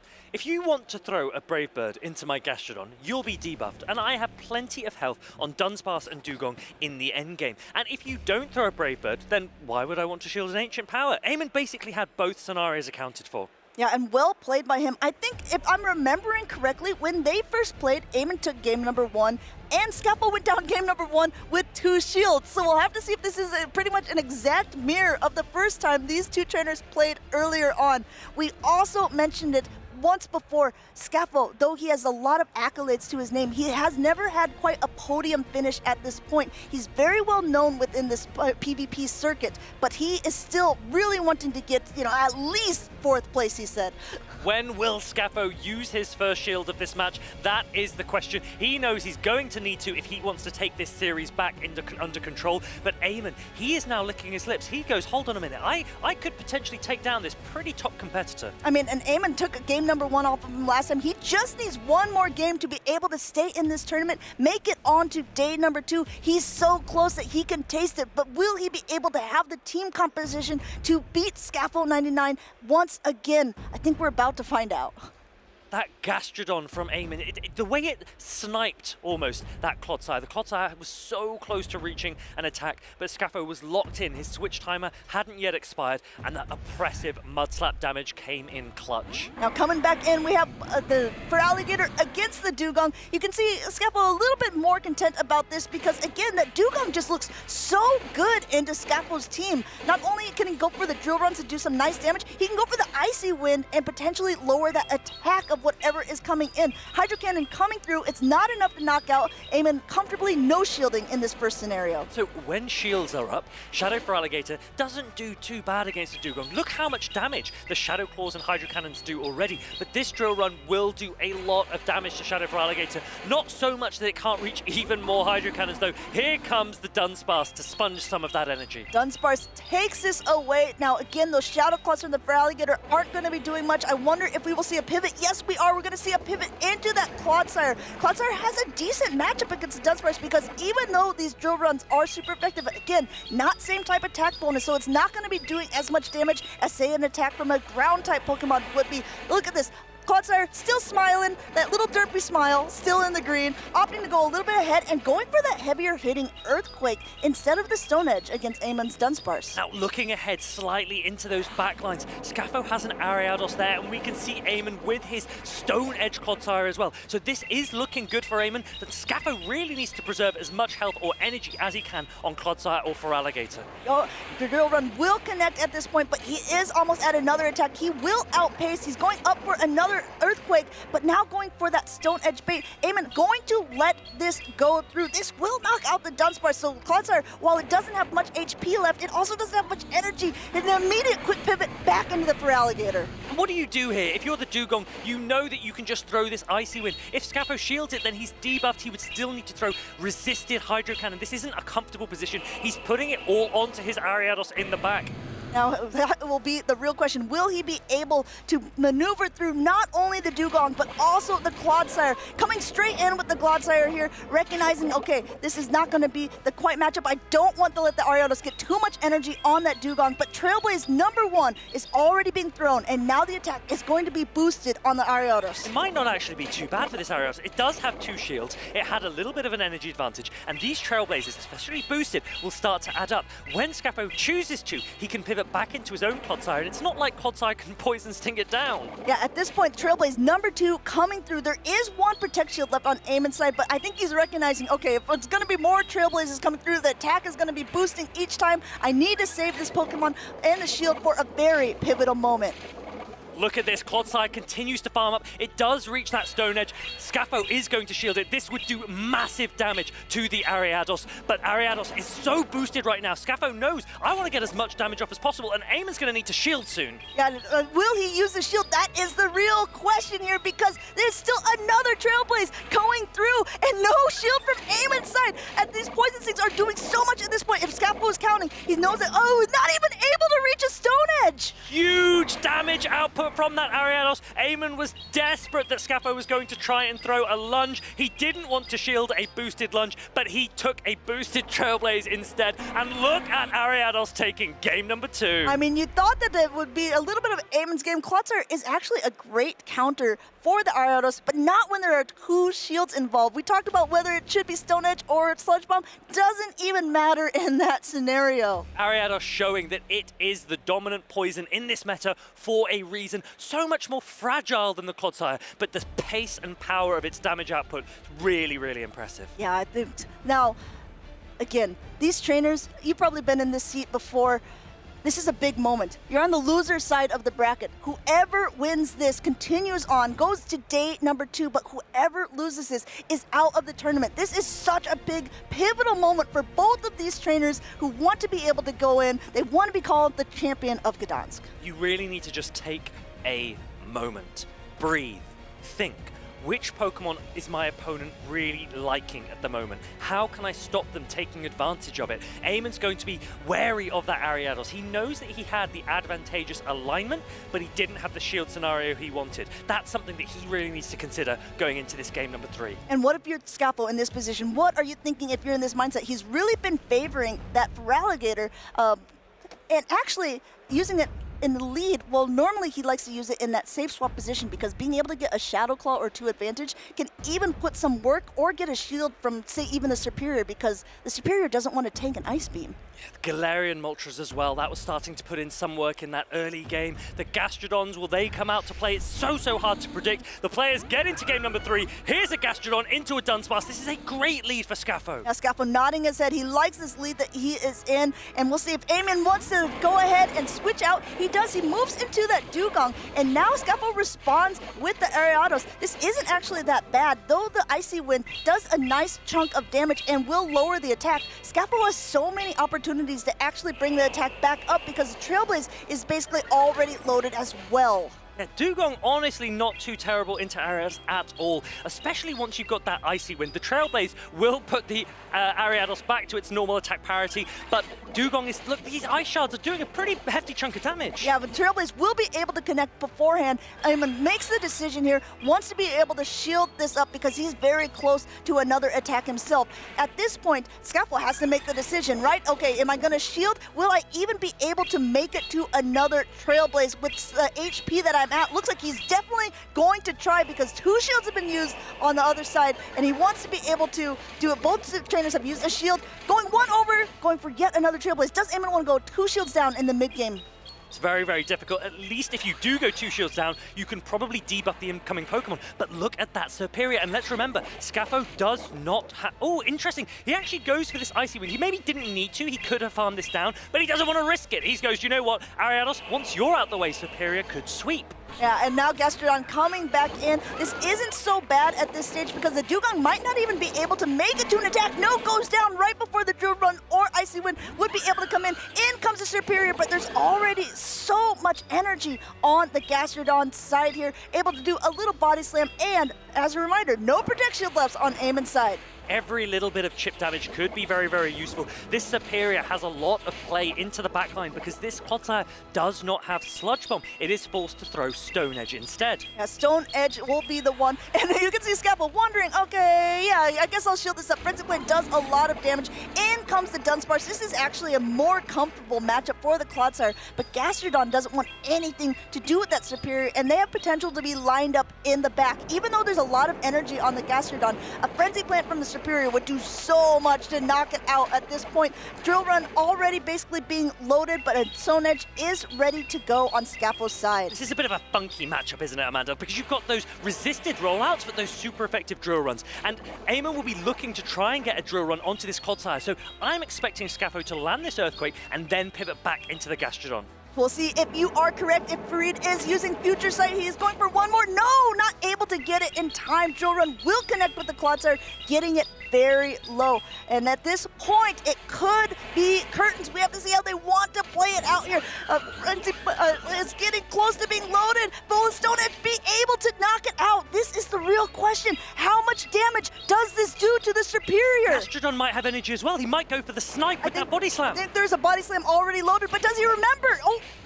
He gets it! He calls that Eamon was going to stay in the Vine Whip. The Gastrodon comes in. Gastrodon is a Superior counter, confirmed. In comes the Dunsparce, but not enough left in the tank. One more mud shot to do it. Scappo not only takes out Eamon once, he takes him out twice. He's going on to day number 2. You see him pumping his fist as he is ready to go. He is so pleased. That was sensational play. Really, really intelligent. He waited. He thought, Eamon, you think you can farm down my Clodsire?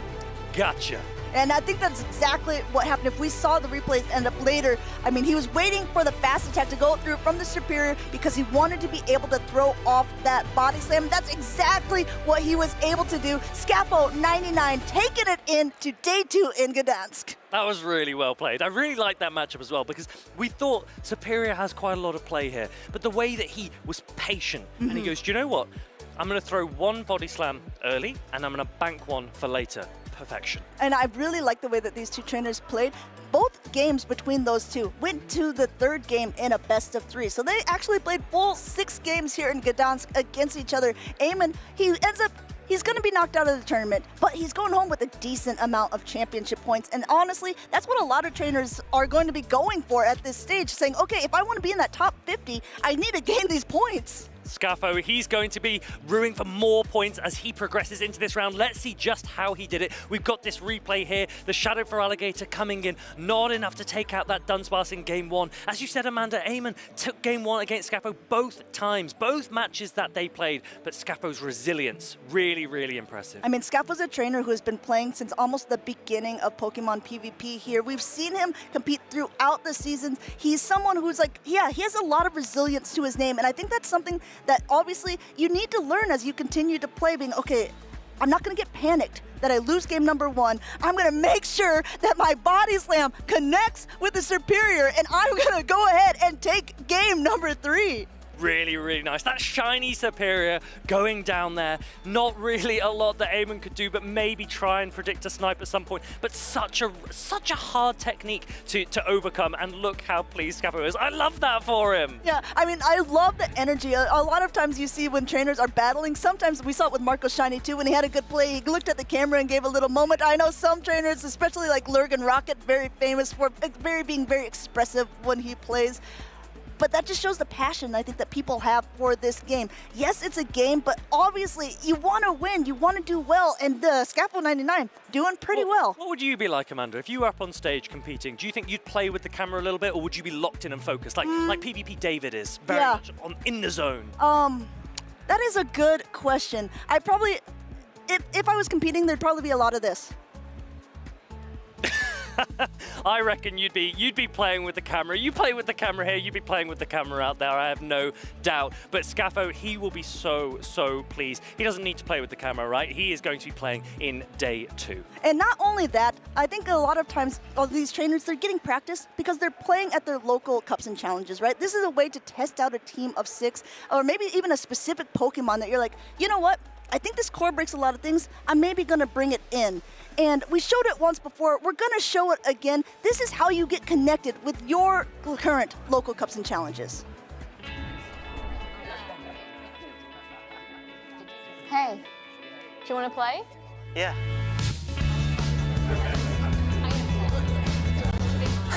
Nice. One shot?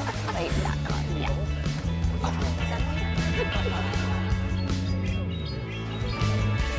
I'll use twin cannons. Great game, guys. Bye. See you next week. Come play at your local Pokemon League. And here we've got those Pokemon League, those locals that you should all be playing at. So many prizes available, but also so many opportunities to meet players, to meet new competitive players. You can learn more, you can trade more. Amanda, have you been attending locals? I've been helping set some up in Belgium. I was telling Leo before, last season we had a local cup and challenge where there was players from Luxembourg, Germany, Belgium, and the Netherlands all competing. There's going to be another one coming up, I believe, next week in Belgium. So, I mean, I think, yeah, definitely make sure you're scanning this code, everyone. See what is near you, what you can be playing in, because you can be winning some prizes. You can be winning championship points. And also, it's just nice to be able to support those local shops that are putting on these things for all of the players. And you get some nice little packs when you enter as well. You get these tournament packs with special little emblems on the cards that you can get inside them. And some collectors really love those. Yeah, I think that a lot of trainers, especially like Inadequates, he's always bringing different Pokemon to these different cups and challenges, which makes it really hard for trainers to guess what he actually wants to bring when he's in a regional competition. But he's already testing out. He's, doing a little bit of try testing here. Okay, I know that if I play this Pokemon 9 times out of 10, all the trainers are leading a specific Pokemon against my team, and you're being able to just kind of pilot that in your local cups and challenges rather than trying that out on the big stage. And my for the favorite first thing time. is when he brings those spicy Pokemon, he often puts out some content, showcases how well he did with them. When he doesn't do so well, he pretends he never attempted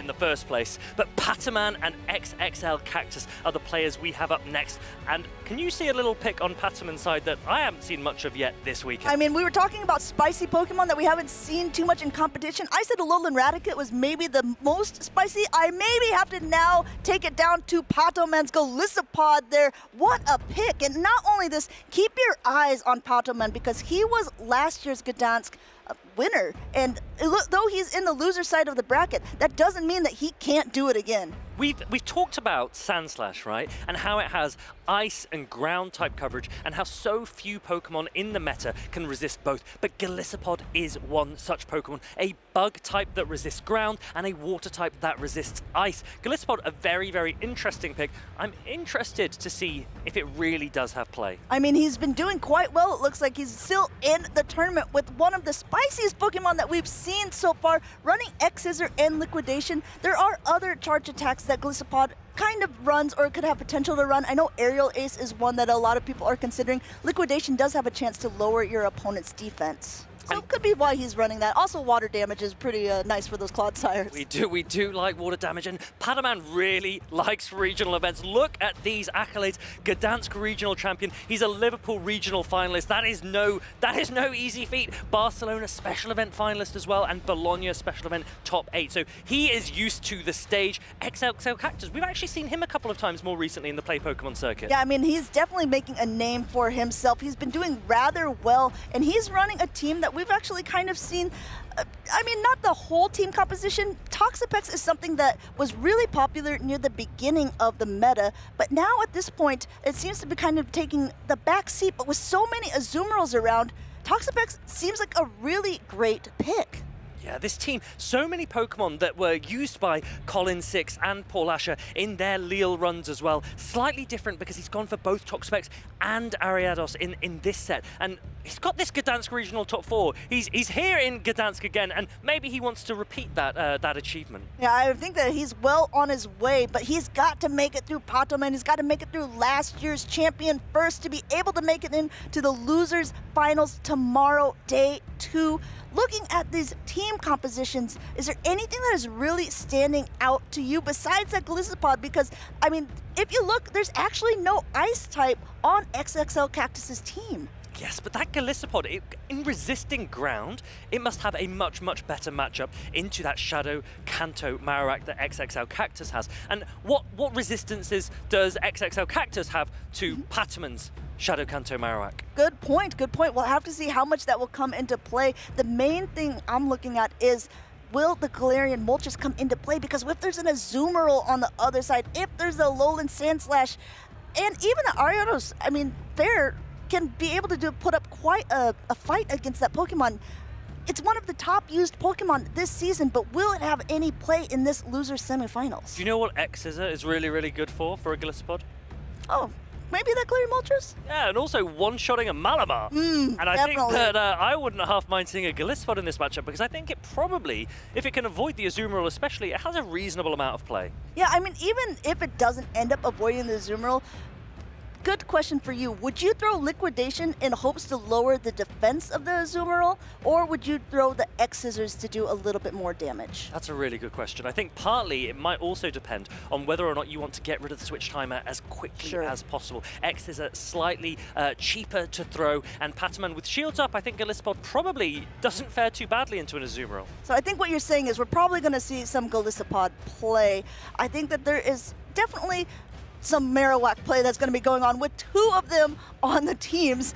There's a good chance at least one of the opponents will bring it in. Both of these trainers kind of making decisions. Looks like they're locked in. They're ready to go. We're getting into it here. We got the Ariados against that Marowak in the lead. And we know that Shadow Kanto Marowak, the Mud Slaps do so much damage. Ariados can throw a Trailblaze if it wants to do super effective. It can throw a Lunge if you want to debuff. But look how long, by waiting for optimal timing, look how much damage you've taken already. Yeah, going ahead, throwing here, and it looks like Pataman, is he going to use a shield? A potential Trailblaze would do so much damage, but the Lunge actually doesn't do that much. Even though the attack is lowered, Pataman is still in the driver's seat, forced to now throw that heavier hitting attack of that Rock Slide, and no shield from XXL Cactus. This Rock Slide will do a ton of damage, super effective, takes the Ariados into the red, and enough that it can't even get off that Trailblaze. Now, Pataman wants to come straight into his own Ariados. He basically calls it.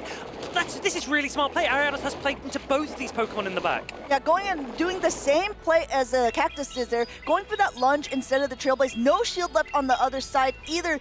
We saw how much damage it does. It's going to bring it down to about half health here, but there are still 2 shields left remaining on both trainers' sides. XXL Cactus going for the exact same play as Pataman, but Pataman's shielding this up instead. Pataman is like, I have learned. I do not want to take the Rock Slide that you took. Instead, I will reach that second Lunge and force a shield from Cactus. Now, this is going to be able to lower the attack even more, so these Mud Slaps are not going to be doing as much damage. Meanwhile, the debuff has been cleared from Pataman's own Kanto Marowak. We'll have to see how he wants to play it. Going for the heavier hitting Rock Slide, this will be enough to knock out, even if it's double debuff.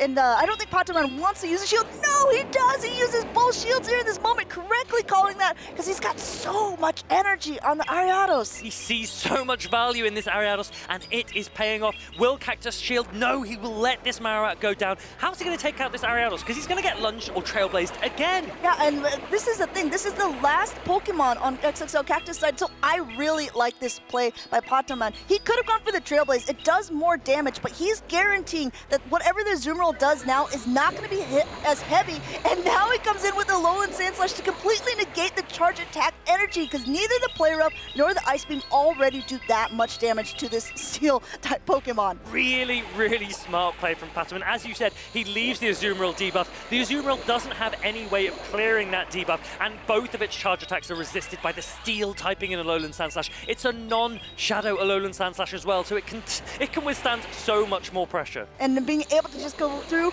even though these are powdered snows, they're not going to be doing as much damage. The drill runs are going to be able to connect. Azumarill is very bulky, but it might not have enough bulk, especially it's now that it's been debuffed, to be able to completely take out 3 different Pokemon. And once the Azumarill starts to throw this energy into this Alolan Sandslash, Padaman still has his own Shadow Kanto Marowak in the back if needed. But honestly, Alolan Sandslash is putting in so much work here. I think Alolan Sandslash is putting the Azumarill out of his misery at this point, saying, okay, have this drill run. I think it might be just about enough to knock you out. Might be just enough to get me game number 1. Pataman takes the lead. That is a really, really nice win. Dominant win there for Pataman. Now, Pataman is a player that we know has so many achievements under his belt, but maybe hasn't had the start to this season that he's wanted. Could this be his weekend? I mean, this was his weekend the last time he played in Gdansk, so there is a chance that it's going to be, once again, he is on the loser side of the bracket. In a double elimination tournament, that means he has to play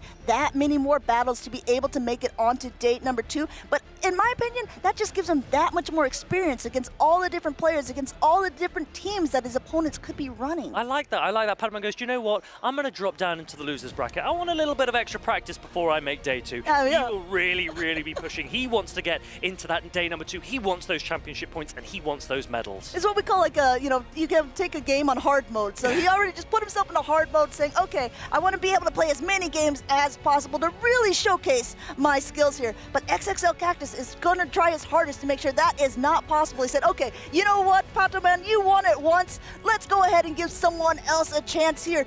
We see so many times what we call a reverse sweep. This is just a best of 3. If XXL Cactus can take out the next 2 games from Pataman, he's staying in this tournament. He's making it on to day 2. He's just got to get a little bit of the alignment here. I mean, a good way to start for him, Toxapex onto Azumarill, but we'll have to see if that even goes into play. Cactus, he had his head in his hands. He's like, well, I didn't sign up for hard mode. Why do I have to play Pataman here in the losers round? This is a player you'd expect to see all the way in those grand finals. It's not going to be an easy way back for him, but he needs to lock in, focus, and just do the best he can. I mean, these team compositions are pretty interesting. Both of them, honestly, I would have said at the beginning of the season that Galarian Moltres is spice. But now that it's making day 2, top of day 2 usage in Lille, it's always making day 1 top 12.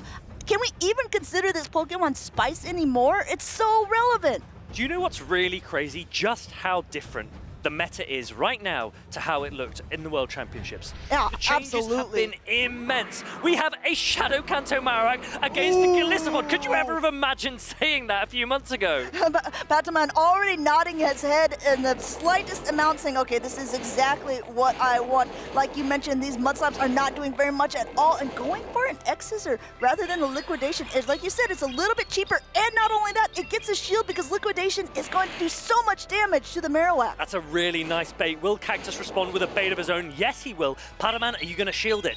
Yes. It looks like both of them say, okay, if you bait, well, I can bait too. I want to save a little bit of energy here, and Pataman is almost at another Liquidation himself, going 1 over. He wants to go on Charge Attack Priority. Both of them going a little bit over here.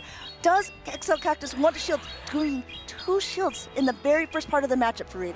Yeah, they've really wanting to preserve the alignment that they've got here, and Cactus is going to go for another bait. These Bone Clubs, they are resisted. Bug resists ground. Will Pataman recognize it's a bait? No, he's going to shield. He really wants to win with this Gliscopod. Looks like he's going to be able to outpace. Even so, he's got to throw right away. Another Bone Club is going through. Luckily for Pataman, this is not enough to knock him out at this stage. I don't know if we'll see a quick pivot from XXL Cactus side, or no, he's going to try to go ahead, let the Marowak go down, because there's no Protect Shields remaining, and there's very little health left on the Gliscopod to be able to farm down with whatever will come in on XXL Cactus's side. Gliscopod putting in a lot of work there. The Marowak goes down. And Azumarill comes in, so it actually gets quite a nice farm here.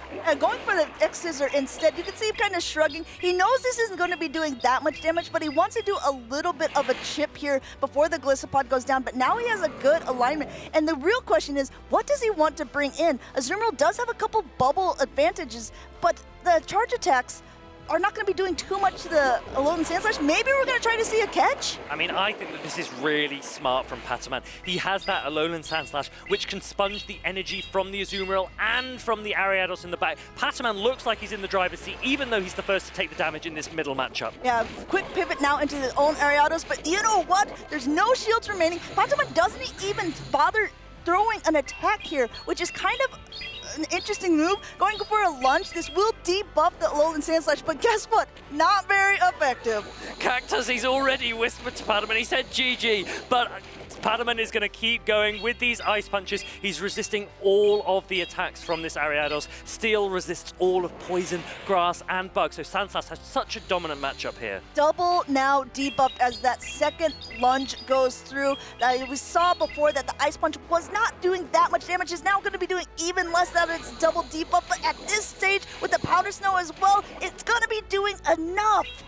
And let's remember, Pataman has banked 2 Trailblazers on his own Ariados. It will win Charge Attack priority against that Azumarill, so he'll be looking to come back in as soon as possible. Here it is, there's the first. He's got the second one already lined up. We're expecting a back-to-back, Amanda. A Trailblaze #1 coming through. Not only is it super effective against the Pokemon, it's boosting the attack, and guess what? Second one already loaded. Look at that, Galissapod doing the work it needed to do in the lead. Ariados doing the work it needs to do in the back. Pataman with such a dominant display. Here comes Cactus's Pataman, Ariados back in, but there's not a huge amount it can do to an Ariados and Sandslash. Yeah, at this stage, Pataman content to be able to let this take it down, saying teamwork, making dream work here. Those Pokemon on his team doing a lot. Another Trailblaze coming through, enough to get him. Game #2, Pataman going in to day #2 on the loser side of the bracket.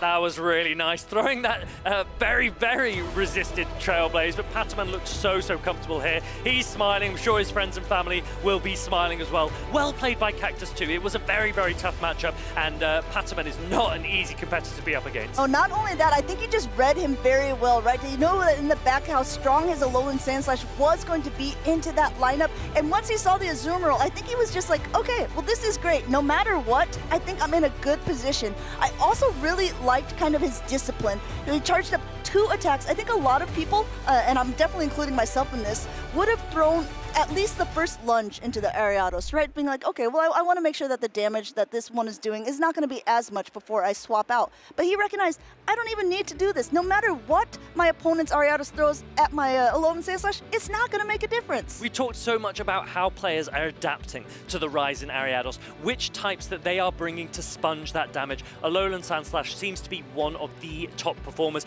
Pataman makes his way into day #2. He's a player that probably before the tournament you would have expected to do so, but when you achieve it, it still feels pretty good. I mean, I think we had our eyes on him from the very beginning. Obviously, if a trainer is a regional champion, you want to see how they're going to be able to fare. They want to see if they're able to hold on to this title. Though he is in the loser side of the bracket, he has been making some very strong performances. Pataman being able to take game #1 with this drill run against the Azumarill, and then we saw him also being able to take game #2 against the Ariados. Amanda, I'm going to ask you a question. Okay, I'm going to give you an answer. What do we think of Galissapod?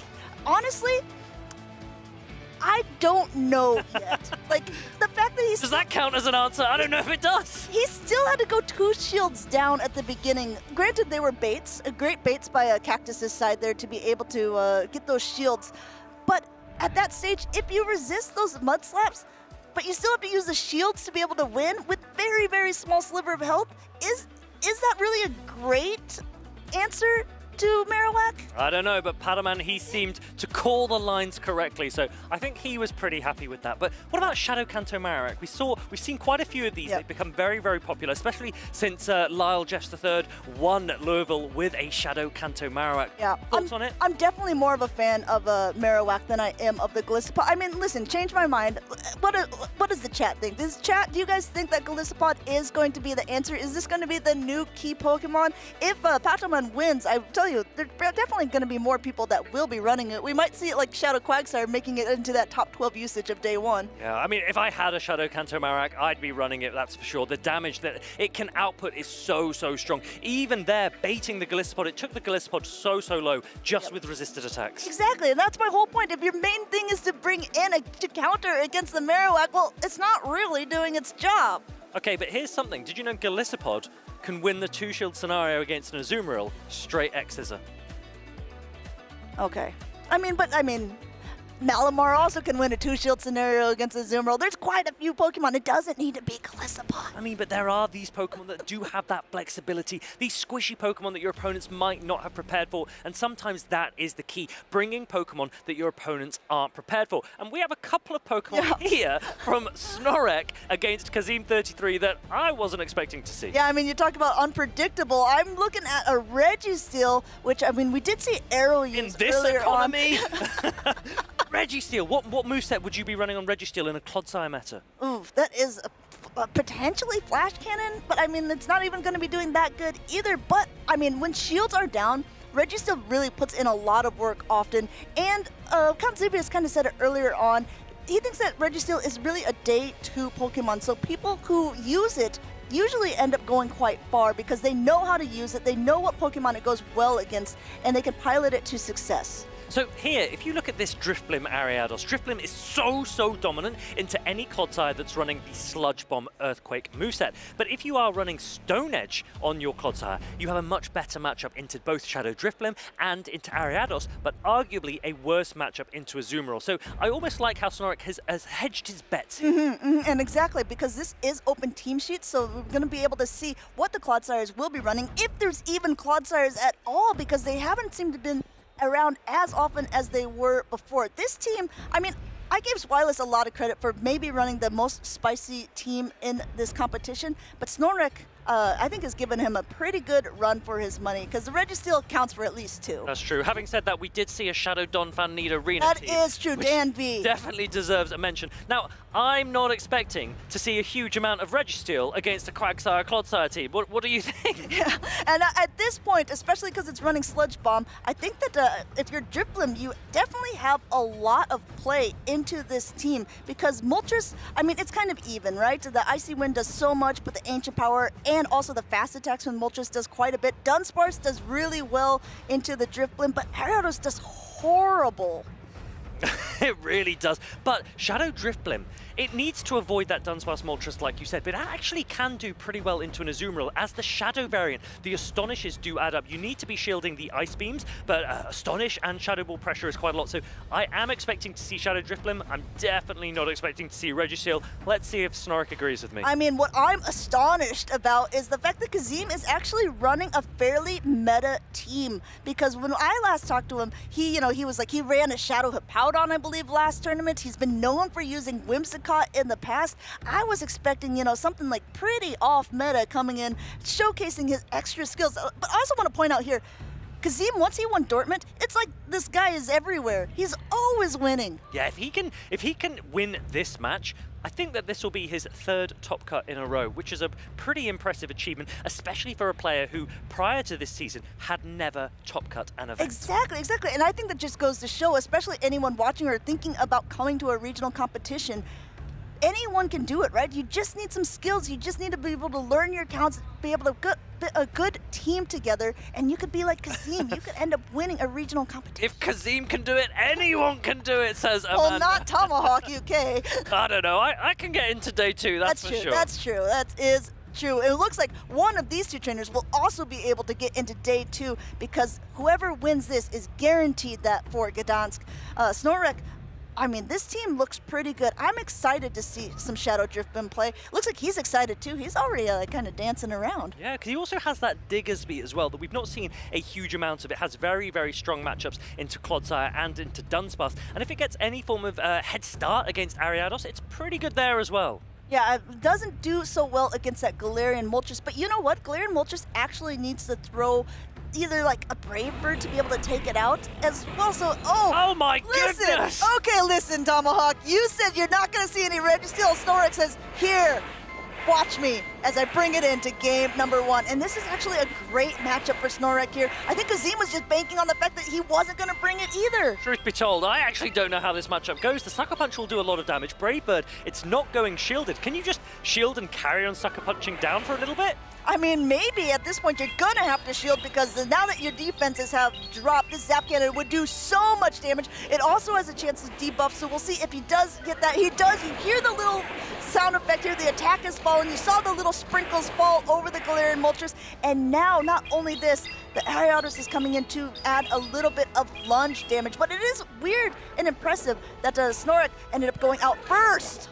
Wow, look at the amount of damage that did to that Galarian Moltres. Kazim's jaw drop, mine did as well. The Ancient Power no shielded as well, that is huge. I mean, at this point, dude, because you see Kazim shaking his head. He's down a shield at this point. Now coming into the Ariados, but it's already a lunge is stored on Snorlax's side. This is going to lower the attack of Kazim's Ariados. You can tell the difference between them because one is a shiny. Yeah, one is that pink Ariados. Lots of players using pink Ariados, typically with higher attack, for that charge attack priority. Kazim's not going to risk it. He's going to throw a lunge before Snorlax gets to another attack. Going ahead, this might not be even enough to take it out at this point, and a quick pivot by Snorlax back into the Registeel here to be now met by the Quagsire, and this is a much more comfortable matchup for Kazim, but even still, doesn't want to take a Focus Blast, wants to go this Aqua Tail immediately and try to get it out of the way. Snorlax not even bothering to shield. Is it enough? Not quite! Oh, he actually had the Focus Blast. He waited a moment, didn't manage to throw it, but now the Shadow Drifblim could show just how strong it is against a Ground-type Pokemon. He needs to make sure he shields the Stone Edge. Do you call a bait? I don't know if it's worth risking it. I mean, at this point, too, you have to see Snorlax has 2 shields. Going for a shield here. No, not even calling the bait, but at this point, doesn't even matter. Look how much damage this Quagsire has taken by just fast attacks alone.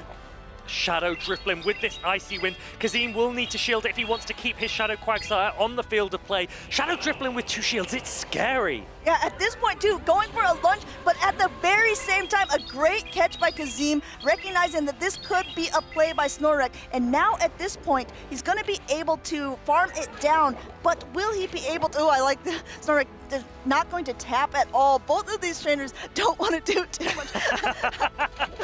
Kazim waves to the crowd as now he's able to take out that Ariados, but he wants to be able to throw at the Drifblim, going for the Trailblaze instead of the lunge. This one will make the boosting of the attack, and I think he's going to go for the lunge next. I think Kazim recognizes that Ariados is putting little to no pressure on this Shadow Drifblim. Shadow Drifblim has a shield that it will use on the Shadow Quagsire and probably just commit to an Astonish down. Yeah, at this point, the writing may be on the wall because those Mud Slaps aren't going to be doing too much damage at all.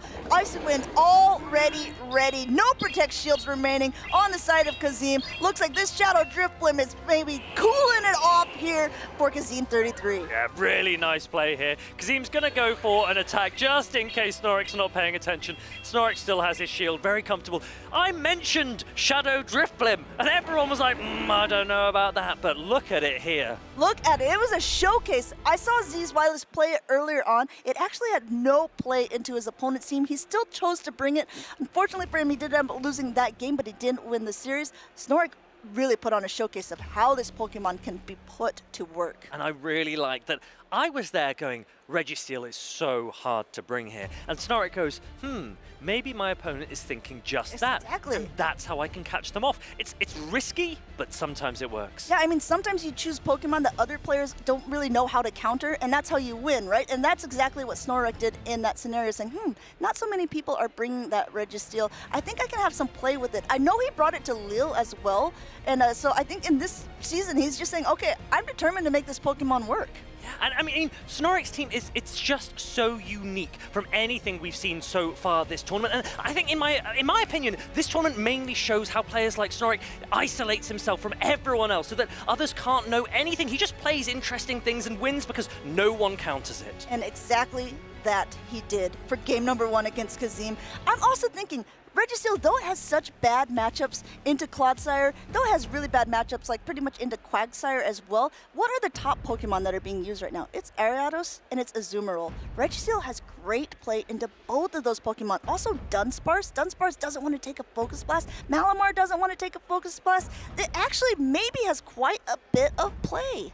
I guess if you basically identify everything that is strong against a Registeel and you bring a hard answer to all of them, then maybe you are giving it exactly the amount of protection it needs. Yeah, I think that, I mean, he knew a Brave Bird wasn't going to knock it out from the Galarian Moltres, but it force Kazim to make a decision on his side, and he's going to have to make another decision as well, because if Kazim wants to stay in this tournament, if he wants his third top cut, he's got to get past Snorek, he's got to get past that Shadow Drifblim, and he's going to go into game number 2. Great lead for Kazim here with that Dunsparce into Ariados. Let's see what Snorek chooses to do. Now, looking already at those backlines, I think everyone is. Snorek has actually played 3 times weak to that Galarian Moltres, and he's going to have to think to himself, how am I going to deal with it? Because my Ariados is stuck here, and if my Drifblim's up against it, I'm in trouble. Yeah, not only that, he's played very soft ABA to the Drifblim, to the Dunsparce itself, right? If you have a Drifblim in the back, you have to stay in with the Ariados at this point because you need this Pokemon completely out of the way. Now, there is a situation where if you double shield your Ariados, you can win against a Dunsparce. The question is, do you want to do that? Is that the outcome you want, particularly when your opponent has a Galarian Moltres that shields down can start nuking everything? I mean, but think about this too. If he gets taken out by the Dunsparce, he can't Shadow Claw down, and the rollout damage on the Drifblim is going to be, I mean, what he's going to do, try to Astonish down either? I mean, at this point, he's got to get that Dunsparce out of the way. Oh, he's actually let a whole roll out through, but only if Kazim shields this attack up, which he might do. No, he's going to let this go. He's going to get that lucrative farm against this Ariados with his Shadow Quagsire. An immediate quick pivot into the Shadow Feraligatr, and now being met by the Moltres. At this point, there are 2 shields. You can completely Sucker Punch down if you shield both of these here.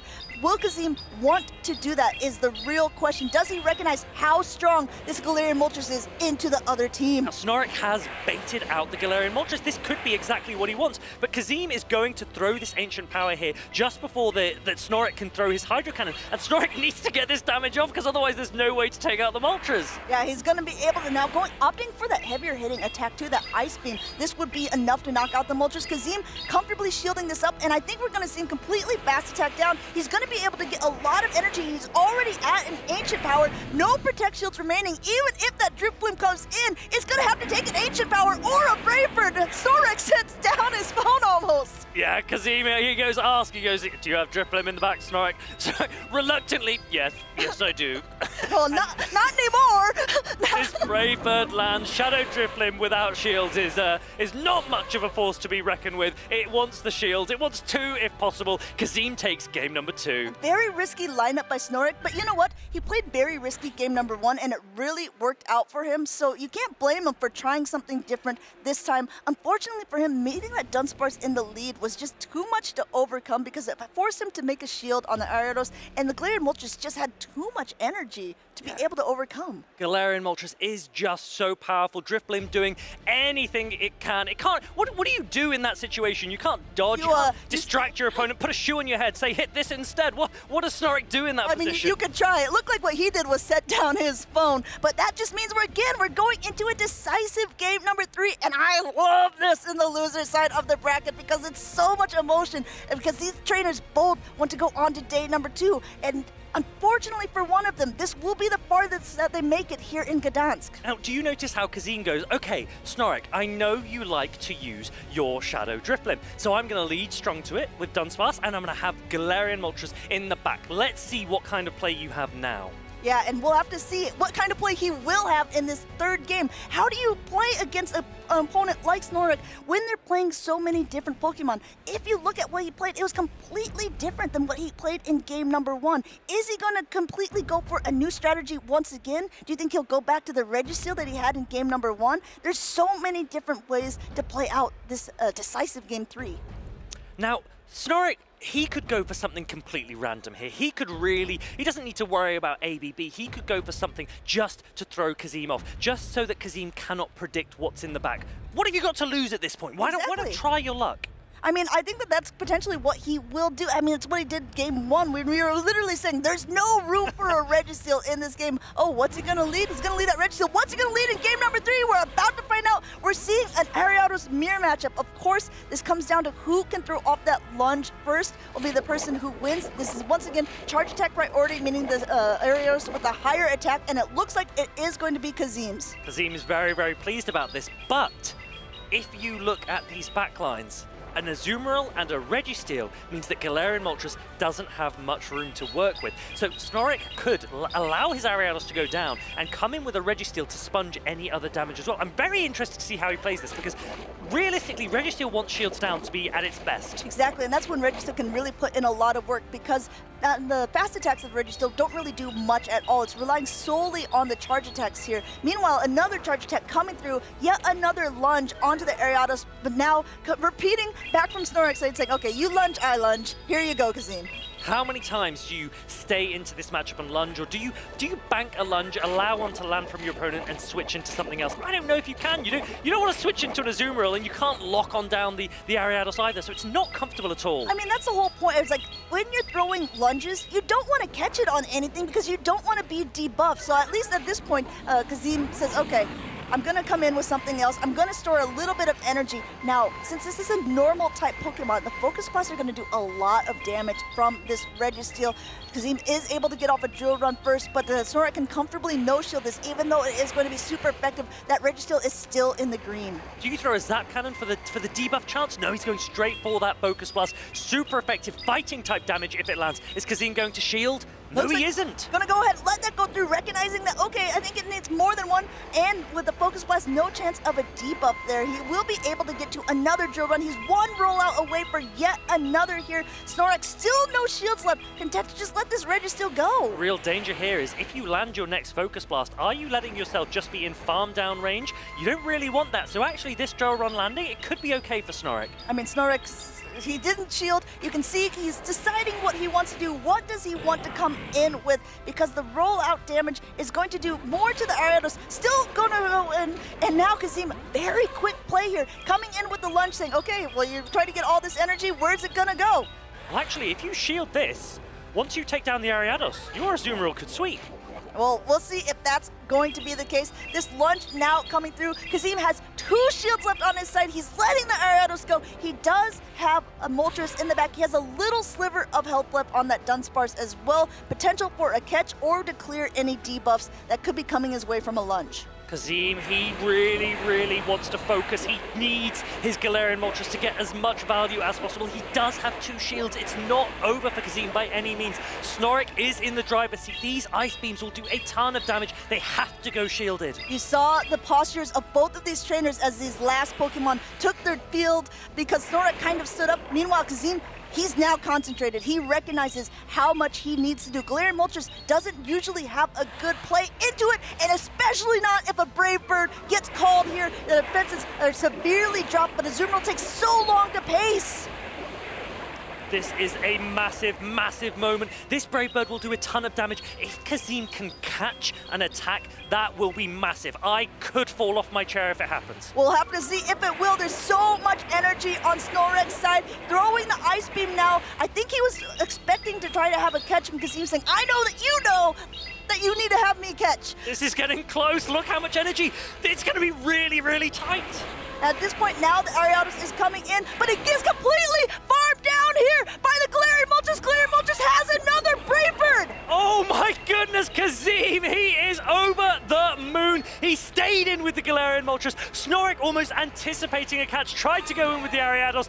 Kazim takes game number 3. And makes it once again into day number 2, the 3rd time for this trainer in this season. Congratulations to Kazim coming in from the loser side of the bracket there, and congratulations honestly to Snorlax making it so far with such an interesting and divisive team composition. Like, very well played by him. He's going home with a lot of championship points and hopefully a smile on his face. Wow, Kazim 33 committing to the Galarian Moltres. What a Pokemon. If it were a Mandibuzz, there's no way. There's just no way you're taking down that Azumarill. But Brave Bird damage, oh baby. I mean, at that point too, there was so many potential things that could have happened, right? And Snorlax was expecting a catch because if people Brave Bird, usually what happens is they swap out after that point, saying, okay, well now, you know, my defenses are lowered. I don't want to take any extra damage. I can clear this debuff by coming in with the Dunsparce. And Snorlax, I mean, he was waiting for it. You saw it. He was like, he's going to clear it, right? No. And they finally had to throw. There were a couple of things in there that I thought were really smart. Kazim recognized, he goes, look, yes, your bubbles are going to do more damage because I've thrown a Brave Bird, but I have shields for the Ice Beams. That's what's important. And then in the end game, Kazim paused. He didn't allow the attacks, the fast attacks, to align like they normally would, and that threw Snorek a little bit. Snorek was then a little bit worried. He goes, am I going to get caught? And actually, in anticipation of a catch, he makes a switch of his own. The Ariados not able to Poison Sting down the Moltres. Yeah, we saw this one time. A Brave Bird was enough to take game number 2 for Kazim here. And then, you know what? Kazim was like, I liked Brave Birding so much in that second game. I think I'm going to do it a lot more in the third. Yes, so many Brave Birds coming through. Kazim 33, I love the way his eyes lit up when he realized, he goes, hold on a minute. I think I've just won this. I mean, honestly, you saw the posture change when he saw there was the Moltres into the Azumarill. Kazim was like, okay, it's business time here. I have to be fully focused to be able to win this. There's still a chance for me, even though it is not a good matchup. I've got 2 shields on my side, and that's exactly what he did. You saw him kind of focus in a little bit. He's like, okay, I have to make sure that I'm getting my counts right. I know what his win conditions are. Does he recognize mine? Now, I did like Snorek's team for that game 3, and I wonder if instead of coming straight in with Registeel against Dunsparce, where one Focus Blast isn't enough, do you throw an attack first? Do you throw a lunge? Do you really soften that Dunsparce so that it can't get the damage output it wants, and then you put it in Focus Blast range? Would that have made a difference? I mean, honestly, that's what it's well known within our Pokemon Go community. We call it the chip and dip strategy, right? Being able to throw a little bit more damage onto a Pokemon before swapping out. I mean, it definitely changes the shield scenario, right? Because Kazim knew that one Focus Blast or Zap Cannon, if Snorek wanted to try to go for the debuff, was not going to be enough. But if you were at that low health, would you have shielded in that scenario where you say, okay, maybe I can get off another drill run? It's very difficult. It's very, very difficult because, as we say, if you do shield and you throw that Focus Blast onto a low health Dunsparce, you're not reaching another attack, which means you're just giving free farm for your opponent. So I can understand why he no-shielded. The question that I want to ask you is, do you think Registeel has play in this meta? We've not seen a huge number of Registeel. We've seen Arrow perform well with it. You tell me. Well, yeah, we did see Arrow perform well. I don't think Snorek performed bad with it either. I mean, I think that it definitely has a lot of potential. And like I said, with so many Ariados and so many Azumarill, it definitely has a lot of targets. But I'm more interested to see how Kazim handled that Registeel. We have an interview with him, and I can't wait. Hello everyone, I am joined by Dortmund Regional Champion and back-to-back Day 2 competitor Kazim. How are you feeling about this? I feel amazing, Leo. I was knocked out, I think, pretty early in the winners bracket, and then I realized I think I'd have to win 4 games to make it to Day 2. And every single match came to a game 3, and we managed to pull through and get the right calls. Haven't been on top of my game, but I guess it was enough.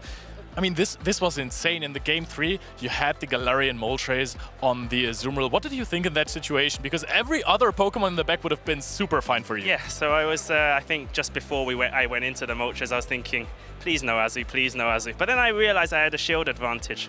And because Galarian Moltres has access to Brave Bird, and it kind of paces at the same rate to Azumarill, I felt fairly confident. So Galarian Moltres is a ton better than Mandibuzz. Mandibuzz could never do such a thing to an Azumarill. And here you have it, a dark flying type taking on the bulky Azumarill, thanks to that Brave Bird access. And I think he tried to catch in the end. I think the Ariados was dry on energy, farmed it down, and just about survived the poison stings. I wasn't even looking at my health. I just thought, yeah, that was it. And luckily got through. So, talking about Ariados and being dry, what was that lunge in game 1? So I led Moltres into Registeel. I know it's actually a decent matchup if you play the 2-shield scenario, because Registeel with the lock-on has very little fast attack pressure. I went straight Brave Bird because it does a lot more damage than the Ancient Power. And then he comes in with his Ariados, lunges me. I'm like, oh, I can tank a lunge. Without remembering, I threw a Brave Bird earlier, and then it does a lot more, and you see my face, and I'm like, uh-oh, I should have just gone into my own and soaked the damage on my own Spider. But we did lose that game. I don't know if that actually played a part in it, but it was a funny moment, and I'm sure we watched that one a few times. All right, thank you so much, Kazim. You have had a long day of Pokemon Go, and you made it to Day 2. Once again, congratulations. Thank you for your time. You guys don't go anywhere because we have a small video coming up, and then we also have our outro session, so see you in a minute. Trainers, it's time to elevate your competitive play. Have you been playing a lot in the Go Battle League, but not in the Show 6 Spring 3 format yet? Allow me to help you on your way. My name is Martijn, also known as the 2024 World's Finalist in Adequance. Like many of you, I honed my skills in the Go Battle League. The Go Battle League is a PvP game mode where you can play against trainers all over the world. In the battle menu, if you swipe left, you can build your team of 3 Pokémon that you can use to battle with in the Great, Ultra or Master League. Go Battle League battles are blind, meaning that trainers have no idea what Pokémon they will go up against. While facing other trainers, you progress through the ranks to receive a numerical rating. Your rating determines matchmaking against trainers of similar skill. You win battles to climb the ranks, starting from Ace to Veteran to Expert and finally to Legend. On top of that, you also earn in-game rewards. The Go Battle League is a great way to develop and hone your skills in PvP. The Show 6 Spring 3 format is a bit different from the Go Battle League, however. You will find that the Show 6 Spring 3 format requires team reading skills and prediction abilities. It offers another dimension of PvP and enhances your understanding of the game. Success in Show 6 Spring 3 isn't about grinding ranks. In fact, the first Pokémon Go EYC champion had never reached the Legend rank before. Many grassroots formats have been supporting this format for years. And Show 6 Spring 3 in the Open Great League meta is also the format for the official Pokémon Go Championship series. Competitors receive a competitor's kit and can win cash prizes, booster packs and qualify for the World Championships to win even more prizes. Remember, every champion started with you are now. Are you ready to take the next step? Visit Pokemon.com/compete and start your road to victory in the world of Pokemon Go.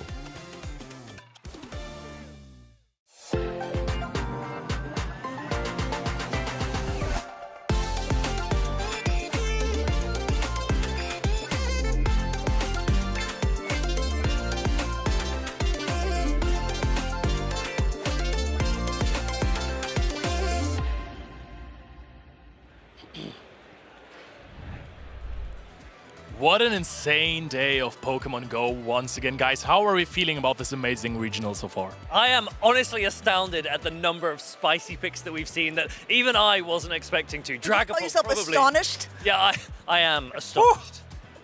Man, it's the same thing, same feeling is that we predicted the meta, what it's going to be, and we saw a lot of the top trainers bringing Pokemon to completely neutralize what we saw was a big threat for the Gyarados. And one of the key things that I really was happy about was the Dragapults coming in. Great Pokemon selection, if you ask me. I mean, one thing that I think is super, super cool is if you followed along last year, we had Tonton Batuz and Patoman in the finals. Both of them are Day 2 competitors, so we could potentially see a repeat tomorrow. And not only that, we've actually also got Tonton and Kazim, the finalists from Dortmund earlier this season. So many top players here already. So what you guys are saying is that this top cut is insanely stacked. Once again in this season, there are no jokes made in top cut so far, and all of these trainers are of course legends of the game. Legend is a rank that you can achieve in the Go Battle League. And if you guys are wondering what's up for today, after we have finished the regional, we're going to have a big Go Battle League stream because it is the Go Battle Weekend. Guys, what's your favorite Pokemon to use in GBL? It's obviously Pangoro, of course, but more importantly, I need those charged TMs. You need those charged TMs. Make sure to watch and get those valuable Twitch drops. Yeah, you definitely want to have as many charged TMs as possible, especially if you're making a Mew, and those trainers will get you through the max out Go Battle stream. Yeah, we have amazing trainers here. We have Marto Galde, a LATAM trainer who has a lot of accreditations to his name, Inadequence, and Softov, great trainers who have expertise in Go Battle League. And also we have Pokédaxi. What you can do as a normal battler is learn from them, see how they play it, and try to improve your own gameplay. I mean, Pokédaxi himself, he's no slouch. He's made it to Legend before. He's a very good trainer. I'm anxious to see because if it's similar to what they did last year, they kind of pair up against each other, right? So I think that there's potential that we're going to see Inadequence with maybe like Pokédaxi or Softov versus Marto Galde on the other side. So we could see another Worlds going off against Maybe each we other. should do one of those. Leo and I take Arby and Amanda on. How do we think that would fare? Not good for them. Yeah. Okay, of course. Now we definitely have to do that later on in the hotel lobby. Did you guys ever play against someone like Inadequence on the ladder? I'm sure I've paired into an Adequance before. I can't quite remember. He's usually much lower in elo than many of us, so can't quite remember. I've played him once, I think, in Go Battle League as well. Don't remember how it went, but I think it went good for me. I remember how it went. Niantic has always beaten me in Go Battle League, but I did beat him in some Master League battles. So I remember that. You had a. Did you play? I've got a screenshot of it. You played 3 games, right? Yeah, and I won them all. Was that perhaps helping you to get an Annihilate? You know, was that something No, like actually, that? it wasn't. That's just what he said later. He was like, no, I was helping her win, but no, it was indeed not. But as a reminder, Annihilate is a Pokemon that's not super viable right now. It will be by the next time that we have a regional competition. So, I mean, keep your eye out for this potential Rage Fist monkey. Annihilate is such a popular Pokemon. It's a fan favorite, one of my favorite Pokemon, one of Itzaxon's favorite Pokemon as well, and it will get the access to Rage Fist as well as Primeape. And I can't wait to see how powerful they are. And sure, in the first regional where Annihilate was viable, you reached the finals versus Nighttime Clasher. That was for sure something. And yeah, talking about regionals, the regional day 2 tomorrow of Gdansk has a start time, and that start time will be on the screen very, very soon. It is 9:30 a.m. and we're going to have some great battles then. Again, who do you think is going to take it all down, Amanda? Listen, Tonton Batuz is on fire this season. He was a finalist in the first event. He was a finalist last year in Gdansk. He's just doing so well, and honestly, I think it's because he's known for kind of playing core-breaking Pokemon, a little bit spicier Pokemon, and this seems to be the season and the meta for it. So if anyone can do it, my bet's on Tonton. For me personally, it's gonna be Zweilous.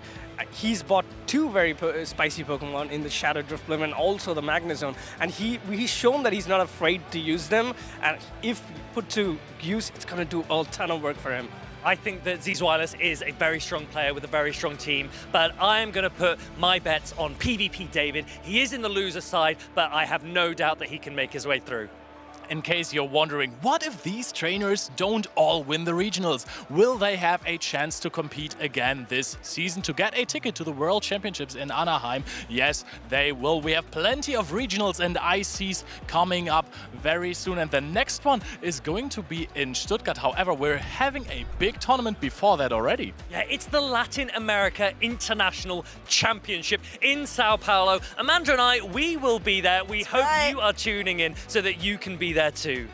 And not only that, we're going to go back to EU afterwards. We got Stuttgart, then we're going to have Birmingham in the new season. Quickly after that, we're going to have London for the European International Championships. And a reminder that the championship points applied here in Gdansk go for the travel awards for trainers who will potentially playing there. Yeah, after London, we have Stockholm, followed by Sevilla, Utrecht, and Bologna. And last but not the least, we do have the World Championship in Anaheim. All the points you earn contributes towards getting your place in the World Championship. Yeah, and who doesn't want to be there? Who does not want to compete in the World Championships? Have the chance to call yourself the Pokemon Master, the best who ever was. If you like that sentence, the best who ever was, you should probably watch the Pokemon anime. And there is also sometimes some anime on the Twitch channel. There is going today the Pokemon Center holiday unboxing with the Pokemon cast. On Monday, on Tuesday, we have the anime Pokemon Black and White. On Wednesday, we're going to see the EUIC Championships of VG rerun from 2023. On Thursday, we have Feast with Pokemon. I think that we're going to see some Squavets there. That sounds pretty good. Yeah, I like that. I want to eat that, actually. What is this? Anyways, we're going to see on Friday live the Pokemon Latin America International Championships preview show. How about that? Yeah, I am so excited. Now, one of my favorite things about the anime is that you get an opportunity to learn a little bit about Pokemon that haven't yet released in Pokemon Go, so that when they do come in, you're already an expert. We've had Morpeko very recently come in, and it is absolutely shining in the Go Battle League. Yeah, Go Battle League, I'm very interested. Just a reminder to everyone, after this stream, we're going to have that Go Battle League stream that we talked about a little bit earlier on with Softo, Pokédaxi, Marto Galde, and Adequance. You're going to want to make sure that you're tuning into it. Maybe try to take a team if you're still trying to climb like me in the Go Battle League to reach that legend position.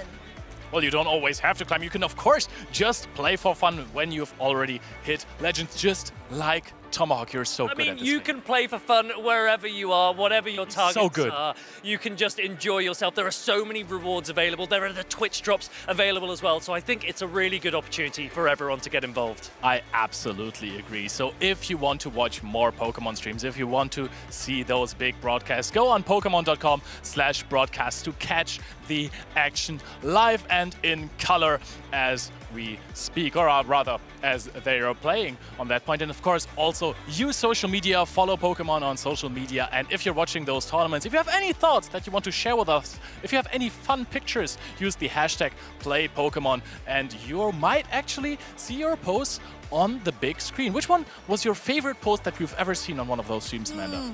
There was the funny one where it was Tomahawk throwing the blue Gastrodon over his shoulder. A little bit of call out for the first event in Dortmund. And I know what? I think the Gastrodons were a little bit upset about that because they've been really taking to the stage this day in Gdansk. I think that was the motivation they needed, if anything. You're welcome, guys. That is true. Gastrodon has been really performing, really stepping up this time. We're going to see if it has a big impact on day 2 tomorrow at 9:30. Guys, see you there.